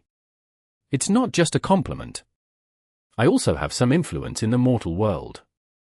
At least in my country, I work to reduce the prejudice that families of magic practitioners hold against black magic. In addition, I allow newly awakened mags to learn about black magic earlier. You know, there are many people in my country. This way, you'll have more offerings from black mags, Fan explained. That sounds promising.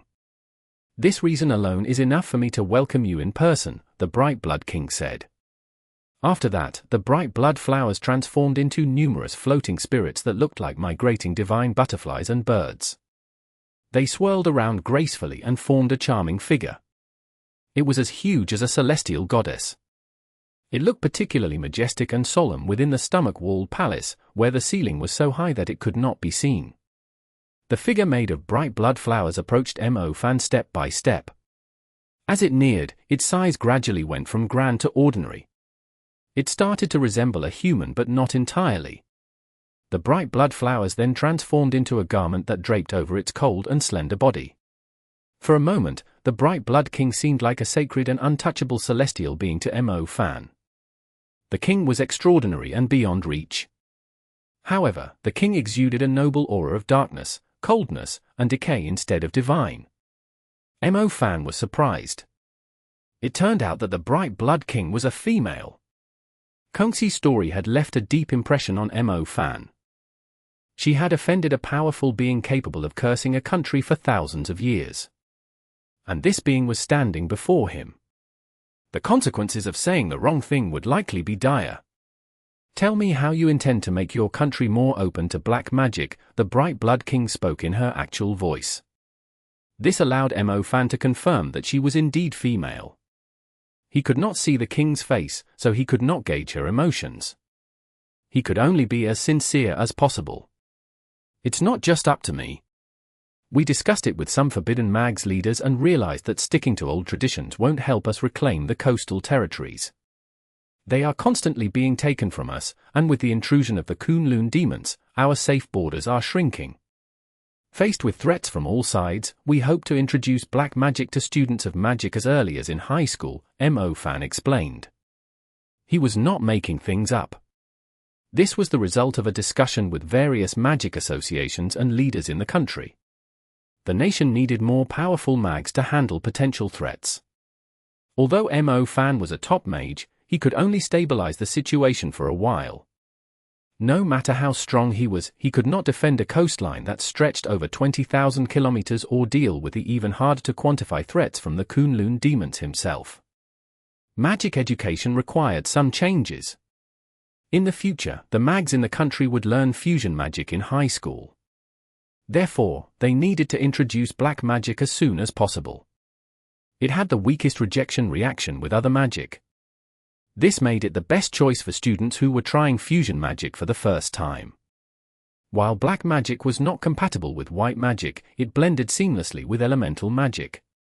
It could also produce erosion elements with abilities akin to soul seeds, such as erosion lightning, erosion fire, erosion wind, erosion water, erosion earth, and erosion ice. The combination of the lightning element and fire element was too violent. Letting young student mags use it would lead to severe consequences. However, the combination of black magic and elemental magic would not cause catastrophic damage even if it failed. Mo Fan was not lying to the Bright Blood King. He was representing the mortal world for a discussion with the Dark King. Mo Fan approved of the Bright Blood King as the Dark King. Talking to her was the right move. At this moment, Mo Fan's main concern was how much it would cost. He did not want the young mags of his country to pay too much to learn black magic in advance. So, he needed to talk to the Dark King, who collected debts, and ensure that the price of using black magic was reduced for everyone. "Do you think the price is too high?" the Bright Blood King asked. "Yes. Our country believes in the concept of as many drops make a shower. The offerings may be small, but we have a large population. If the number of black mags suddenly increases by the millions, the offerings you receive will definitely be far more than those you get through a one-on-one approach. It's pointless to have a lot of black magic power if you can't lend it out. Besides, you may encounter people like Kongxi, who refuse to repay and don't care about their credibility from time to time," Mo Fan explained. The Bright Blood King shifted her gaze to Asha'ruiya and seriously asked, "Are there a lot of people in his country?"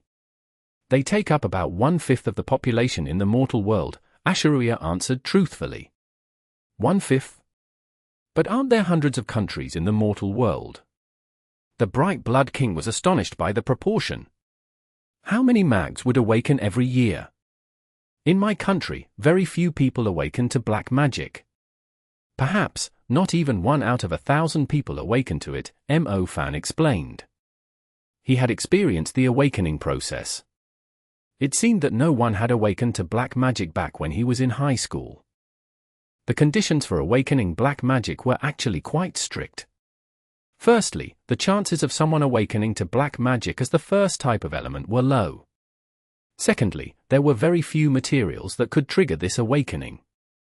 Even if someone tried to awaken to it in a specific way, they would likely fail.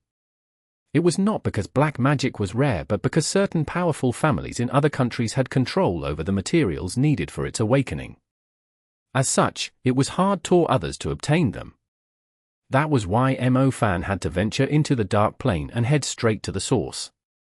He had to find better quality awakening stones and guiding mediums for his country's mags. He, of course, wanted to negotiate the price too. "I'm not responsible for providing guidance in awakening," said the Bright Blood King. "That's fine. I'll discuss this matter with other Dark Kings later. As for the price, if we have many mags with black magic as their first type of element, could you adjust the price you collect?" Mo Fan suggested. "This is worth considering." The Bright Blood King nodded. "While we continue, could I visit your palace for a glass of wine or something?" Mo Fan patted the Bright Blood King on the shoulder. Asha'ruiya's face immediately turned pale with fear. She had expected the Bright Blood King to send Mo Fan back to the mortal world with the reincarnation art. But to her amazement, the king smiled. It was a rare sight. She looked happy to invite Mo Fan as a guest to her palace. The Bright Blood King and Mo Fan walked together as they discussed their big project. Asha'ruiya, who trailed after, felt that they had become close friends. "This guy? He used to be so arrogant. He would throw punches whenever he saw someone. I didn't expect him to be so tactful." Asha'ruiya found the situation funny. She felt like she was playing the role of mediator between two big shots who were attempting to negotiate a significant collaboration. No matter how powerful Mo Fan was or how skillful he was at using the forbidden curse, he could not afford to offend a few Dark Kings on the Dark Plane. One of them was the Bright Blood King. However, what Mo Fan said earlier made sense. Black magic was not about getting lost, falling into corruption, or being deprived. It was more like an unbreakable contract. Chapter 31-33. A Palace Made of Blood. The dazzling, blood-red palace was beautiful in a way that seemed almost enchanting. As one of the rulers on the Dark Plane, the Bright Blood King had a taste for the bizarre. She enjoyed collecting many things that appeared meaningless but held terrifying secrets upon closer examination. Her most famous collections were the bright blood flowers, which looked like blood-red tea roses. Similar to dried flowers in the mortal world, they could last for a long time, and they hung upside down around the beautiful crystal dome of the hellish palace. They were a constant reminder to those who had made contracts with demons that a terrible fate awaited them. It was like walking into a fancy store run by loan sharks. The lavish decoration suggested that they had plenty of money, but the finer things often came from the bones of people who could not pay their debts. They served as a warning to those who tried to work with or betray darkness. Mo Fan would not risk giving such power to students of magic if he was not an experienced black mage. Compared to the destruction caused by ocean demons, black magic seemed like a better choice. Contracts merely required both sides to agree. To Mo Fan, harming and stealing from others were the actual evils. The Bright Blood King was a female ruler who was similar to a majestic dragon. She flaunted her grand palace to Mo Fan and asserted her dominance with lavish displays. Mo Fan knew that he was in a risky situation. There would be drawbacks from letting students of magic serve such a Dark King during the awakening phase. He could already foresee them. After all, Mo Fan had witnessed firsthand the damage Kongsi caused to her country. The Bright Blood King's relentless curse could seriously affect an entire country's fate. "I'm beginning to wonder if you're sincere about your suggestion. It feels like I'm giving you my power for free, while your people will only serve and respect me when they feel like it. I'm not here to do charity." The Bright Blood King's tone changed. There was hypocrisy and trickery on the Dark Plane, but most creatures showed their emotions directly. With such a big difference in power, negotiating was just a waste of time for both sides. "You're more than aware that Mad Soul and Cold Prince have hurt our lands. People in our northern region resent your power. We would truly appreciate it if you could show some goodwill in our first collaboration," Mo Fan explained. "I don't have to pay for other people's sins. I merely provide weapons. I'm not concerned about the harm caused by those who wield them against you. Besides, experiencing such power in fear might lead to obsession more easily." The Bright Blood King casually swirled the glass in her hand and crossed her legs gracefully, like a skilled politician. Her legs were covered in scales that resembled numerous blood-red gems. The Black Magic Association in the mortal world doesn't represent evil and has a lot of rules. These rules require black mags to be careful with their powers, especially with the curse element and poison element. Allowing young mags, who aren't emotionally mature or morally developed, to use these powers freely can cause more harm than good. We need black magic to protect ourselves, but we also have to ensure that it doesn't disrupt our whole magical system, Mo Fan explained. That's something you and your leaders should worry about. I won't do charity. I'm not here to give away my power for free just because the people in your country have potential. I believe in making deals, the Bright Blood King replied. Mo Fan was not too upset when she refused. In fact, he wanted to know more about her principles and way of doing things. Since it was a collaboration, this was a good thing. No matter the cost, there would be a day to repay it.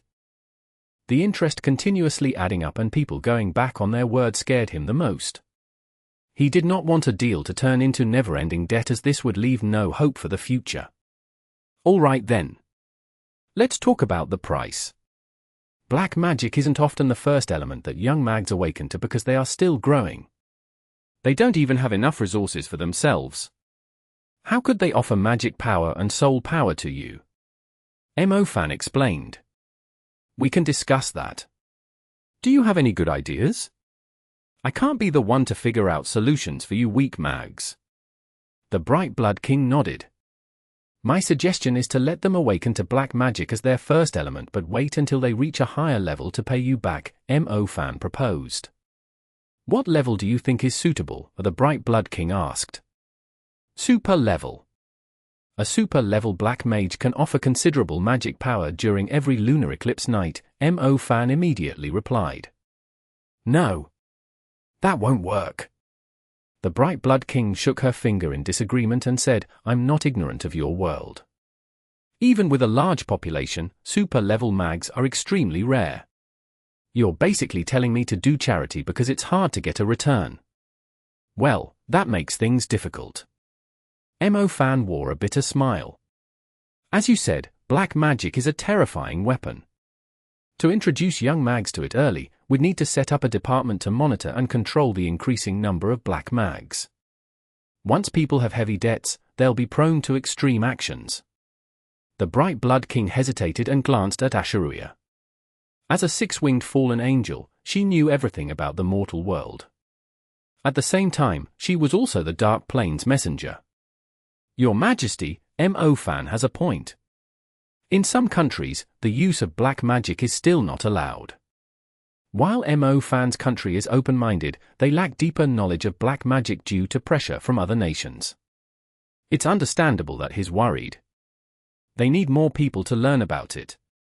If you deny them access, they won't understand it fully. Asha'ruiya supported Mo Fan. Super level is too high, the Bright Blood King repeated. Mo Fan, you need to think about the king too. She's a contractor, not a devil who takes and takes endlessly. She wants everything done according to the contract, not for people to cheat her with tricks. She doesn't care about the little magic power those young mags offer. What matters is that nobody deceives her. Asha'ruiya explained. All right.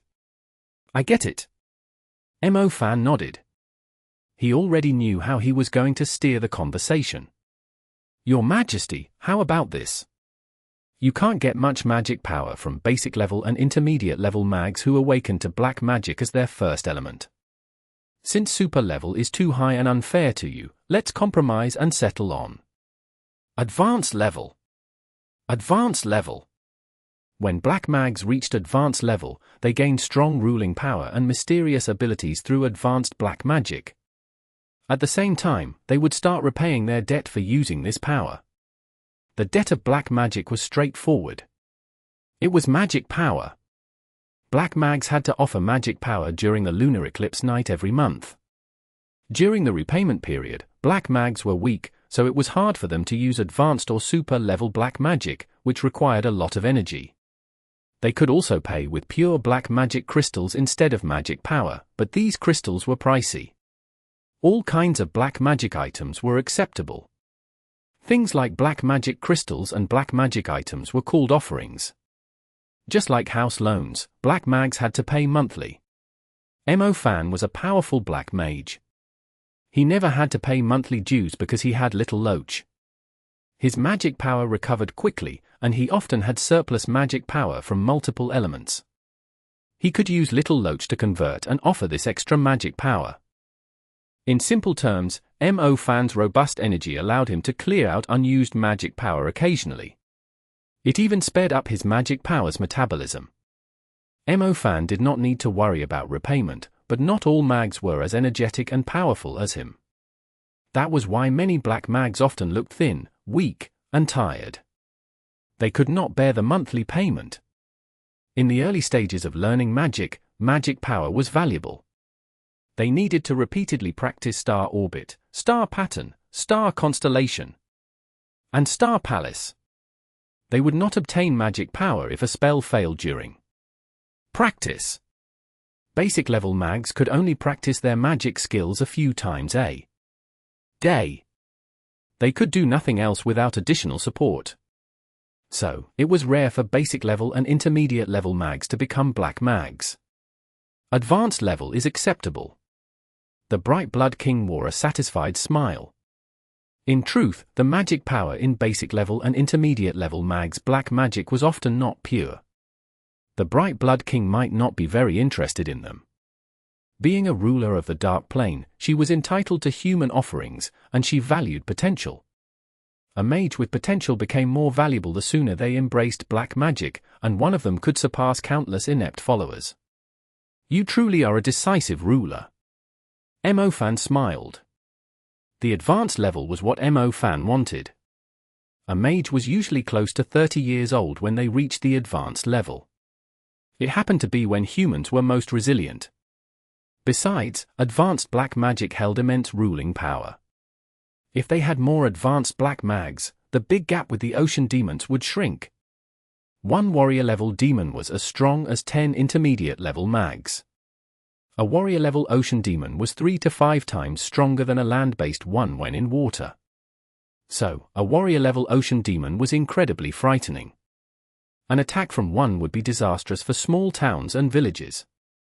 However, the situation would be different if the magic team had a black mage. Demons were 10 to 20 times stronger than humans of the same level.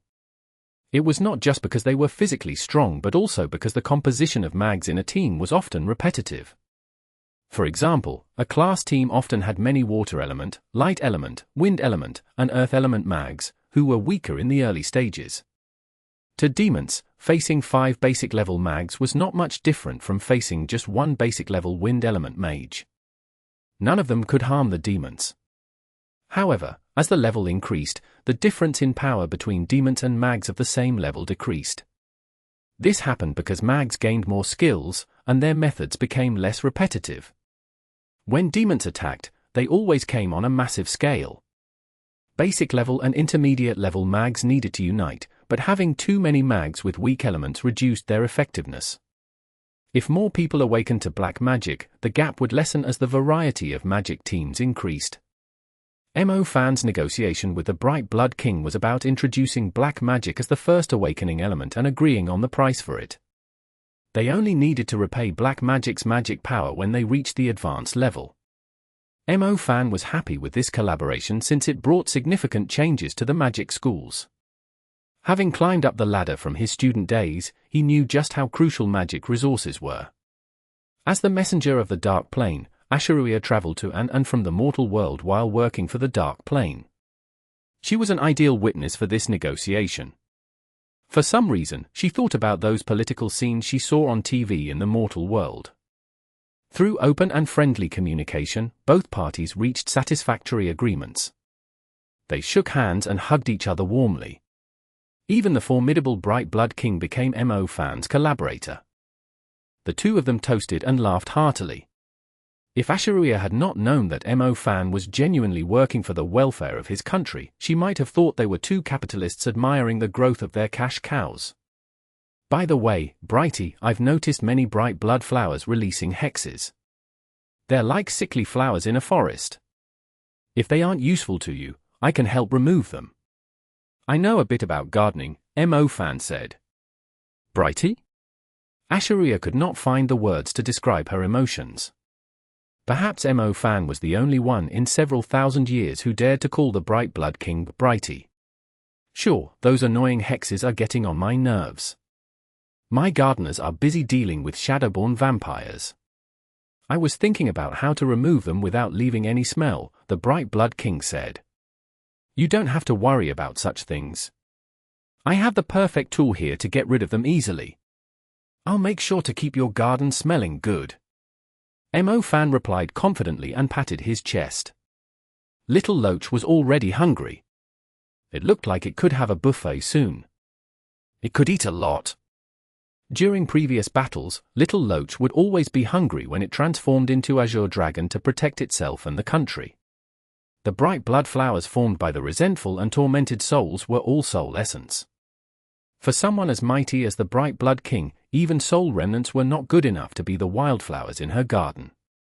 Each advanced soul essence filled with resentment was Little Loach's favorite and ideal for recharging his demon element. After successfully negotiating a big project, Mo Fan even received such a generous gift. The Bright Blood King was indeed generous. He decided to visit her more often in the future. Sly businessman. Asha'ruiya raised her head and gave Mo Fan her opinion on his actions. Ha ha. Since she's given me such a good deal, I should lend her a hand. Mo Fan tried to deny it. The Bright Blood King isn't a harmless and friendly person. She has her own plans, said Asha'ruiya. Which generation is she from? Is she really the one who brought the curse of underworld light to Cairo? Mo Fan asked. The Bright Blood King can be reborn. When she starts to feel old, she enters the blood sealing phase, which can last for years or even decades. After this phase, she essentially rejuvenates her soul. Although she retains some memories from her past, she often doesn't recall much. She then becomes the new generation's Bright Blood King, Asha'ruiya explained. Won't her power change? Will she become weak for a short period after the rebirth? Mo Fan hurriedly asked. Her power might decrease slightly, but the upper limit increases. That's also why she's willing to cooperate with you. She needs more offerings, Asha'ruiya replied. I see. Don't worry. She won't forget about this collaboration. I'm a man of my word. And when it comes to making deals with devils, I ensure they benefit greatly and make them regret for dealing with fools in the past. Oh, I almost forgot that you're also a devil. You're rude. Please call me King Mo Fan from now on. Your Majesty, did you see the Bright Blood King's skeletal reflection? I didn't. Oh yeah, why doesn't she have a skeletal reflection? What you see and hear in her palace is her skeletal reflection. What? Her skeletal reflection is her palace? No wonder I didn't see a thin layer of water inside the palace. Mo Fan exclaimed. She's a palace made of blood.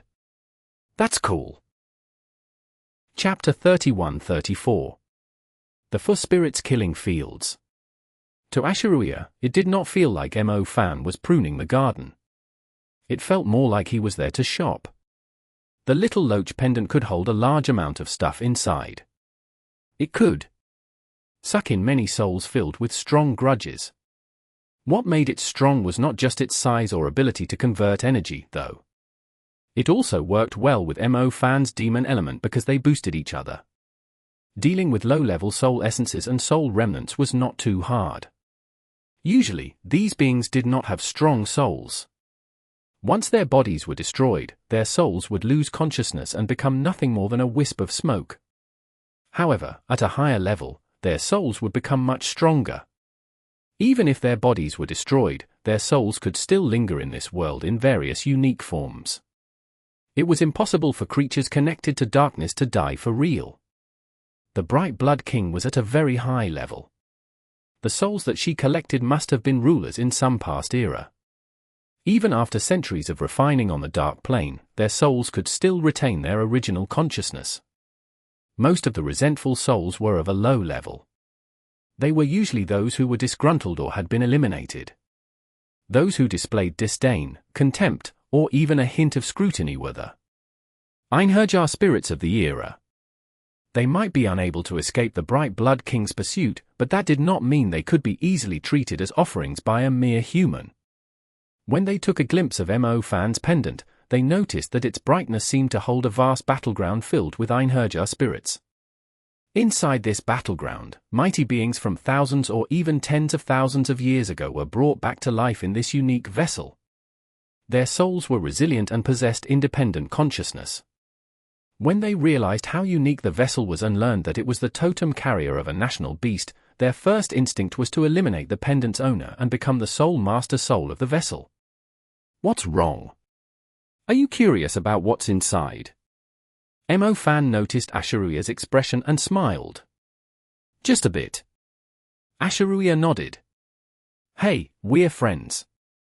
How could I not satisfy your small request? Come here. I'll undo my clothes and let you take a good look, said Mo Fan. He happily opened his collar to reveal his well-defined chest and physique from training. Mo Fan's muscles were faintly visible. His physique was perfect for a mage. Unlike other mags, Mo Fan sometimes engaged in physical combat. No other forbidden mage could match him in terms of physical strength. In simple terms, if all the world's forbidden mags accidentally entered a zone where magic was not allowed, Mo Fan could easily beat them all with his strong body. Who cares about your body? I'm interested in your pendant, Asha'ruiya said. She looked a bit shy. This guy had no shame. Oh, nice excuse. Want to come up and touch it? Mo Fan said proudly. Asha'ruiya was speechless. She ignored his vain behavior and approached his exposed chest. Then, she gently touched his little loach pendant. Hey, you can't touch it. Mo Fan realized that Asha'ruiya was not joking, and he quickly stopped her. Asha'ruiya's fingers touched the little loach pendant, and she suddenly felt her soul detach from her body and fly into the world inside the pendant. She was shocked. She tried to run away, but little loach was eating. So, it did not notice that it had eaten her soul. Oh. This is bad. Mo Fan saw Asha'ruiya standing before him motionlessly. She looked like a beautiful, elegant, and flawless ice sculpture of a woman touching Mo Fan's pendant. Her graceful curves tempted one to embrace her. Although she looked tempting, Mo Fan knew it was not the time to think about her body. The little loach pendant had absorbed many ancient Einherjar spirits. They were being processed, which meant that they were probably ruthless and fierce. Asha'ruiya might have to deal with attacks from all of them. The world inside the pendant was much bigger than Asha'ruiya had thought. She saw the endless nether ocean. It was strangely quiet, and it had no ripples. Lanterns shaped like jellyfish floated on its mirror-like surface. These lanterns emitted different colors and glowed softly like flames. They looked like demon eyes burning with soul flames. However, there was more in the vast nether ocean. Asha'ruiya saw an ancient altar at the center of it. This altar resembled the oldest tribal battleground of Noan. It was a battlefield from the ancient totemic era. Armor pieces lay on its surface like dragon scales. Magnificent fossilized totemic skeletons stood around the altar and formed a structure similar to an ancient martial arts battleground. There were ancient walls, totems, dragon scales, divine skeletons, and the duality of black and white. There was a large octagram on the altar, and the azure dragon was resting peacefully at the center. The altar was split into black and white, and the dragon's position marked the boundary between these two parts. It was the boundary. It was the rule. Thousands of bright blood flowers floated on the ocean's surface like sea anemones. They drifted from afar to this altar. The totemic skeletons decided which Einherjar spirits were allowed to enter the altar. Asha'ruiya was also slowly drifting toward it. She had no control over her actions. She felt like a soul that was being pulled into the underworld. She had to follow its rules. Her soul showed her 6 wings. Among the many souls that were sucked in, she was the most beautiful, so she caught the attention of various demons and creatures nearby. Asha'ruiya could hear whispers. The other Einherjar spirits were clearly talking about her. A female 6-winged fallen angel. She must be delicious.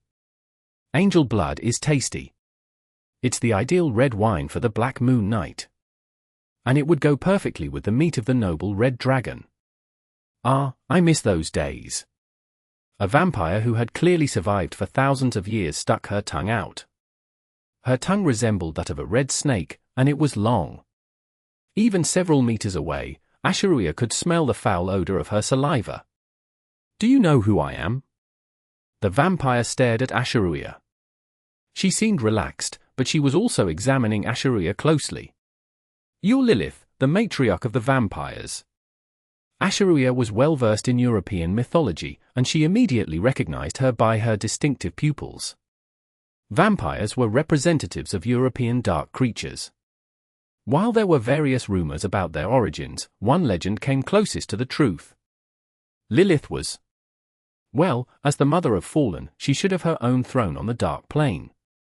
Asha'ruiya was surprised that the Bright Blood King had kept Lilith's Einherjar spirit in her collection and allowed Mo Fan to take it away. Wait, you're not a collectible. Did the Bright Blood King deliberately send you here? A realization struck Asha'ruiya. How would I know? But you're too weak, young girl. You need my strength. Humans, angels, fallen ones, I know them all, and you fit the bill, Lilith, the matriarch of the vampires, said with a smile. Asha'ruiya stayed silent. She was anxious. It was Lilith. It was not an Einherjar spirit that a vessel could absorb easily. Lilith's power could destroy the world inside the pendant that Mo Fan had carefully built. It was a warning from the Bright Blood King. Even if she enjoyed talking to a human leader like Mo Fan, she would not allow any random person to take her collections. Asha'ruiya needed to tell Mo Fan that the flowers were poisonous. However, she did not know how to leave this world. She found herself drifting toward a divine skeleton. As she looked up, she saw a dragon sparrow. Even though it was just a skeleton, its 3 eyes could seemingly see through everything, and they gleamed with authority. This suggested that it might have been a deity in ancient China. It seemed like the dragon sparrow had chosen Asha'ruiya.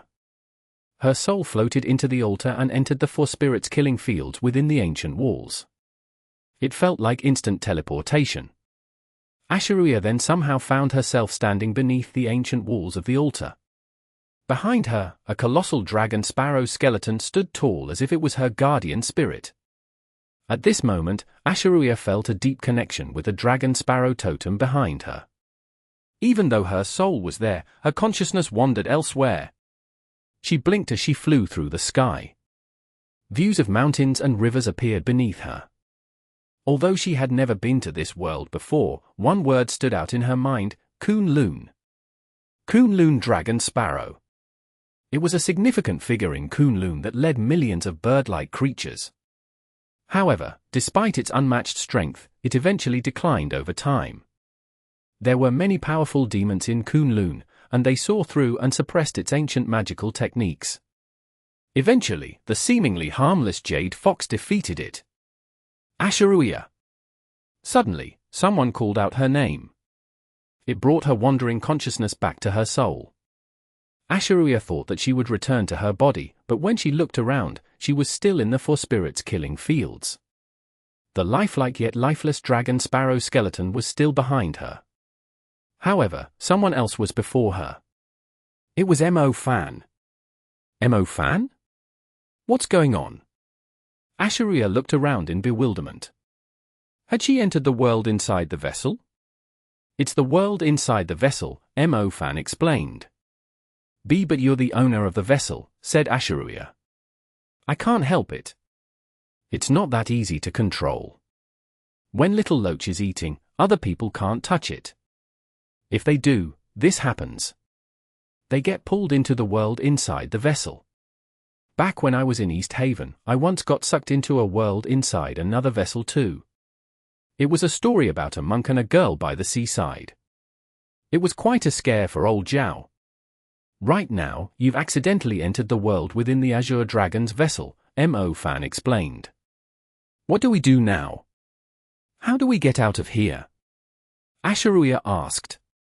Just then, she remembered something crucial and quickly informed Mo Fan, the Bright Blood King tricked you. She sent Lilith here. Lilith isn't a soul remnant. She's the immortal and powerful matriarch of vampires. Take it easy, Asha'ruiya. Your thoughts might be all over the place now, and you see memories that aren't yours. It's because you connected with the dragon sparrow totem behind you.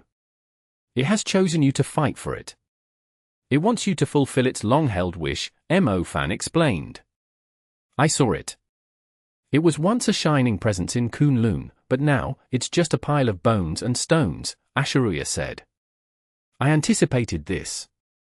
When I decided to take the Bright Blood King's treasure, I already knew that she wouldn't let me have it so easily. It's a test of my strength. No one wants to work with the weak, right? Mo Fan replied. But that's Lilith, Asha'ruiya emphasized. Yeah, and? Once she's in the world of my vessel, she has to play by my rules, said Mo Fan. Is this an ancient battleground, where competitions from the Chinese totemic era took place? Asha'ruiya still could not calm down from the stunning sight before her. The ancient Greek civilization had influenced Asha'ruiya. She had always loved reading literature and had taken pride in it. However, stumbling into the ancient Chinese totemic era shocked her. Its grandeur, intensity, and ruthless competition made her realize it was another magnificent and unyielding ancient kingdom. After the Azure Dragon woke up, the world inside the vessel changed like this. The ancient wall you see now is made up of 64 divine skeletons. They were the totem beasts that vied for the position of the 4 national beasts. They were once the greatest rulers, but the 4 national beasts eventually defeated them, Mo Fan explained and pointed at the 4 spirits killing fields. The national beasts are the Azure Dragon, Vermilion Bird, Sacred Tiger, and Dark Tortoise. Yes, these 64 lost, but they almost made it as the national beasts. They might be as strong as the 4 spirits, but factors like fate, luck, circumstances, era, temperament, virtues, and people's admiration back then led to their failure. They ended up as part of the ancient wall, Mo Fan explained. Are you serious? There are 64 totems nearly as powerful as the 4 national beasts. Asha'ruiya was shocked. Even though Greece had many ancient gods, after they rebelled against the old gods, beings like the Golden Sun tyrant Titan were no longer as formidable as China's dormant national beasts. In the Battle of Holy City, when the Azure Dragon appeared, it shook the entire magical world. At that moment, many arrogant nations realized the true greatness of China's magical civilization. China was going through an awakening, and it would only become stronger. The figure behind you is the dragon sparrow. It dares to challenge the Vermilion Bird and even questions the Azure Dragon. It was once a supreme existence, but its spirit shattered after a battle with a fox. Otherwise, it would have been one of the 4 national beasts instead of the Sacred Tiger and the Dark Tortoise, Mo Fan explained. I can sense it. That fox is from Kunlun in China, right? Asha'ruiya asked. It should be from the earliest generation of the Grenell. Since then, Kunlun has worshipped the fox mother. In the ancient totemic era, some sacred beasts and immortals didn't get along with humans. The one from Kunlun was one of them. It was not interested in being one of the 4 national beasts, Mo Fan said. So, the dragon sparrow was a candidate of the national beasts that once competed to become Kunlun's demon ancestor, and it was more powerful than the Sacred Tiger and Dark Tortoise. Asha'ruiya asked in amazement as she looked at the ancient divine beast. It appeared majestic and desolate in its skeletal form. It wanted everything, which resulted in it getting nothing. However, no descendant has ever denied its power. Now that it has chosen you, it's not a bad thing, Mo Fan explained. What does that mean? Why are there skeletons of other totems in your totem vessel? Asha'ruiya asked in puzzlement. Maybe that's the totem boss's ability. Previously, Little Loach was just a powerful vessel for gathering souls, but now it has fully awakened. It has projected a scene from the totemic era into its own world and conducted a battle to decide one's fate with all the souls and spirits absorbed into the vessel, Mo Fan explained. Do you see how there's a division between black and white in the battleground?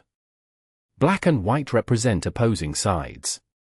These 64 divine skeletons of totems will choose a volunteer from all the absorbed souls to fight for them. It failed in the battle for the national beasts, so now, it wants you to reclaim that position. It's not as the real national beasts but as the king within the spirits killing fields. Mo Fan patiently explained things to Asha'ruiya, but she still could not fully grasp it. After pondering for a moment, she asked, "So, is this why your vessel can absorb such a huge amount of resentment from the Einherjar spirits?"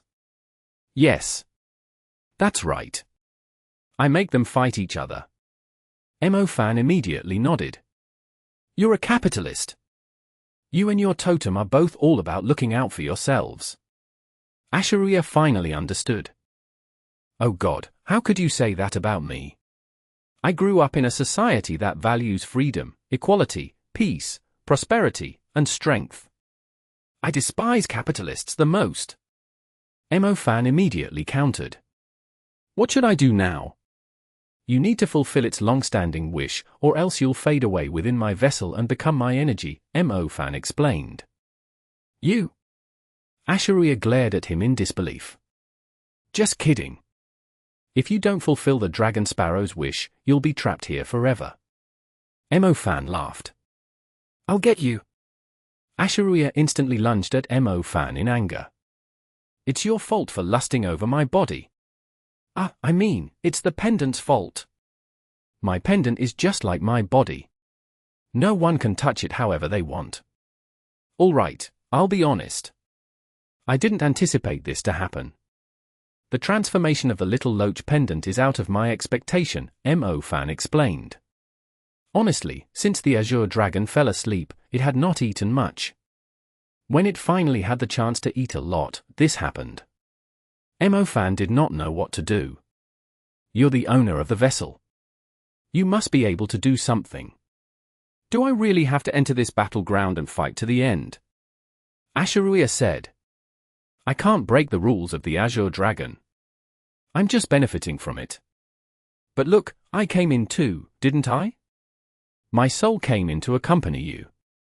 You should be grateful because even I have to follow the rules of the Azure Dragon after coming in," Mo Fan said.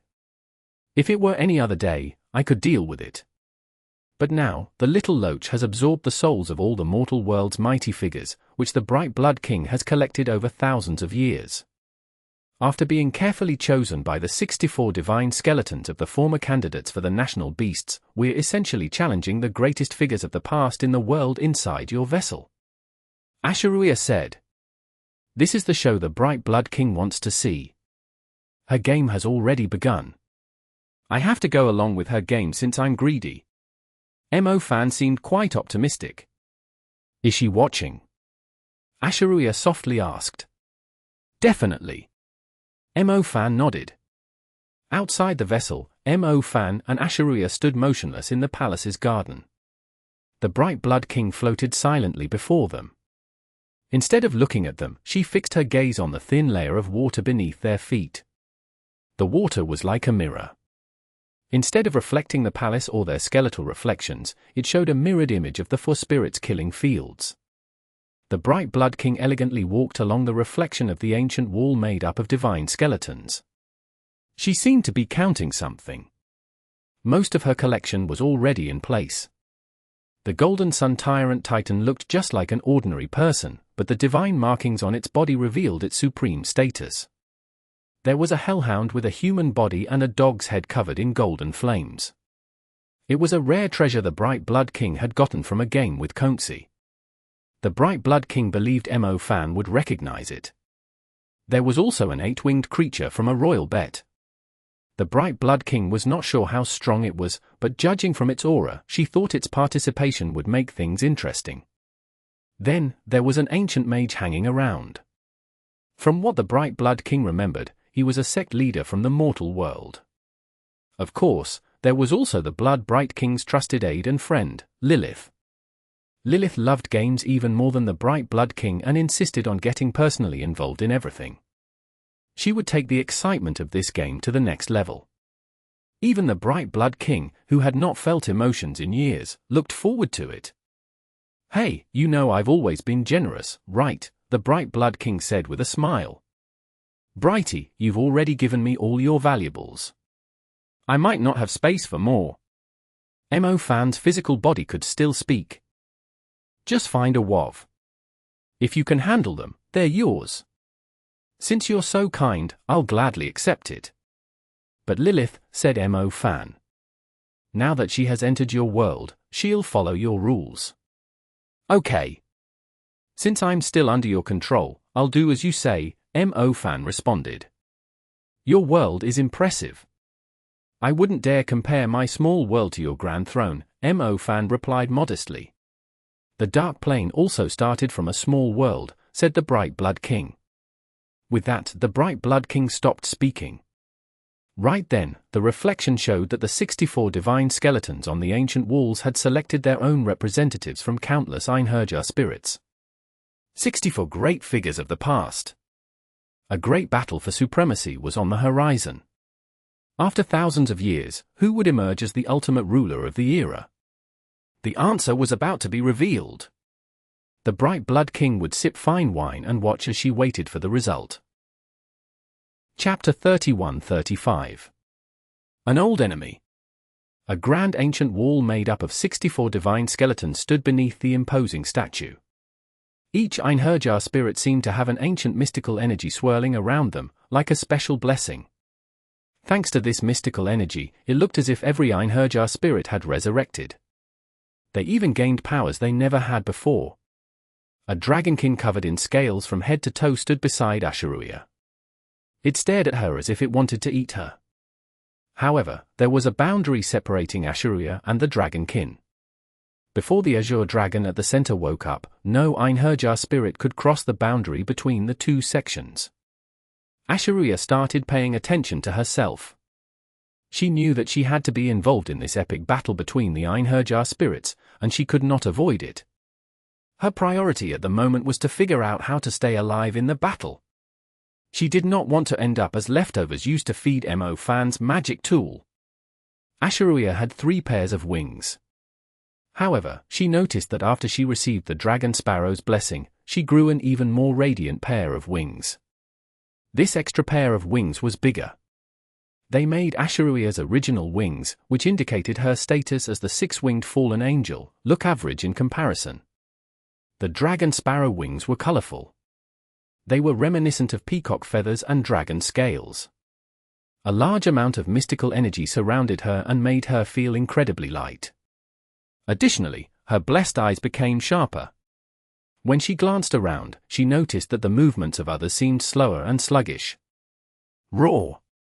Just then, a loud dragon roar echoed like the beat of war drums. Asha'ruiya glanced over and noticed that the azure dragon at the center had awoken. It opened its eyes and slowly flew into the air. Its body was bigger than anyone could have imagined. When it stretched out in the air, it seemed to create a giant dragon-shaped canopy over the entire For Spirits killing field, which had 64 divine skeletons. The azure dragon looked down and stared at the enslaved Einherjar spirits with fiery eyes. It was the rule and law. All living beings trapped in this place would be under its control. However, when the azure dragon saw a familiar man standing in the For Spirits killing field, it looked puzzled. What was going on? Did its divine servant come here for an inspection? Inspecting was one thing, but how did he end up on the battleground? He was not a kid. Why was he still so careless? Ahum? How do I explain this? I want to try it out too. Can I join the competition and maybe have an extra spot on the white team? That shouldn't be a problem, Mo Fan said to the azure dragon with an embarrassed look. The azure dragon nodded slightly. As long as Mo Fan was happy and understanding, it did not mind him coming here. Hey, you're the ruler here, right? Since you're the ruler, you should make fair rules. Why do we have 32 members on our side while they have 33, a demonic monk in ancient black robe said. He was standing beneath a sacred python. The demonic monk was unhappy with the rules of the battle. If there were 2 teams, both teams should have equal members. However, the black team had 32 Einherjar spirits, while the white team had 33. The white team had an extra one, who happened to be Mo Fan. Mo Fan had to do this. he could not just watch Asha'ruiya suffer. She was his guide on the dark plane, and the journey ahead was still long. If he upset her, it might be difficult for him to return to the mortal world. HMPH. You're the ruler of this territory, yet you don't know the basic rule of keeping two teams balanced.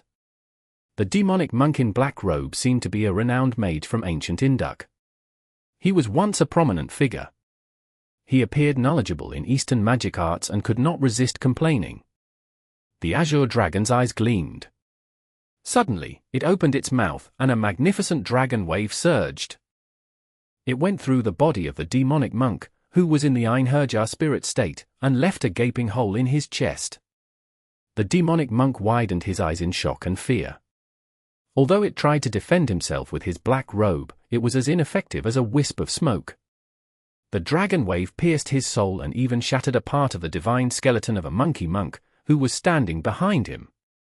The demonic monk stood there in disbelief over what had happened.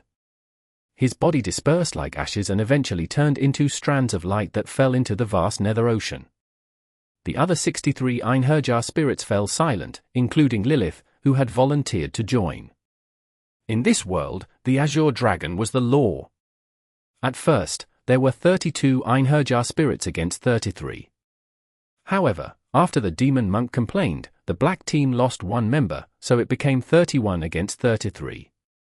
The other 31 Einherjar spirits were also wise. It was better to have fewer people than to risk being killed before the battle began. Great, we're back to 64 Einherjar spirits, Lilith said with a smile. How silly to hope for fairness in someone else's territory, said the Golden Sun Tyrant Titan, who appeared just like any other person. No worries. I enjoy a challenge. The Dragonkin showed its teeth. Are we fighting one-on-one, or is it a group fight? Let's wait and see what the ruler decides. But the ruler's divine servant is on the other team, so doesn't it depend on what they want? The giant armored demon king asked. Don't worry. Once he enters the four spirits killing fields, he has to follow the rules of battle. If we kill the divine servant, can we be free? Of course not. The ruler will find a new one eventually. So, what's the point of us fighting? The point is whether we end up being worshipped here or becoming scattered souls. Mo-Fan did not receive the divine skeleton's mystical energy. After all, he was the owner here. He was just like the organizer of a fighting arena. However, he had locked himself inside the cage. The wild beasts in the cage did not care about who he was. They would tear him apart and eat him. Mo-Fan and Asha'ruiya were on the white team, also the white section. The other section was black and shrouded in deep, dense fog. When the chosen Einherjar spirits stepped into the black section, they vanished from sight. Others could not see what they were doing or find where they were. Someone's coming, a man in white robes suddenly exclaimed. He was dressed in ancient court attire, which made him look like a royal advisor. What? A middle-aged wind curse element mage with unkempt hair was opposite him. It was unclear which country he came from. The royal advisor in white robes took a few steps back. At the same time, he edged closer to the side and got a bit nearer to Mo-Fan and Asha'ruiya. The 33 Einherjar spirits on the white team were unsure who Mo-Fan was. They only knew that he could make the Azure Dragon change the rules. Getting closer to someone like that could not be a bad idea. Swoosh! Suddenly, a massive sword with jagged edges emerged from the darkness on the black team's side. It was as large as a mountain peak and engulfed in golden flames. These flames formed several golden divine markings as the sword flew, and that made its impact on the ground even more imposing. The scorching heat spread all around. The flames burned some of the weaker Einherjar spirits, and they quickly flew away.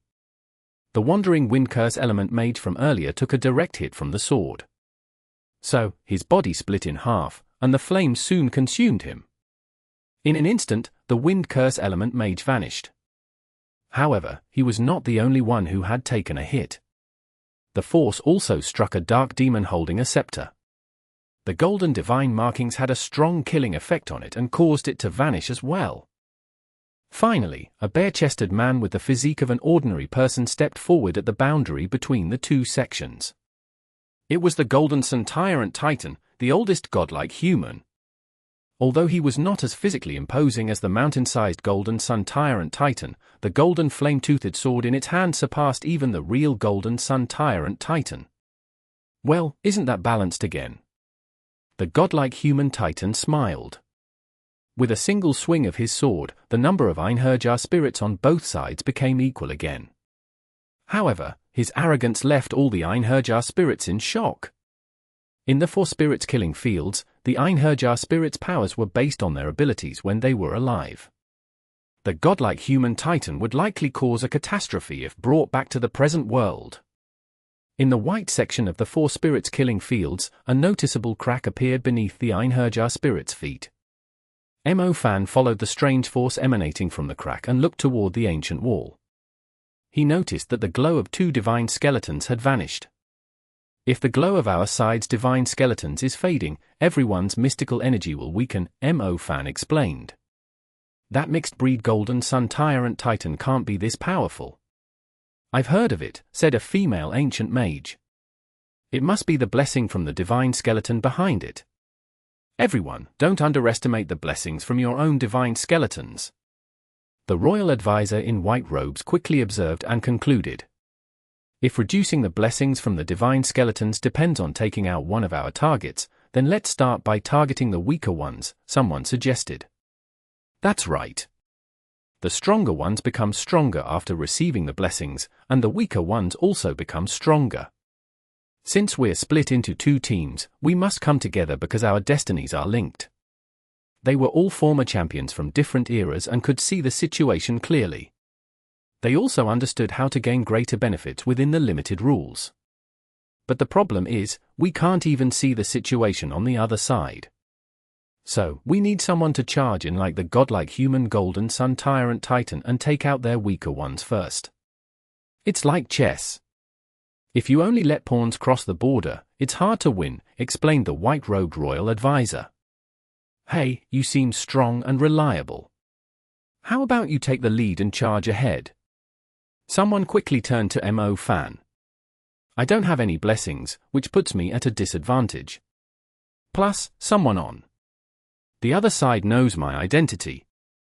If I charge in, they'll all attack me, and you'll lose one of your reliable allies. Mo Fan immediately refused. Asking Mo Fan to charge in was like asking him to seek death. Lilith knew he was the ruler of this world. These Einherjar spirits had been trapped for thousands of years. They were slaves forced to perform battles in an arena like gladiators. If the ruler accidentally fell into the arena, they would surely want to tear apart every inch of his flesh. A bunch of cowards. I'll go. At that moment, a brave warrior stepped forward. It was the giant armored demon king. Its entire body was clad in armor forged from an otherworldly metal. Whatever within the armor was concealed. The giant armored demon king became the forefront of the white team. It soon plunged into the darkness. Whether it was dismantled outright or successfully defeated the weaker opponents of the black team remained unknown. You lowly wicked god. I can smell your foul odor already. Do you think you can refine my soul? Dream on. Suddenly, a raspy and resentful voice came from the black section. A headless figure then slowly approached from the black section. He had 8 bloody wings protruding from his back and had twisted scars burned by flames on his body. These terrifying wounds looked fresh, with blood and pus still flowing from them. Asha'ruiya frowned as she looked at this headless angel with broken wings. She could not determine if he was a parade angel or fallen angel. Mo Fan. You lowlife. Our grudge isn't settled yet. The anger of the headless angel with broken wings was intense. The surrounding powerful Einherjar spirits instinctively backed away. One had to pay for one's sins. The angel was seeking revenge. Who are you? Mo Fan stared at the vengeful archangel but could not remember who he was. He did not even have a head. How was Mo Fan supposed to recognize him? Mo Fan's rude question only made the archangel angrier. Even without a head, he could still lock onto Mo Fan. Mo Fan did not expect the Archangel to be this bold despite being in his territory. Regardless of who he was, since it came looking for trouble, Mo Fan decided to deal with him first. Mo Fan, I'll kill you. I'll kill you, the headless angel with broken wings kept screaming. He held deep hatred toward Mo Fan. Why did Mo Fan have no memory of him? Could he be the War Angel? Archangel Albufera from Holy City. But aren't archangels supposed to have 14 or 16 wings? He only has 8. Look at his back. There are many broken wings. His wings were clearly torn off while he was still alive. Soon, several Einherjar spirits recognized the identity of this vengeful angel. After this reminder, Mo Fan finally figured out who he was. It was the War Angel, Albufera, the one who was supposed to hunt him down on the day he became the wicked god. How did his soul end up in the Bright Blood King's place? When he was in the garden, he did not notice that Little Loach had swallowed its soul. This was interesting. He was meeting an old enemy. Yes. Mo Fan had broken his wings and cut off his head. On the day Mo Fan became the wicked god, the War Archangel paid a visit and claimed that he wanted to rid the world of all unruly demons. Mo Fan must admit that the Archangel was strong. He tried to kill Mo Fan on the day Mo Fan became the wicked god. If Lingling did not remove that ice spike that had pierced Mo Fan's heart, Mo Fan would have died long ago. Albufera was one of the top 5 strongest enemies Mo Fan had ever fought with. The War Angel, Albufera, was the biggest threat on the day he became the wicked god. He was also the first enemy Mo Fan encountered after being a forbidden mage. At this moment, he had become a headless angel with broken wings. The grudge from the mortal world was likely even stronger on the dark plane. It was a perfect opportunity to see how much Mo Fan had improved since then. Look at your wings. They're all uneven now. Let me help you with that and make them look better, Mo Fan mocked his old enemy. You're unforgivable. The headless angel with broken wings transformed into a furious spirit of vengeance. His wings produced a bloody wave that surged toward Mo Fan. Chapter 31-36. The Brutal Magic God. Shalita Albufera was still incredibly strong. After Mo Fan dragged him from the mortal world into hell, he became an even stronger Einherjar spirit because he held a grudge against Mo Fan. Even though Mo Fan was a strong forbidden mage, he still had to avoid Shalita's relentless attacks. Mo Fan was shocked. Did Shalita practice even in hell? As an angel from Holy City, he actually lowered his head. Oh, Mo Fan had actually cut off his head. Shalita set aside his pride and sacred soul and merged with darkness. Was it because he lost to Mo Fan in the mortal world? Mo Fan dodged Shalita's attacks, but the shadow of this ex-angel from Holy City grew while he held the frost spear that almost killed Mo Fan. He was like a giant venting his anger by attacking the smaller creatures below. When a pair of fiery wings that split in two sprouted on his back, his shadow instantly grew larger. His beautiful wings spread like vast clouds and covered the expansive surface of the Nether Ocean. The Nether Ocean was like a mirror, and it reflected Mo Fan's sacred feather. Vermilion Bird. Unlike Shalita's broken wings, Mo Fan seemed more like the Archangel in control of fiery sunlight. His gaze made Shalita feel like a useless fly. Despite his strength, he was powerless against Mo Fan. Mo Fan liked to turn fire into a divine sword, and his sword was always giant. However, he never used a sharpened sword. That was because he did not use the sword to cut his enemies clean in half but to smash them. When he raised his hands above his head, the giant sacred fire sword was formed. With his massive sacred feather Vermilion Bird, Mo Fan looked like a god coming down to split the dirty world apart. Shalita tried to dodge, but Mo Fan's giant sacred fire sword stood firm like a towering mountain. No matter how fast Shalita moved, it was always above him. The sword had locked onto Shalita's soul, and he could not avoid it. Shalita quickly released black energy all over his body. These energies were like shining scales. They formed a diamond-shaped barrier to block Mo Fan's powerful flames. Mo Fan knew Skeletal was skilled in the chaos element. As a mage who also used the chaos magic, Mo Fan added an illusion to his sacred fire sword. This illusion tricked Skeletal into thinking that Mo Fan was casting spells slowly. However, the sacred fire sword was just before Skeletal's face. While he was gathering energy, the sword was about to crush him. So, Mo Fan's sacred fire sword sped up like a fast-forward scene in a movie. Even though visually it appeared as if he was slashing, the blazing flames had already destroyed the area where Skeletal was standing. The immense power of the scorching sun spread terrifying fire as if a small planet had collided with a mountain range. Then, the mountains collapsed, and the earth turned into a furnace. The royal advisor in white robes widened his eyes. He and the other Einherjar spirits then retreated to the edge of the ancient wall. The young man's actions that ignored the lives of others unsettled these Einherjar spirits, who were about 1,000 years old on average. Mo Fan was too strong. Even though they were powerful ghost lords from the underworld, Mo Fan was a prominent figure from the heavenly realm. They were on a completely different level. "When I was alive, I wasn't as strong as him," said the mystical sun mage. Mo Fan used the power of the mystical sun to excel in fire element magic. The mystical sun mage was amazed at how fierce the young generation was. He did not see the galaxy of a forbidden curse, so this attack had to be stronger than a forbidden curse. The headless angel should have died, right? The royal advisor drifted beside Mo Fan like a scholarly ghost. "He's not dead. He's quite tough. I stepped on him to become the wicked god but almost got sent to the underworld to accompany you guys that same day." Mo Fan shook his head. It felt wrong. The sensation was off. It should not have felt like that when his sword hit someone.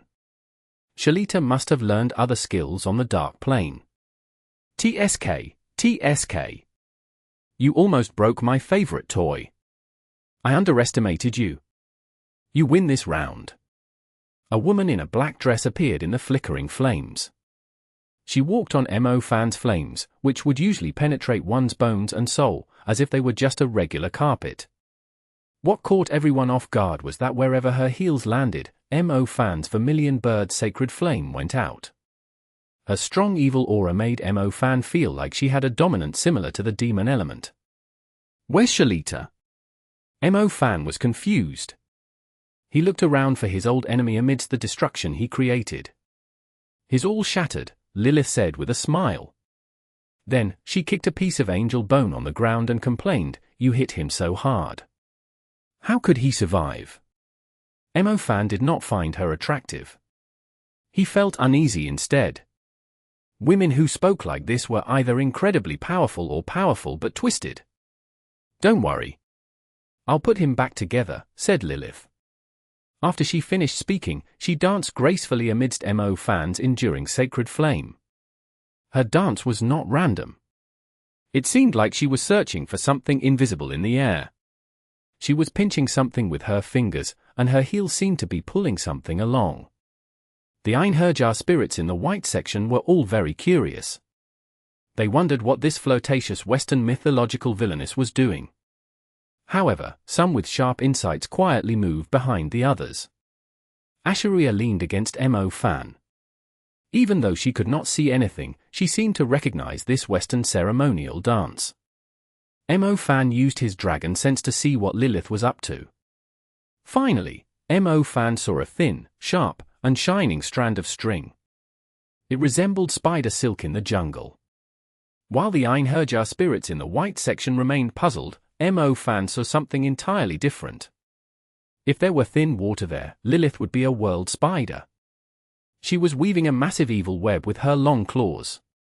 These sinister strings were tied to the features of those Einherjar spirits, and the scene was incredibly eerie. Meanwhile, amidst the blazing scared flame, the war angel, Skeletal, who had been shattered by Mo Fan's sword, was being stitched back together piece by piece. The strings connected every piece of Skeletal's bones, while his flesh was composed of the black energy that could turn into scales. These black energy scales came from Lilith's turbid breath. "Look! I've put him back together." Lilith smiled. At that moment, Lilith looked like a graceful princess who excitedly showed off her favorite doll to the guests. Yes. Lilith had reconstructed Angel Shalita. Shalita was not a real Einherjar spirit. He was just one of Lilith's toys, a puppet. She had turned the parade angel of the mortal world into a puppet toy. Lilith's strength made Mo Fan serious. No wonder Mo Fan felt something off when he struck Shalita with his sword. Shalita had already been shattered into pieces. He was just a puppet controlled by Lilith's strings. In other words, if Mo Fan did not cut the strings, Shalita could keep coming back to life. Lilith had specially boiled Shalita's bones, so the sacred flame could not refine them even for 100 years. Shalita, oh, Shalita! You were the noble angel from Holy City. You should not become a plaything for such a twisted woman no matter how much you might hate Mo Fan. Mo Fan, I figured out your moves. They're just some little tricks. You can't kill me. Call forth that demon inside you, and let's fight again. After he was put back together, Shalita looked just like before. His bones were unbreakable, and his flesh was made of turbid breath. This guy was practically immortal. Since he could not die, Mo Fan did not want to waste his magic power. It was like tripping over a stinky, hard rock while climbing a mountain. Would you eat it to move on? It was simply ridiculous. Shalita was determined to not give up, and he attacked Mo Fan again. Even though Lilith had control over Shalita through the strings, she did not need to do anything. She only had to blow out a turbid breath, and Shalita would do the rest. Driven by his deep-seated hatred, he pursued Mo Fan relentlessly. At first, Mo Fan had wanted to use Shalita to test if his magic skills had improved. However, he had lost interest in doing that. This guy was not Shalita anymore. He might have become stronger, but he had also become more lifeless. Shalita tried to pierce Mo Fan's heart with the sacred tooth staff coated in deadly frost. He believed that he never lost back then. He had pierced Mo Fan's heart. He only lost because he overlooked one detail. If that annoying girl had not pulled out the ice spike from Mo Fan's heart, Mo Fan would not have been able to come back to life. Facing the attack that once pierced his heart, Mo Fan did not try to avoid it. His feet moved swiftly on the ground, like that of a skilled practitioner of traditional Chinese martial arts. Soon, a pattern with space and chaos sections appeared beneath Mo Fan's feet. However, this pattern was more intricate. It had patterns resembling complex passages of an underground palace. Do you know anything about the Chinese Bagua pattern? Let's see how quickly you can find the living door. Mo Fan challenged Shalita, who was aggressive. Shalita had no clue what Mo Fan was doing. Just as he was about to stab Mo Fan's heart, he noticed the space around him suddenly twist. The pattern drawn by Mo Fan's feet became vivid and quickly changed the spatial structure around him. The space twisted and changed. Then, the pattern on the ground turned into a three-dimensional maze. Shalita felt like he had stumbled into a sandbox trap. As soon as it was triggered, intricate mechanisms sprang to life within the sandbox. One area split into two, two split into four, and so on. In an instant, countless compartments expanded, and each formed separate cells like pieces of a Rubik's Cube. The Bagua Maze. Mo Fan had combined space element magic and chaos element magic. Then, he drew inspiration from the Bagua pattern and created a prison for Shalita. Shalita suddenly realized that although he had stepped into the area a meter away from Mo Fan, it felt like entering a huge miniature universe.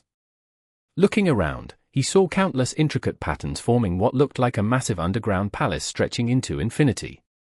To the naked eye, they looked distinct. However, Shalita lacked the knowledge to understand their differences. The royal advisor next to Mo Fan noticed the miniature prison Mo Fan had created. He realized that Shalita would need to spend considerable time flying out of one part of the underground palace first, then choose the correct exit among the 8 exits in the maze. Even the right exit was just one part of the living door. To escape, Shalita had to choose the correct exit out of 8 exits all 8 times, which was a chance of 1 in 64. The maze was complicated, so it was hard to find the exit. With the added challenge of needing to choose correctly so many times, it was unlikely the arrogant Shalita could find the living door that Mo Fan mentioned. Mo Fan. Are you scared of me? Why won't you fight me? Shalita shouted angrily from inside the prison. I've already beaten you in combat. Now it's time to test your intelligence. Mo Fan smirked deviously. Since Shalita was Lilith's puppet, he belonged in the sandbox. When Mo Fan was young, he liked drawing mazes on the ground with chalk and watching ants navigate through them. He could see which one was clever enough to find its way out. At the end of the maze would be a bottle with a caterpillar inside, and caterpillars loved to eat ants.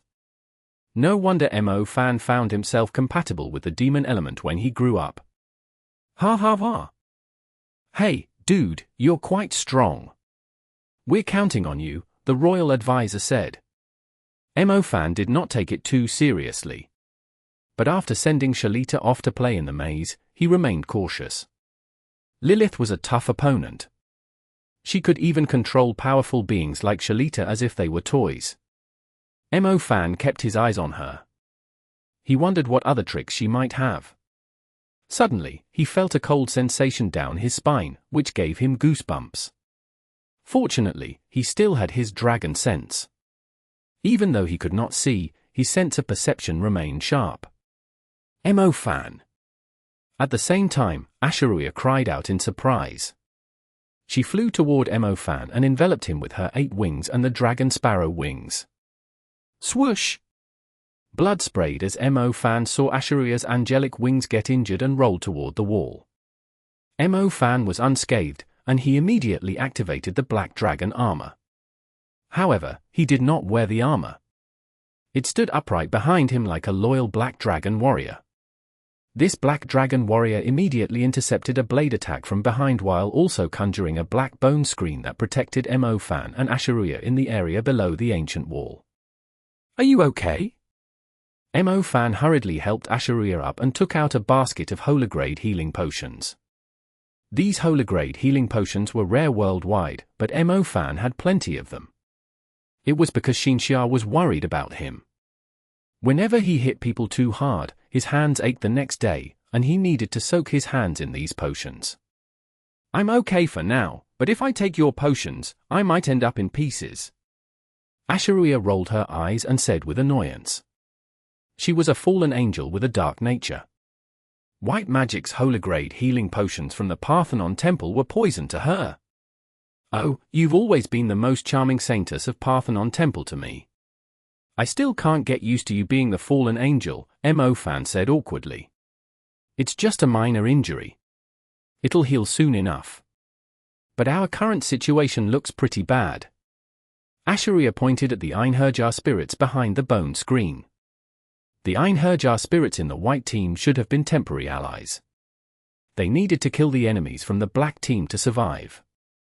Mo Fan had figured out the rules of this battle.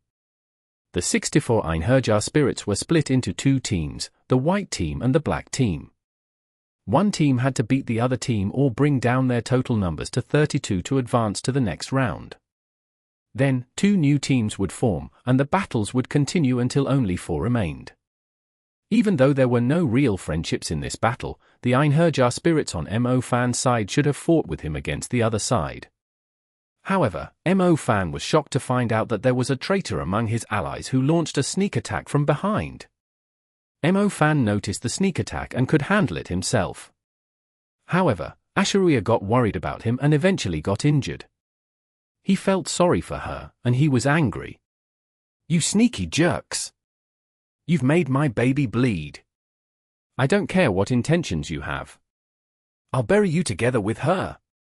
Mo Fan faced the Einherjar spirits of both sections with his back against the ancient wall. Asha'ruiya rolled her eyes again. She was not dead. Mo Fan did not need to bury them with her. No. Why you can't blame me? I don't know, what happened to me? The royal advisor stuttered. Several people attacked Mo Fan, including the seemingly kind-looking royal advisor. The royal advisor's expression was weird.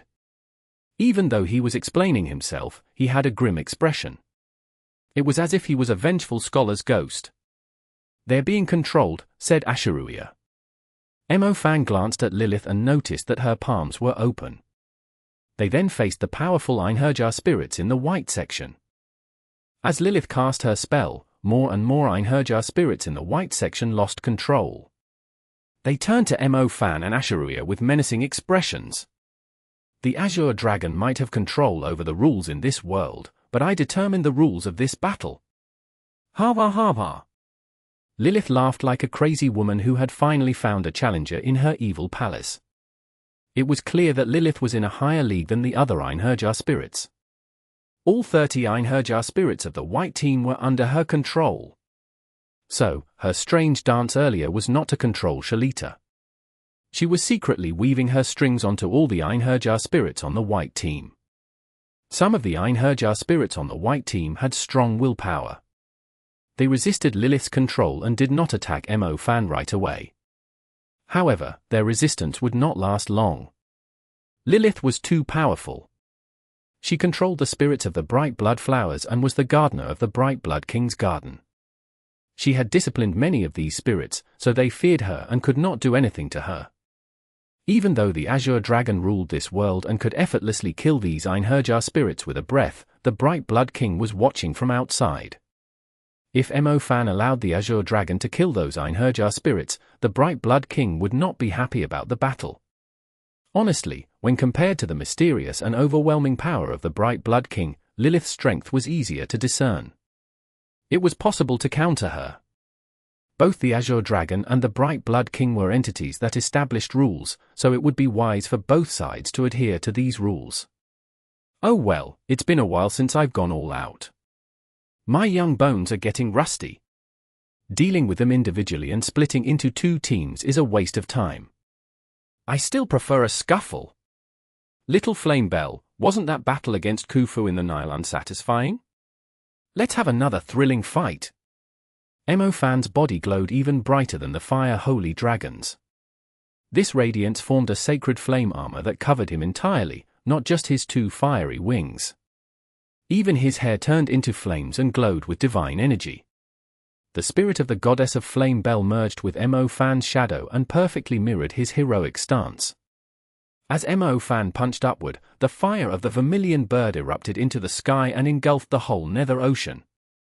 I was planning to fight you all as an ordinary forbidden mage, but sorry, no more pretending. Time to show you the brutality of the magic god. Little Flame Bell, turn everything that moves in your sight, except for Asha'ruiya, into ashes. Chapter 31-37. The Blade of Repentance. The blood in Mo Fan's body felt like a fiery liquid, and they constantly moved. At the same time, it made his body appear majestic and radiant, almost like a god. The Golden Sun Tyrant Titan had the aura of the ancient god, and it was particularly bold among the members of the Black Team. It walked toward Mo Fan while it faced the bright light shining from his body. Mo Fan smirked. Since the Golden Sun Tyrant Titan was fearless, he would not have to struggle to make choices. After all, among these 60 or so Einherjar spirits, many irritating ones deserved a good beating. The Golden Sun Tyrant Titan's skin was made of special gold.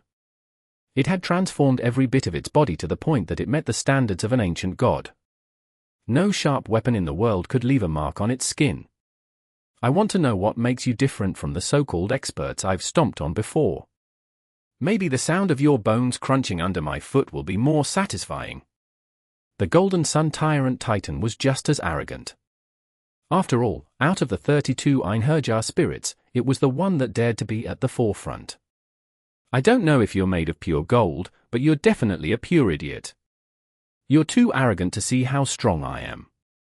Haven't you noticed that everyone, except you, is keeping their distance from me? So, you better crawl on the ground and lick the soles of my shoes because that's all you're good for. Mo Fan replied sarcastically. When it came to strength, there might not be much difference between these 2 divine beings. But when it came to getting under someone's skin, Mo Fan could hit the spot. A few words were enough to get the Golden Sun Tyrant Titan worked up. But instead of getting angry, it unleashed a swarm of golden flies from its metallic paws. These flies multiplied quickly and covered the Golden Sun Tyrant Titan in no time. Soon, a familiar aura swept through the area, and a swirling golden vortex that reached the sky eventually formed. Within the vortex, the true form of the Golden Sun Tyrant Titan was about to be revealed. A colossal creature emerged from the vortex that looked like a golden sandstorm. Its eyes, which were as radiant as the sun, emitted waves of heat that could shatter the strongest of wills. The swarm of golden flies transformed into a fast-spinning ring around the Golden Sun Tyrant Titan. It looked like a magnificent golden asteroid belt was swirling around a giant planet. Mo Fan looked up and saw that the Golden Sun Tyrant Titan had become a majestic golden dragon. Its grand body reminded one of a golden temple or a legendary golden mountain rising from the ancient desert. Its presence alone could make the people of an entire nation bow in worship. It was the ancient god, the Golden Dragon. Mo Fan was surprised. "Turns out you're just a mixed breed," Mo Fan exclaimed. His surprise had a touch of rudeness. The Golden Dragon's eyes burned with fury. Without even exhaling, the angry breath from its nostrils turned into a chilling golden frost that spread across the four spirits killing fields. Mo Fan jumped. As Mo Fan reached the highest point, the sacred feather vermilion bird behind him flared brightly again.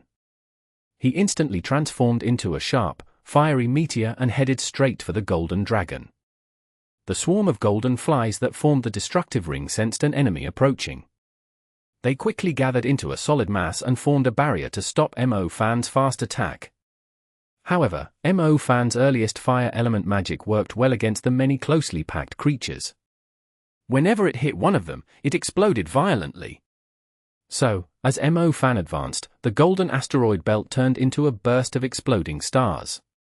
Layers of crackling flames formed a dark abyss of fire. Surprisingly, this abyss worked in Mo Fan's favor. As the soul of Little Flame Bell danced behind him, all the fiery elements in the abyss turned into a galaxy of flames surrounding him. With a simple gesture, Mo Fan directed the fiery galaxy toward the Golden Dragon.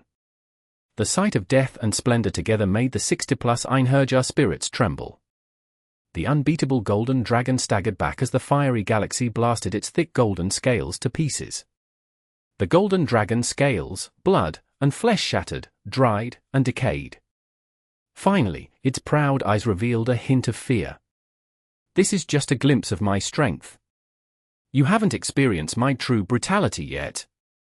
Mo Fan moved through the galaxy that kept releasing destructive energy. The divine wings behind him were pushed back, and his shining figure transformed into a sharp feather. The feather's tail flame was incredibly bright and made him look like a shooting star. But at its tip was Mo Fan's fist. His fist was straightforward, as well as brutal, and it held enough power to destroy everything in its path. Boom! As Mo Fan threw this powerful punch, the Golden Dragon's massive body started to fall apart. Chunks of flesh as big as mountains broke off from its chest, and its scales shattered like rocks. Its blood sprayed like a geyser and hit Mo Fan's glowing body. Although it caused intense burning, it could not harm Mo Fan. With just one punch, Mo Fan made the Golden Dragon fall apart. The ground shook violently, and the nether ocean created a tsunami that covered the sky. The four spirits killing fields also shook violently within the nether ocean, and the Einherjar spirits stood there stumbling and falling. Sizzle! The surviving golden flies were burned, and they emitted a delicious smell. The Golden Sun Tyrant Titan, once standing tall like a ruling god, looked like a criminal who had just endured a cruel punishment by fire. Although its body remained upright, it was kneeling on the ground, and its once magnificent golden divine markings had turned into charred ashes. You're just a piece of spicy fried chicken." Mo Fan pressed his foot on the Golden Sun Tyrant Titan's face and ruthlessly stomped on him.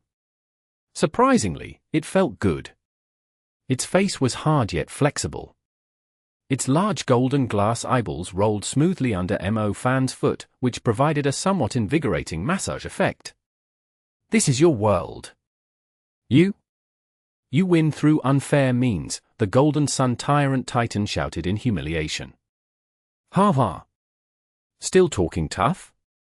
Just accept your defeat." Mo Fan raised his fist and punched the Golden Sun Tyrant Titan on the ground. He crushed the soul of this arrogant ancient god. The Golden Sun Tyrant Titan evaporated from the heat of the punch and turned into countless golden particles. These particles then drifted toward the sky above the four spirits killing fields. They could be absorbed by the ancient wall, which added color to the azure dragon scales. Hiss. You're strong, but have you considered that I don't like facing enemies directly? Suddenly, a sharp voice came from behind Mo Fan. He had just pulled back his finishing punch when he felt a blade against his neck.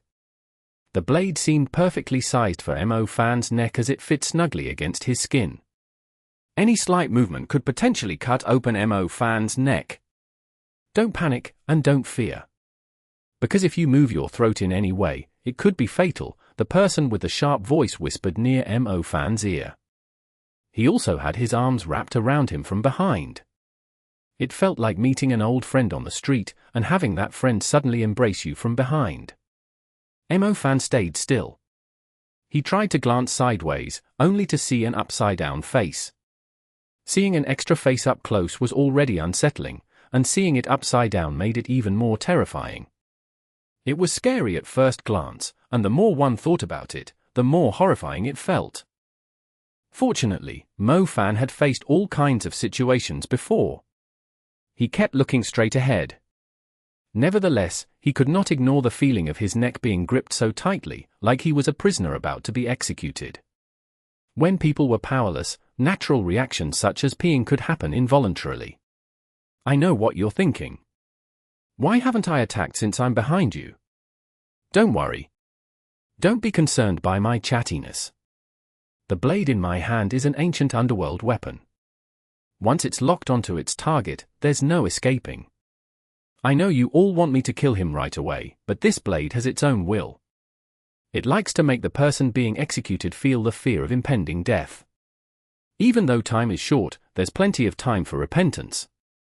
That's why it's also called the Blade of Repentance, said the upside-down trickster god. May I speak? Mo Fan asked. Of course. Just be very careful, the trickster god replied. This ancient blade has quite an attitude. Does it have any backstory?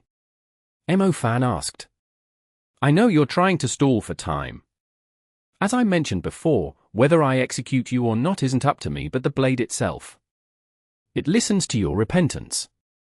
If it finds your repentance sincere enough, there's a small chance it will lift the curse of the neck cutting. But that chance is very slim. So ultimately, your fate is to have your head removed and hung by me, the trickster god explained. Is it too late for repentance? Mo Fan asked. I'm not done, the trickster god interrupted Mo Fan and continued. Once, on the dark plane, I met an old friend whose head I had cut off. When he saw me, he fell to the ground. He told me that the blade of repentance cuts heads so quickly that sometimes people are still talking when their heads are already severed. Even when I hung his head up high, he could still see his neck bleeding on the ground, said the trickster god. Oh, that's frightening. Mo Fan expressed his fear. You can start now.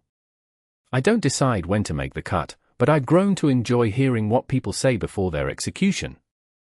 The emotions they express are quite interesting. Plus, we're curious about your life too, said the trickster god. All right. I'll start. I have a lot to repent for. First, when I was a child, I used to bathe with some older girls to save water. They didn't like it, so I would cry and cause trouble. It wasn't until I grew up that I realized how foolish I was. Bathing together was inconvenient for them. I should have given them something in exchange and slept together with them, Mo Fan confessed. You better stick to the important stuff. The Blade of Repentance has its own standards, and it might get impatient with trivial matters. You're not the Blade of Repentance. How do you know what it likes to hear? Mo Fan challenged. Not far away, Asha'ruiya was getting worried about Mo Fan, and she bit her lip. After she heard Mo Fan's confession, she felt that she would have already sliced him if she were the Blade of Repentance. He was shameless enough on his own. Did he really have to involve a deadly weapon?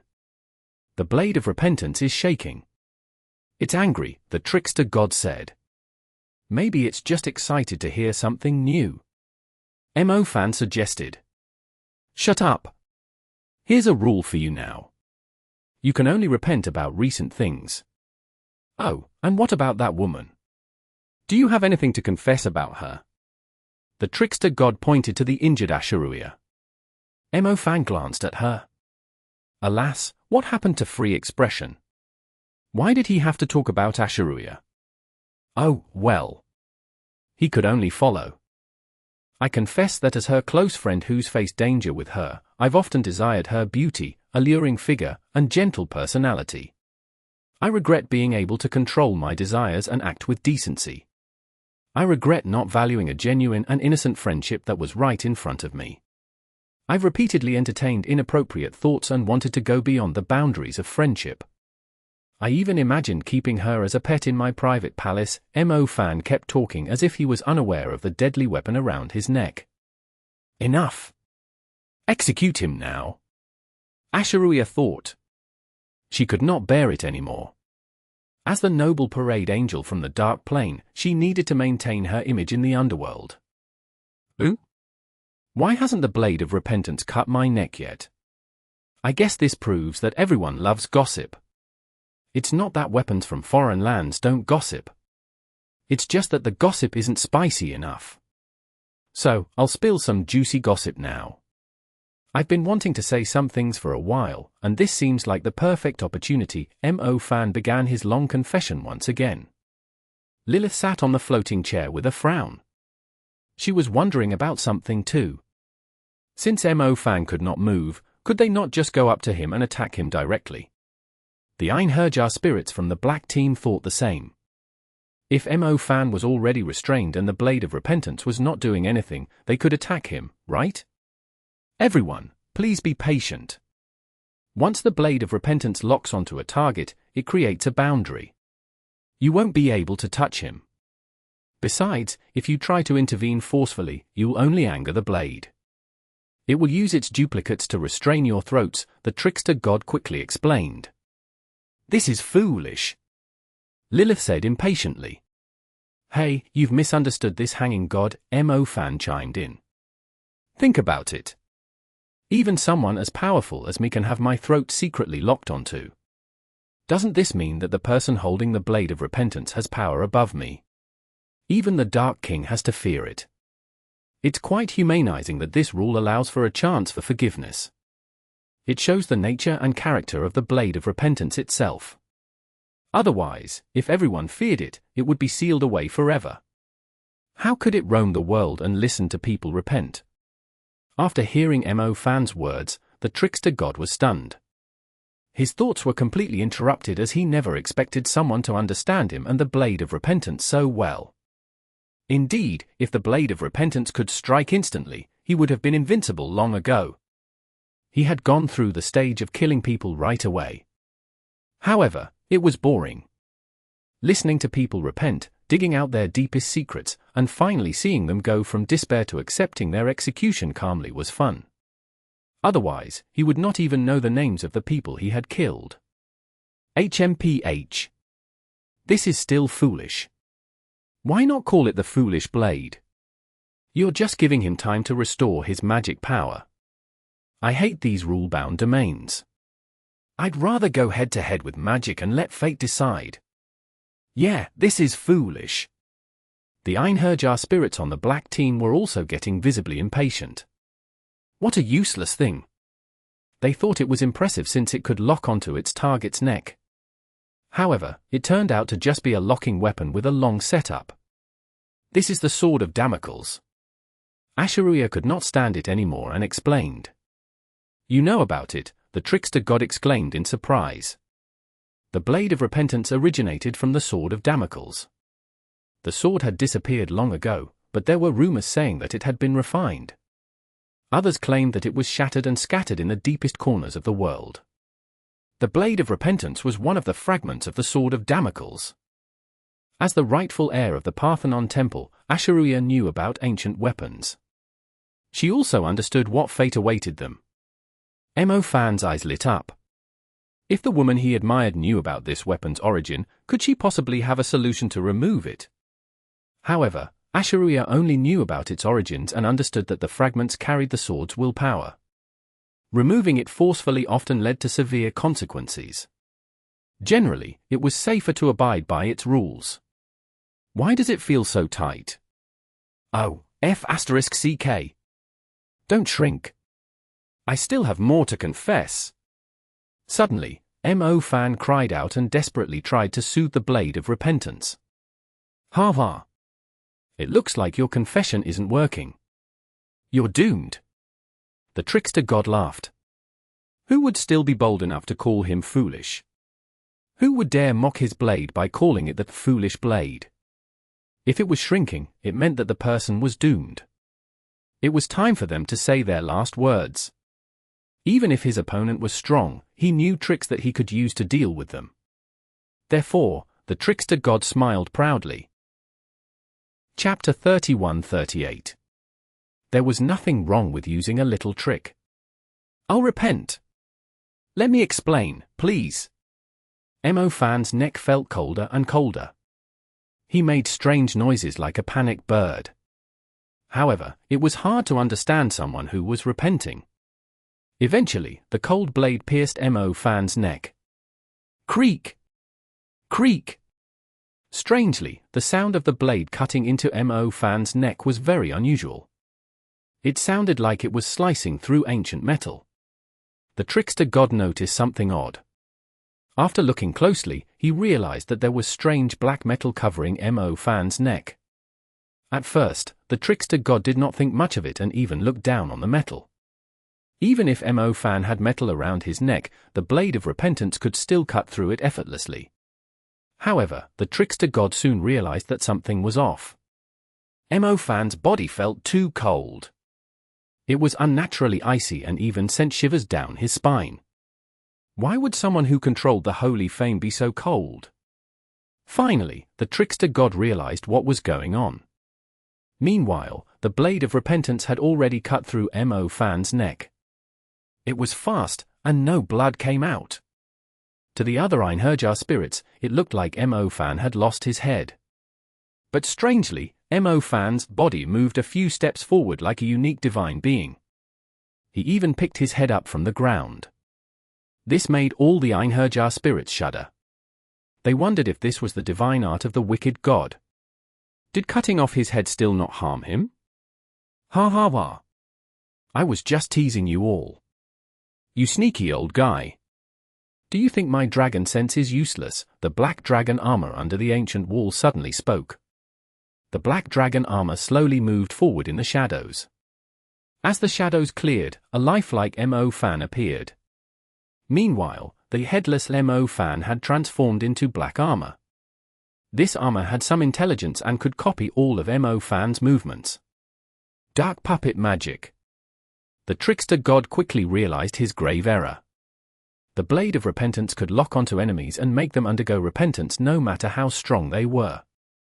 However, if the person had already used dark puppet magic before the blade of repentance could lock their soul, it would end up slicing into empty armor. I'm not someone you can boss around. Mo Fan sneered and glared at the trickster god. He raised his hand and summoned many black evil blades around him. Each blade carried a deadly curse, and their glow was too intense to look at directly. With a gesture, the blades transformed into a rushing river and headed straight toward the trickster god. Their piercing sounds made the others tremble. However, the hanging trickster god showed great agility. He landed on the ground first, then jumped into the air like a circus performer. In the sky, there was a patch of mist, and it seemed to belong to him. The river of evil blades began to rush toward the sky, but the trickster god cast a spell and made all the evil blades vanish in the mist. The corners of Mo Fan's mouth curled up slightly. The trickster god was foolish. Compared to Mo Fan, the master of deceitful abilities in the space element, chaos element, and shadow element, the trickster god's tricks were mere illusions, not real destructive forbidden curses. Mo Fan could tell that the trickster god was seen as a god because he possessed the blade of repentance. He was essentially just a servant who had maximized the blade's power. Suddenly, Mo Fan changed his hand gesture. Then, the evil blades that vanished surged out from the mist. This time, they multiplied through the sealing spell. As Mo Fan controlled them, the evil blades merged into a bloody evil dragon. The bloody evil dragon exuded a lot of holy and evil energy. It was just like a dragon from a dark legend. With a swing of its tail, it dispersed the mist and hit the trickster god who was hidden within. The trickster god crashed to the ground and coughed up blood. The bloody evil dragon suddenly turned into a formation of destruction and fiercely attacked the ground from above. Swoosh! Swoosh! Swoosh! Its attack left many holes in the for spirits killing fields. The trickster god's body was pierced all over by those sharp evil blades, like a criminal nailed to the spot. There was no hint of misery, pain, or grievance, just a humble plea. The trickster god begged Mo Fan to kill him directly to ease his torment before his soul departed to the nether ocean. Mo Fan was understanding. He quickly finished off the trickster god. Otherwise, with the power of the wicked god, he could have tortured the Einherjar spirits endlessly and made them wish for a swift end to their suffering. The trickster god soul remnant dispersed into the nether ocean and added more shine to the azure dragon scales.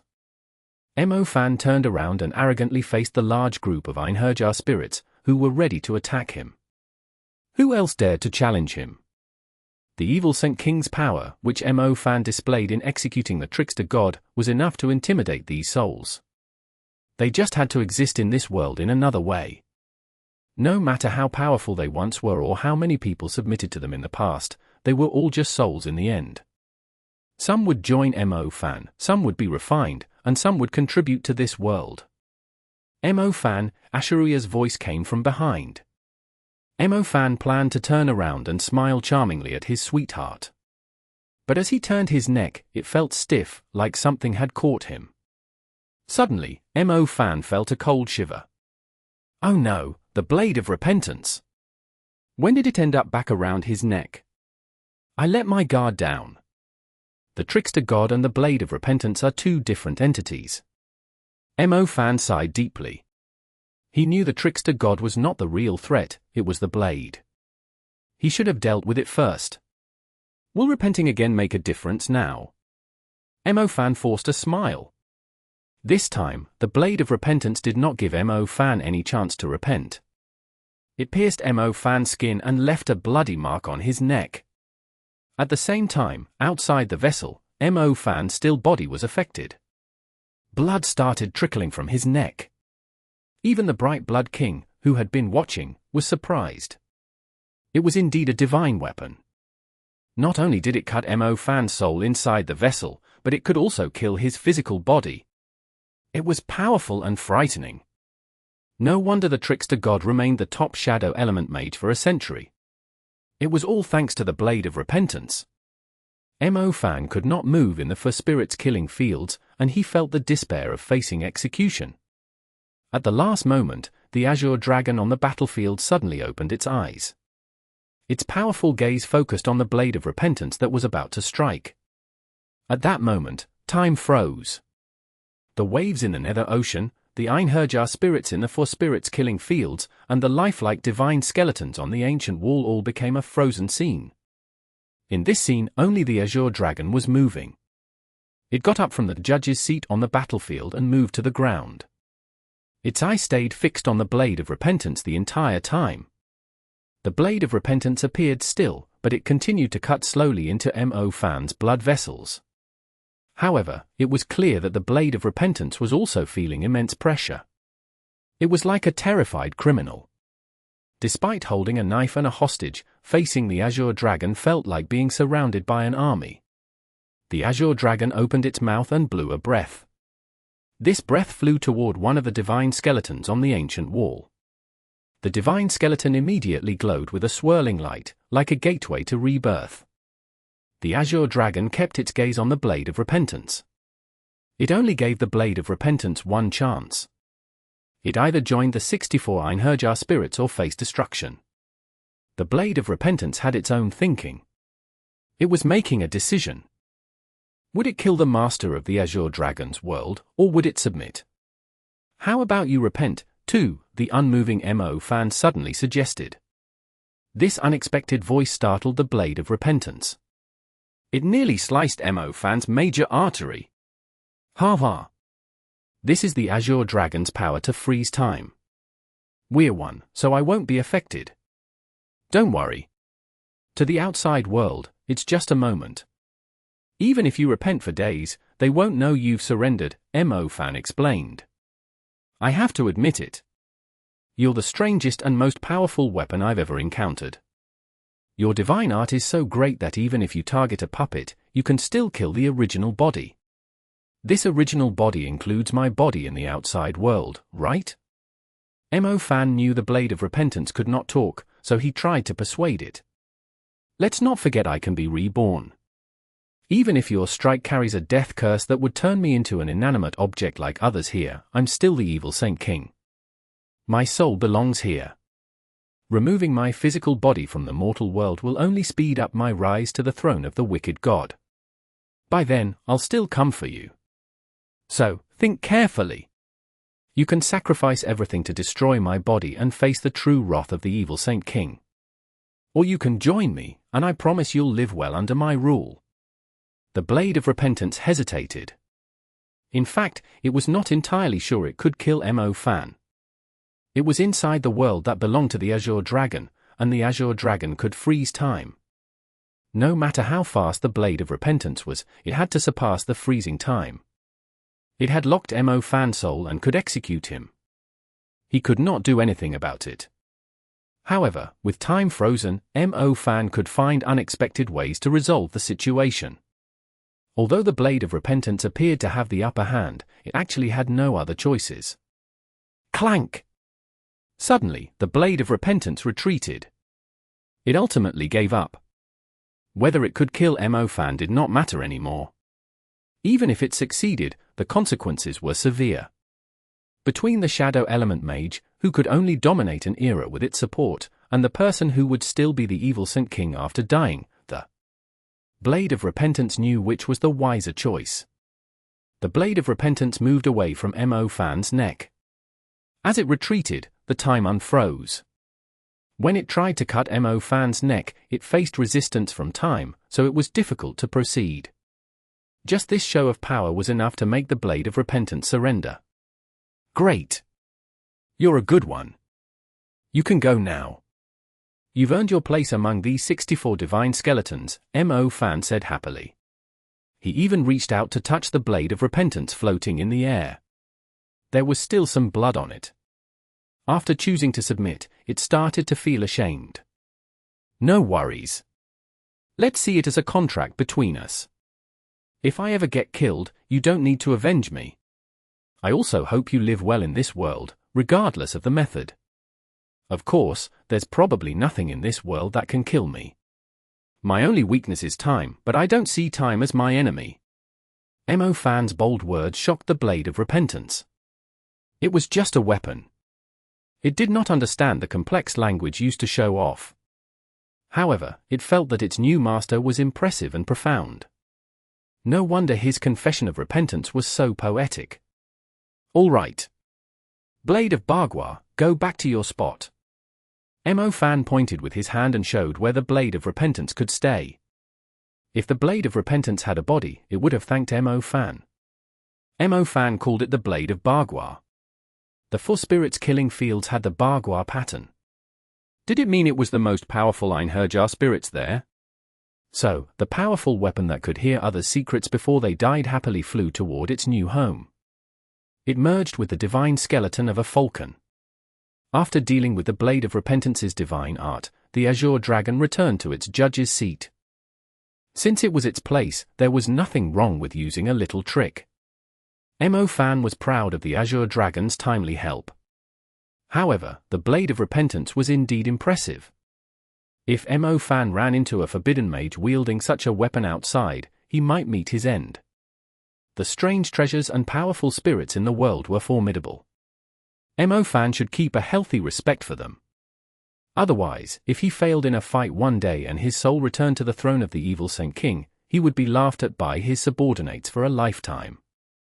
The life of the evil Saint King should be very long.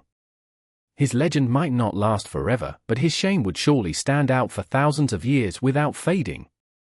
Everyone, no need to take turns. It's a waste of time and not fun to watch. I prefer a scuffle. I'll fight with all of you at once. Mo Fan was bold. It gazed at all the Einherjar spirits with provocation.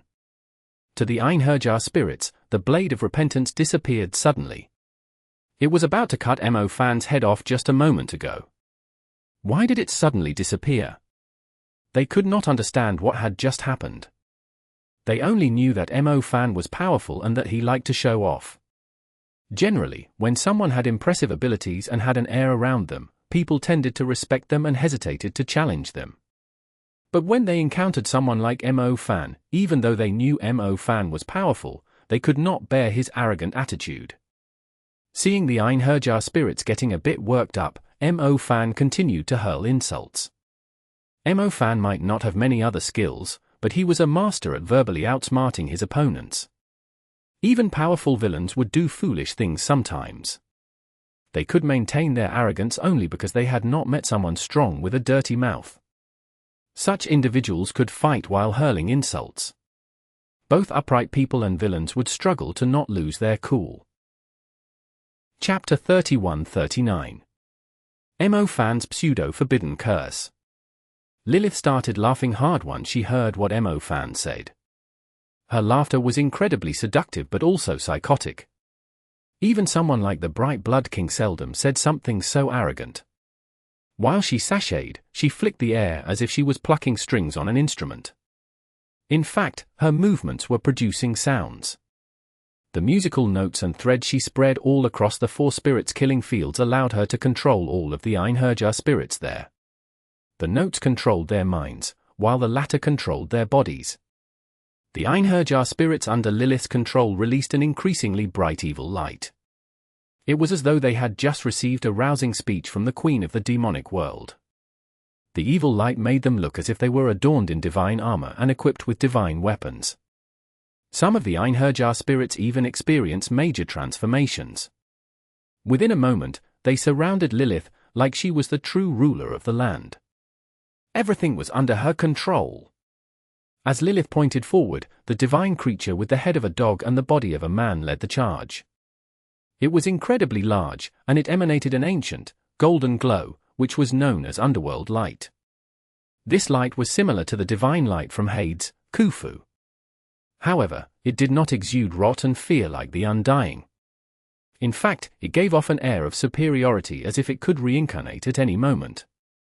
Einherjar, lead the charge and make sure that this foreigner learns who actually has the right to say such things on the dark plane. Lilith shouted. Einherjar sneered and revealed a mouthful of golden fangs. It stared at Mo Fan and said, "I've heard of you before. The Sphinx told me about you." The Sphinx? This divine creature of hell, with the body of a lion and the face of a man, had once wreaked havoc in northern Xinjiang. So, they were old enemies. Mo Fan could not figure out the relationship between the Sphinx and Einherjar, but even if this was not the real Einherjar, he was going to beat it up to a pulp. Einherjar raised its hand and summoned a supreme staff. Mo Fan originally thought that Einherjar would use the staff to release a peerless underworld spell, but it just threw the staff at him. The staff activated thousands of curses, and they acted like stars of death falling from the sky. As the staff fell toward Mo Fan, the stars of death shot down as well. The powerful attack came too suddenly, and Mo Fan did not have time to dodge it. When he looked up, he felt as if he was standing under a starry sky. The feeling of the sky falling down was terrifying, and it brought about a fear that could not be conquered through sheer willpower alone. It could destroy a human's mental defenses in an instant. Dodging would be meaningless, but that was not all. Any human might end up being destroyed at this moment. Mo Fan could already feel the mighty weight of the staff coming at him, and it was quickly followed by an attack against his divine will. If he wanted to fight against this divine power, he needed to make sure that his divine will did not crumble. Relying solely on the Black Dragon armor's dragon sense and dragon deterrence was likely not enough to defeat Einherjar. So, Mo Fan had to summon another power, the divine eyes he had borrowed from Apers. Fan knew what Lingling had gone through at the Nile. He kept himself up to date with everything, including the accident where some Ivildur awakened Medusa's mother. In the end, it was not those schemers or Kufo who benefited from the accident, but Ada's, who had officially become Dart of Medusa's bloodline. Once Apis got used to her position as ruler, she gave Fan a blessing. It was the ability to use her divine eyes. Even though Fan could only use Apis' blessing 3 times, with the old and noble divine power, Fan had the confidence to stand against an old god of death like Anubis. Fan's eyes then shone with an awe-inspiring golden light. It was reminiscent of a regal and bright burning sun. He looked up and stared at the mighty Anubis. Slight anger filled his eyes, and the stars of death that covered the sky turned to dust. The curse marks around him then started to evaporate, and the eternal curse chains went up in flames. When Fan used the divine eyes, he was like a god who stood above Medusa's mother. Since his soul itself held the vermilion bird's sacred flame, the divine eyes did not just freeze, wilt, or crush the curses. They also burned, purified, and destroyed them. The power of the divine eyes was so great that all the Einherjar spirits moved back rapidly. They did not want to have their bodies and souls destroyed. Plus, they knew that Fan was a supreme being from the land of the living. Otherwise, they would have thought that he was the reincarnation of the sun god, who had come to restore order in all realms and planes. However, when powerful beings fought, there would always be collateral damage. A few Einherjar spirits under Lilith's control had wanted to gain notoriety through this battle, but they ended up being reduced to a plume of smoke. They could not even retain their bodies. As for Anubis, it was indeed much stronger than the Sphinx. Its golden armor was damaged, but it withstood the fatal attack. It stumbled backward a little before it widened its eyes in disbelief. It was shocked and puzzled. How did this mysterious magician from the East gain control of the divine power that belonged to the ancient civilization it came from? "You're a thief!" Anubis was furious. It felt that Fan had stolen its civilization's power. "It's also possible that the ones you worship have already submitted themselves to me, you know." Fan smirked even more arrogantly. "Have you experienced the god of death's true anger?" Anubis cast aside its staff and raised its hands. It looked like it was planning to use the other dimension to summon a world-ending divine power. "The god of death." Fan sneered derisively and said, "I really can't remember all your gods, but I'll let you have a taste of my gods. In my civilization, the place in charge of death is known as the 10 Halls, and do you know my title in the mortal world?" "What's your title?" Anubis demanded coldly. Fan said, "Mo." At the same time, he rose while enveloped by the sacred feathers. The feathers burned brilliantly, and the flames roared like tidal waves. Fan, who loved using his body as ground zero, charged into the sky again and headed straight for Anubis. "Then," he said, "the bringer of death." The divine flames exploded in a dense wave before swirling around Fan as he flew. After that, they formed into a dragon that seemed to shoot up from the ground. By the time Fan rose to the highest point, the flames had grown so numerous that they had branched into multiple fire dragons. At first glance, they looked similar to the 9 Halls' fiery fist, but the rising dragons were even bigger. If one dragon was already bigger than 9 Halls' fiery fist, then the large number of fire dragons certainly made for a startling sight. They encircled Fan like he was the ruler of heaven, and they were just his soldiers, even though they were noble dragons. This sight was the result of Fan's great power taking shape, and while it was a shocking scene, its true power was much more terrifying than it looked. In the end, Fan completed his title. King of Flame. the bringer of death and king of flame. This was Fan's title in the human world. On the other hand, Anubis was an ancient god of death who was still worshipped by the people in the Nile. However, the god of death was not the most respected god in the mysterious country in the east. Fan might not be so arrogant that he would compare himself to the gods in heaven, but he was indeed worthy of calling himself the bringer of death. So, he was going to teach Anubis a lesson on how to be a proper god of death. Rumble. The sound of tidal waves was delayed. In fact, when Mo Fan uttered his full title, he already threw a forward punch, and the thousands of dragons had landed on Asha'ruiya's face. Its face was covered by an ancient mask, but it shattered.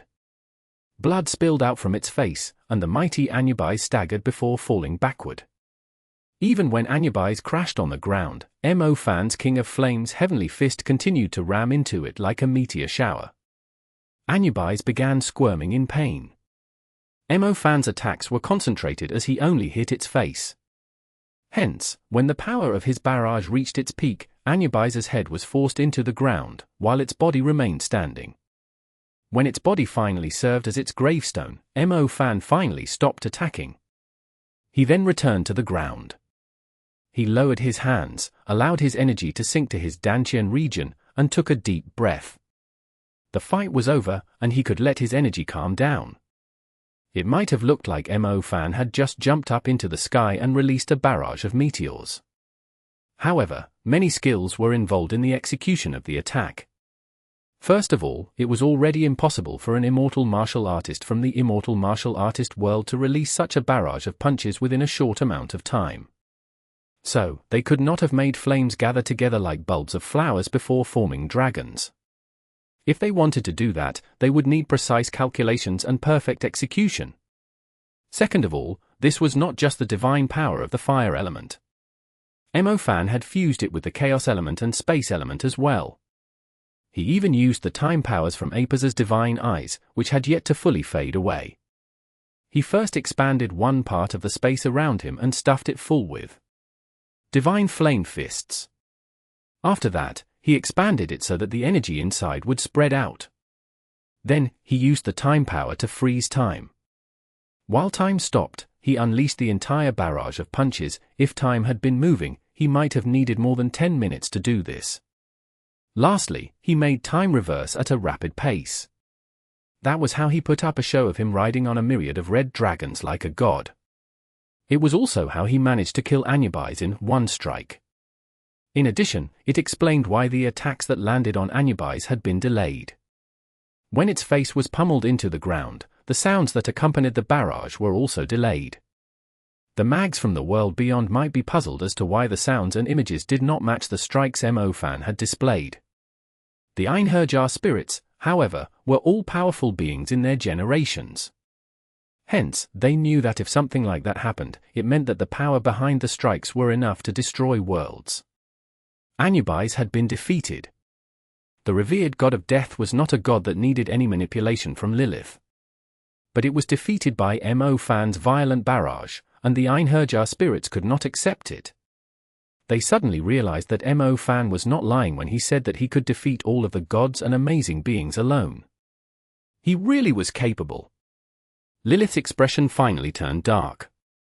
She did not expect Asha'ruiya to be defeated even after it received her divine motivation.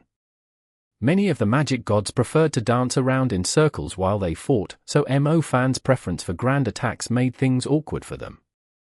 Were powerful beings not supposed to test the waters first, then engage in a contest of strength before unleashing their full power? Yet, Mo Fan went straight to unleashing his full power and deadly attack. Testing the waters and engaging in a contest of strength did not exist in his book. They were all mags, so if he did this, fights would become meaningless. Did he have limitless mana or something? Did his forbidden magic not need a cooldown? Ashes to ashes, dust to dust. Go back to your graves. I don't have to send you back myself, do I? Mo Fan smiled and kindly advised the Einherjar spirits to stop fighting. HMPH. They're not the ones who get to decide when they stop fighting. Lilith sneered coldly. Clang! Clang! Lilith turned, only to realize that at some point in time, more than 10 Einherjar spirits had broken free of her control and worked with the other working spirits. All they needed to do was wipe down the statues and maintain the order of the new world, right? In the future, this place was going to be as lively as the 10 halls of the underworld. Plenty of powerful Einherjar spirits were going to be sent down here to suffer the pain of reincarnation, and they could not let the King of Flame beat them up by himself all the time. Screw Asha'ruiya. It did not seem to be as friendly as the nearby divine magistrate, anyway. Also, the 10 halls was huge. They would need civil servants to keep the place running. Therefore, they decided to join the workforce. Penitence was true wisdom, and that was why they had joined the workforce so much sooner. The others were just idiots. They did not know the joys of joining the workforce. Working for someone else offered no social security, anyway. You be *****. Lilith's face turned red with rage when she saw the Einherjar spirits who had broken free from her control. They were all powerful beings of their generations, and they would rather sit on the fence. If they had the ability to not be controlled by her divine art, why did they listen to her commands earlier? Were they behaving timidly in the Bright Blood King's backyard because they were showing respect to the king? I can tell that all of you are the temperate type. But it makes sense. While you were alive, you lived glorious lives. The fact that you're still lingering here means that you still have some obsession or worry keeping you here, and you want to see the world a little more. I promise all of you that if you have any unfulfilled wishes, I'll help you fulfill them in the land of the living, so long as it's within my power. But please rest in the Azure Dragon vessel. Please also use your powers to help me create a prosperous place and reach the heights of your power while I'm still alive. Mo Fan's arrogance faded away, and he spoke sincerely. It was a show of his generosity as the owner of the place. In truth, the Einherjar spirits were not the most powerful beings of their generation. They were just parts of those powerful beings. Just as Mo Fan mentioned, they were merely soul fragments that refused to leave the world, and they were prideful because they used to be incredibly powerful. Nevertheless, they still needed a resting place. Compared to the Bright Blood King's backyard, this place was shabby. Still, it was a new place, and it had a new king. At the same time, this new king was an evil Saint King, so he had an immortal soul. Perhaps in the near future, they could become the divine magistrates of the underworld.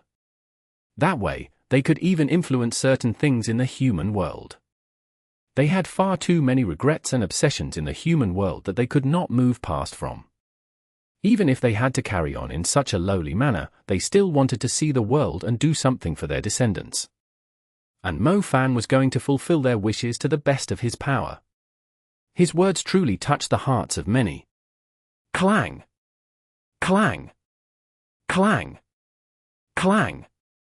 Soon, more chains fell on the ground. To Lilith's surprise, more Einherjar spirits broke free from her control. They had witnessed this new ruler's strength and sensed his kindness. They were just soul fragments, but they were offered a place to rest. While they would not be the ruler of the place, they would still be allowed to be divine magistrates of the place once they moved past their obsessions. We're willing to serve you. 20 or so Einherjar spirits had a clear understanding of the situation.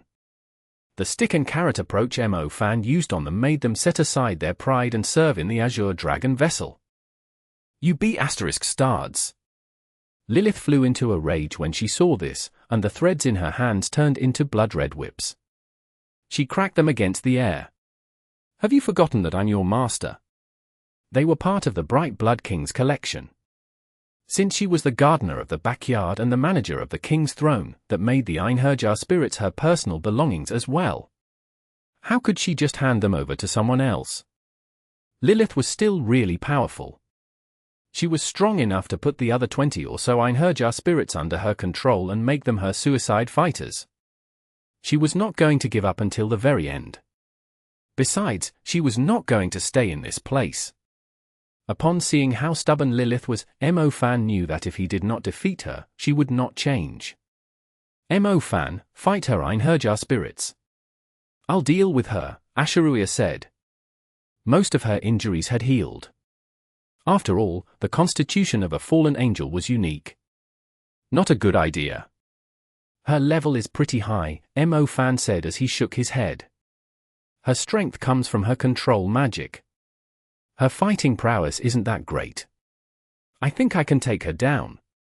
Asha'ruiya could not let the creatures on the dark plane think that she was only there to look pretty. She had to take this chance to build her reputation. Mo Fan knew what Asha'ruiya was planning, so he nodded in the end. While he did agree to let her fight Lilith, he still secretly ordered the Azure Dragon to protect Asha'ruiya if she was in danger. It was not to care whether the Bright Blood King would step in or not. The Azure Dragon understood his order and focused its attention on Asha'ruiya. Then, Mo Fan stepped forward and faced the Einherjar spirits who were still under Lilith's control. Among them was a religious leader in yellow robes who caught most of Mo Fan's attention. He exuded a cold and dark aura. Right from the start, he scrutinized everyone with malice and a mocking smile. Mo Fan knew that he was different from the rest. As such, Mo Fan provoked him. But the religious leader remained unperturbed. He moved to the back of the crowd and pretended as if he was afraid of fighting. Even so, Mo Fan had dragon sense and could smell danger. The only person who could pose a great threat to him was the religious leader. He was definitely a forbidden mage who would not lose to the magic gods who were still alive. "You haven't used any forbidden curses, have you?" the religious leader finally spoke. Mo Fan was surrounded by more than 20 Einherjar spirits. When the religious leader spoke to him, he was clearly just trying to throw his concentration off. Despite that, Mo Fan was Mo Fan. Fighting while being distracted was the norm for him, and he was at ease as he fought the Einherjar spirits. He could even answer the religious leader's question. "What's the basis of your question?" Mo Fan asked. "Forbidden curses use a lot of energy. If you had used a forbidden curse, your fire element would have been extinguished. Yet, you're still using it. This means that you have a vast pool of magic power. It also means that you were using a pseudo-forbidden curse. Those are just fire element curses that look strong. While you did use other methods to strengthen them, they are still not your real forbidden curses," the religious leader said. Mo Fan was shocked. This guy actually saw through the essence of his magic. Indeed, Mo Fan had not used a true fire element forbidden curse. Although he used a powerful attack when he fought, that was not because he had an endless pool of magic power. It was because he had been using magic that was a class below forbidden curses. Chapter 3140. The strategy never changed. Mo Fan did not know who exactly the religious leader was. But since his dragon sense was warning him against him, the pseudo-forbidden curse from before was not going to be enough. As if he could tell what Mo Fan was planning, the religious leader grinned and said, "Let's do this, shall we? I'll let you witness a true fire element forbidden curse. If you remain standing, I'll let you do whatever you want with my soul." The religious leader was not as arrogant as the Titan or as insufferable as Einherjar. But if he still said such things after witnessing Mo Fan's power, that meant he was really confident in his own strength. Mo Fan just straightened his hand and swung it down at the ground to produce a thunder wave. The thunder wave sent all 8 Einherjar spirits, who surrounded him, flying. He stared at the religious leader, who no longer had anyone shielding him. Mo Fan smiled and shook his head before he said, "Sorry, but I won't accept your suggestion." The religious leader was surprised. This arrogant brat was not following the martial code of conduct.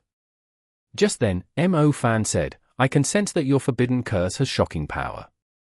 In that case, I can use an even more straightforward method to win against you. I won't give you a chance to cast your forbidden curse." The religious leader was not being a coward by hiding behind the Einherjar spirits. He just needed the other spirits to buy more time for him. There were various processes when it came to casting forbidden curses. Most forbidden curses in the human world required power pooled together by a large number of mags before they could be cast by the caster. All powerful forbidden curses came with challenging casting requirements. Those who could easily cast these curses were the backbones of the world, and their names would spread to every corner of Earth. Mo Fan might be arrogant, but he was not an idiot. This man posed a threat to him, and he was supposed to let him cast his forbidden curse? He could not let him cast it at all. And what was a mage weakness? Melee and interruption, duh. Besides, forbidden curses were incredibly complicated divine creations. If someone you hated stuck his tongue out in front of you and rolled his eyes while you were busy casting a forbidden curse, he might cause the entire curse to crumble. So, if Mo Fan continuously unleashed a barrage of attacks at the religious leader, he could easily prevent the casting of the forbidden curse. Once he threw aside all the bothersome Einherjar spirits, Mo Fan went straight for his main threat by casting a few teleportation spells in succession. After he made sure that the religious leader did not cast any magic spells around him, Mo Fan unleashed a lightning lion pride's charge at him. Bolts of lightning intersected with each other in the air. Then, the destructive lightning on the ground turned into mighty lions that charged at the religious leader. The religious leader quickly moved back. His robes moved like the wings of an insect and allowed him to fly so quickly and lightly that it was unbelievable. He flung his sleeves and pulled out a vessel. The lid was already open. Suddenly, insects that shone with a phantasmal light flew out in a manner not dissimilar to bees when their hive had been disturbed. A large swarm appeared and formed an army within a short amount of time. They were dragon locusts. Mo Fan had read about such creatures from various books before. They had the most terrifying traits of locusts, the ability to destroy everything within their path when they gathered together in a swarm. Apparently, even when they flew past a cliff with a dragon occupying it, that dragon would be chewed through until only its bones remained. Of course, Mo Fan knew that this was not the religious leader's forbidden curse. But what caught Mo Fan's attention was the religious leader's arm. He had curse tattoos of the moon on his arm, and they were glowing. Mo Fan's dragon sense warned him that once those curse tattoos reached his palm, his forbidden curse would be complete. Mo Fan attempted to use sunset flames, the weakness of insect swarms, but the dragon locusts had metal armor that was just as sturdy as dragon scales. They did not appear to be insects from the wild but insects with alloy shells. They were probably created by some alchemist who dabbled in creating strange creatures with supernatural powers. Hence, Mo Fan's powerful sunset flames were useless against them. The disgusting and dense wave of dragon locusts charged at him.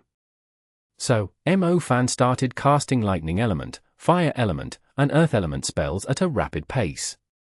In an instant, he unleashed dozens of enhanced super-level spells, and they exploded with the force of a chain eruption from several volcanoes. Unexpectedly, the elements that he had gathered together soon vanished. Whether it was the scorching fire element, the raging lightning element, or the sturdy earth element, all of them disappeared. Mo Fan used his dragon sense to observe what was going on, only to realize that the energy from his spells was being eaten. These dragon locusts could really eat everything. They even treated the elemental energy from Mags as breakfast. It shook Mo Fan to the core. This was his first time seeing insects that could eat magic. The religious leader was not just any normal Einherjar spirit. He was strong. Devouring-type magic was not rare in dimensional magic. However, devouring-type creatures were rare. What was even more ridiculous about the situation was that these locusts became even stronger after they ate Mo Fan spells. It brought Mo Fan even greater shock. So, his destructive power had just become their food. The dragon locusts were so tightly packed together that they formed a wall that separated Mo Fan and the religious leader. If he wanted to get closer to the religious leader and interrupt his forbidden curse, then he had to think of a way to get rid of these ridiculous dragon locusts. Unfortunately, elemental magic was useless against them. They could eat elemental particles to make themselves stronger. You should accept my suggestion instead. Don't you want to know your limits? The religious leader smiled again and appeared quite pleased with himself. He could cast a forbidden curse on his own, but the dragon locusts were also his greatest pride and joy. As a mage who ruled over Western Europe 2 centuries ago, he had a few ultimate spells. While he did not know as many spells as the younger generation, those few spells alone made it so that few could stand up to him in his era. Here's my suggestion. You've never seen my real forbidden curse before, have you? I'll cast it. If you can survive it, I'll let you go. Mo Fan gave his own suggestion. No need. I've been preparing for a long time to cast this forbidden curse. To stop you from sensing it, I've only been making really minor movements since the beginning of the fight. The religious leader immediately rejected the idea. Mo Fan snorted. Martial Code of Conduct, his *SS. This guy just enjoyed stabbing people in the back. The religious leader was truly cunning. If he had gathered a lot of magic power in the beginning to cast his forbidden curse, Mo Fan would have sensed it immediately. While the casting time for forbidden curses was really long, the area of effect was really wide. Sometimes, even when someone realized that someone else was casting a forbidden curse and ran, it would still be too late. Even if they ran to a mountain, it would be level to the ground, and even if they hid in the sea would evaporate. Time was ticking. Mo Fan noticed that the moon curse tattoos had already reached the religious leader's wrist. His opponent's smile was no longer just of pure confidence. It was also gradually turning manic. He could already imagine it. Once this guy finished casting his forbidden curse, the entire Azure Dragon land would be affected. After all the effort he put in to give it its current look, it might just end up being thrown into pure chaos again. Mo Fan had to immediately think of something to stop him. By the looks of it, he was going to have to use his own fire element forbidden curse. While he was casting his forbidden curse a little later than the religious leader, Mo Fan had always been a fast caster. Besides, he had Little Flame Bell helping him, so he should be able to finish casting his forbidden curse first. Little Flame Bell, set up the forbidden curse. Mo Fan composed himself and slowly shut his eyes before the howling forbidden curse. It was as if he treated the world-ending curse as a mere illusion. What he needed to do was connect the stars and complete the fire element forbidden curse within the shortest time possible. He had already mastered all elements, but that only happened when he awakened the demon element. It was his demon element magic that had mastered all elements. The creation aspect of the fusion magic was also why he could make use of all elements. However, he had just arrived on the dark plane. If he needed to awaken the demon element for a minor obstacle like this, he would have trouble further down the road. After all, the Bright Blood King was just one of the Dark Kings, and she was not his true opponent.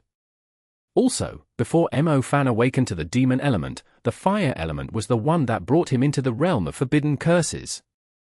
In the human world, all forbidden curses would bring about irreversible damage to nature. He was embarrassed to admit it, but while Mo Fan had practiced casting the forbidden curse countless times, he would stop at the final star orbit and never allow the fire element forbidden curse to materialize in the world. This time, however, Mo Fan did not have to worry about that. With that, Mo Fan drew the star orbits in his world. As he meditated, brilliant star palaces stood up one after another like mountains in his mind. The construction of a star palace was complex and magnificent, and it required precise maneuvering, but that was just a part of a real forbidden curse. Above the star palaces was a wide and magnificent galaxy. It was as if a shrunken universe had once shone brilliantly in this place. The religious leader's forbidden curse was going to be complicated, but his slightly manic smile was tainted with slight puzzlement. He was curious as to why Mo Fan would dare to cast a forbidden curse after him, and it was a fire element forbidden curse, to boot. This time, Mo Fan was not using a pseudo forbidden curse. The religious leader could sense the true presence of a forbidden curse. The shadow of Flame Bell behind Mo Fan was protecting him and also helping him complete this peerless fire element forbidden curse. Go! Stop him! The religious leader was finally feeling a little uneasy. He pointed at Mo Fan and ordered his dragon locust army to attack him. The casting of forbidden curses required a large number of elemental particles. At that moment, the fire element particles around Mo Fan were shining like burning stars, and Mo Fan was a god standing among this sea of stars. Eat the particles, the religious leader shouted. Tens of thousands of dragon locusts charged into the region that Mo Fan had created in his meditative state. They stared at the stars that the fire element particles formed with great excitement. They felt as if they had just flown into a palace full of good food. Unfortunately for them, the fire element particles of a forbidden curse were not gentle. They were scorching hot and dangerous, and they were even more dangerous with the goddess of Flame Bell's divine power added to the mix. These fire element particles were not weak things waiting to be slaughtered. When they were attacked, they started defending themselves. All the fire element particles quickly gathered together. Then, with the goddess of Flame Bell's guidance, they turned into mini flame spirits that spat out fire and wielded shields of fire. They were like well-trained, uniformed celestial soldiers in charge of protecting their master. Even before the forbidden curses from the two masters could be cast, a brutal and magnificent battle had erupted. The Dragon Locust army fought the Flame Spirit army, and each clash produced energy that was no weaker than the power of a pseudo-forbidden curse. Many of the Dragon Locusts died, though Mo Fan could not tell whether they were living creatures or manifestations of energy. However, the religious leader did not seem sad over losing them. He then glanced at his hand. The moon curse tattoos had already reached the lifeline on his palm. Did you know that back in my day, the people called me Lord of the Noon Moon? Even the holy city angels you're scared of have to refer to me as their teacher. I've heard of you before. You threw the holy city into chaos not too long ago. I have to admit that the people in charge of the holy city in this era are all weak and useless. In my day, heretics like you would have been publicly executed and burned to ashes a long time ago. Finally, the religious leader revealed his former identity. He was the teacher of the holy city angels. He was once respected and worshipped by people. Yet, for some reason, his soul ended up on the dark plane. Still, that was not really puzzling. The end of all divine magic had always been the dark, endless abyss, anyway. What Mo Fan found interesting was that the Lord of the Noon Moon was like Michael and Gabriel. He, too, thought that Mo Fan was a heretic. This was all a problem caused by the demon element.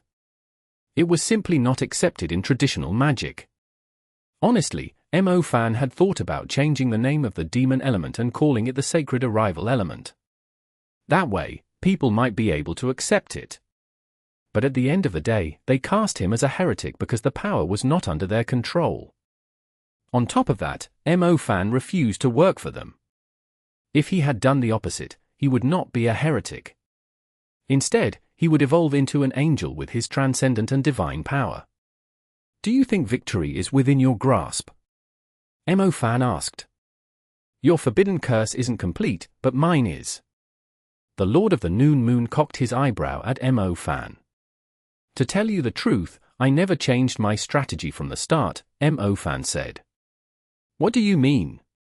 I never intended to let you cast it. Mo Fan sneered. Then, Mo Fan cancelled the galaxy he had worked hard to create even though his forbidden curse was only half a step away from completion. A spell falling short of success was fatal in a battle between elites, but Mo Fan just cancelled it. He turned into a flying beam of light, charged past the unprepared dragon locusts, and finally got close to the Lord of the Noon Moon. The Lord of the Noon Moon was shocked. What? He was just baiting him. He never intended to cast the fire element forbidden curse. Mo Fan only wanted to get rid of his defense line. The dragon locusts had suffered great damage from their battle against Mo Fan's flame spirits. Since they had also attacked Mo Fan's territory on their own accord, it became impossible for them to form a wall in an instant. While the Lord of the Noon Moon's forbidden curse was already complete, he still needed to cast it. That would take a moment. Mo Fan seized the one short moment and transformed into a cold, merciless dimensional blade. Whoosh! Whoosh! Whoosh! Whoosh! He moved like a sharp blade and sewing needle. Within a short period of time, he managed to pierce through the Lord of the Noon Moon's body dozens of times. In the end, his trajectory was all connected to form a compass of death. This compass was like an execution rack for souls. The trajectory was branded into the Lord of the Noon Moon's back, and he was lifted into the air. Even though he was about to cast the forbidden curse, the Lord of the Noon Moon's hands froze in the air. The second Mo Fan completed the final thrust, the Lord of the Noon Moon's body was cut into 1,214 equal pieces. It was as if he had drawn surgical lines on the Lord of the Noon Moon's body beforehand and cut him precisely according to those lines. So, the Lord of the Noon Moon failed to cast his forbidden curse even though he was just one step away from it. His eyeballs floated in the air, and they were filled with rage. He felt so wronged. If he had cast his forbidden curse and Mo Fan had managed to withstand it before killing him, the Lord of the Noon Moon might not have felt so horrible. However, Mo Fan killed him just before he cast his forbidden curse. It felt horrible. He felt so wronged. He was already a soul filled with resentment. With such a humiliating death, he might just end up being reborn as a ghost filled with even more resentment than before. Chapter 3141. Shadow Element Forbidden Curse. Meanwhile, after Asha'ruiya obtained the power of the dragon sparrow, she displayed astonishing fighting prowess. The breath of the dragon sparrow was quite a good mix for her energy, which allowed Asha'ruiya to evolve into an even higher being than a six-winged fallen angel. She was like an archangel that descended from heaven. Lilith was part of the blood tribe, and she had a pair of black wings that resembled twigs on her back. There were also strange and charming feathers that looked like flowers. Whenever she flapped her wings, they would release an enticing scent. When Asha'ruiya smelled the intoxicating scent, she knew that it would be fatal for her if it entered her lungs. It was a poison that would cause all her organs to rot. She used the ability she had gained at the Parthenon temple to bless herself so that she would be enveloped in a thin, milky white light. The poison from the fragrance floated like black butterflies as it tried to search for a crack in Asha'ruiya's defenses soon. However, these black, poisonous butterflies were purified by her blessing. "You're a fallen angel skilled in white magic? Your twisted origin is very similar to a king's," Lilith said. "But I hate people who pretend to be saints the most. I'll let you know just who the real ruler of darkness is and who exactly is the servant who can never overthrow her master." Lilith showed that she was a completely villainous fallen queen. A large number of black, poisonous butterflies appeared on her before they turned into a wicked butterfly that resembled a python. The butterfly python gave off an indescribable sense of evil and terror. It opened its mouth and released a breath that could make a person's body and soul rot. Its breath even hurt some of the Einherjar spirits who were still fighting. They shriveled up rapidly and lost their vitality. Asha'ruiya flew around in circles in the air, like a divine bird. The ceremonial sword in her hand suddenly burned and released a light similar to the rising sun. As the dragon sparrow howled, Asha'ruiya moved as if she was dancing to a waltz. At the same time, she appeared cold but charming. Whoosh! Her movements were as graceful as a dance on the moon, and there was an air of elegance as she swung her sword. The light even tore through the clouds and shone brightly in the sky like the sun. But sun and moon overlapped each other and turned into an eclipse. "Sun eclipse / Asha'ruiya said coldly. After the light from her sword overlapped with the light of the moon, it created the image of a tree burning with the sun and moon's light. On it were flowers of death created from her slashes. The butterfly python, which Lilith had created, suddenly moved as if it was about to dissipate like a mirage. In the next instant, the countless black butterflies were reduced to ashes and smoke. Lilith's powerful armor was also destroyed by the slash. Following his victory over his final opponent, Fan wanted to help Asha'ruiya. After all, she had been fighting Lilith for a long time. However, due to her competitive nature, Asha'ruiya did not ask Fan for help. She displayed astonishing power and suppressed Lilith, who no longer had any puppets to control. Lilith fell limp to the ground. Her clothes were in tatters, and a dense layer of thin wounds covered her fair skin. Her eyes burned with rage. Then, she threw her head up in indignation and said, "Even if I die, I won't stay here and become your servant. I don't intend to keep someone as troublesome as you either. I'll send you away," Fan said. Someone like Lilith was only going to be trouble if he allowed her to stay in his territory. It would also be difficult to reduce her to ashes. Considering her level, he would only be able to seal her, at most. HMPH. Lilith snorted. She knew that she had lost. All the Einherjar spirits she had working for the Bright Blood King ended up becoming Fan's friends. They were trained well, but Fan was the one who ended up benefiting from the situation. With help from such a powerful army of Einherjar spirits in the world, this newcomer would reach an even higher divine state. That's the end of the show. It's time for the curtain call. Fan shouted. The statues at the For Spirits killing fields finally quietened down and chose the substitutes they wanted. Regardless of whether the Einherjar spirits had submitted to Fan on their own or were beaten into submission, they all had to live under Fan's roof. That way, the new world could expand, and they could also provide an endless supply of energy to their master. Mo Fan still had room to grow since only his fire element and demon element had been promoted to forbidden curses. Even though he could master all elements and increase their power to the level of forbidden curses when he activated the demon element, Mo Fan's other elements still determined the demon element's limit. The stronger the other elements were, the stronger their power would be when he used the demon element. Do your jobs properly. If you don't, I'll have other Einherjar spirits take your place. There were plenty of souls floating around the large nether ocean, and there were plenty of souls floating around the large nether ocean, and they were all strong. They did not have the right to enter the for spirits killing fields, but that did not mean that they did not long to have their own statues in Mo Fan's world. If these Einherjar spirits did not submit to him, they would be crushed by the other Einherjar spirits and become stars that would be used to make him stronger. After all, he had plenty of other Einherjar spirits in his path to become stronger. Mo Fan left his vessel and returned to his original body. The thin ice under his feet continued to reflect the world within the vessel. He could see that under the Azure Dragon's divine power, the Einherjar spirits started to make themselves useful in the base. They searched for fragmented souls in the vast ocean of souls so that they could mold them. As for Mo Fan, he immediately sensed an endless pool of energy being created.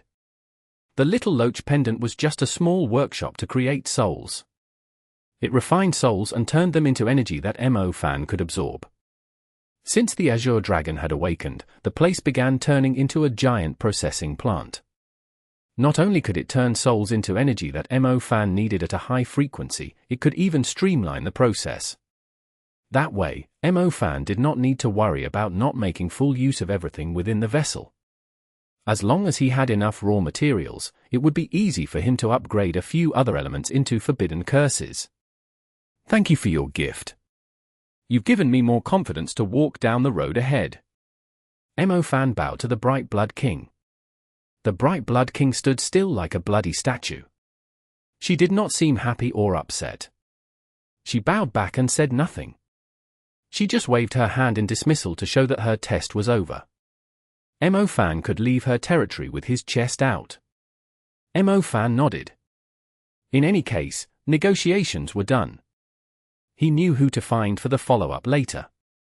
The Bright Blood King had her own spokesperson on Earth. All Mo Fan needed to do was find that person after he returned to Earth. Mo Fan held Asha'ruiya's hand as they left the Bright Blood King's territory, and he began to wipe off his sweat. He might have been calling the Bright Blood King Brighty and acting friendly with her, but Mo Fan was actually trembling in his boots. The Bright Blood King was not someone Mo Fan could defeat even if he used the demon element.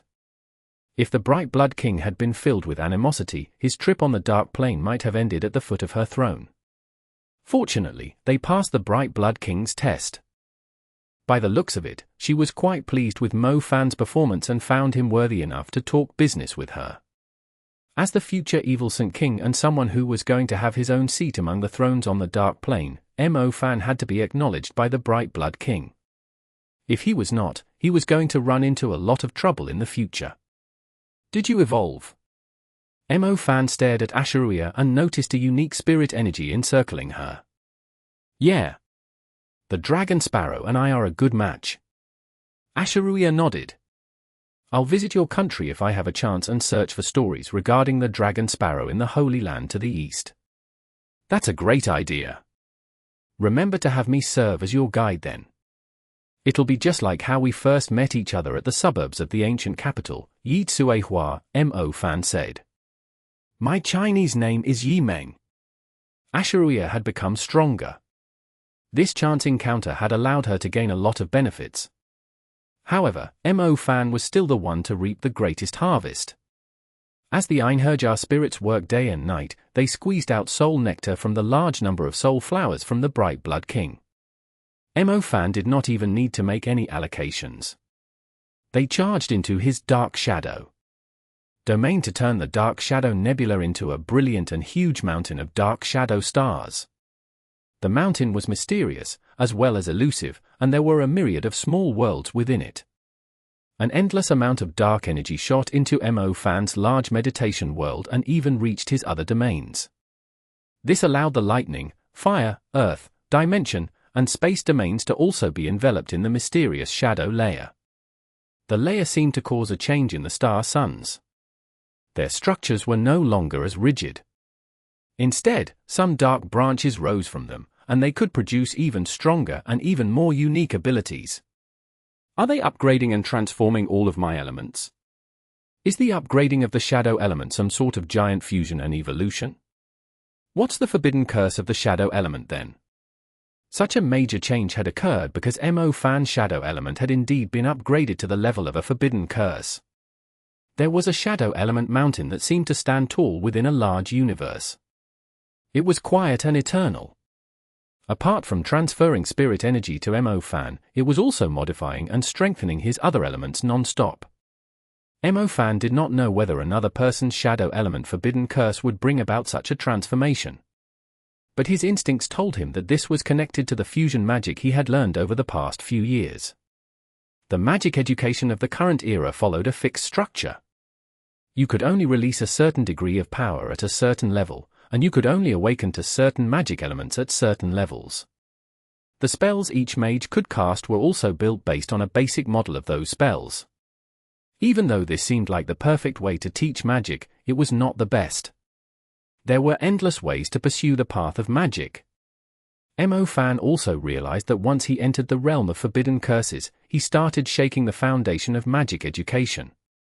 He believed that the current foundation was something the geniuses of the past had built bit by bit, so what could he bring to the world of magic? At the moment, Mo-Fan did not know. The only thing he could do was to continue pursuing more secrets and deeper levels of magic. Perhaps after a long time, the magic civilization would truly flourish. Then, some students would read about a person called Mo-Fan and how he opened up a path full of possibilities from the rigid era of magic. After he did it, he brought a new era. For example, why were mags only allowed to awaken to one element at the start? Was it possible for all mags to cast more than 7 elements right from the beginning if they were willing to learn? You've become stronger. You have forbidden curses of 3 elements now. Asha'ruiya keenly noticed the change in Mo-Fan. Mo-Fan was shrouded in a mysterious layer. Since Asha'ruiya also had the shadow element, she could sense that his shadow element had become even harder to read. One should know that Asha'ruiya was a parade angel, so she was granted the exception to obtain the shadow element's forbidden curse. Meanwhile, not only did Mo-Fan have an incredibly strong fire element forbidden curse, he also had another element reach the level of a forbidden curse.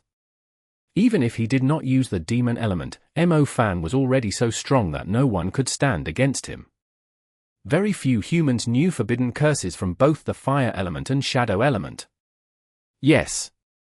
The shadow element's forbidden curse is even more. How should I put this? It's not as grand as the fire element, but I feel like it's a deep, bottomless swamp that shouldn't be underestimated. Mo-Fan shared his thoughts. What I sense from mine is different from yours, Asha'ruiya said.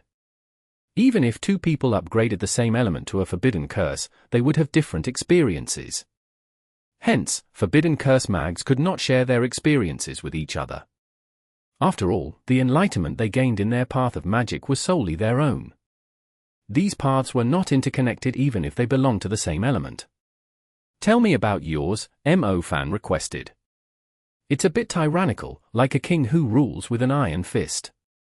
There are plenty of times where I feel like I can't quite control it, Asha'ruiya said. Oh. Then mine is like your average big sister who lives with you. It's very reserved but contains a charm and wisdom that you shouldn't ignore. It won't tell me what to do and won't ask me to do anything. It will only provide guidance and help me quietly. It won't parade itself in front of me but is everywhere in my life. Mo-Fan gave this as an example. That's good. That means it's something you yearn for and are looking for. It's within your control and you can get closer to it whenever you want. Asha'ruiya nodded. Yes. It's like you, aside from the part about controlling you. Mo-Fan smiled. Asha'ruiya was stunned. She was not expecting him to compare his shadow element forbidden curse to her. While she was surprised, she also found what he said to be really corny. Nevertheless, it did not sound bad to her ears. The galaxy of the Yin energy god is right ahead. Powerful creatures rest there. Promise me you won't cause any trouble this time, okay? Asha'ruiya changed the subject and spoke about the road ahead. What's the galaxy of the Yin energy god? Mo Fan asked in bewilderment. You'll know once you're there. No words can compare to the shock you'll feel once you see the real deal. Asha'ruiya said. Is it far away? Mo Fan asked. We need to get over these dark, barren mountains, Asha'ruiya said. Okay. Are the mountain roads long? If you don't know the trick to cross them, you'll be lost in them forever, Asha'ruiya said. Then, thank goodness you're here, Einherjar. Mo Fan nodded. Asha'ruiya finally stomped on Mo Fan's foot. He called her old friend, grown-up toddler, a big sister, and Einherjar. Just who did he think she was? Chapter 3142. Gate of Stars Under the Ocean. After moving through the dark, barren mountains, the little loach was stuffed. Plenty of darkness creatures resided in those mountains. Most of the creatures were crazed creatures, and they had no intellect or rationale. They did not care whether a god or low-intelligence life form was standing in front of them. As long as they saw a moving creature, they would immediately pounce on it like rabid monsters. To them, the final fate was to rest in peace. Since they were all monsters with no intellect, killing them felt great. Mo Fan continued his massacre as he moved through the mountains, and the number of carcasses were enough to form a country of white bones. Honestly, it had been a long time since Mo Fan had fun fighting. He did not have to worry about destroying the environment or care about releasing too much energy and hurting innocent creatures nearby. Most importantly, killing these creatures was a form of salvation for them, so he did not need to feel guilty in the slightest. All the star sons of his elements were upgraded. The shadow element's forbidden curse also solidified. By the time Mo Fan walked out of the mountains, he had already become twice as strong as when he first stepped onto the dark plane. Your pseudo-forbidden curse has about half the power of a forbidden curse, right? Asha'ruiya had also witnessed Mo Fan's growth in strength. Usually, when someone pushed an element to the level of a forbidden curse, it would be really difficult to make it even stronger. But it was different for Mo Fan. His basic magic foundation was huge, which meant that he had plenty of ways to get stronger. Whenever a branch of one element got stronger, it could make all of Mo Fan's other elements stronger. Is that the galaxy of the Yin energy god? Mo Fan pointed at the endless expanse of black ahead of them. After they passed through the mountains, the land became exceptionally flat. A thin layer of water resembling that of a mirror covered the land. As such, the land looked like a black mirror that reached the edge of the world. Meanwhile, the sky was blood red. Curiously, there were mountains and valleys in the sky. There was also a large number of darkness creatures within them. When Mo Fan looked over, the sky reminded him of bat caves and rivers full of flies. It was a terrifying sight. No, Asha'ruiya said with a shake of her head. Are you sure? It looks like a twisting waterfall, Mo Fan said. You'll know once we get closer. Zhao was on Riverview Island in the East Ocean. He had his hands behind his back as he stared at the raging ocean. It was that way due to the migration of a large group of white ocean serpent demons. The white ocean serpent demons acted like the prawns that fishermen reared. The ocean was huge, but they twisted their bodies together. There were 3 to 4 white ocean serpent demons in one small region alone. They were also not of low rank, so when such a large number of them gathered to migrate, the sight was incredibly grand but suffocating.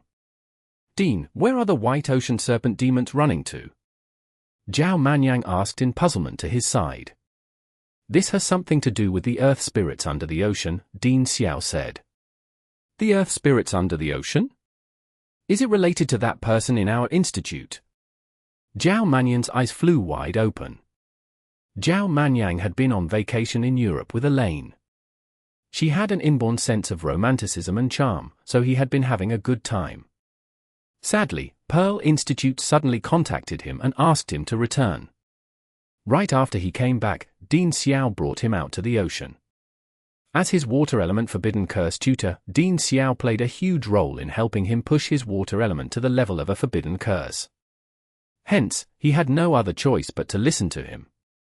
If his tutor wanted him to go on a business trip, he had to follow.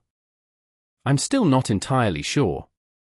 But when the undead under the ocean first entered the city, we only chased them away.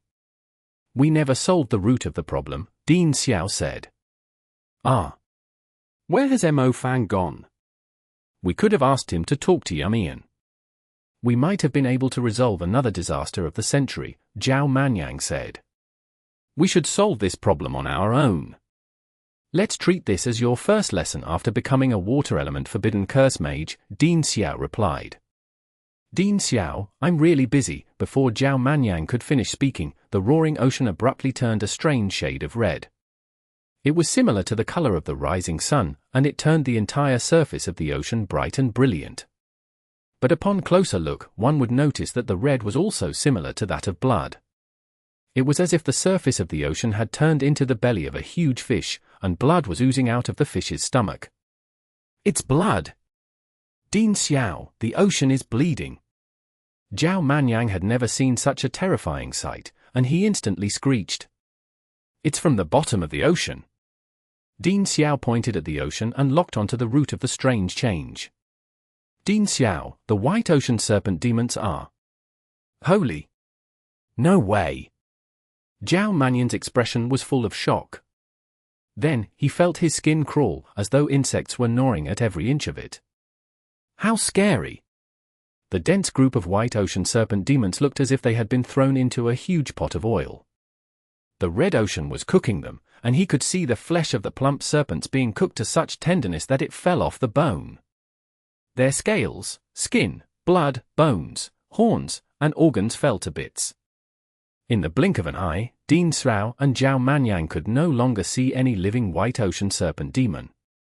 All of them had disintegrated. Zhao Manyan's jaw dropped. He could not imagine the kind of power that could do this. It was as if the red ocean was an endless altar, and the migrating white ocean serpent demons were living sacrifices. We were wrong. They were not migrating. Something chased them here, Dean Xiao said grimly. Let's go. This is ridiculous. Zhao Manyan exclaimed. Yes. Let's. We're going to the bottom of the ocean to investigate this. Dean Xiao said with a nod. What? Zhao Manyan was stunned. He never said he wanted to go down. We're going down from here. The elevation at the southern part of the island is too high for us. Dean Xiao grabbed Zhao Manyan's arm and flew so quickly that he blew the waves to the side while doing so. No. I haven't decided yet. Speaking of which, you're schoolmates with Ding Manyan. It'll be easier for you to do this since you'll be seeing a familiar face. Are you serious? You can't just set me up like this. We have to try everything in desperate situations. Since Mo Fan isn't here, I'll have to turn to you. The Institute has poured all of its resources into you to make you a forbidden curse mage. You should do something back for the Institute. Say that to Ding Manyan then. You're her dean. You two belong to the same batch. You have more common topics of conversation. Dean Xiao, I'm smelling Mo Fan's stinking stench of shamelessness on you. Whenever something dangerous happens, he drags me along with the same attitude. Zhao Manyan grumbled. Since we're already here, we might as well do the job. I'm going to alert and intimidate the Emperor of the Undead at the bottom of the ocean later. Do your best to approach Ding Manyan as a friend, Dean Xiao, after today, we're no longer teacher and student. Don't you want to learn the light element forbidden curse? I think I'm capable of upgrading my light element on my own. How confident. Good on you, but you still have to do your job, Dean Xiao said. Zhao Manyan pulled a long face as he stared at the red deep-sea region ahead of him. He came to realize something. Even though he had become a water element forbidden curse mage, he was still a child before Dean Xiao. What was Dean Xiao's deal? Was he really that unbelievably strong? The water at the bottom of the ocean was clean. When they were approximately 7,000 meters deep, the red ocean region hung above their heads like a huge, endless lake. The ocean region down below might appear tranquil, but it was filled with a terrifying, cold presence that seeped right into their soul. They felt as if their souls were already buried at the bottom of the ocean before they even reached it. The ocean floor was covered in bones. It was a true mass graveyard, while the surface of the ocean was nothing. Even the stones had countless fossils embedded in them. The large fossils resembled a mountain range at the bottom of the ocean. Just then, this mountain range squirmed. They could even sense that it was moving toward them. Zhao Manyan held his breath. The dark creature was even more ridiculous than the black totem turtle, and he had a feeling that it was not weaker in the slightest. That's it. I'll hold it back. Look for the master of the bottom of the ocean, Dean Xiao said. Are you sure you can hold it back? Zhao Manyan gulped. Despite being a forbidden curse mage, he was terrified by the creature's imposing aura. Go. We don't have much time. Dean Xiao said. So, Zhao Manyan braced himself and continued swimming to the rift at the bottom of the ocean. The rift was releasing a light similar to that of an aurora. It was beautiful, but there was something about it that could make a person go mad. The terror and shock Zhao Manyan felt earlier suddenly turned into infatuation and yearning. It was as if a treasure that every person could ever want was contained within the rift. It also felt as if the rift would lead him to an ethereal kingdom whose existence surpassed that of heaven. Humanity's limited imagination could never imagine it. Hence, Zhao Manyan continued diving down.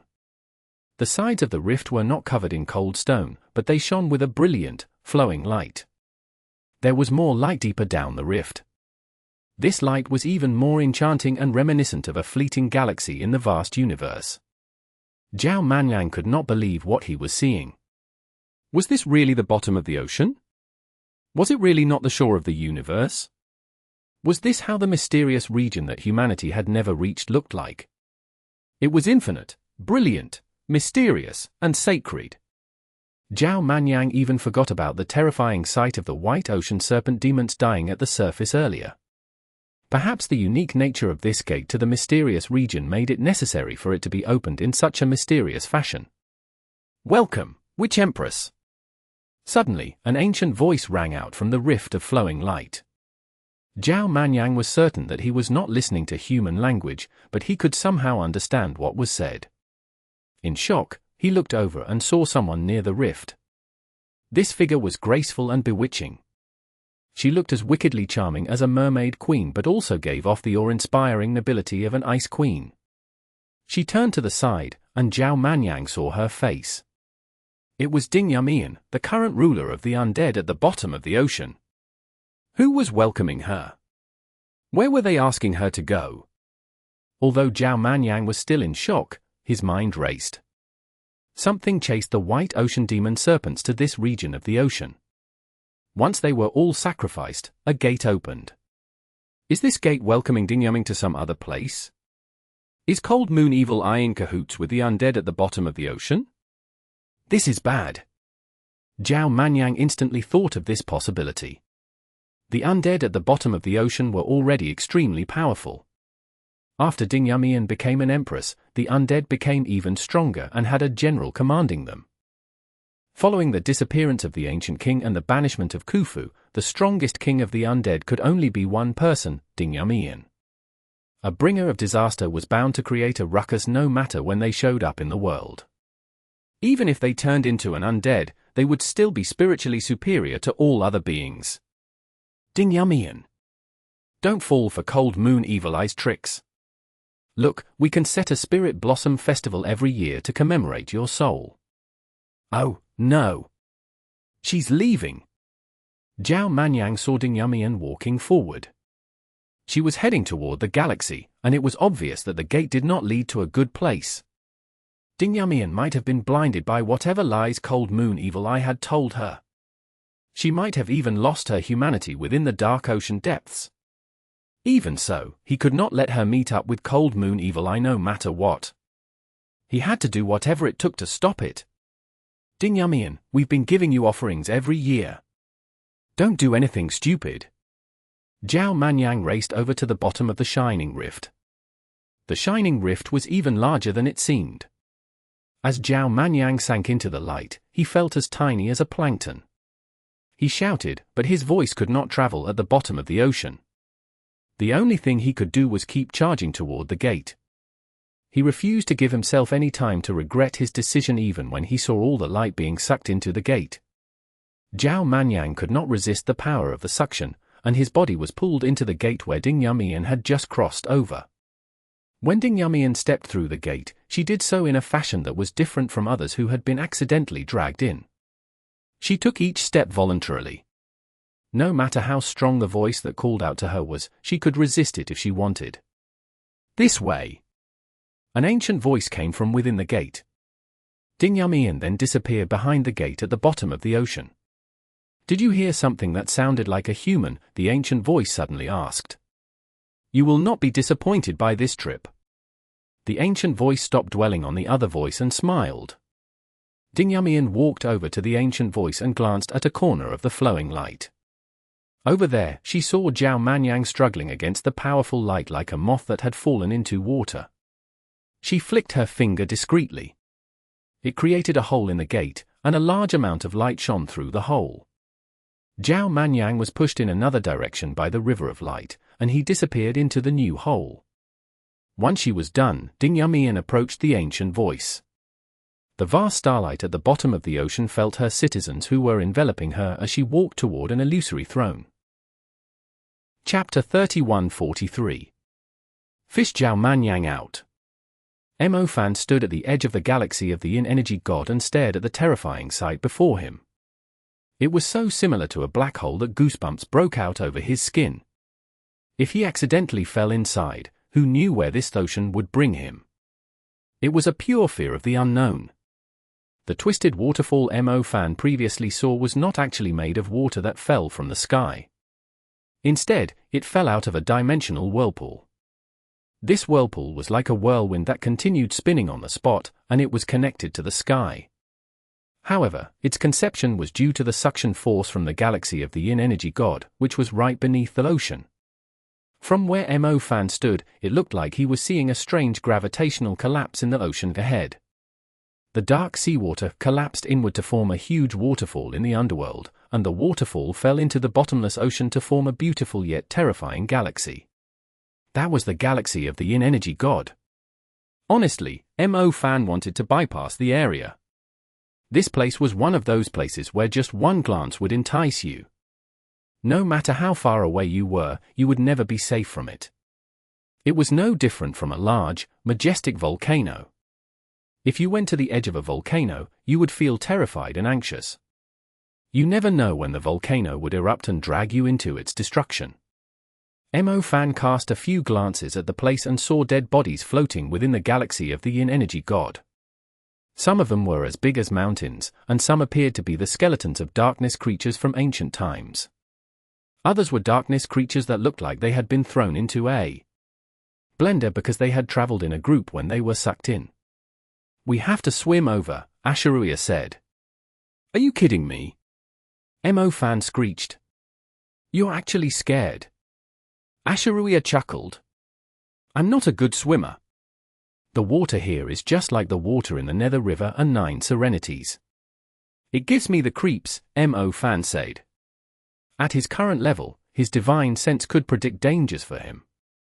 This place could destroy his cognitive abilities, so it was best if he did not get closer. Do you still want to save Mu Bai? Asha'ruiya asked. Honestly, he might be living a good life on the dark plane. He has those beautiful succubi serving him, Mo Fan answered. Just get on the boat. Asha'ruiya did not give Mo Fan the chance to continue wasting time with talking. She dragged him onto the copper wooden boat that was located on the ocean with strange currents. As Asha'ruiya yanked him forward, Mo Fan noticed that the boat was incredibly still as it floated on the water. It surprised him. How will you pay your fare? Suddenly, a hoarse voice rang out behind them. Mo Fan was startled. When he looked over, he noticed a boatman on the copper wooden boat. He was wearing the standard black robes of a Grim Reaper. He was holding a ferry pole in one hand and a copper lamp in the other.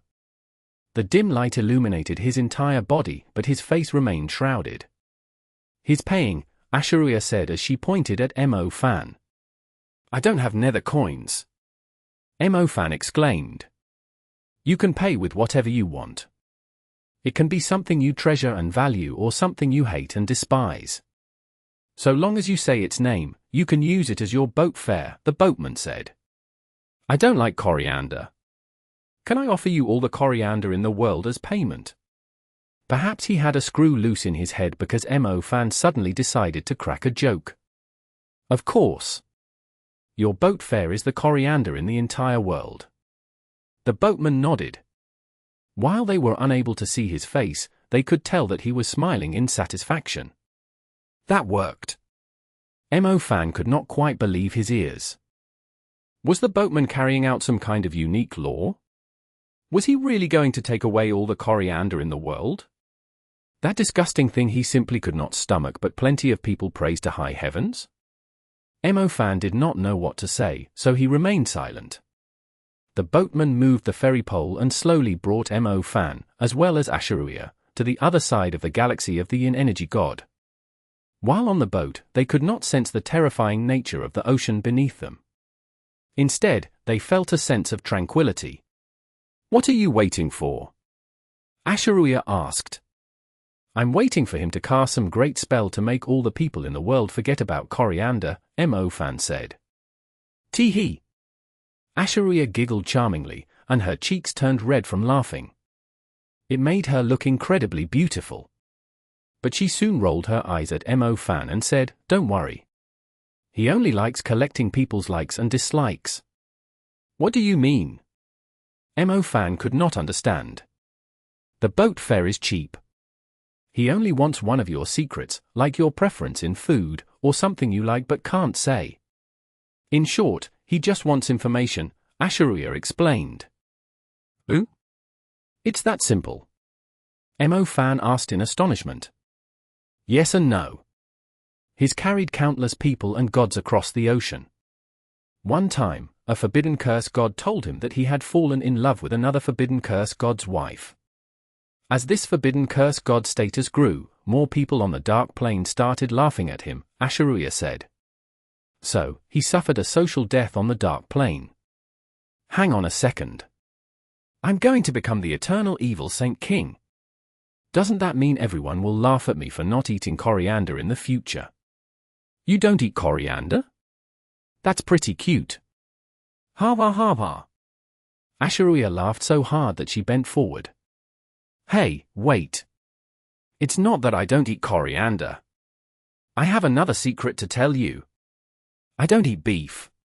The surface was as still as water on a still lake, and it was no different from the thin layer of water at the shore. Asha'ruiya sat upright in the boat and looked quite charming. If this water could reflect the naked body of a human, that would be great. Mo Fan stared at the water and suddenly saw a corpse float by. The corpse had a flashy head of gold, and he resembled Zhao Manyan quite a bit. However, he was just floating around like a dead pig after a flood, and he was even a little bloated. Just then, Mo Fan thought of something. He should turn the corpse onto his back. He might actually be Zhao Manyan, after all. I must be sick in the head. Why would Zhao Manyan be here? Mo Fan shook his head and mocked himself. Quite abruptly, he heard a yelp from the water. Mo Fan looked over and saw a tiny whale-like creature underneath the corpse. The whale was swimming over to Mo Fan while dragging the corpse. Also, did the whale not look kind of familiar? It looked like Little Green Kraken, which Zhao Manyan took care of in Lanyang City. Holy crap! Little Green Kraken? Why are you here? Mo Fan finally recognized it. 00. Little Green Kraken was so excited that it flapped its tail. Why are you dragging a corpse? It's not as if it's old Zhao. Mo Fan found the situation ridiculous, and he laughed. However, as he laughed, something did not feel right. So, he quickly turned the corpse over. Goodness! It really was Zhao Manyan. Why was he as swollen as the corpse of a drowning victim? It's Zhao Manyan. Asha'ruiya was in disbelief as well. This place doesn't cause hallucinations, does it? Mo Fan asked. Asha'ruiya shook her head and said that the swollen person was indeed Zhao Manyan. Mo Fan hurriedly dragged the bloated body up and punched Zhao Manyan in the stomach. Ugh! Zhao Manyan shot up and coughed up a large amount of water, just like how a whale would. After that, his body started shrinking at a rapid pace. As he coughed up all the water from the galaxy of the Yin energy god, life started returning to his body. When Mo Fan saw that punching him worked, he started punching him repeatedly and managed to get all the water within Zhao Manyan out. I think you need to perform CPR on him, Asha'ruiya said. It's fine. I'll punch him a few times, and he'll be okay, Mo Fan said as his eyes shone with determination. It was impossible for him to perform CPR on Zhao Manyan. If he really died like this, then so be it. Ugh! Finally, Zhao Manyan coughed up another large gulp of black water. After he regained consciousness, he opened his eyes slowly and saw Mo Fan drawing his face closer. Mo Fan. Zhao Manyan was indeed as tenacious as a cockroach, and he recovered quickly as well. Aren't you in the netherworld? Am I dead? Honestly, I don't know what's going on with you either. Mo Fan helped Zhao Manyan up. I went to an ocean region with Dean Xiao. Zhao Manyan gave a brief recollection of what had happened to him when he was alive. After Mo Fan listened to him, he fell silent. Asha'ruiya looked at the galaxy of the Yin energy god. Following a moment of hesitation, she said, I've heard before that the galaxy of the Yin energy god is connected to the endless ocean depths. By the looks of it, it's true. We're on the dark plane. Zhao Manyan cried out in shock. Yes. I'm seriously speechless. Is the world that small? Asha and I were trying to get across the galaxy of the Yin energy god when we picked you up. You were half dead. Mo Fan still felt as though this entire thing had jumped out of a novel. Oh, that's right. Ding Yumian. Zhao Manyan said when he suddenly remembered something. What about her? Mo Fan asked in confusion. You were right. Cold Moon Evil Eye is indeed in cahoots with some powerful figure on the dark plane. They're trying to use Ding Yumian to accomplish something. And the ocean has always been the largest source of life for the dark plane, Asha'ruiya said. Mo Fan was stunned. He knew that Dean Xiao had been looking into this. While Mo Fan headed to the dark plane, Dean Xiao cautioned him to keep a lookout on the connection between the creatures at the bottom of the ocean and the dark plane. It appeared that Cold Moon Evil Eye had the support of a dark tycoon. If Zhao Manyan checked the endless ocean depths with Dean Xiao, then it was no surprise that he ended up here. Your whale sure is special. I can't believe it can swim freely in the galaxy of the Yin energy god, Asha'ruiya said. Oh. Little green kraken immediately wagged its tail as if it could tell that it was being praised. Boat fare, the black-robed boatman said. Since an additional person had arrived, he had to collect that person's boat fare. Dream on. Mo Fan snorted. He led Zhao Manyan and Asha'ruiya to jump on the much larger and more comfortable little green kraken's back. Good riddance. With his ridiculously slow speed, it would take them half a month before they reached the other side. Yet, he wanted another secret from Mo Fan. That was even more expensive than platinum. Besides, this guy was clearly trying to breed an inner demon in Mo Fan.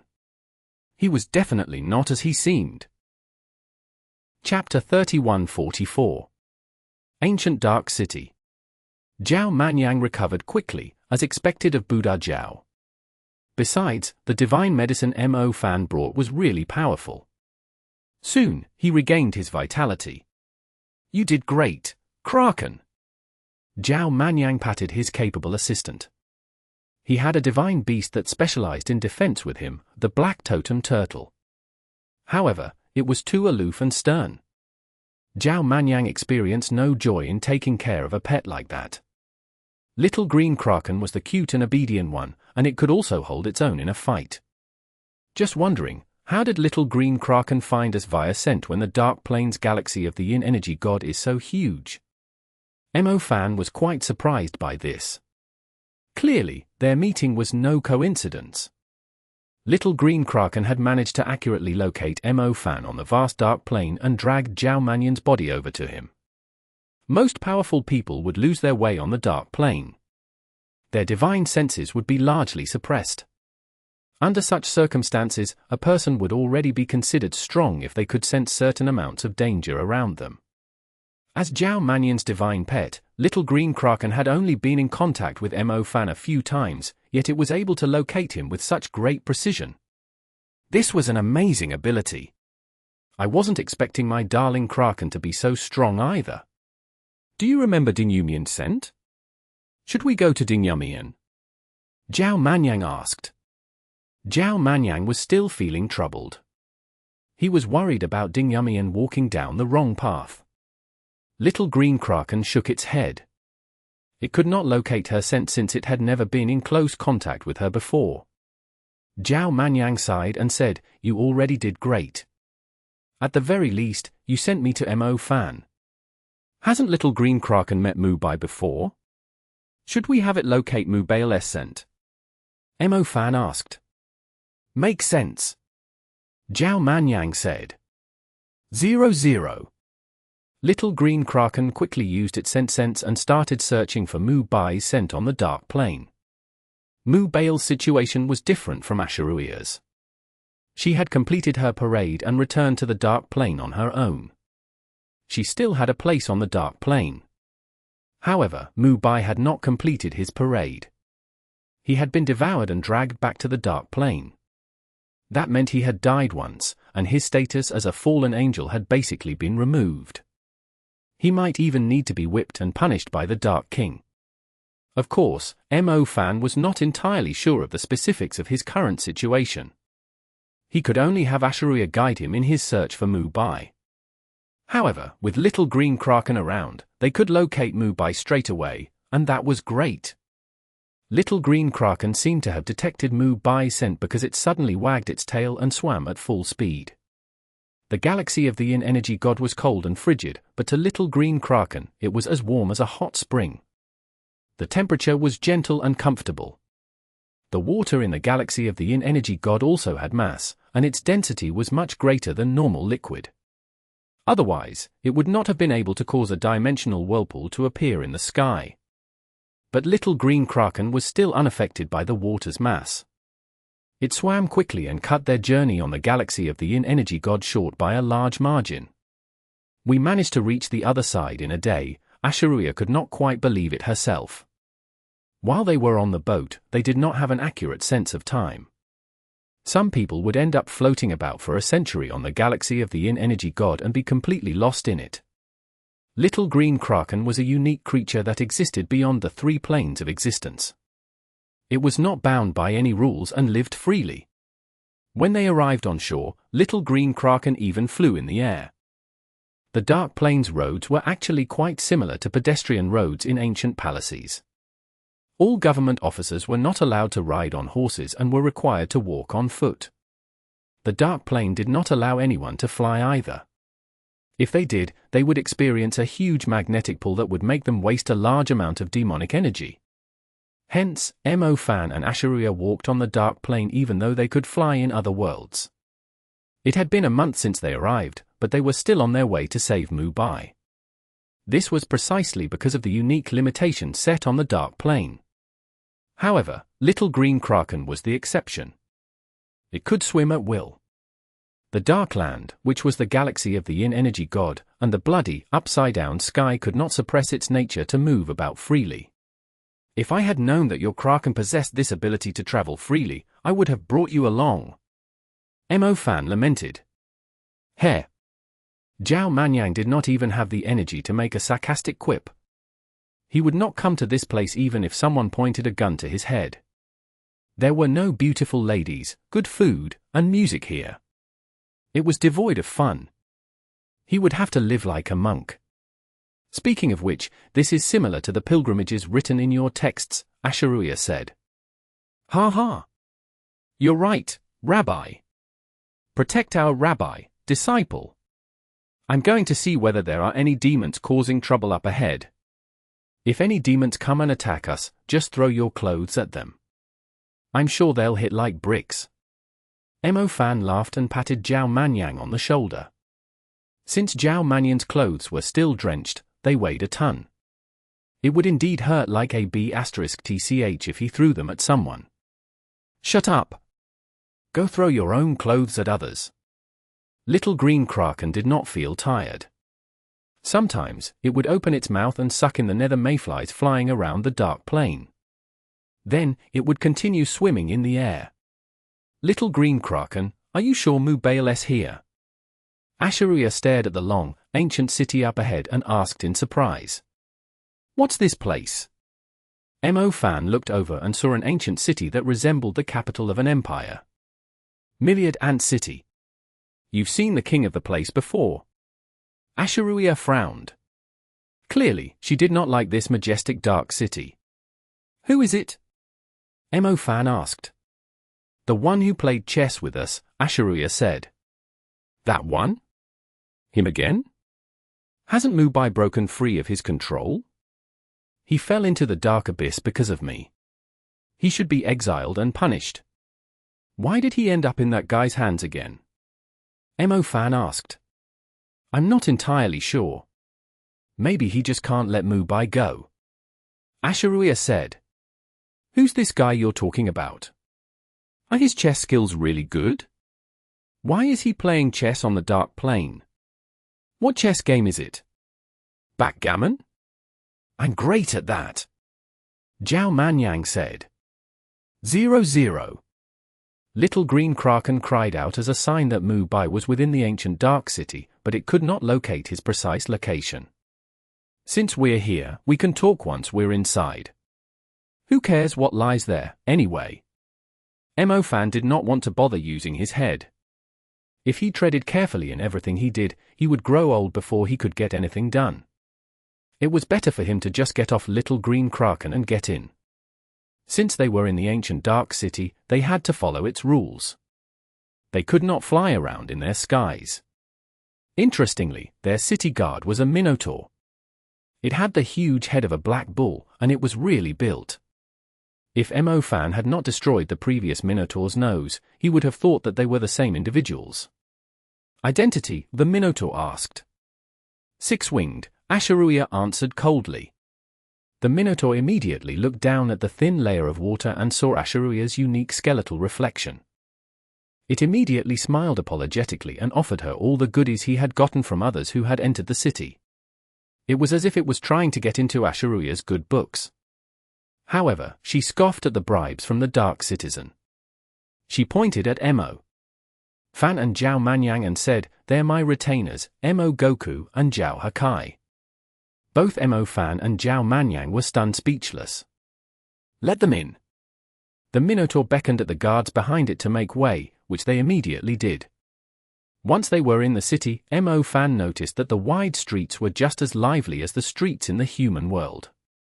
There were merchants, travelers, inns, soldiers, wanderers, and poets. What was even more astonishing was that all of them were dressed in brilliant clothes. It looked as though they were there to attend a grand banquet, and Mo Fan could not stop gasping in amazement. However, the land of the Dark Plain was covered in a thin layer of water. It made the land appear smooth and clear no matter how dirty the ground was. This also meant that the skeletal reflections of all the people in the ancient city were reflected on the water. If Mo Fan had ignored it, he would have still been amazed, but once he saw it, he witnessed all sorts of demons and monsters. "Do you need lodgings, travelers?" A friendly pig-faced person came over and asked expectantly. Mo Fan cast a glance at Zhao Manyan and asked him to talk to his kinsman. Zhao Manyan looked up. His face, still bloated due to the water, was indeed similar to the pig-faced person's. It made them look like they were related. "We don't need lodgings," Zhao Manyan answered. "If you're looking for someone, staying at our inn might be useful to you," the pig-faced person said. Pig-faced people are the information brokers of the Dark Plain. They know everything. "We'll stay at your place," Asha'ruiya said. "All right." The sun is about to set. The pig-faced person adjusted his tie and said with a smile. Regardless of their appearances, the dark citizens here were all dressed in strange clothes. They wore leather, dresses, gowns, cotton-padded clothes, dress shirts, and top hats like Western nobles. Whether they were walking down the roads or calling out for business, all of them exuded an air of regality. When they met each other's gazes, they would even politely lift their hats and smile at one another before bowing lightly. Who are they? Demi-humans. Zhao Manyan asked curiously. Honestly, despite having the faces of pigs, snakes, bulls, pigeons, donkeys, or cats, they appeared no different from living humans. They wore beautiful clothes and behaved politely. Buddhism speaks of 3 poisons, while Western religion talks about the 7 deadly sins. Their faces show what sort of sin they had while they were alive. But the ancient Dark City has its own rules. These people did not die natural deaths. So, based on their different deaths, they wear the faces of animals and can never remove them. I think bull faces mean dying of overcultivation or overwork. Those with snake faces were too wicked and killed by those exacting revenge on them. As for pigs, Asha'ruiya whispered. They were too stupid. They kept eating and ended up being other people's food. The pig-faced person from earlier turned around with a smile and told them. Mo Fan frowned. Honestly, the pig-faced person's lack of care about someone talking about him and the way he spoke of himself were quite disconcerting. So, you sucked at managing your finances and got scammed out of your money. But Zhao Manyan understood what he was saying and voiced his theory. Correct, and we do so hate capitalists. Are there capitalists on the Dark Plane? How's your life here? Mo Fan asked. Hee. This is a great place. The pig-faced person smiled mysteriously but did not elaborate. We want information about a person. He was once a fallen angel, Mo Fan said. Sure. Write down the specifics of the person you want to find, and I'll send it to my kinsman. But you'll have to rest well tonight. I trust that by tomorrow morning you'll have what you want on your table, the pig-faced person said. He was confident as if there was no one he could not find. Chapter 31:45. A noble female dragon. It was getting dark. Honestly, Mo Fan had been on the Dark Plane for quite a while, but this was his first time seeing the sky go dark. There was no sun, moon, or stars, so it was hard to keep track of time.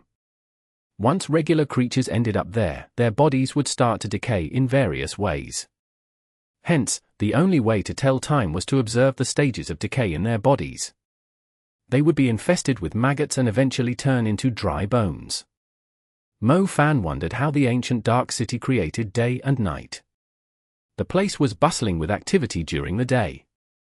It was as if a bunch of monsters and demons just went about their lives like regular people.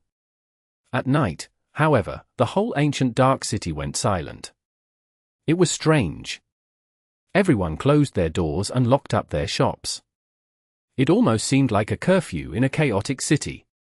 Mo Fan, Zhao Manyan, and Asha'ruiya were staying in an inn. As they sat together in a room, Zhao Manyan suggested a game of poker. Even though he was not sure what would happen in this city at night, his intuition told him that it would not be safe to roam around. Play on your own. Asha'ruiya and I have other important things to do, Mo Fan said.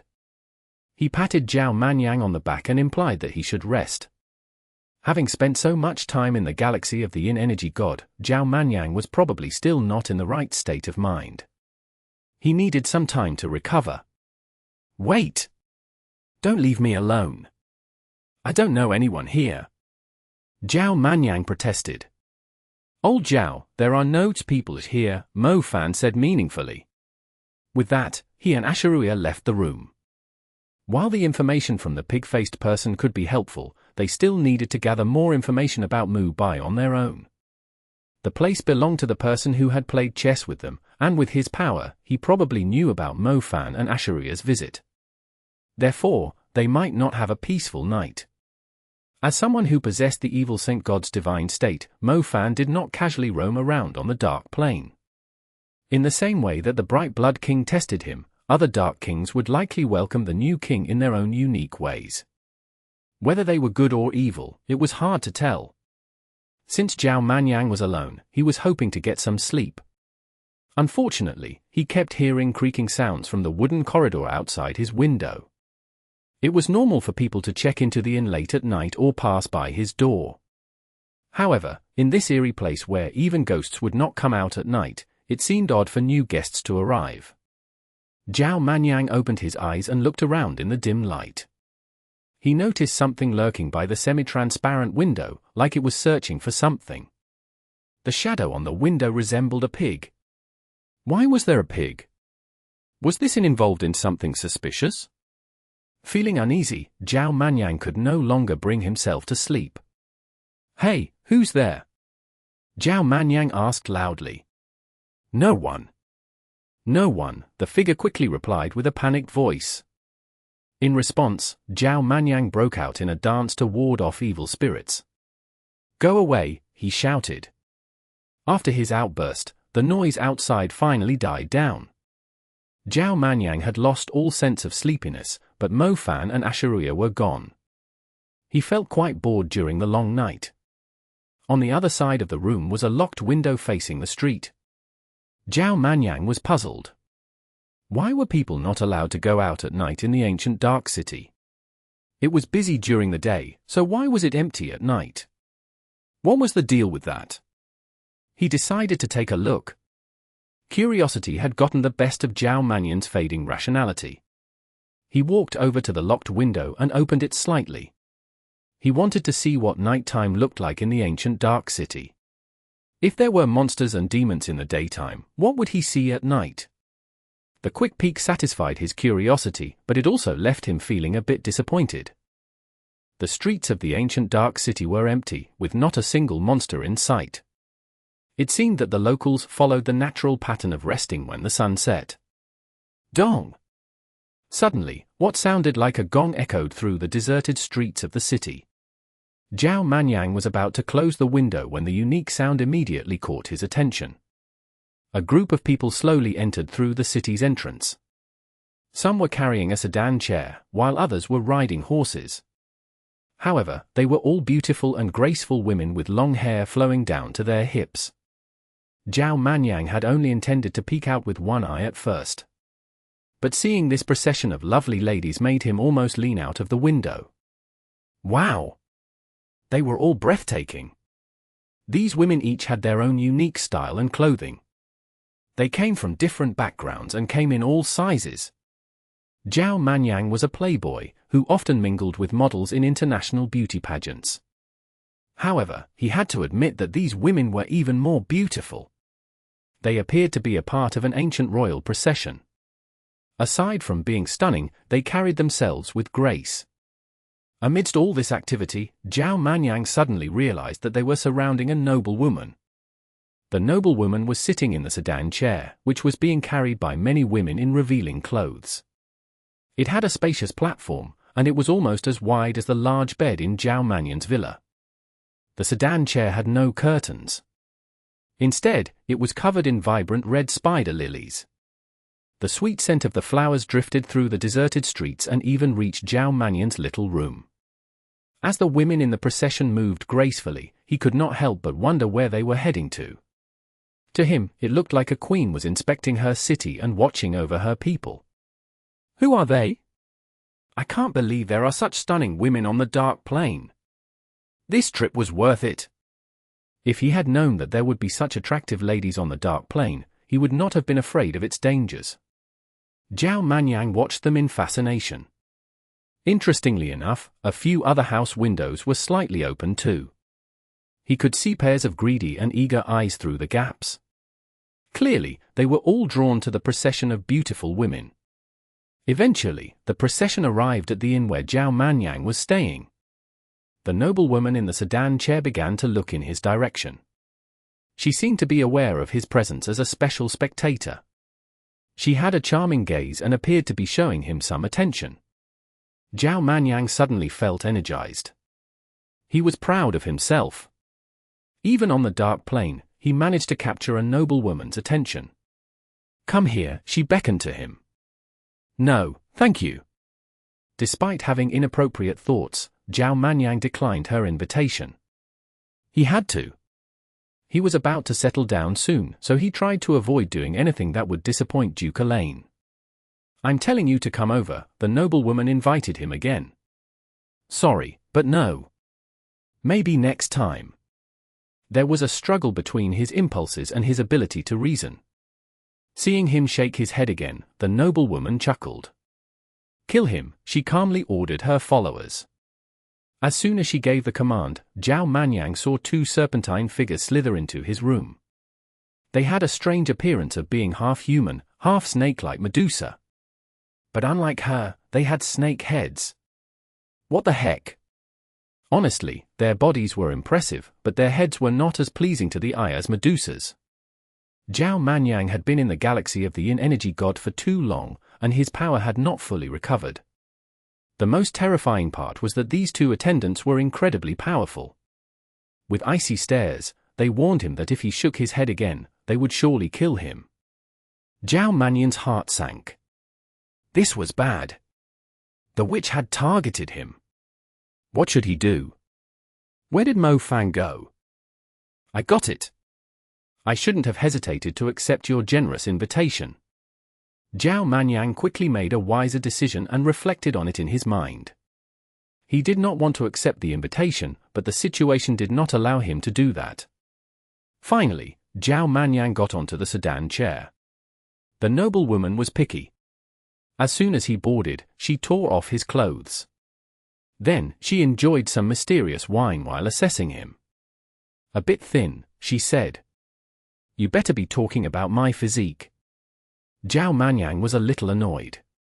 What skills do you have? The noblewoman asked. I know a bit of everything, but it mainly depends on your flexibility. Zhao Manyan blurted out. Good. Let's begin, she said with a smile. What do you mean? He was stunned. I told you to start. The noblewoman's seductive eyes turned cold as she commanded. Here? Now.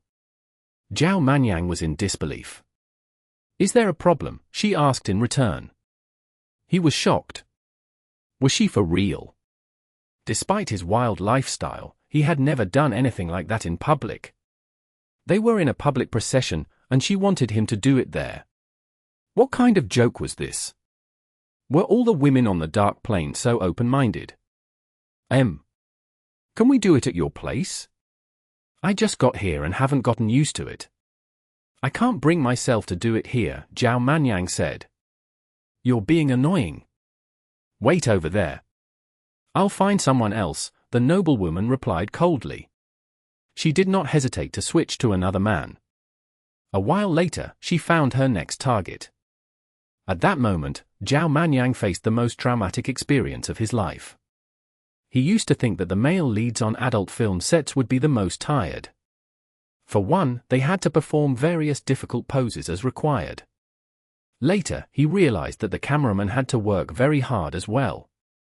However, never did he ever imagine that one day he would be in the same position as a cameraman.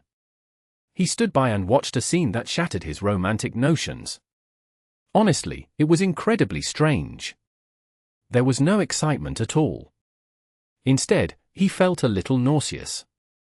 With the two serpentine women guarding him, Zhao Manyan could not escape. All he could do was look away. Arf! As they reached the climax, Zhao Manyan heard his substitute let out a roar. Just when Zhao Manyan was about to denigrate his substitute for ending things too quickly, he suddenly noticed that the man's body was burning. In just a few seconds, he turned into a blazing fire, and his flesh burned away until his bones were exposed. After a while, all that remained of him was a heap of black ashes. Fear and horror were evident on Zhao Manyan's face. What just happened? Did the noblewoman feed on living beings? In his panic, Zhao Manyan glanced at the ground and noticed that the thin layer of water was still present. Like a mirror, this water reflected the noblewoman's skeletal reflection. Zhao Manyan became even more afraid because her reflection showed her as a lecherous dragon with 16 wings. Help! Mo Fan! Where had he gone to? Chapter 3146. Reputation. Mo Fan and Asha'ruiya were moving swiftly through the shadows in the ancient dark city's royal court. They were like agile fish in the sea. They had gathered information from the pig-faced person and conducted further investigation in the city. Hence, they were sure that Mu Bai was locked up within the royal court. "Are we sneaking in tonight?" Mo Fan asked. "Yeah. We shouldn't stay here too long." "They'll change you," Asha'ruiya replied. "Change me?" Mo Fan did not get it. This city is where people give in to temptation and indulge in pleasures. You can do whatever you want here. You can gamble, drink, eat as much as you like, and pick beautiful people to service you. Soon, you'll forget all the tough times you've had before, even the hard work you've done.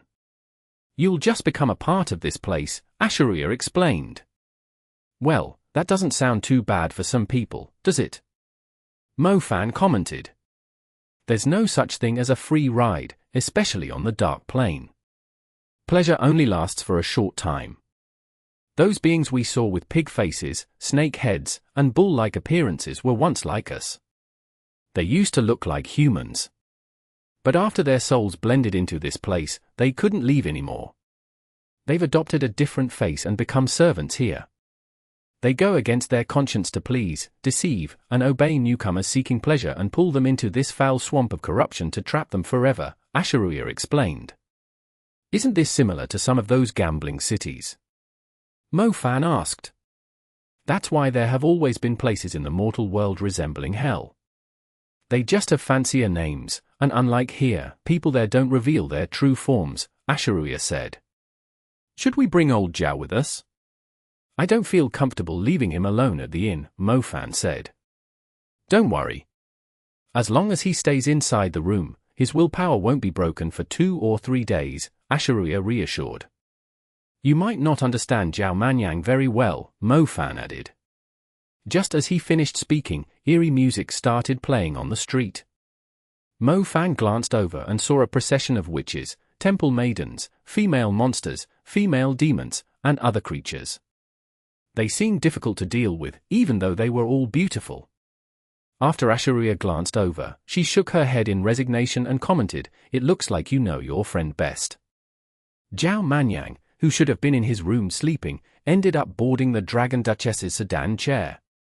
Did he crave female company that much? This was the dark plane. Mo Fan was speechless. Great! He had yet to save Mu Bai, but Zhao Manyan had already gotten himself in trouble. That's how old Zhao is. But you can look at it from a different perspective. Think of it as Zhao Manyan acting as a distraction, Mo Fan suggested. Yeah. That's a good idea. Asha'ruiya nodded in agreement with Mo Fan's suggestion. They were figuring out how to sneak into the Chess King's royal court, and Zhao Manyan had given them an opening. Mo Fan was a living human being. It was hard to conceal his presence as a human, especially from someone who was one of the Dark Kings. This Dark King would know that Mo Fan had entered his territory, but he would not be able to locate him precisely. However, once Mo Fan entered the royal court, the Dark King would surely notice him. With Zhao Manyan being taken away by the Dragon Duchess and brought to the royal court, Mo Fan could use Zhao Manyan's presence to mask his own. Sure enough, as soon as the Dragon Duchess and her attendants entered the royal court, they heard a voice from within. "Who's the living person?" the voice from afar asked. "He's a man I chose from the ancient dark city. He's a bit shy. I've brought him back to train him," the Dragon Duchess replied. "The new king has arrived in our territory. Don't go out in the next few days. I want you to greet the new king with me," the voice instructed. "What new king?" the Dragon Duchess asked. "The evil Saint King. His throne is already forming atop 100 Realms mountain. I've dealt with him before. He was just a pawn in my game back then," the distant voice said. "Understood. I won't leave the royal court in the coming days. What time is it?" "It's time for you to open your eyes," the Dragon Duchess replied. After that, a bright light appeared in the distance. It slowly spread through the darkness, as though the sun was suddenly rising at the end of a dim ocean. However, unlike a regular sunrise, this immense brilliance instantly lit up the ancient dark city. It was morning. The sky and earth were clear and bright. But this light did not bring any vitality to the creatures of the earth like an actual sun. Mo Fan and Asha'ruiya hid in the procession that was entering the royal court. Under the sedan chair's shade, they exchanged glances and saw the look of horror in each other's eyes. As soon as the Dark King opened his eyes, he brought morning to the city. It turned out that this area of the Dark Plane had day and night because of the Dark King. When he opened his eyes, it would become bright. When he closed them to rest, it would become dark. Mo Fan had crossed many territories as he traveled from the galaxy of the Yin energy god. The Dark King was indeed powerful, and he treated Emperor-level creatures as pawns. Mo Fan began to feel unsure. If he did not handle things properly, he might die there. Mo Fan and Asha'ruiya agreed that it was best not to confront the Chess King directly. The Chess King had a bad temper and might be stronger than the Bright Blood King. It would not end well if they tried to confront him head-on. Considering his chess skills, he did not seem very intelligent. So, outsmarting him was the best plan. They had to leave immediately after they rescued Mu Bai. They should not stay in the king's territory for long. Let's wait until it's dark. It's best not to move around during the day, Asha'ruiya suggested. Yeah. I agree. I'll hide my presence. Mo Fan nodded. During the day, the Chess King had his eyes open, so it was best not to make any moves while he was watching. At night was when he slept. The Chess King was also not as perceptive as the Bright Blood King. Besides, many creatures, including living humans, were in the ancient Dark City. With so many presences around, he might not detect Mo Fan instantly. Mo Fan and Asha'ruiya could move about a little more. As long as they were careful, there was still a chance of success. Hey, old Zhao. Wake up. Mo Fan hid under the sedan chair and woke Zhao Manyan up. I wasn't sleeping. Do you think I can fall asleep? Zhao Manyan grumbled. The Dragon Duchess had confined Zhao Manyan in her bedroom and ordered several attendants to watch over him. Her lifestyle was the opposite of the Chess King's. During the day, the Dragon Duchess slept soundly. Thanks to this, the Dragon Duchess had not done anything to Zhao Manyan yet. Think of a way to learn where Mu Bai is. We can't move during the day. The Chess King knows I'm in his territory. We'll save Mu Bai at night and leave together, Mo Fan explained. Zhao Manyan was the only one who could move around in the royal court. The Chess King was already aware of Zhao Manyan's presence, and he knew that this man was not Mo Fan. Therefore, he would not bother with what Zhao Manyan did in the royal court. I'm in this mess, and you still want me to help? Zhao Manyan complained. You don't have to help if you don't want to.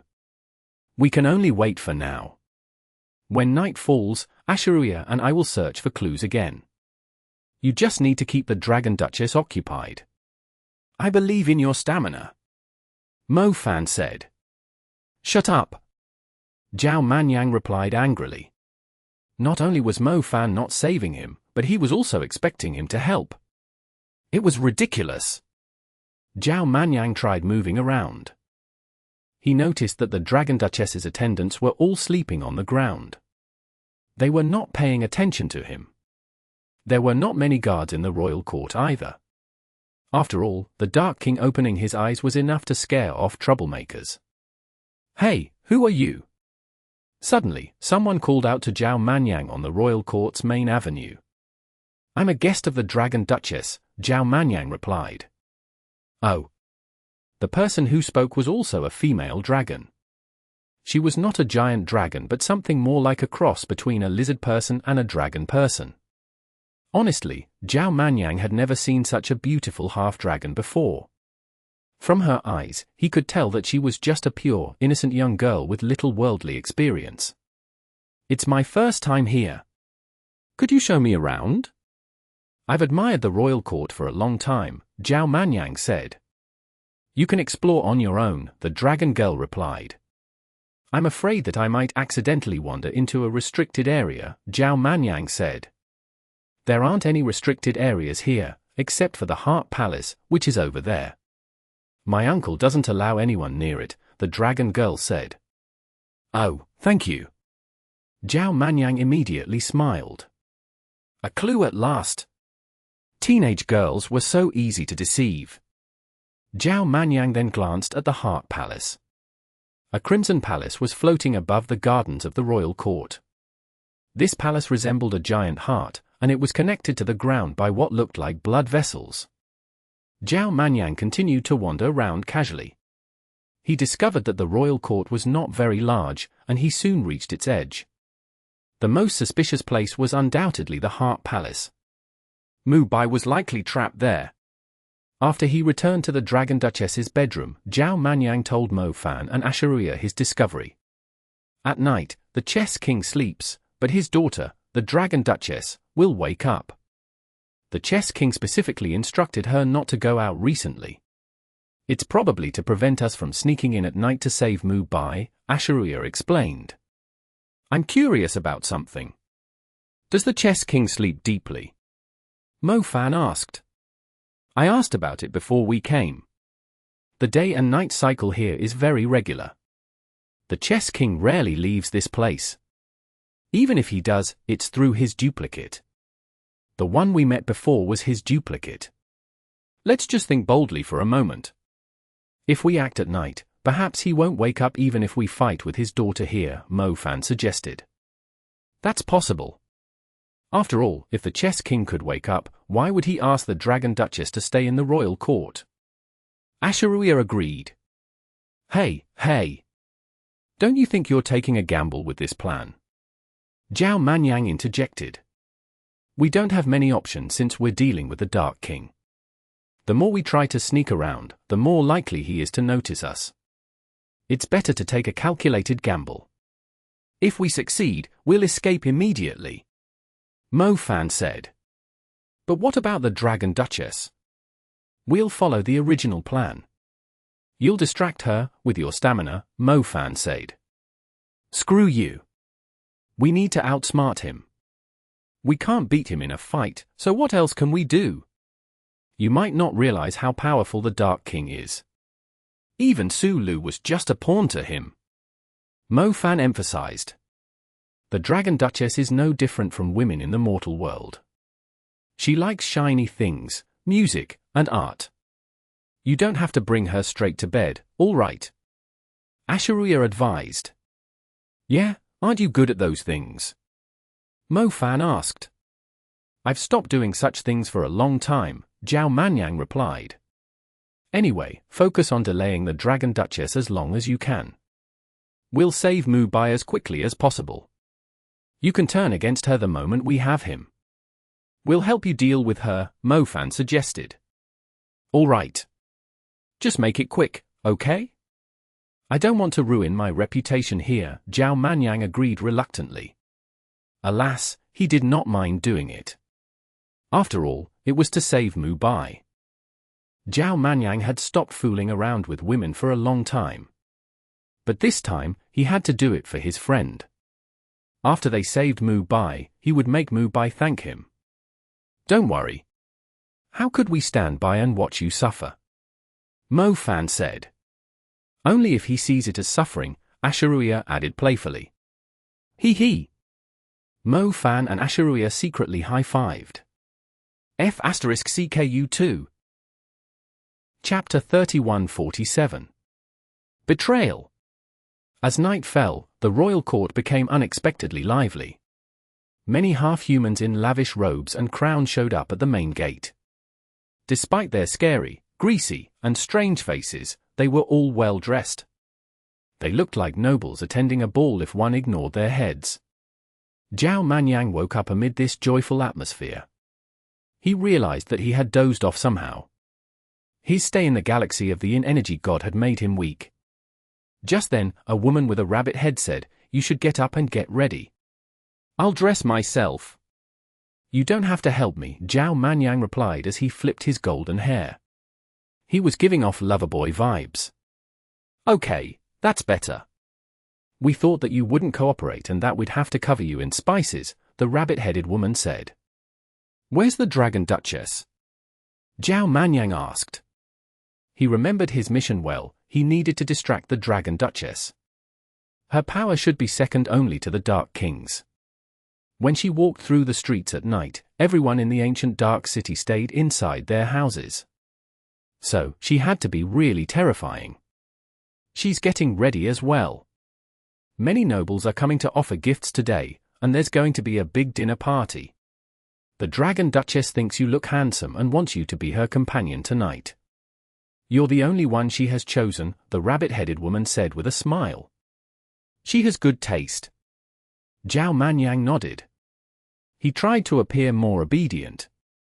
Mo Fan and Asha'ruiya thought that the royal court would be as quiet as it was the previous night, but they were wrong. Suddenly, many half-humans dressed in fancy clothes arrived at the royal court.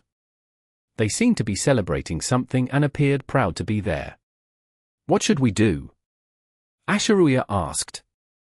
We can only go out. What else can we do? Replied Mo Fan. Should I change my clothes first? Yes. Hey, Asha'ruiya, you don't have to treat me like a friend here. You can change right next to me. I won't do anything to you. Asha'ruiya ignored Mo Fan's crude remark and left. Soon, Mo Fan pulled out a formal outfit from his space bracelet as well.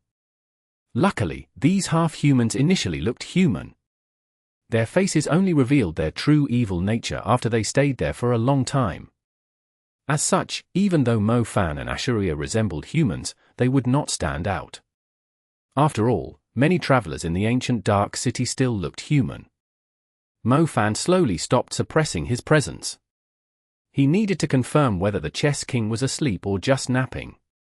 As he revealed his presence, there was no reaction from the Chess King's side. Mo Fan was relieved. It seemed that they were right. The Chess King would sleep to bring about the night. Security was not very tight, and there were no proper guards. Mo Fan and Asha'ruiya reached the Heart Palace without any obstacle. It was a giant heart-shaped palace made of red agate stones. It looked a bit creepy from afar, but it had a captivating charm up close. Mu Bai's in there, Mo Fan abruptly said with a serious expression. How do you know? Asha'ruiya asked in puzzlement. The evil Saint King has 8 souls, and he's now my righteous soul. I can't become the evil Saint King without him, Mo Fan explained. Do you sense his presence? Mo Fan nodded. The feeling was intense. It felt like a part of him was locked in the prisoner head. But something feels off, Asha'ruiya said. Her eyes shone as she looked around. All of a sudden, she looked up in surprise and saw a face in the dark sky. The face was cold and imposing. Even though its eyes were closed, it still felt as if the face was constantly watching over everyone on the ground. The beings on the dark plane had very little freedom or privacy. They all lived under the influence of powerful beings.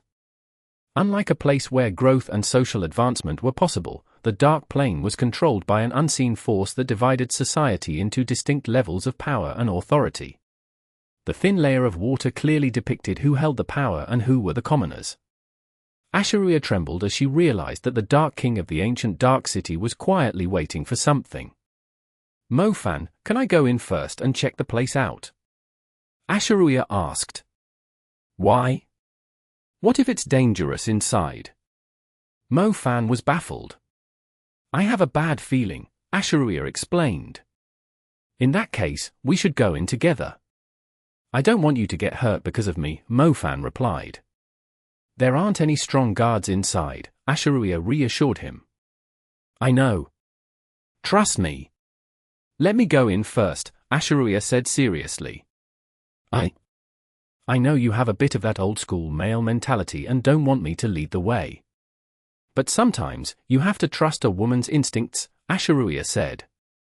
Seeing how determined she was, Mo Fan could not say anything else. Finally, he nodded. I'll stay here, he said. Okay. I'll be right back, Asha'ruiya replied. Mo Fan stood outside the Heart Palace. However, the thin layer of water on the ground started to act strangely.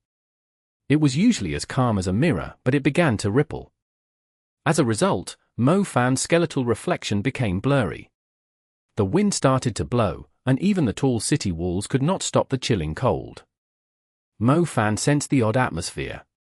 However, he was unfamiliar with the place.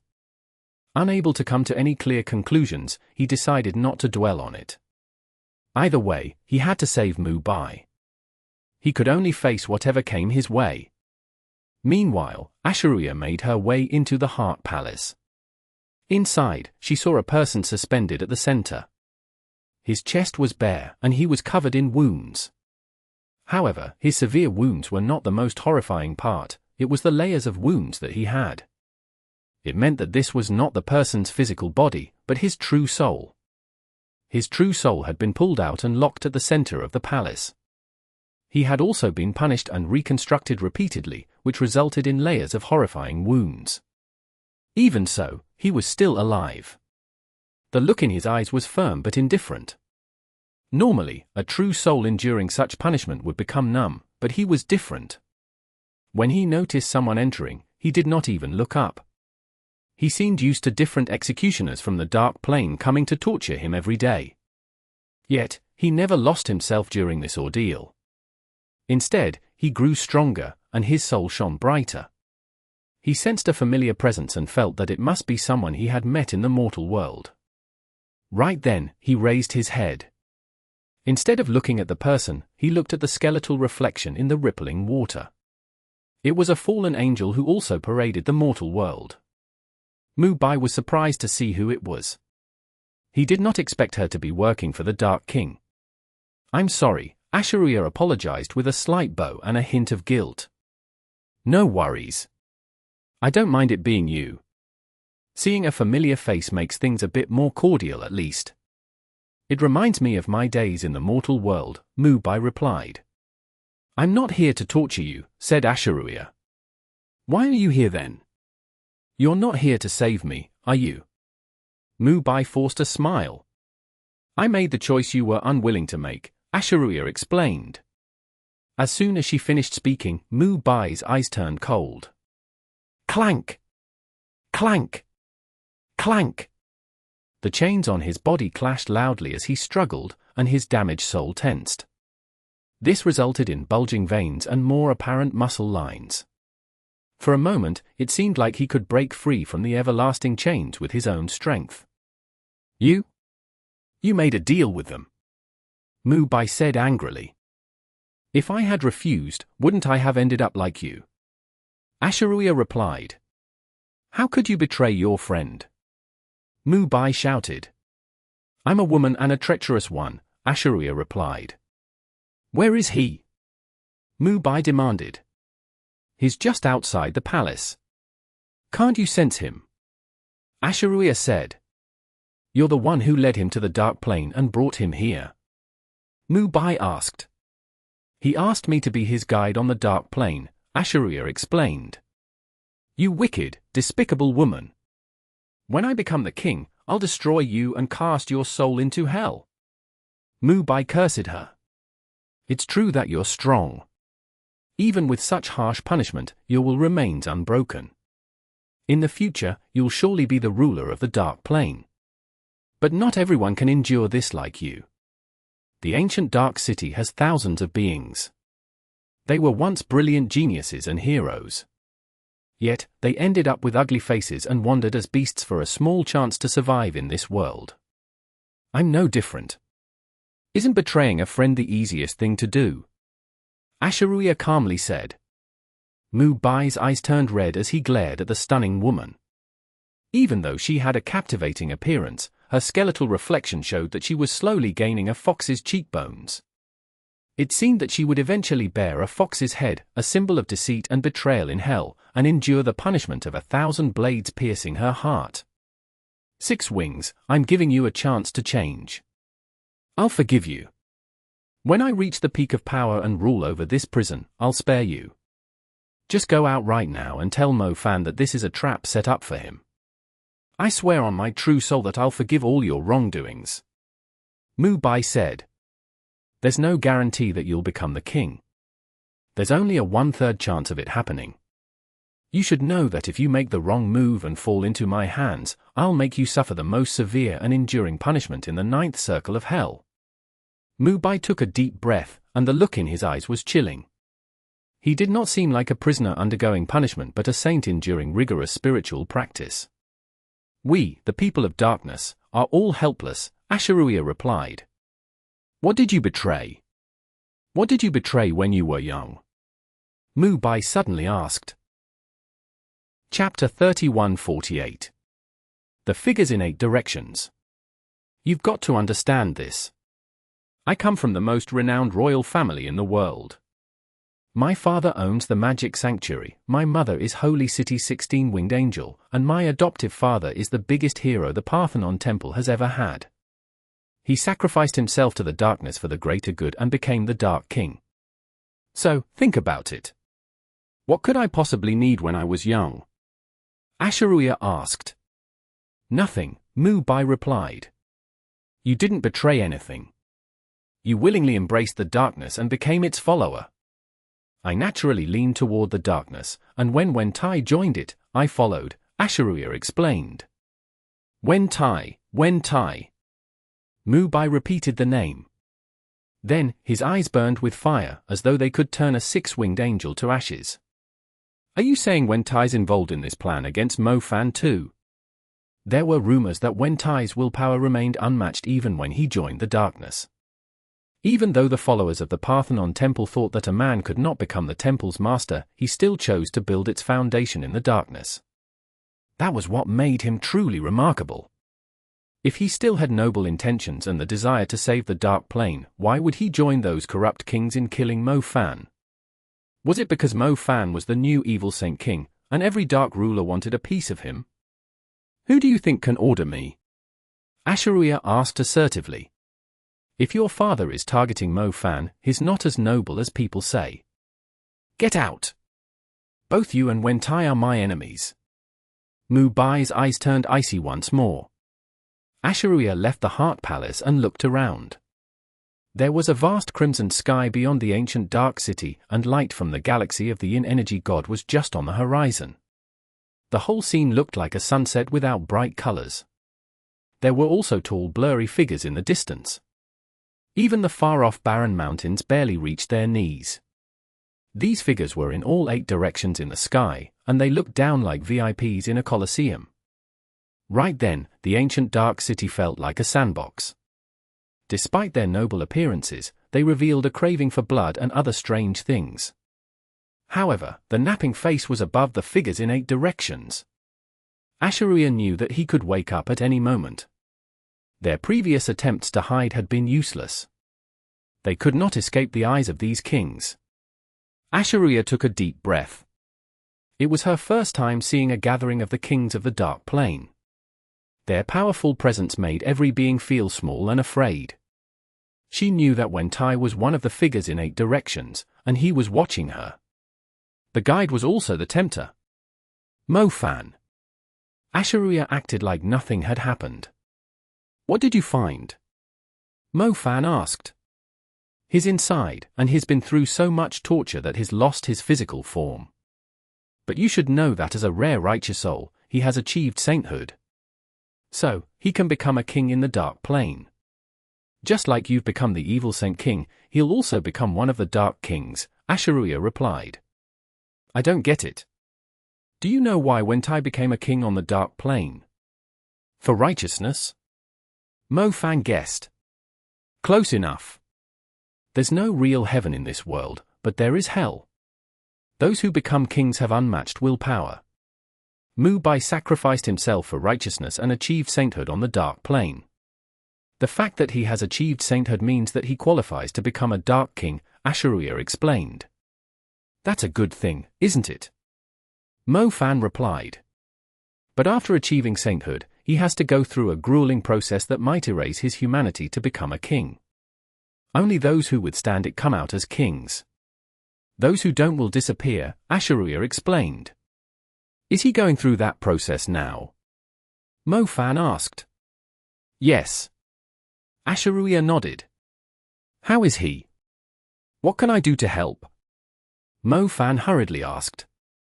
From the moment he returned to the darkness, he started enduring all kinds of hellish punishments. These punishments are like the 18 levels of hell in Mortal Legends. They involve things like boiling oil, tongue-pulling, mountains of knives, grinding wheels, and more. But he can stop these punishments anytime, Asha'ruiya explained. Stop them anytime? Did he do that? He doesn't need to torment himself like this, Mo Fan said. This is the torturous part of achieving sainthood. He achieved sainthood as a righteous soul, so the rulers of darkness need him to choose betrayal. After you became the evil Saint King, Holy City was determined to capture you, even if it meant opposing the world. The Dark Plane won't let a brat become a king for no reason. You and Mu Bai are closely related to each other. You achieved sainthood because of him, and he became the Dark Saint because of you. So, he needs to face the true test of righteousness. You know how cruel torture can be. He could collapse and ultimately submit at any moment. But as long as he lures you to the Dark Plane and makes you a meal for the figures in 8 directions, he can find release, Asha'ruiya explained to Mo Fan. He frowned. Was his presence on the Dark Plane bad for Mu Bai? Was he preventing him from becoming a king? Hold on. Something did not seem right. Is this a trap? The kings of the Dark Plane know how I became the evil Saint King, so they won't let go of Mu Bai, my righteous soul. They're trying to torture Mu Bai with harsh punishments to make him obey them and lure me here. Then, they'll devour me, won't they? Mo Fan asked. Yes. If you don't care about Mu Bai, your righteous soul will never die. You'll always be the evil Saint King. Similarly, if Mu Bai remains loyal to you and withstands the torture, his true soul will become a god because of his strong will, Asha'ruiya answered. Mo Fan fell silent and started to look around. He had previously felt that something was off. Eventually, his gaze pierced through the thick city walls and the vast expanse of the ancient dark city. He finally saw the 8 dark figures in the sky. So, they were all waiting for him there. He thought it would be like the zodiac signs, which he had to face one at a time. He did not expect these dark kings to be so impolite. The bright blood king seemed courteous in comparison. I get it. Can I go in now? Mo Fan asked. Don't you want to know if Mu Bai has betrayed you? Asha'ruiya asked. I'm here to save him, Mo Fan replied. But the situation is different now, she said. There's no difference. I owe him, and it's time for me to pay off my debt, Mo Fan insisted. I don't get it. It's like borrowing money. You borrow and then pay it back. Financially, it balances out, but friendship-wise, the person who willingly lends you money deserves more respect for their kindness, Mo Fan explained. Do you still want to go in even though you know it's a trap? Asha'ruiya asked. I thought I was fighting against fate all along. In the past, I always tried to change things with my own strength. But the battle in Holy City made me realize that when I'm truly in trouble, those around me are the true heroes. They're my greatest support. Besides, why do you assume this is a trap? It could also be a chance to deal with those who are against me, Mo Fan explained. As Mo Fan spoke, 8 soul shadows appeared around him. One of the shadows glowed much brighter than before. Like a brilliant star, it shone so bright that it was hard to look at directly. It brightened up the ancient dark city and made it seem like it was daytime. Having come this far, how could he possibly leave? Mo Fan! Asha'ruiya suddenly called out to him. Mo Fan was already at the door. An overwhelming sense of malice and murderous intent filled the vast surroundings, just like a tidal wave. Mo Fan realized that he was being targeted. What's wrong? Mo Fan turned to Asha'ruiya in puzzlement. He didn't betray you, Asha'ruiya softly said. I did. Really? Mo Fan cocked an eyebrow. Unfortunately, I'm a fickle, selfish, and despicable woman. I never wanted to be your friend. Asha'ruiya confessed. You guided me on the Dark Plane, and I appreciate that, Mo Fan replied. With that, Mo Fan headed toward the Heart Palace. Asha'ruiya stood there. Despite her straight posture, her skeletal reflection revealed a different story. She felt like a wilting red spider lily. Even though she was beautiful, her insides had decayed. "Sweetheart, you've done well," said a loud voice in the sky. It was one of the dark figures. At this moment, the dark figures were no longer blurry. They appeared immense and majestic, like 8 pillars supporting the dark plain sky. Each of them burned with different dark flames from head to toe. One of them cast a giant shadow over the ancient dark city. When it fell upon the half-humans, they turned to ash and vanished instantly. Asha'ruiya knew that it was the Duke of Shadow. This cruel being showed no concern for the beasts in the ancient dark city. He never held back his divine power. He deemed anything that could not withstand his oppressive shadow unworthy of existence in this world. "What a good child. We don't have such loyal ones like you." The Duke of Shadow laughed. "Let me arrange some clean napkins and distribute plates to everyone. You know I value ceremony and manners the most. Since kings from all places have graced my territory, please abide by local customs," the face in the sky said. He was the king of night and day, the ruler of this city. Mubai had served under him in the past. "Did you hear that? The king of night and day doesn't want us to make a mess when we eat," another dark king said. He was taller and slimmer than the others. "It's getting boring with just the usual crew at this fancy table. Let's switch out some of the members here. Cut the pompous act." Chapter 3149. Summon the Dragon Flame. Mo Fan walked toward Mubai, who was hanging up high in the Heart Palace. He was filled with sorrow when he saw the terrifying wounds on Mubai's body. The suffering and torture were even worse than Mo Fan had imagined. "It's been a while." Mo Fan forced a smile. "I'm cultivating. You don't need to feel sorry for me." Mubai was tough as nails. He did not want Mo Fan to get too emotional because of him. "I understand. That's why I'm here to help you. With your speed, when do you think you'll reach the top? Even though these challenges are shaping your true soul to make you the Dark King, you don't have to face everything alone.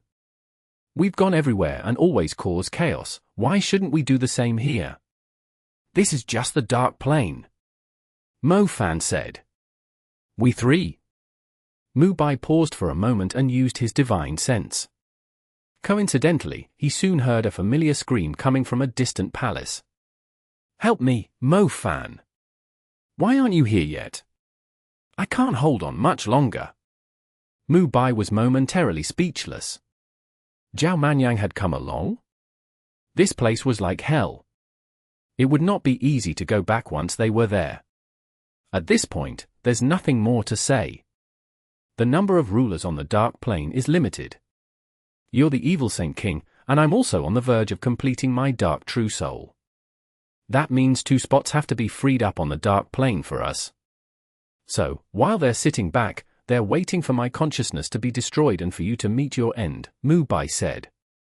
In that case, you should leave this aside and save your strength. I'll free you first, Mo Fan replied. No need. I can free myself, Mubai declined. As Mubai spoke, pure black energy that resembled blood vessels appeared in his true soul. At the same time, Mubai exerted all his power. A freezing, dark energy instantly surrounded him and formed an icy coat. In fact, the icy, dark energy turned into his flesh and skin. Mubai's body was his true soul. His original body had been destroyed when he first entered the Dark Plane. However, as a descendant of darkness, he had another much stronger body. This icy, dark body was incredibly powerful. As Mubai released his power, the chains that pierced his true soul immediately froze and shattered. Clank! Clank! Clank! The fragments were as heavy as steel. As they smashed onto the ground, they left dents and cracks.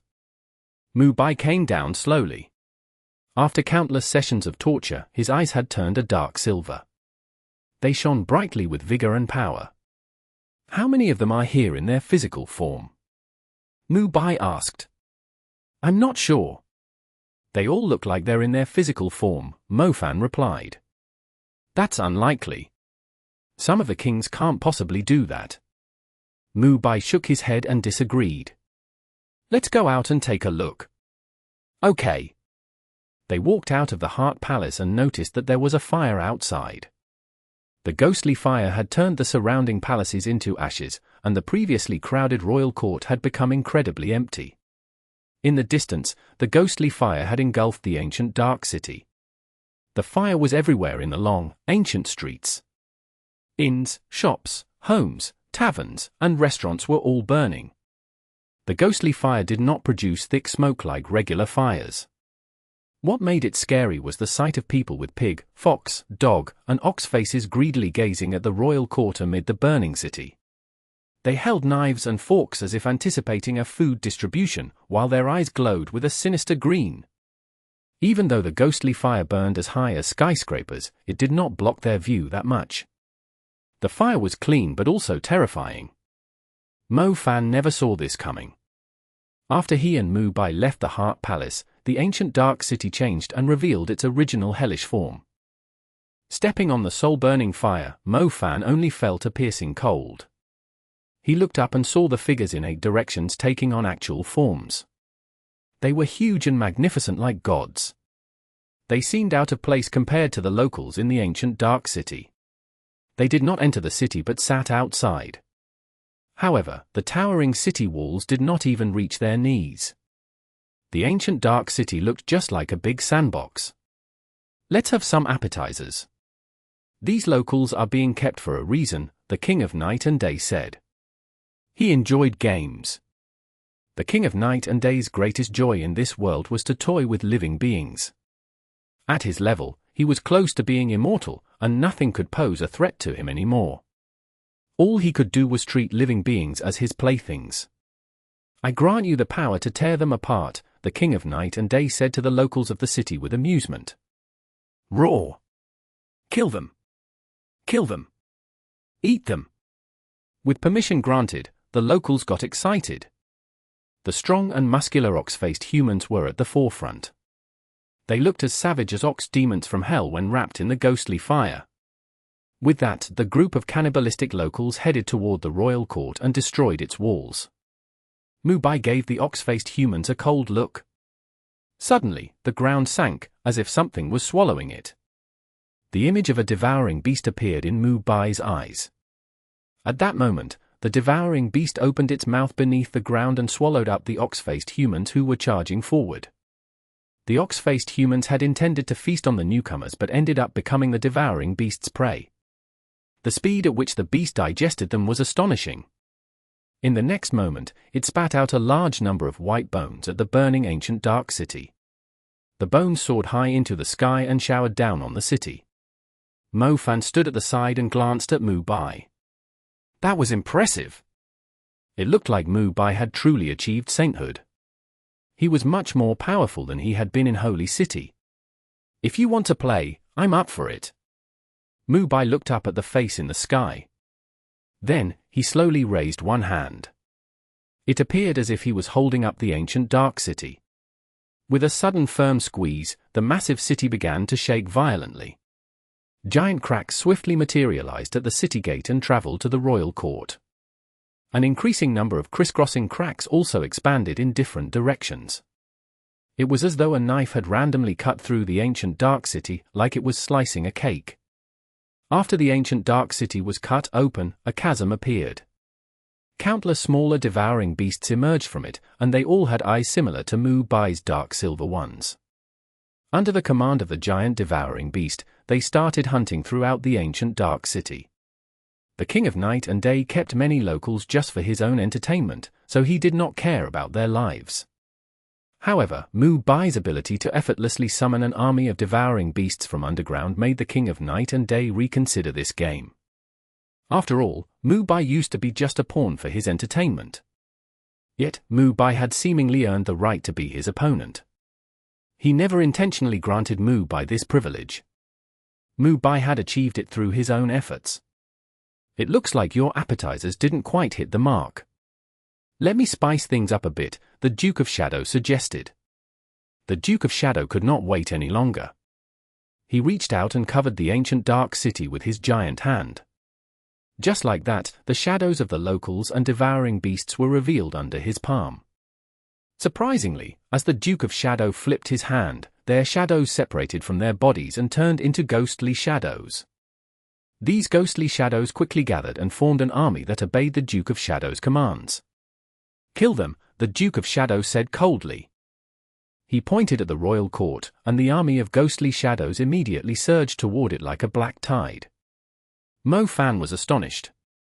The Duke of Shadow had conjured up an army out of nowhere, and he did it by using the powers of Mu Bai and the King of Night and Day.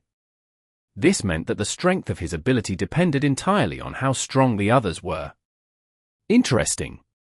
Finally, something impressive. The other Dark Kings started praising him. Mu Bai kept his eye on the Duke of Shadow as he told Mo Fan, "The Duke of Shadow should be in his physical form, but I'm not sure about the others. So, can we go all out and kill him?" Mo Fan asked. "We can. But dealing with so many ghostly shadows will take a lot of time and magic power." Mu Bai nodded. "Don't worry. I can use my summoning element magic," said Mo Fan. "You now have the summoning element Forbidden Curse?" Mu Bai asked. "No. But I have a plan." As Mo Fan spoke, he raised his hand slowly. A small black star vortex then appeared on his palms. As Mo Fan reinforced the star palace filled with countless star suns, the black star vortex expanded and started spinning by itself. With a gentle push upward, the black star vortex ascended slowly. The black star vortex hovered above the royal court's gate, and its size was about half of the court. At this point, the army of ghostly shadows had gathered outside the court. They crowded the road and had to climb over each other to get through. "I have a surprise for you." Mo Fan grinned and casually snapped his fingers. The head of a massive creature slowly emerged from the black star vortex. The majestic black head looked imposing, and it had big black horns. At first, the Duke of Shadow did not know what kind of magic Mo Fan was using. However, when he saw the head of a black dragon emerge from the black star vortex, he knew what Mo Fan was up to. He quickly ordered his army of ghostly shadows to move aside. Unfortunately, it was too late. The Black Dragon Emperor opened its mouth and unleashed the world's most terrifying demonic flames from deep within its throat. It was the Black Dragon Flame.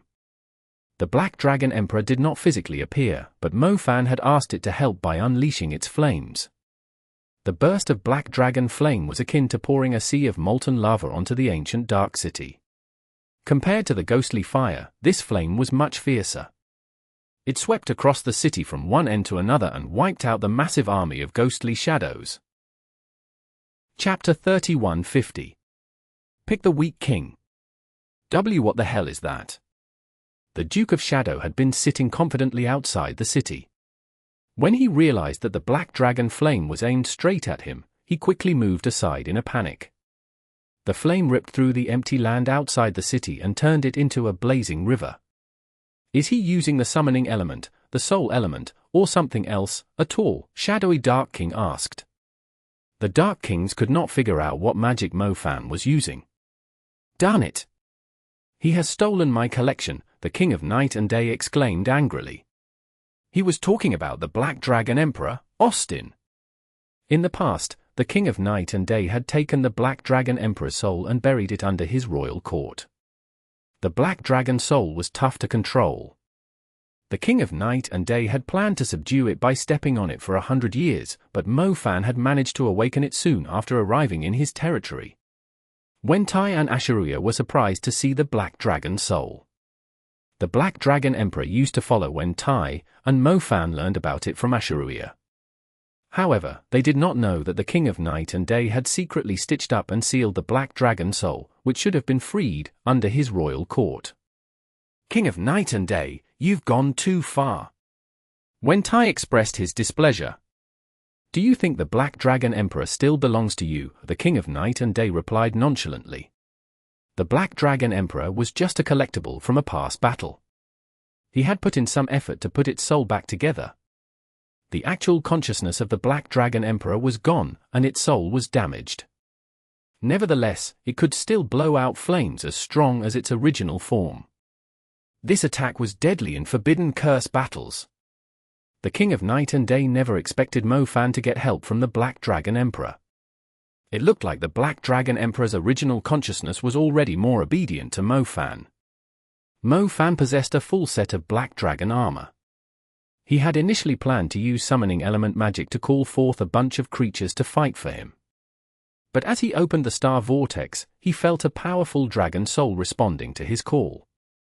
Hence, Mo Fan tried to connect with it. Soon after, the Black Dragon Emperor unleashed a blast of flame that wiped out the Duke of Shadow's spell. This outcome surprised Mo Fan as well. "Come back here." Mo Fan closed the star vortex to prevent the Black Dragon soul from disappearing. He then merged the star vortex into his Black Dragon armor and gave the Black Dragon soul an actual place to stay.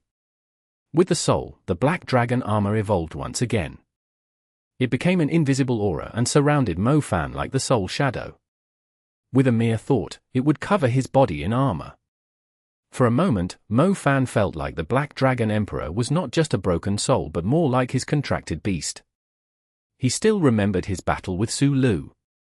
He would not have escaped the Dark Abyss without the Black Dragon Emperor's help. Seeing both the body and soul of the Black Dragon Emperor back with him brought him immense relief. Despite being a black dragon, Austin had faced countless hardships throughout its life.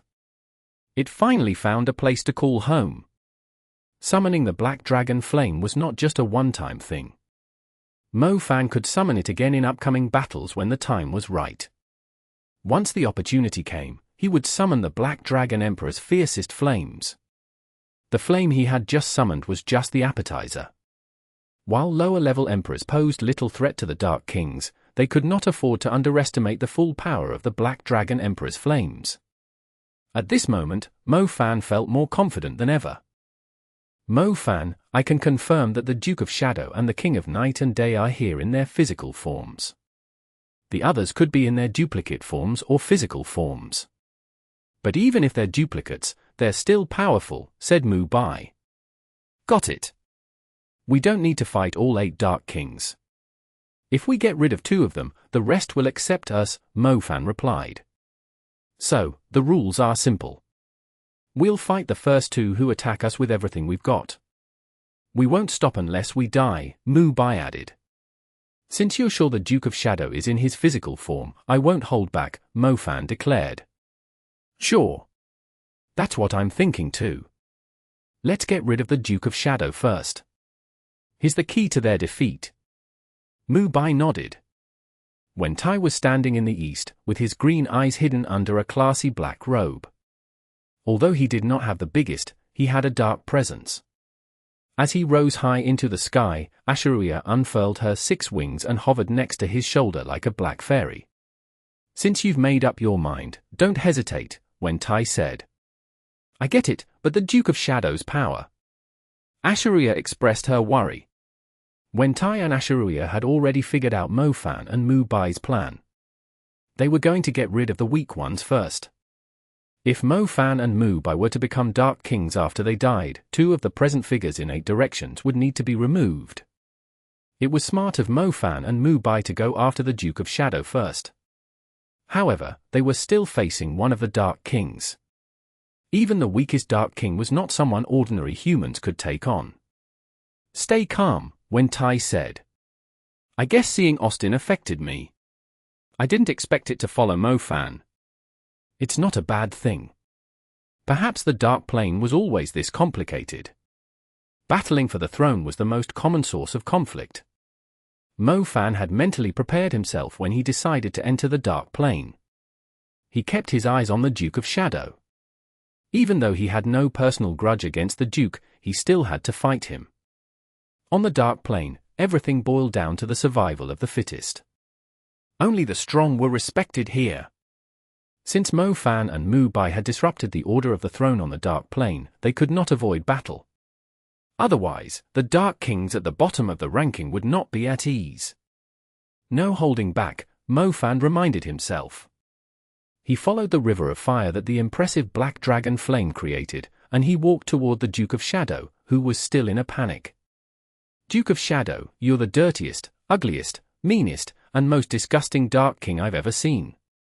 I want you to step down from your throne today.